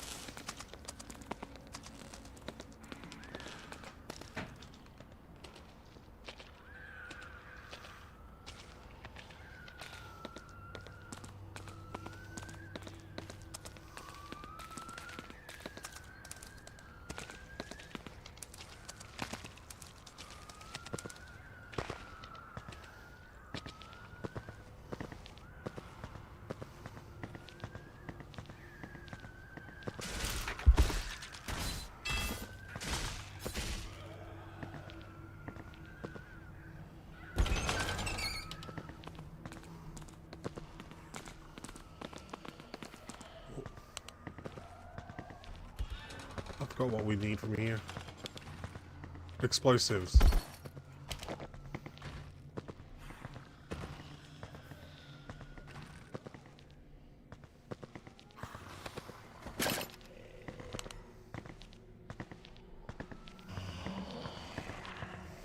I don't have an angle.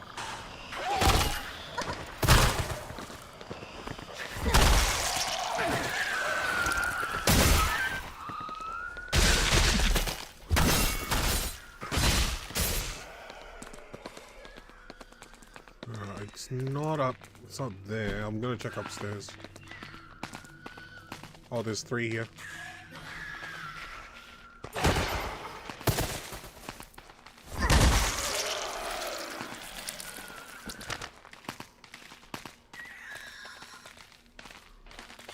Oh.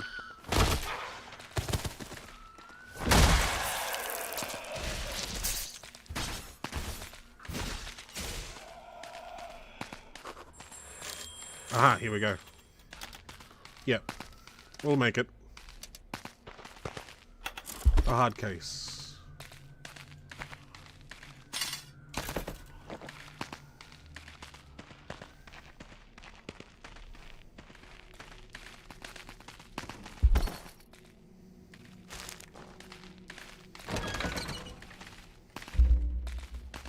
Alright.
Oh, there's a friendly.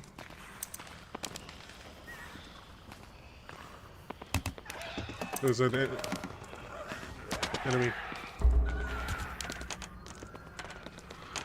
I'm opening the exit.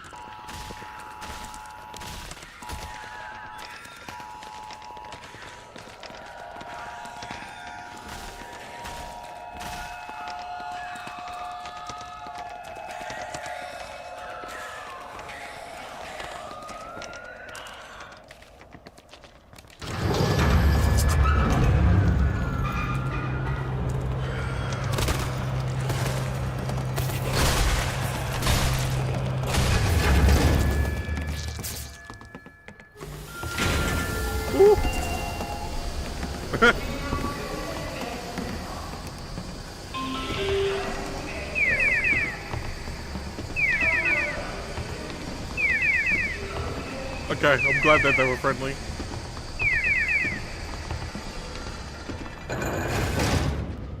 Very nice.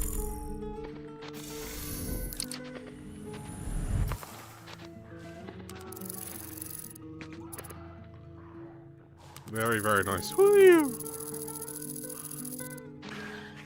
That's fair, yeah. 131k again. Nice. My cat, once again, being an asshole. Wanting to go out.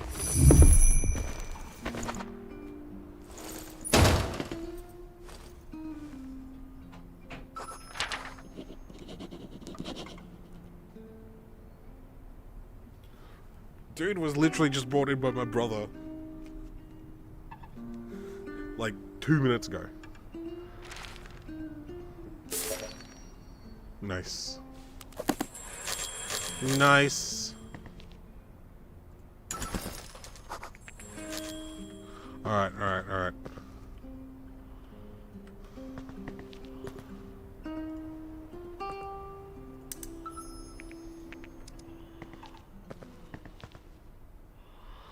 Oh, okay. Really? There was nothing in there though. It was just to go there. For me.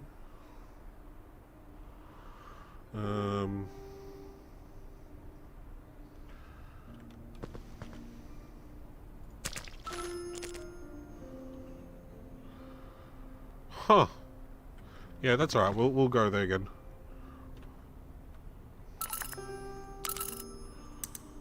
Get that. Thank you.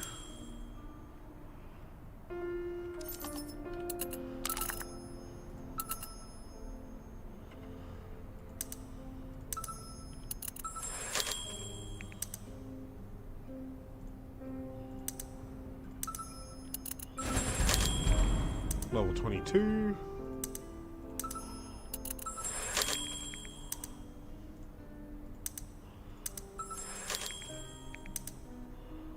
So much rice.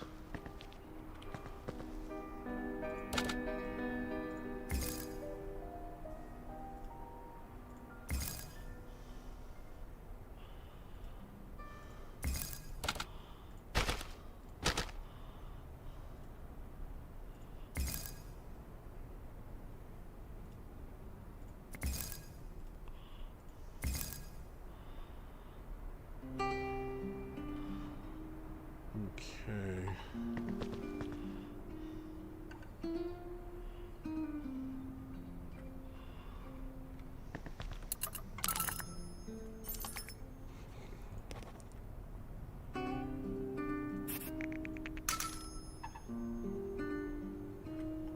There's that one.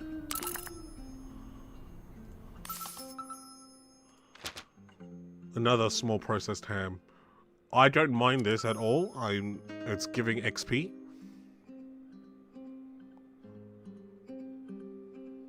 Oh. It is ticked off. Okay. Interesting. Oh, what's a runner? Runners wear caps and light training outfits. Interesting. Alright, let's see what you got. Jongno's Buildings Bathroom. Okay. That's your favorite bathroom, I think. A desk frame. Okay.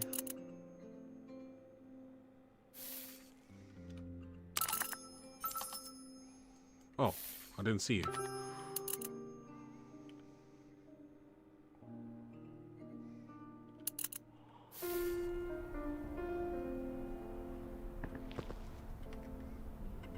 Alright, let's sell this.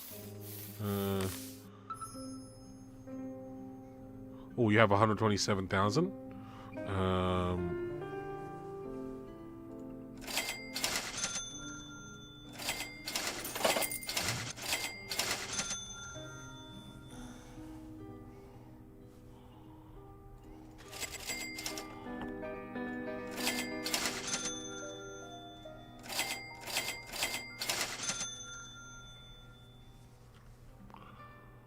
Beautiful. Beautiful. What do you need again?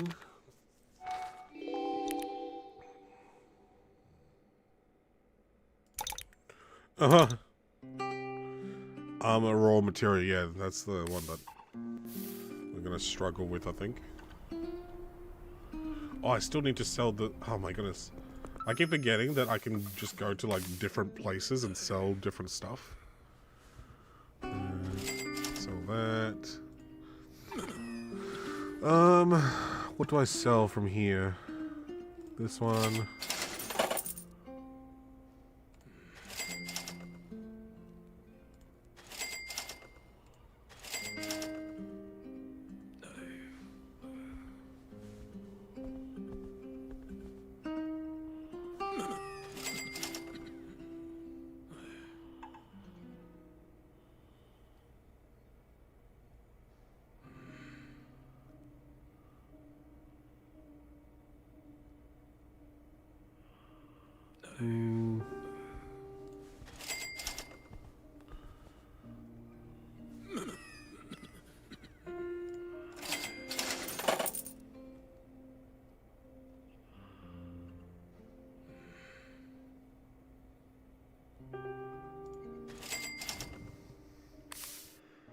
I think that's enough for now, and then we can transfer these over.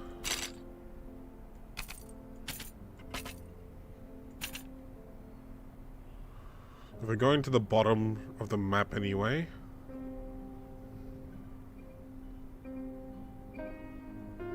Oh, we need to go to the top as well. I don't know. Alright, let's repair. No, wrong one. It's this one.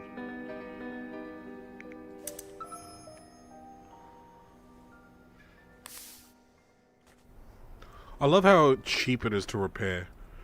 It's actually quite nice. 92. What can we do? What day is it? Tuesday. Okay.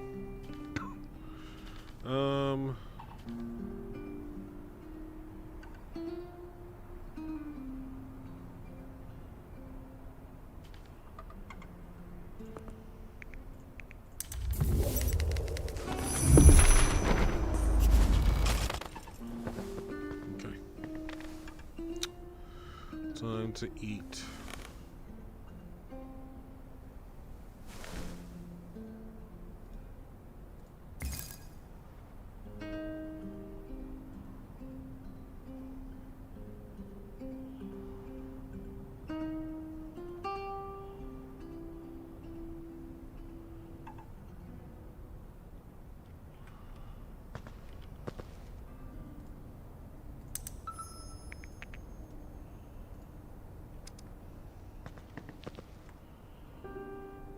Good enough.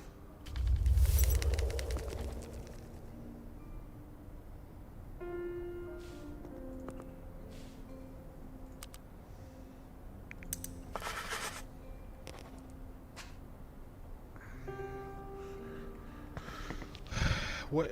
Hang on. Where is this drug?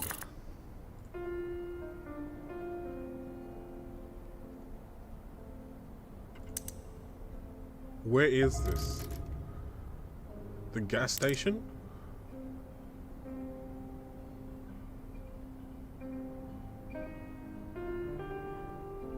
It looks like it's... Yeah, it looks like it's a gas station. So we need to go to bottom gas station again. Because I didn't get the red asthma or the drugs in the fridge. Didn't even know there was a fridge in there.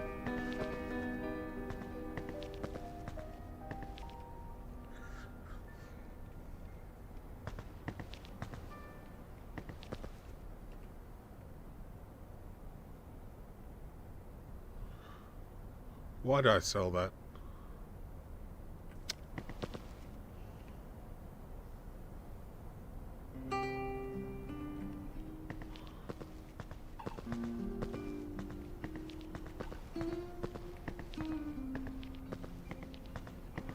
What level are you, Mr. Sinks? I'm close. Halfway through 22.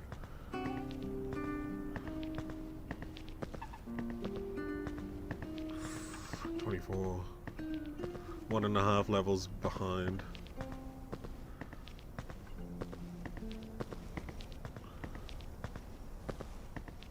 How do you know how much you have?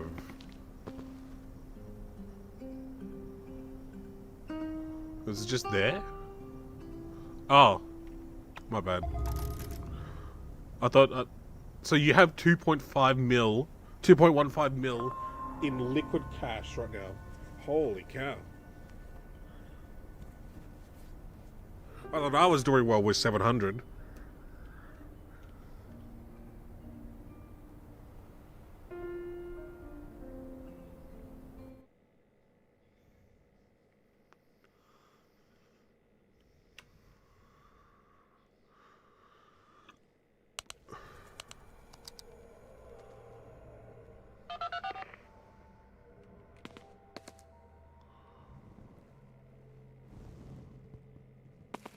Okay, police station, reconstruction site.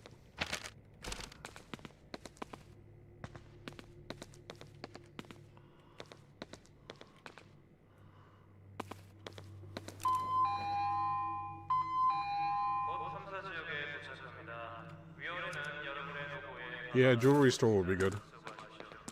I have the key for the jewelry store.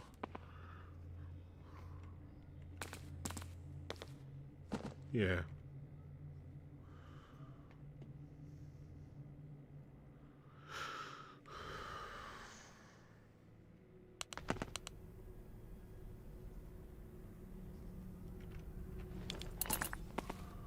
Oh, no, we're not. But Jongno Station?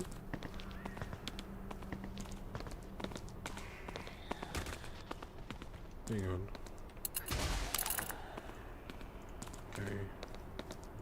Rock and roll.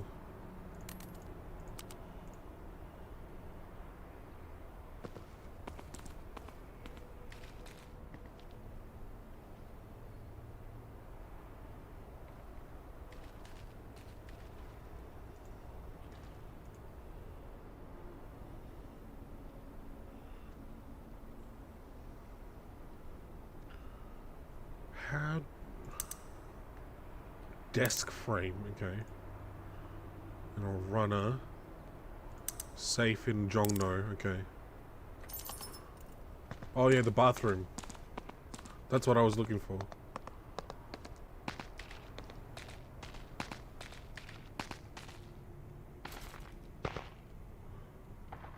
How did you get in there?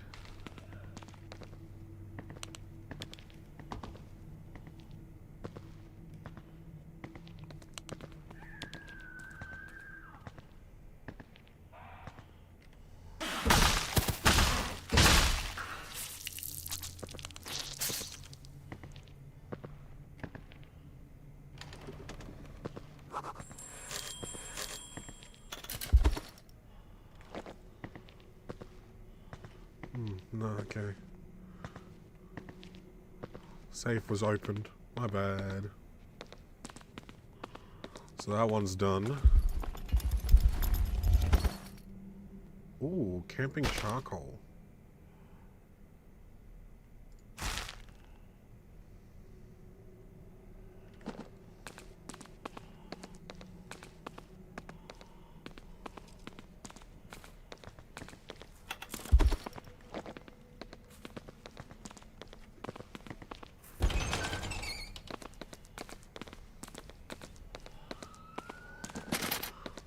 espresso machine. That's good money.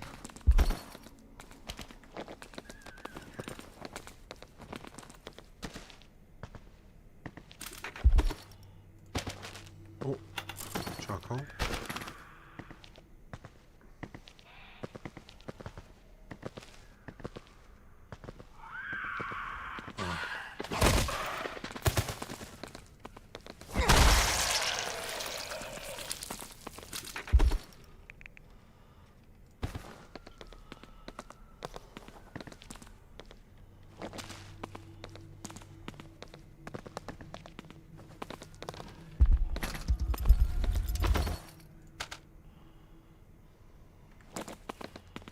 Alright, where do we need to go next? We need to go south, don't we?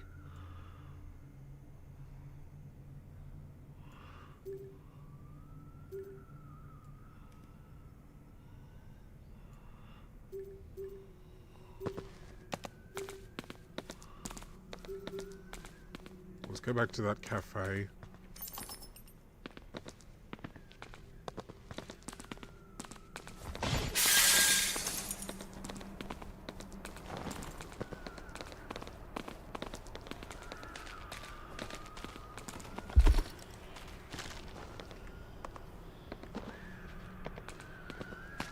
Oh, there's a screamer.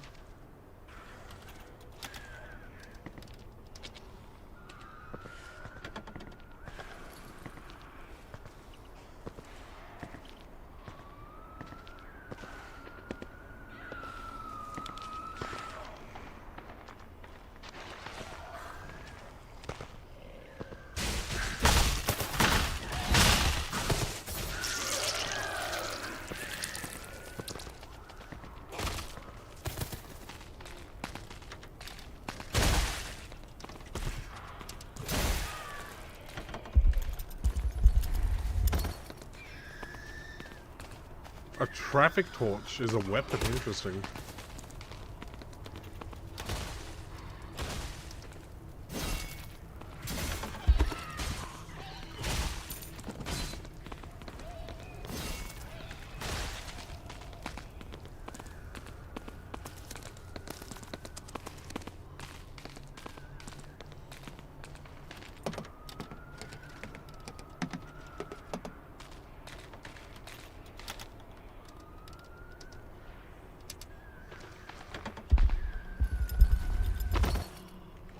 Nothing.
Oh, there's a body here. Delivery truck key.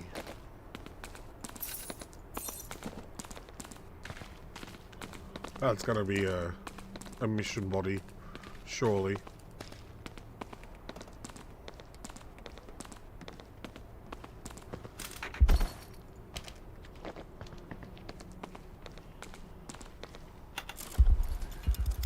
Oh, anything good here?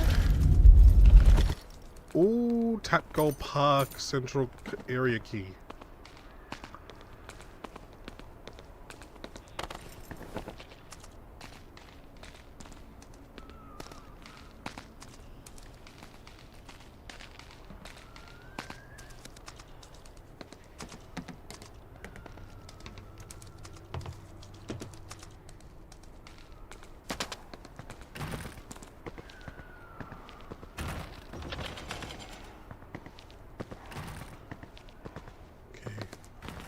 Why did I say to go here again? Oh, because there's just good stuff. Hopefully.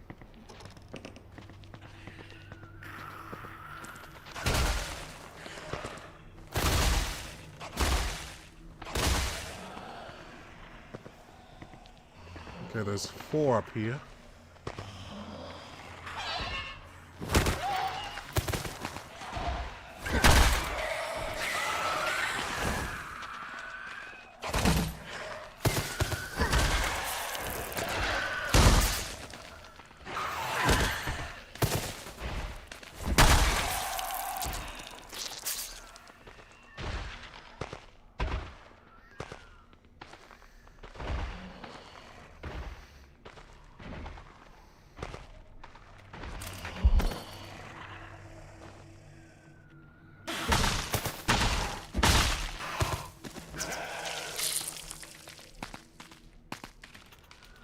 See anything in this box again?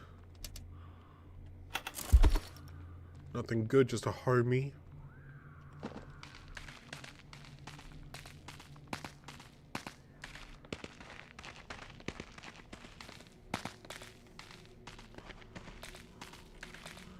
Nothing else.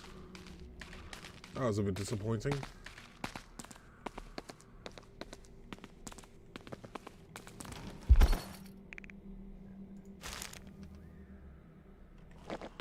Oh, there's bread.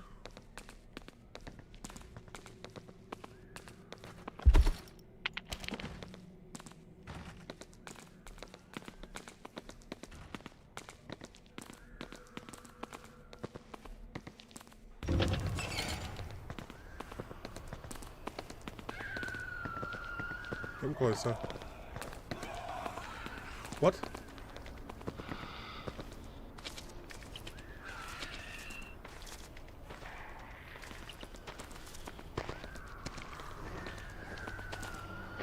Oh, I went to you?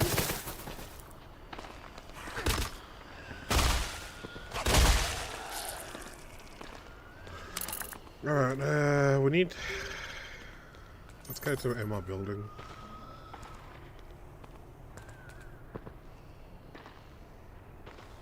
And then go back to the gas station. We might not be able to do the gas station with the elite again.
There's 2 to go here.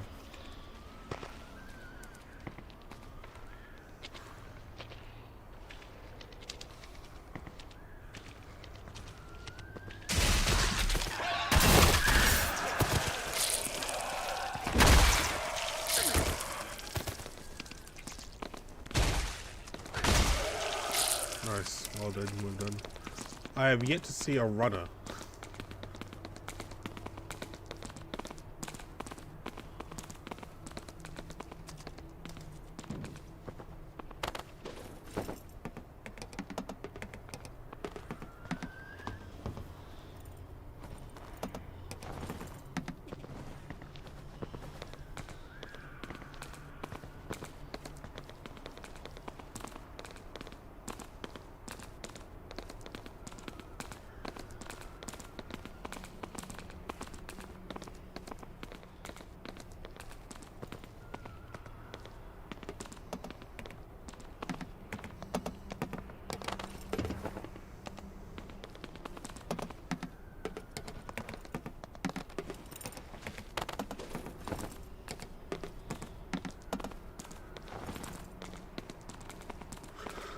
Alrighty.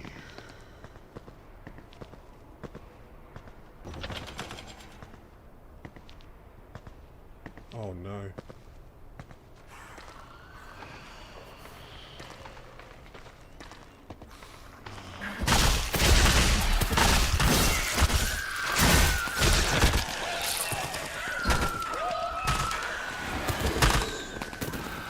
Uh-oh.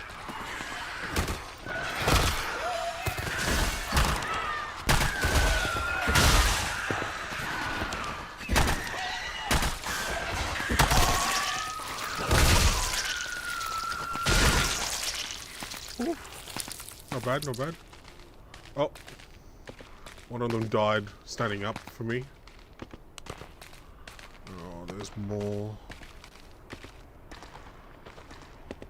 I'll unlock this left one.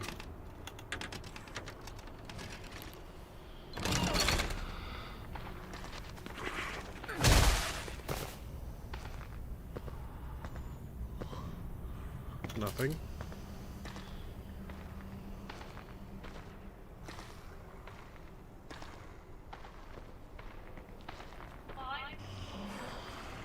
Why are you yelling?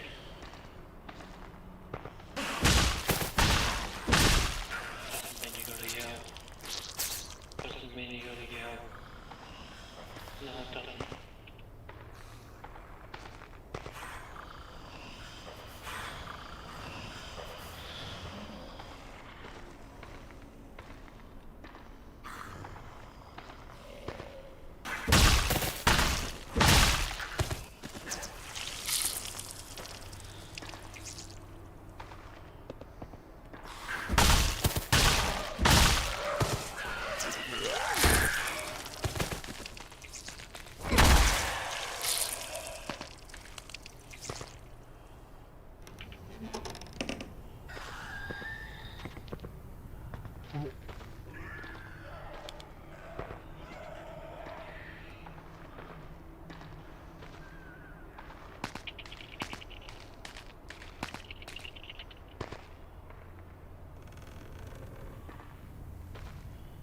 I have the key to unlock the room as well.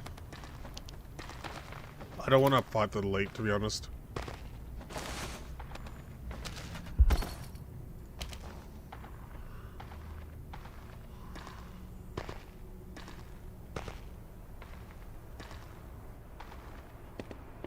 Alright, don't die.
Ooh.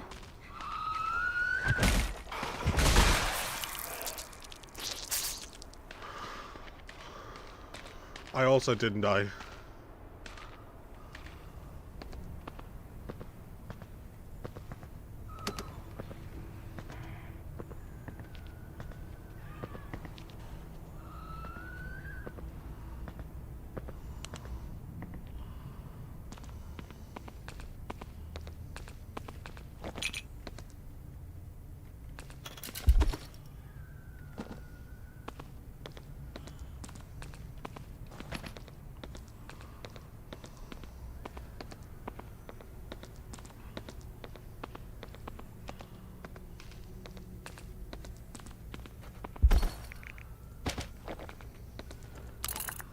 Where are we? Oh, okay.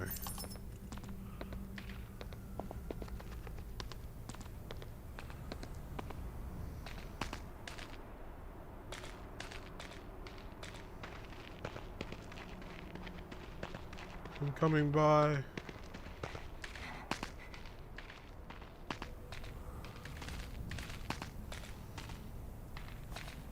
Oh, I have this key.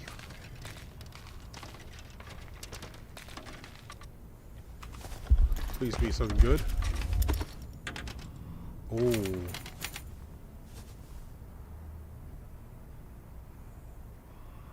New baseball bat. Small ham.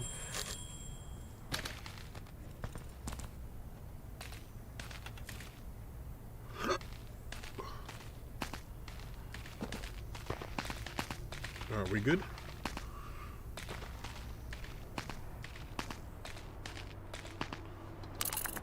We don't need to do the...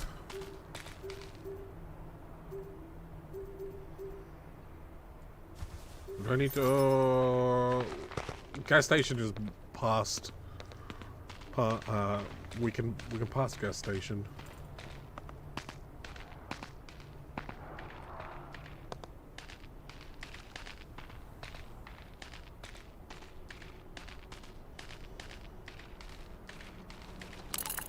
On the way to the exit.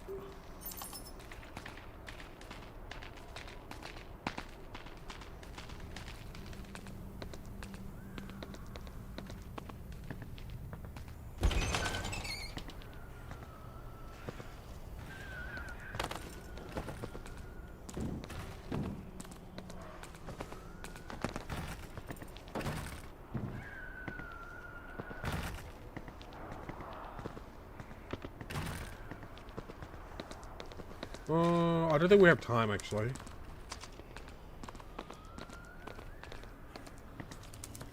Don't turn around.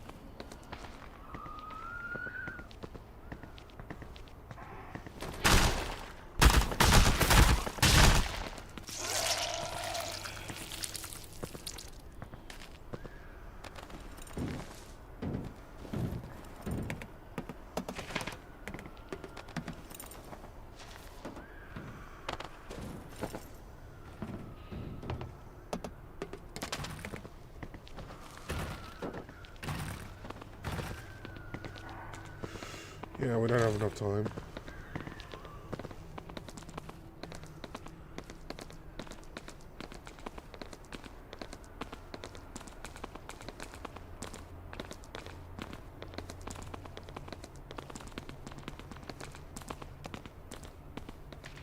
It'll take too long to clear the area around it.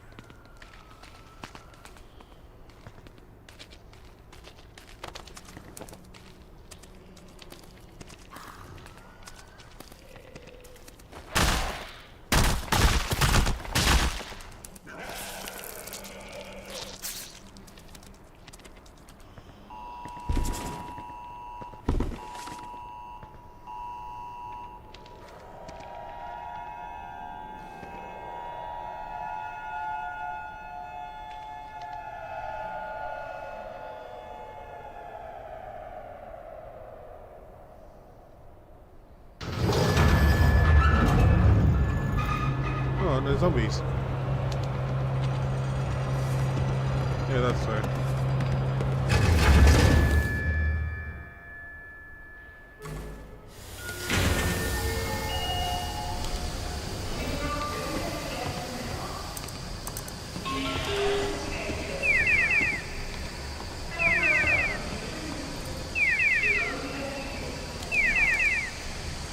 Pew, pew, pew.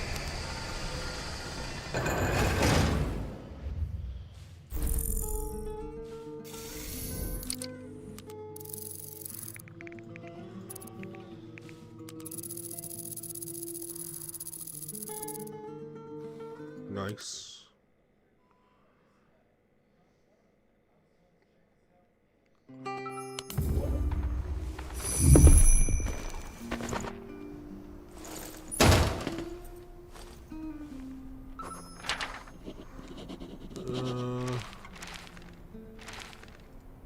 Wake the drunk person up.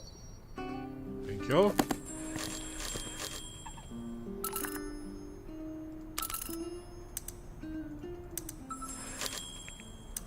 Easy 1400.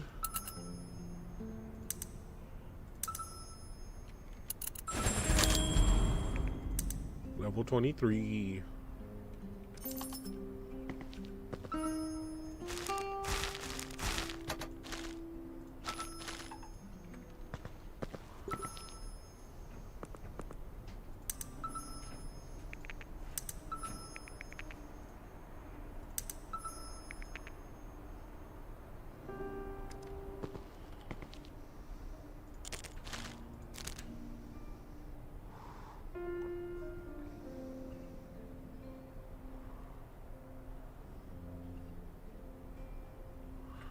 Alrighty.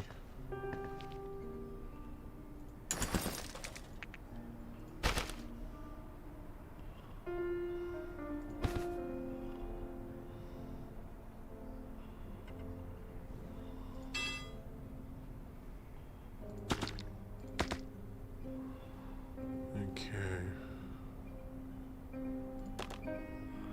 I have so much crap, dude.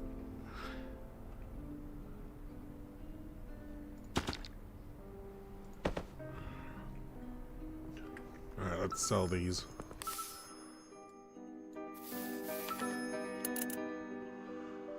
Near the entrance of Tap Gold Park, really? I need to go to Tap Gold Park.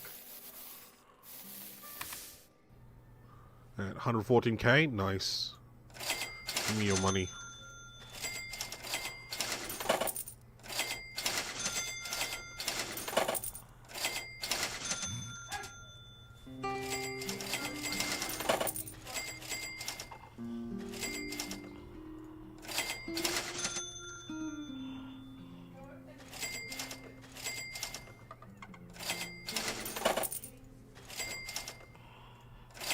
Thanks for buying everything, I do appreciate it.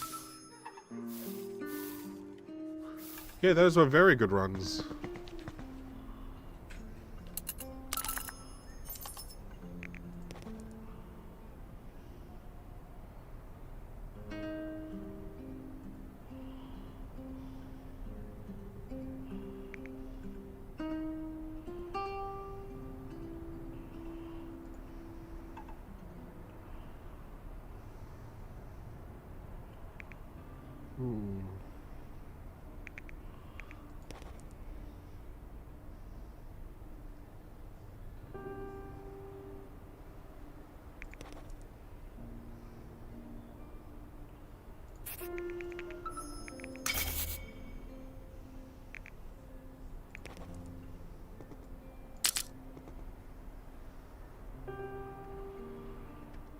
Yeah, you did really well.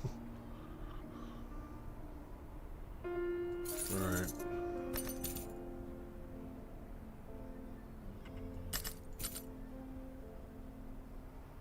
Oh, is that the one that you got the key for?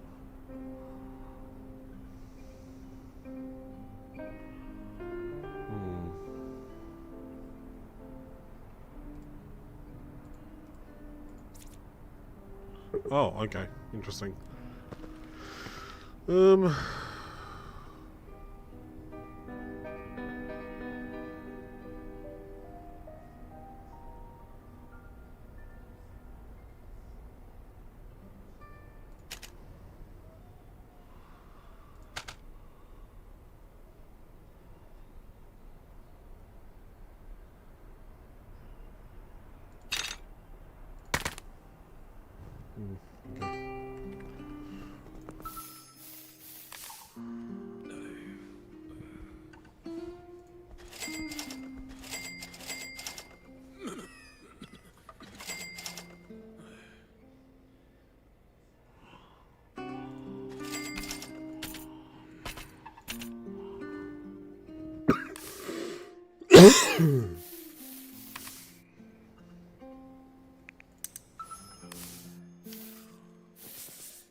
So what we have here.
We're going to do one more run, try and get this one done.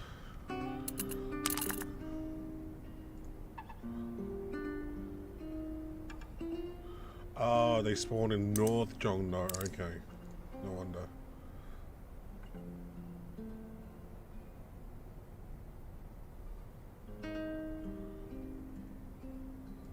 Still don't know where to find this desk frame.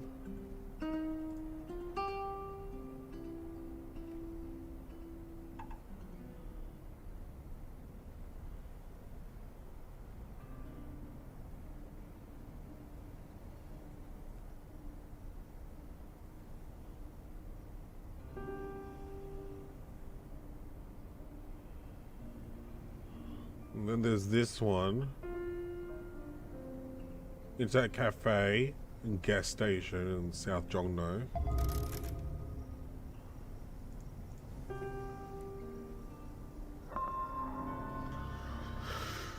Also still looking for cup noodles as well.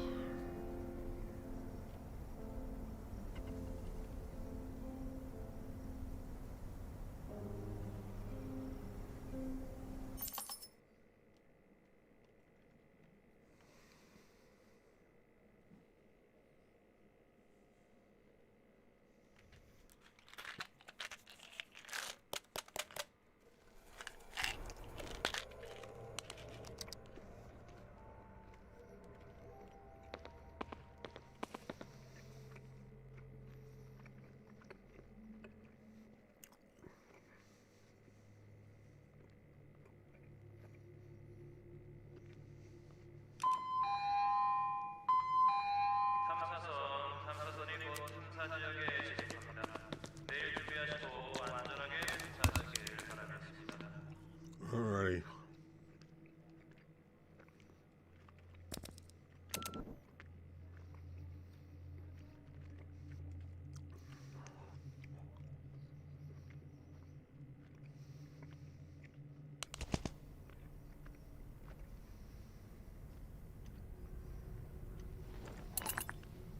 Ooh. Very nice spawn.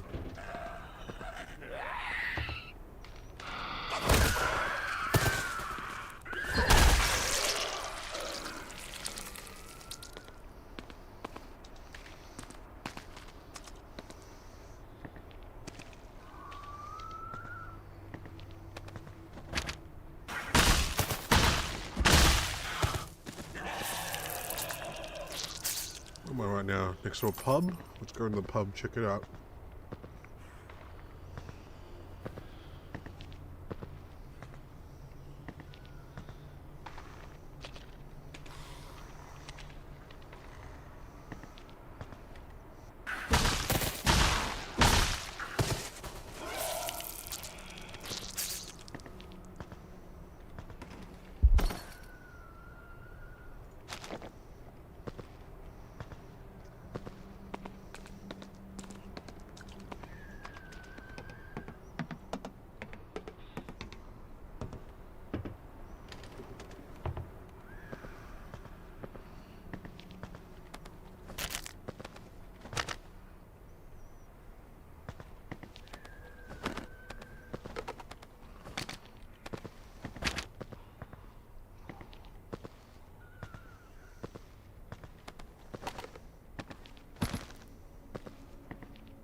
Okay.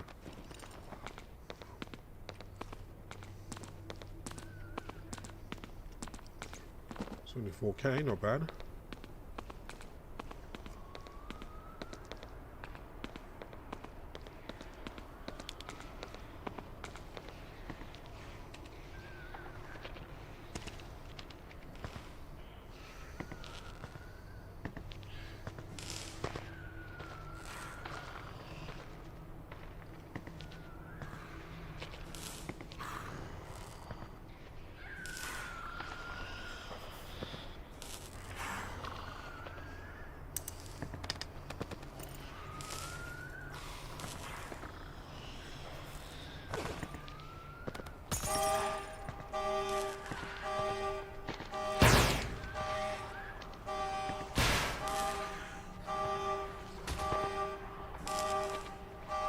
Oh my goodness.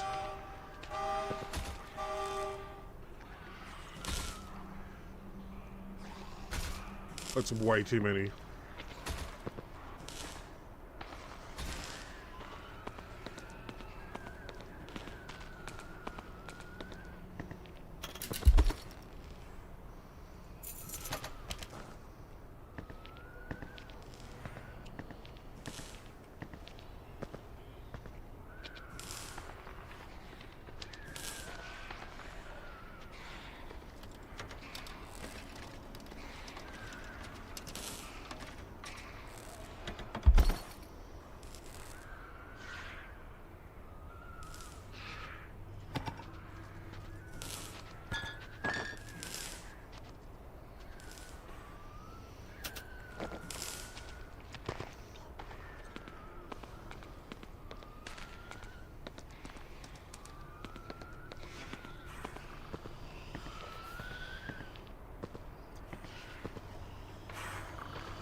I don't know how to do this.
Wow.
Okay.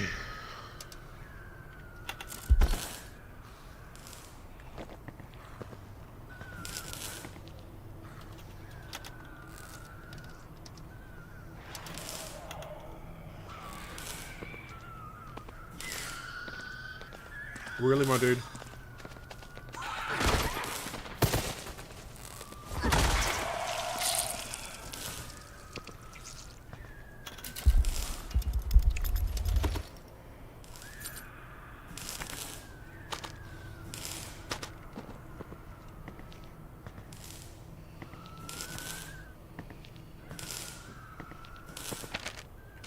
It's the same one. Okay.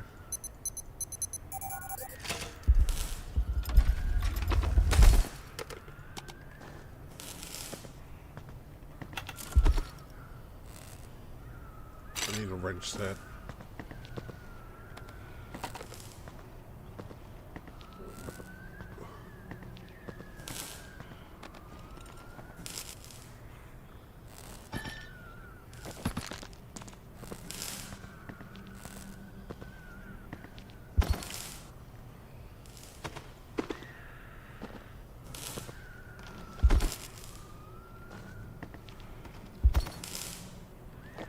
Wait. Where is the thing that I need, though? Is it not here?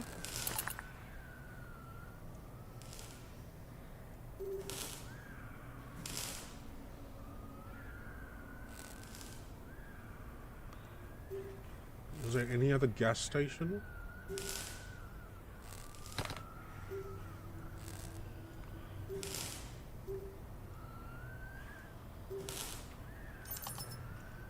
What?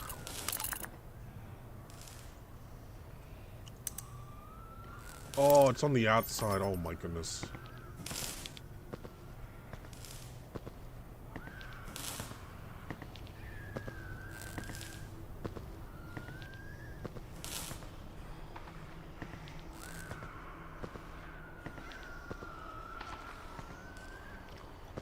Hammer of Mjolnir, how's it going? I have been enjoying it, yes.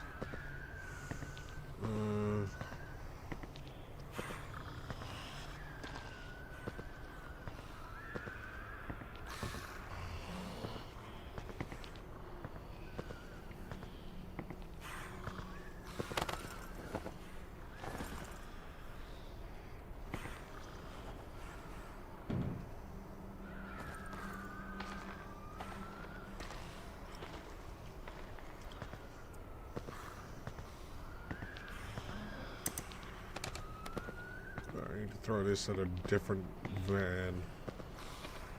At a different vehicle.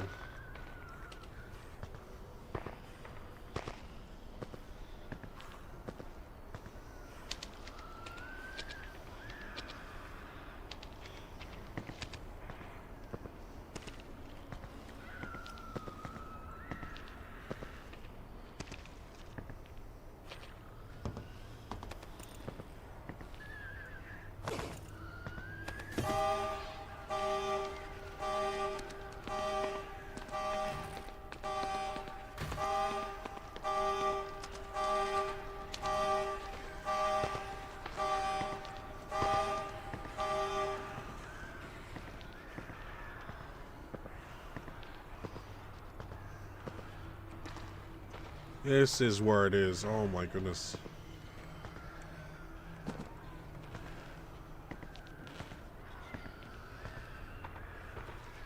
No? I pressed the wrong button.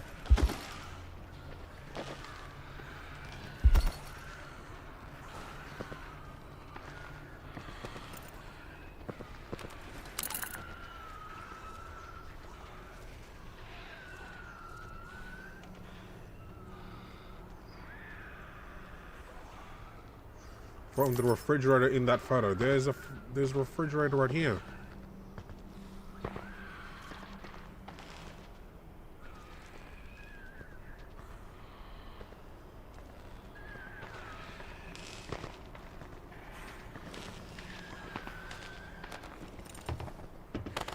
Oh.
On the other side there.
Did someone kill that?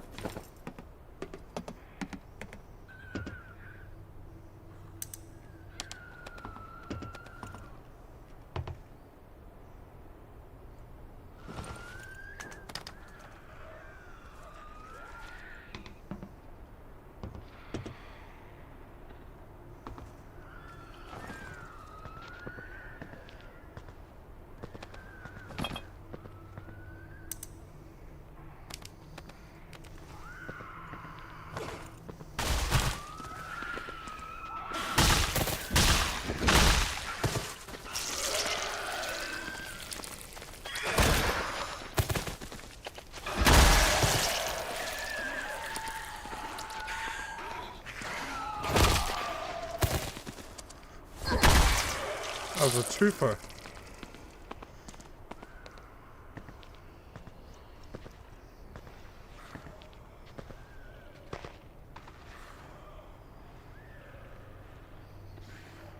You gonna turn around?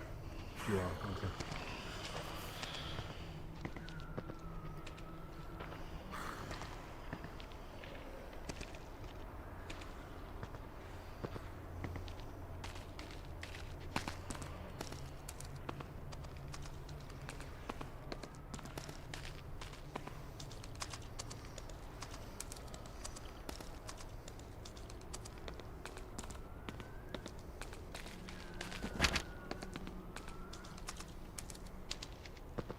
Ooh.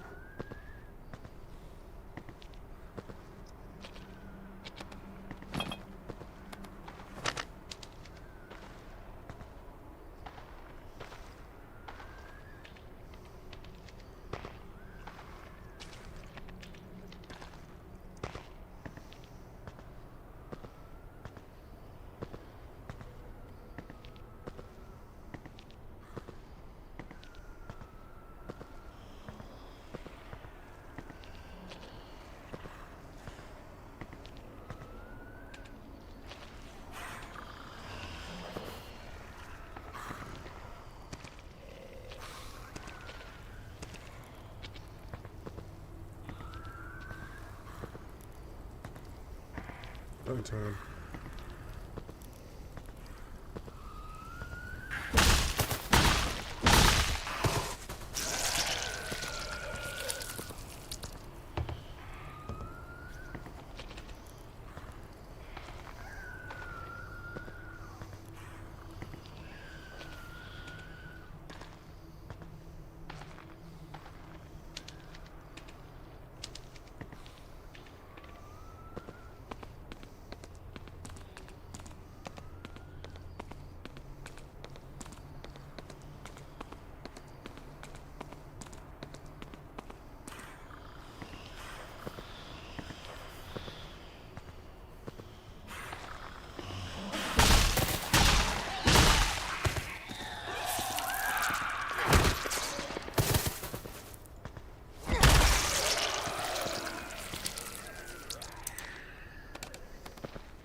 I am very friendly.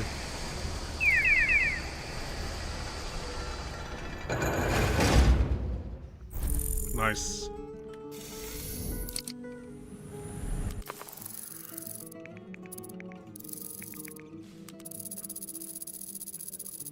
$89K, not bad.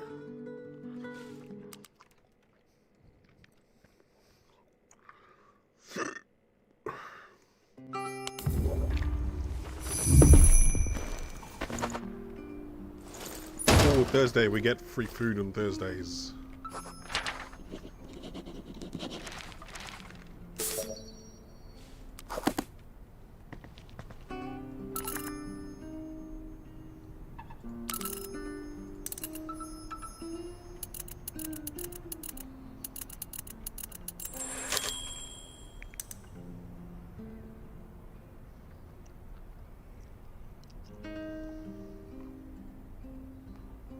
Oh, okay.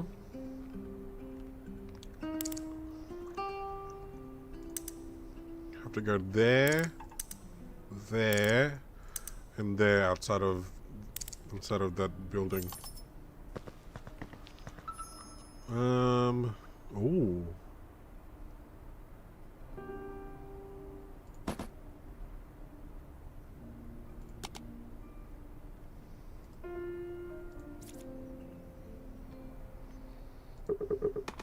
What?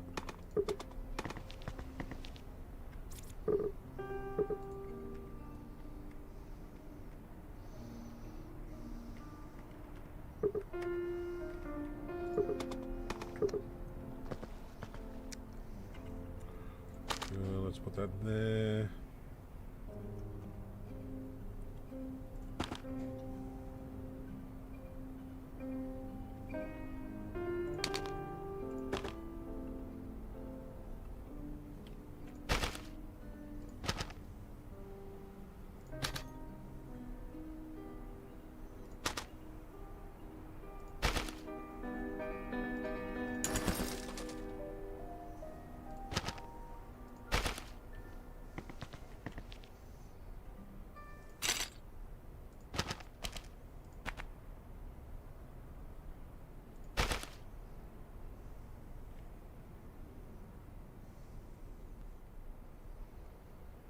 Hmm.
I don't know.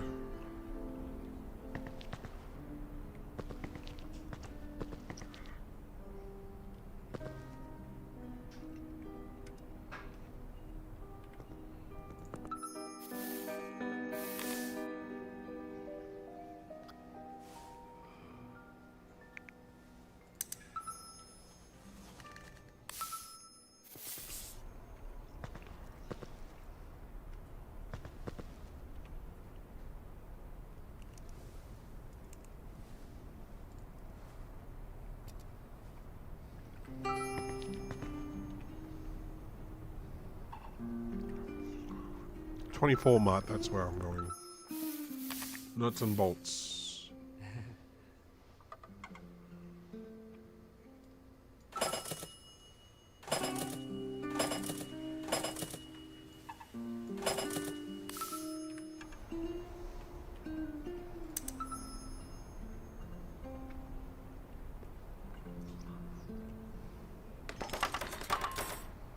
Ooh.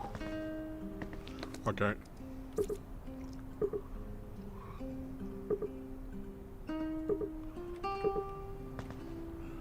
What do you need for the upgrade now? Reinforced steel plate.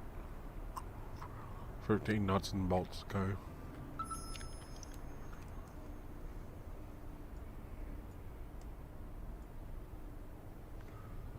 Ooh. Cooked fish?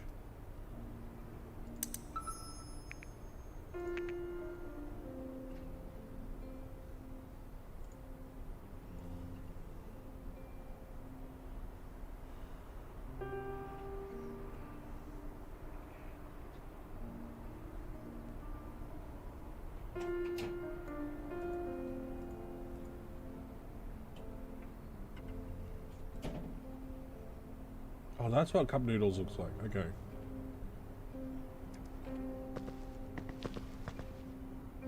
Mmm.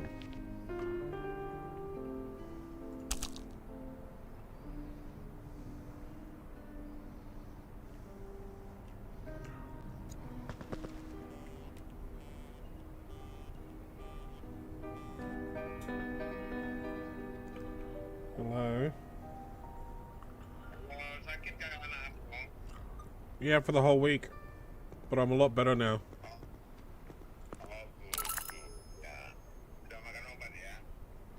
Yeah.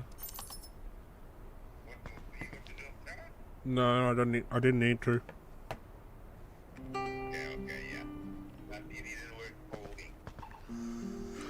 Yeah. Yeah.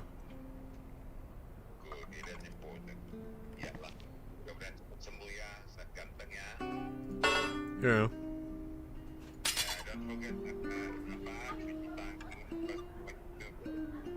What?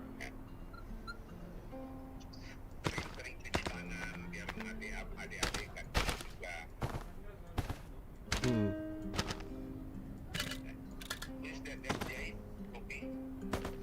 Huh?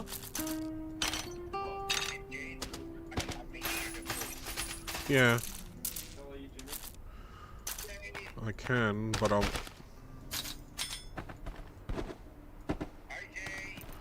Hi Jade, Among says.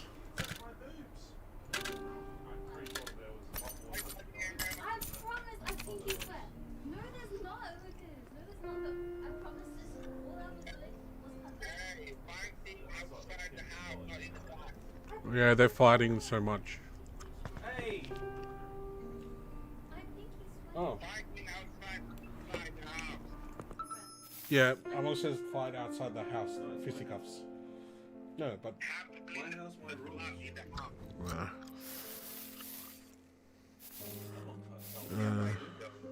Oh, it's Lucas and Jade.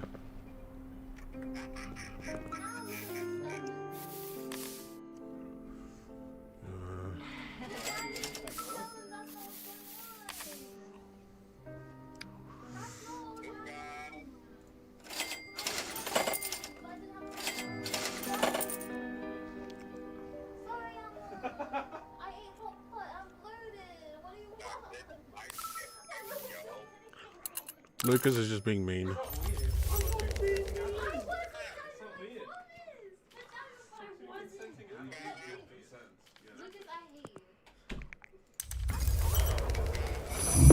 He can't hear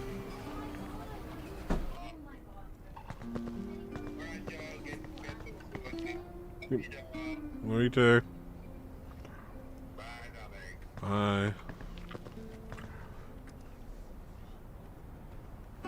Yeah, that is pretty lame, the fact that you have to cook it with something else. And it's a purple dish as well, so it has to be level 4. Where is it? Where would it be though? Would it be tuna mayo? No, that's canned tuna. Grilled fish. And you need salt as well?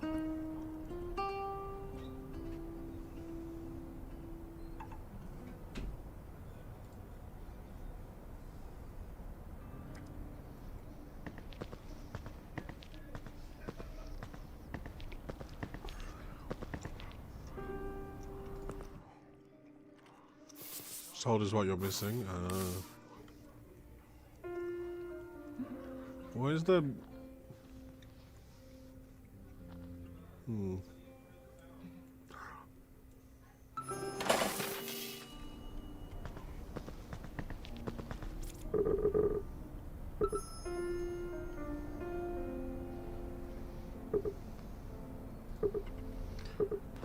Flesh.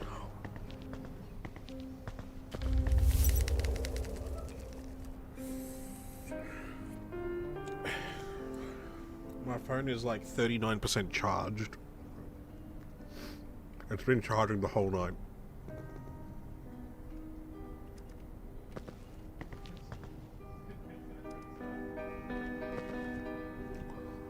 What can we dismantle?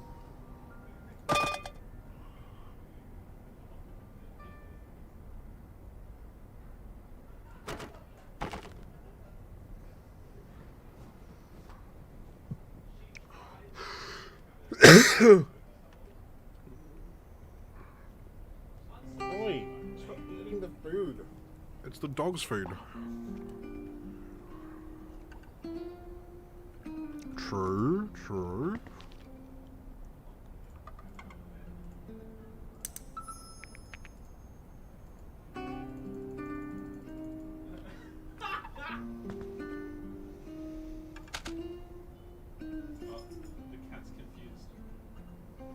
Can you put this in this cage?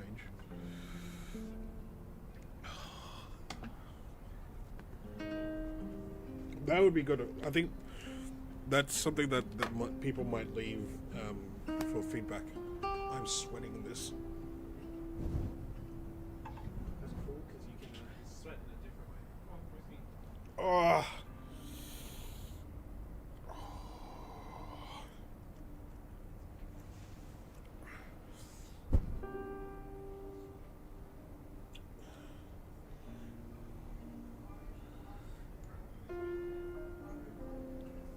I need to put my hair up. Hang on.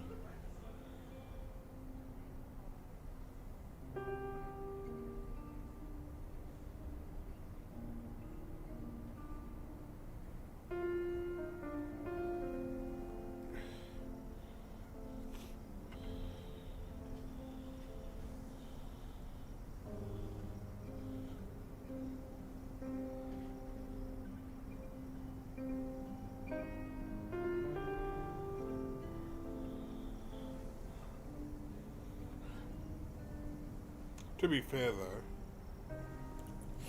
ow, ow.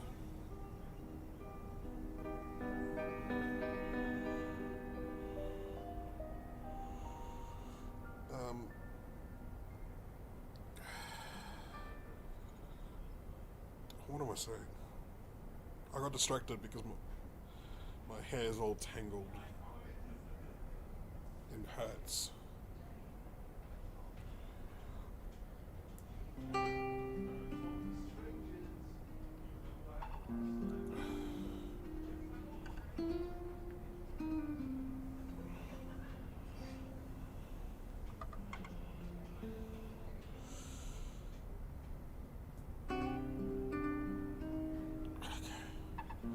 Oh.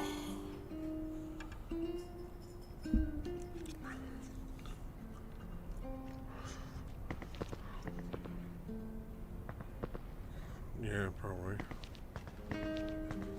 Yeah. Not long.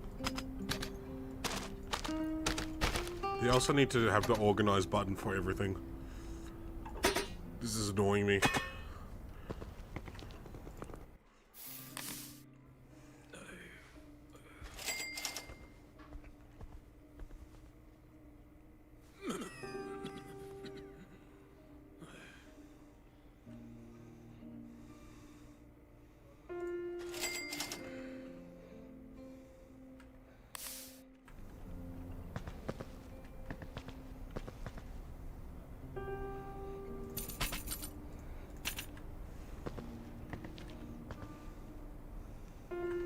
Actually, no. The keys will stay here because I want to be able to grab them.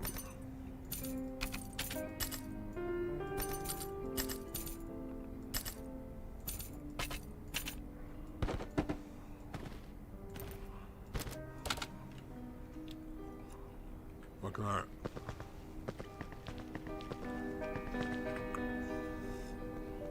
Alright, I think that's a pretty solid amount of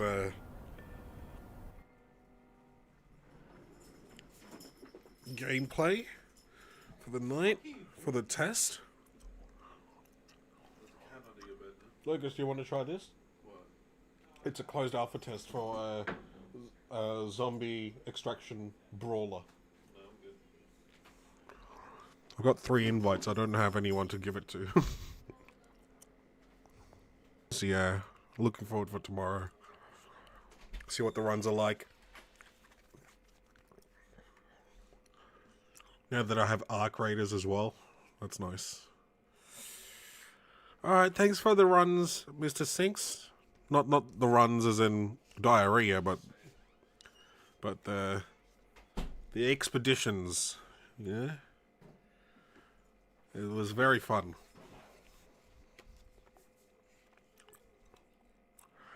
Yeah, hopefully I feel better tomorrow.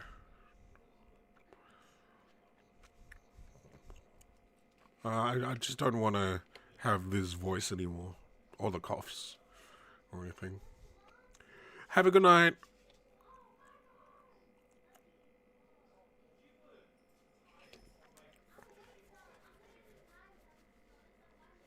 Oh yeah. Yeah, I'll play. I'll play.